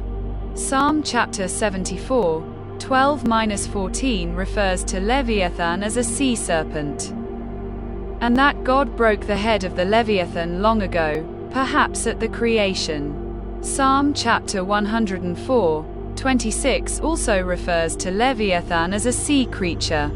Isaiah chapter 27, 1 speaks of the future defeat of Leviathan, also associating it with a twisted serpent that lives in the sea. Isaiah chapter 51, 9 and Psalm chapter 89, 8-10 also speak of a serpent associated with the sea that God defeated as a demonstration of his great strength, and identifies this serpent with the name Rahab, meaning proud one. Job chapter 26, 12-13 also refers to God's piercing defeat of a fleeing serpent associated with the sea. B. Can you put a reed through his nose, or pierce his jaw with a hook? God's point with this description of Leviathan is to show Job just how powerless he is against this creature. There is nothing that Job can do against this mighty monster. This makes the association between Leviathan, obviously, some dragon-type creature, even if it were in this context only a mighty crocodile, and Satan even more interesting. Satan is often represented as a dragon or a serpent, Genesis chapter 3, Revelation chapter 12 and 13. Therefore, Leviathan may be another serpent-like manifestation of Satan. Indeed, as Adam Clarke says, the Septuagint has axes didraconta, canst thou draw out the dragon? The Syriac and the Arabic have the same. Even as Job was powerless against Leviathan, as all men are, so he was also powerless against an unleashed Satan set against him. Only God could defeat Leviathan and Satan. Satan may be typified here by Behemoth and Leviathan. Be that as it may, the question left with Job was this: canst thou? Thus he was called to the recognition of his own impotence in many directions, and at the same time to a remembrance of the power of God.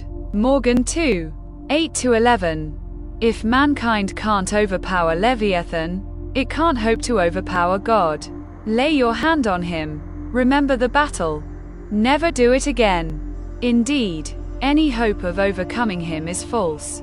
Shall one not be overwhelmed at the sight of him? No one is so fierce that he would dare stir him up.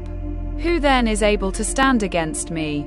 Who has preceded me, that I should pay him? Everything under heaven is mine. Indeed, any hope of overcoming him is false. Job could not hope to defeat Leviathan. It was simply beyond his power to do so. Who then is able to stand against me? The logical point is made. If Job cannot contend with Leviathan, or even with Satan, whom Leviathan represents, how could he ever hope to stand against the God who made and masters Leviathan?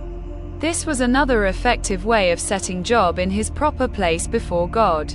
Having now said and largely proved that man could not contend with God in power, he now adds that he cannot do it in justice, because God oweth him nothing, nor is any way obliged to him. Paul, there is a second, also important point, that God himself was master over Leviathan.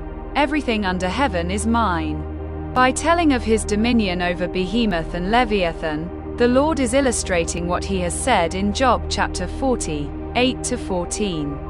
He is celebrating his moral triumph over the forces of evil. Satan, the accuser, has been proved wrong, though Job does not know it.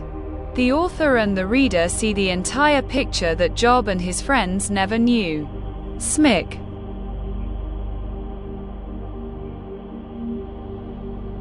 The description of Leviathan, 1, 12-17. The limbs and skin of Leviathan. I will not conceal his limbs, his mighty power, or his graceful proportions. Who can remove his outer coat? Who can approach him with a double bridle? Who can open the doors of his face? With his terrible teeth all around. His rows of scales are his pride, shut up tightly as with a seal. One is so near another that no air can come between them. They are joined one to another. They stick together and cannot be parted. I will not conceal his limbs, his mighty power, or his graceful proportions, to strengthen the point made in the previous section, that Job cannot stand against Leviathan, so he could not hope to stand against God. The Lord will now describe in greater detail the might and glory of this creature. Who can remove his outer coat, terrible teeth all around, rows of scales, joined one to another. This description of Leviathan, especially with the rough armor like scaly skin and terrible teeth all around, makes some people believe that whatever Leviathan is in other biblical and mythological contexts, here God had in mind a mighty crocodile. John trap on they are joined one to another, they stick together and cannot be parted. Let the saints strengthen themselves by close sticking the one to the other, as the primitive Christians did. So that the very heathens acknowledge that no people under heaven did so hold together and love one another as they. 2. 18-21. Fearful emanations from Leviathan. His sneezings flash forth light, and his eyes are like the eyelids of the morning. Out of his mouth go burning lights, sparks of fire shoot out. Smoke goes out of his nostrils, as from a boiling pot and burning rushes. His breath kindles coals, and a flame goes out of his mouth. A. His sneezings flash forth light, out of his mouth go burning lights, sparks of fire shoot out. This description of Leviathan seems definitely beyond that of a crocodile, and leads other commentators to believe that God had in mind much more than a currently known species. B. Smoke goes out of his nostrils, a flame goes out of his mouth. This description of Leviathan seems much more like what we would think of as a dragon. Curiously, the dragon motif is common across cultures and lands, and may point to the actual existence of some creature of this type in prehistory. It may be to this common memory of this fire-breathing reptilian creature that God refers. Those who regard these creatures as literal animals must admit that the description given here in Job is an exaggeration of the appearance and power of hippopotamuses and crocodiles. Smik. 3. 22-34. The might of Leviathan. Strength dwells in his neck, and sorrow dances before him. The folds of his flesh are joined together. They are firm on him and cannot be moved. His heart is as hard as stone, even as hard as the lower millstone. When he raises himself up, the mighty are afraid. Because of his crashings they are beside themselves. Though the sword reaches him, it cannot avail, nor does spear, dart, or javelin. He regards iron as straw, and bronze as rotten wood. The arrow cannot make him flee. Slingstones become like stubble to him. Darts are regarded as straw. He laughs at the threat of javelins. His undersides are like sharp pots' herds. He spreads pointed marks in the mire. He makes the deep boil like a pot. He makes the sea like a pot of ointment. He leaves a shining wake behind him. One would think the deep had white hair. On earth there is nothing like him, which is made without fear. He beholds every high thing. He is king over all the children of pride. A. Strength dwells in his neck, and sorrow dances before him. In this last extended description of Leviathan, God spoke in terms that more closely connected the concept of Leviathan with Satan. It could be said of Satan as well as Leviathan, if not more so of Satan. They are strong, strength dwells in his neck. They are cruel and entertained by sorrow. Sorrow dances before him. They strongly defended. The folds of his flesh are joined together. They are firm on him and cannot be moved. They are unsympathetic and hard of heart. His heart is as hard as stone. They cause the mighty to fear, when he raises himself up. The mighty are afraid. They cannot be successfully attacked. Though the sword reaches him, it cannot avail. He laughs at the threat of javelins. They have few vulnerable spots. His undersides are like sharp pots' herds. They have no worthy adversaries on earth. On earth there is nothing like him. They are filled with pride. He is king over all the children of pride.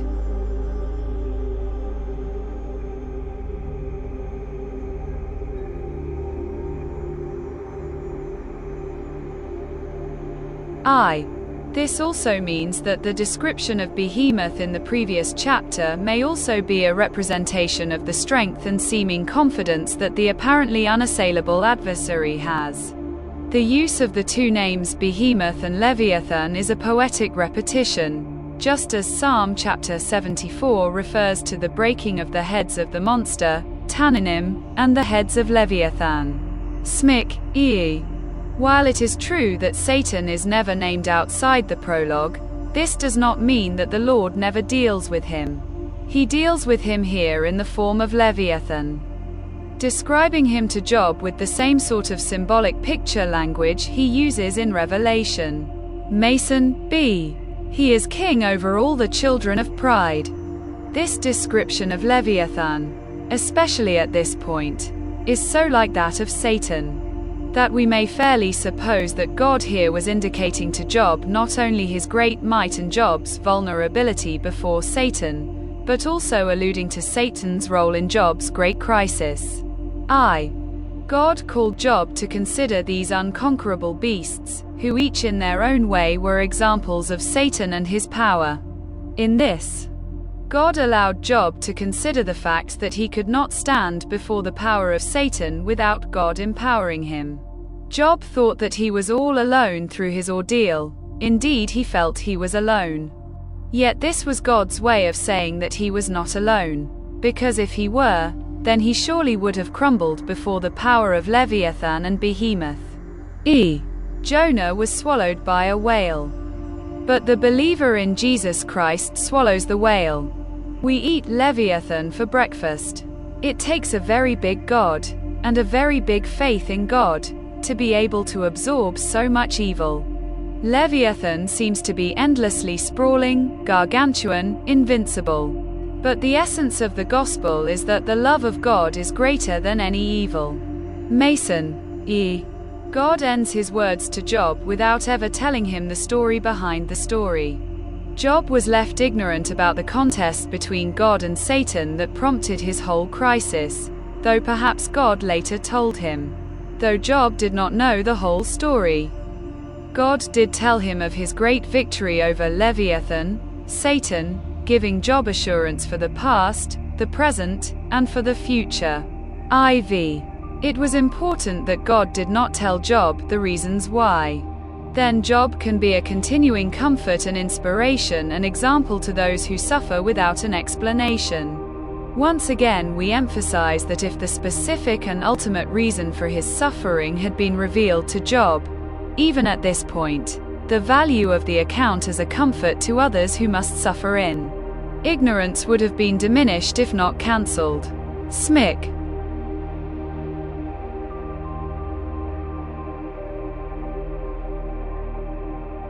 Job 41 King James Version 41 Canst thou draw out Leviathan with an hook? Or his tongue with a cord which thou lettest down? 2 Canst thou put an hook into his nose? Or bore his jaw through with a thorn? 3 Will he make many supplications unto thee? Will he speak soft words unto thee? 4 Will he make a covenant with thee? Wilt thou take him for a servant forever? 5 Wilt thou play with him as with a bird? Or wilt thou bind him for thy maidens? 6 Shall the companions make a banquet of him? Shall they part him among the merchants? 7 Canst thou fill his skin with barbed irons? Or his head with fish spears? 8 Lay thine hand upon him. Remember the battle, do no more. 9 Behold, the hope of him is in vain. Shall not one be cast down even at the sight of him? 10 None is so fierce that dare stir him up. Who then is able to stand before me? 11 Who hath prevented me, that I should repay him? Whatsoever is under the whole heaven is mine. 12 I will not conceal his parts, nor his power, nor his comely proportion. 13 Who can discover the face of his garment? Or who can come to him with his double bridle? 14 Who can open the doors of his face? His teeth are terrible round about. 15 His scales are his pride, shut up together as with a close seal. 16 One is so near to another, that no air can come between them. 17 They are joined one to another, they stick together, that they cannot be sundered. 18 By his neesings a light doth shine, and his eyes are like the eyelids of the morning. 19 Out of his mouth go burning lamps, and sparks of fire leap out. 20 Out of his nostrils goeth smoke, as out of a seething pot or cauldron. 21 His breath kindleth coals, and a flame goeth out of his mouth. 22 In his neck remaineth strength, and sorrow is turned into joy before him. 23 The flakes of his flesh are joined together. They are firm in themselves, they cannot be moved.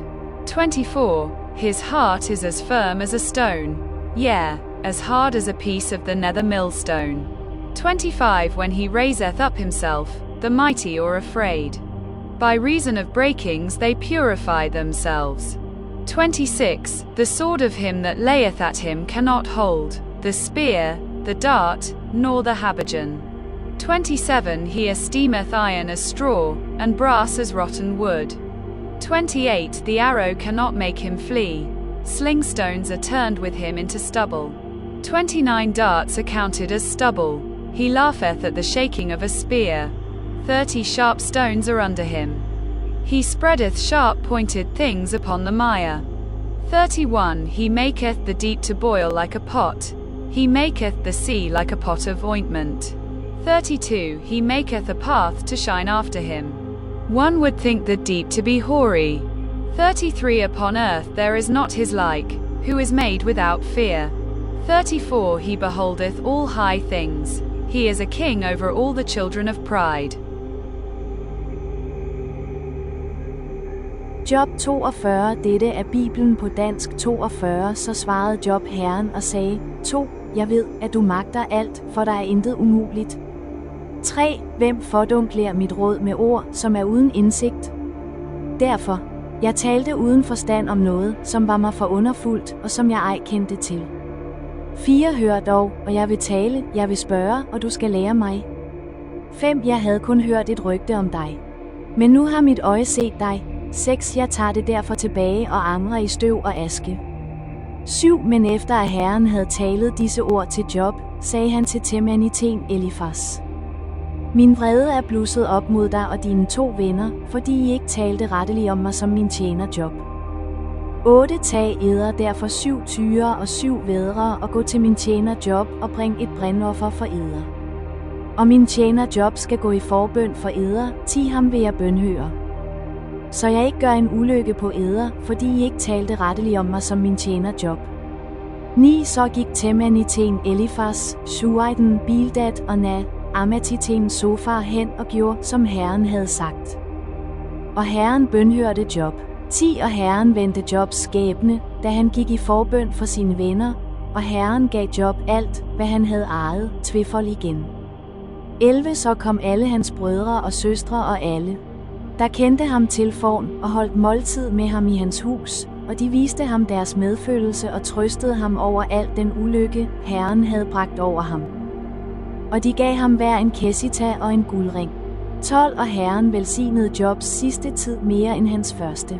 Han fik 14.000 stykker småkvæg og 1.000 æsenlinder.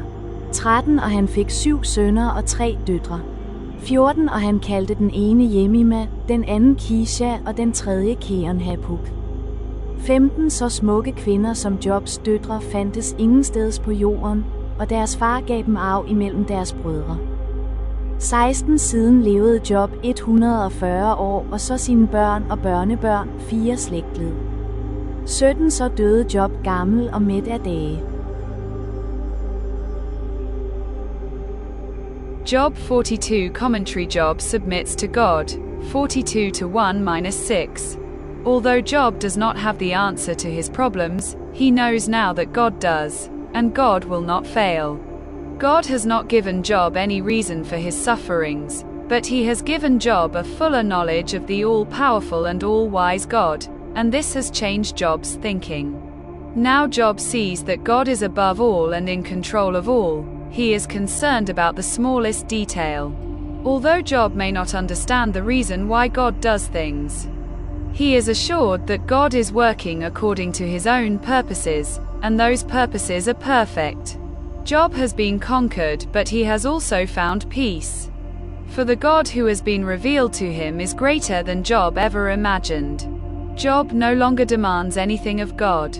He only worships. 42:1-2.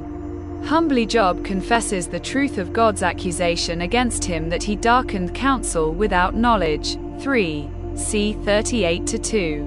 God had challenged Job to answer his questions. 4. C. 38-3.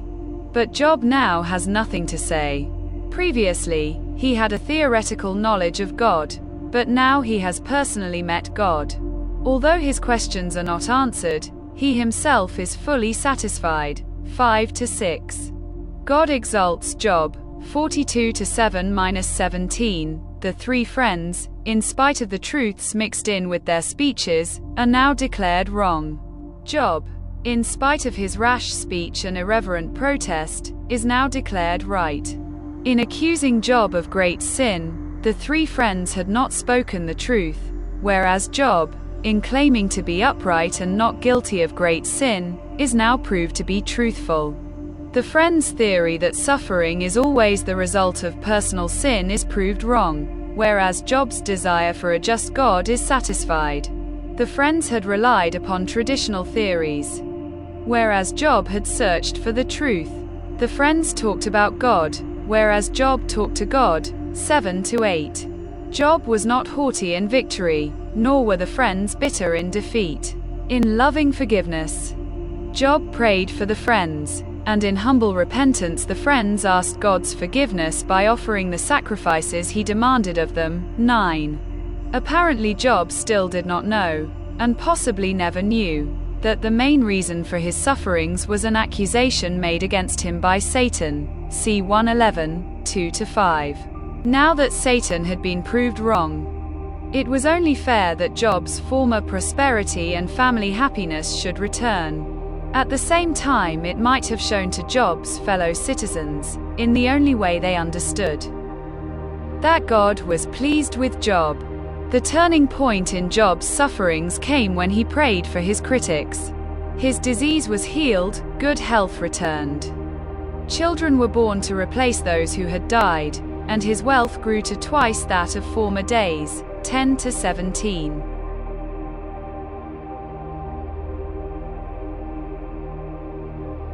Job 42, King James Version 42. Then Job answered the Lord, and said, 2 I know that thou canst do everything, and that no thought can be withholden from thee. 3 Who is he that hideth counsel without knowledge? Therefore have I uttered that I understood not, things too wonderful for me, which I knew not. 4 Hear, I beseech thee, and I will speak. I will demand of thee, and declare thou unto me. 5 I have heard of thee by the hearing of the ear, but now mine eye seeth thee.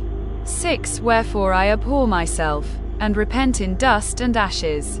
7 And it was so, that after the Lord had spoken these words unto Job, the Lord said to Eliphaz the Temanite, My wrath is kindled against thee, and against thy 2 friends. For ye have not spoken of me the thing that is right, as my servant Job hath. 8 Therefore take unto you now 7 bullocks and 7 rams, and go to my servant Job, and offer up for yourselves a burnt offering, and my servant Job shall pray for you. For him will I accept, lest I deal with you after your folly, in that ye have not spoken of me the thing which is right, like my servant Job. 9 So Eliphaz the Temanite and Bildad the Shuhite and Zophar the Naamathite went, and did according as the Lord commanded them. The Lord also accepted Job. 10 And the Lord turned the captivity of Job, when he prayed for his friends. Also the Lord gave Job twice as much as he had before. 11 Then came there unto him all his brethren, and all his sisters, and all they that had been of his acquaintance before, and did eat bread with him in his house. And they bemoaned him, and comforted him over all the evil that the Lord had brought upon him. Every man also gave him a piece of money, and every one an earring of gold. 12 So the Lord blessed the latter end of Job more than his beginning, for he had 14,000 sheep, and 6,000 camels, and 1,000 yoke of oxen, and 1,000 she-asses. 13 He had also 7 sons and 3 daughters. 14 And he called the name of the first, Jemimah, and the name of the second, Keziah, and the name of the third, Kerenhappuch. 15 And in all the land were no women found so fair as the daughters of Job, and their father gave them inheritance among their brethren. 16 After this lived Job 140 years, and saw his sons, and his sons' sons, even 4 generations. 17 So Job died, being old and full of days.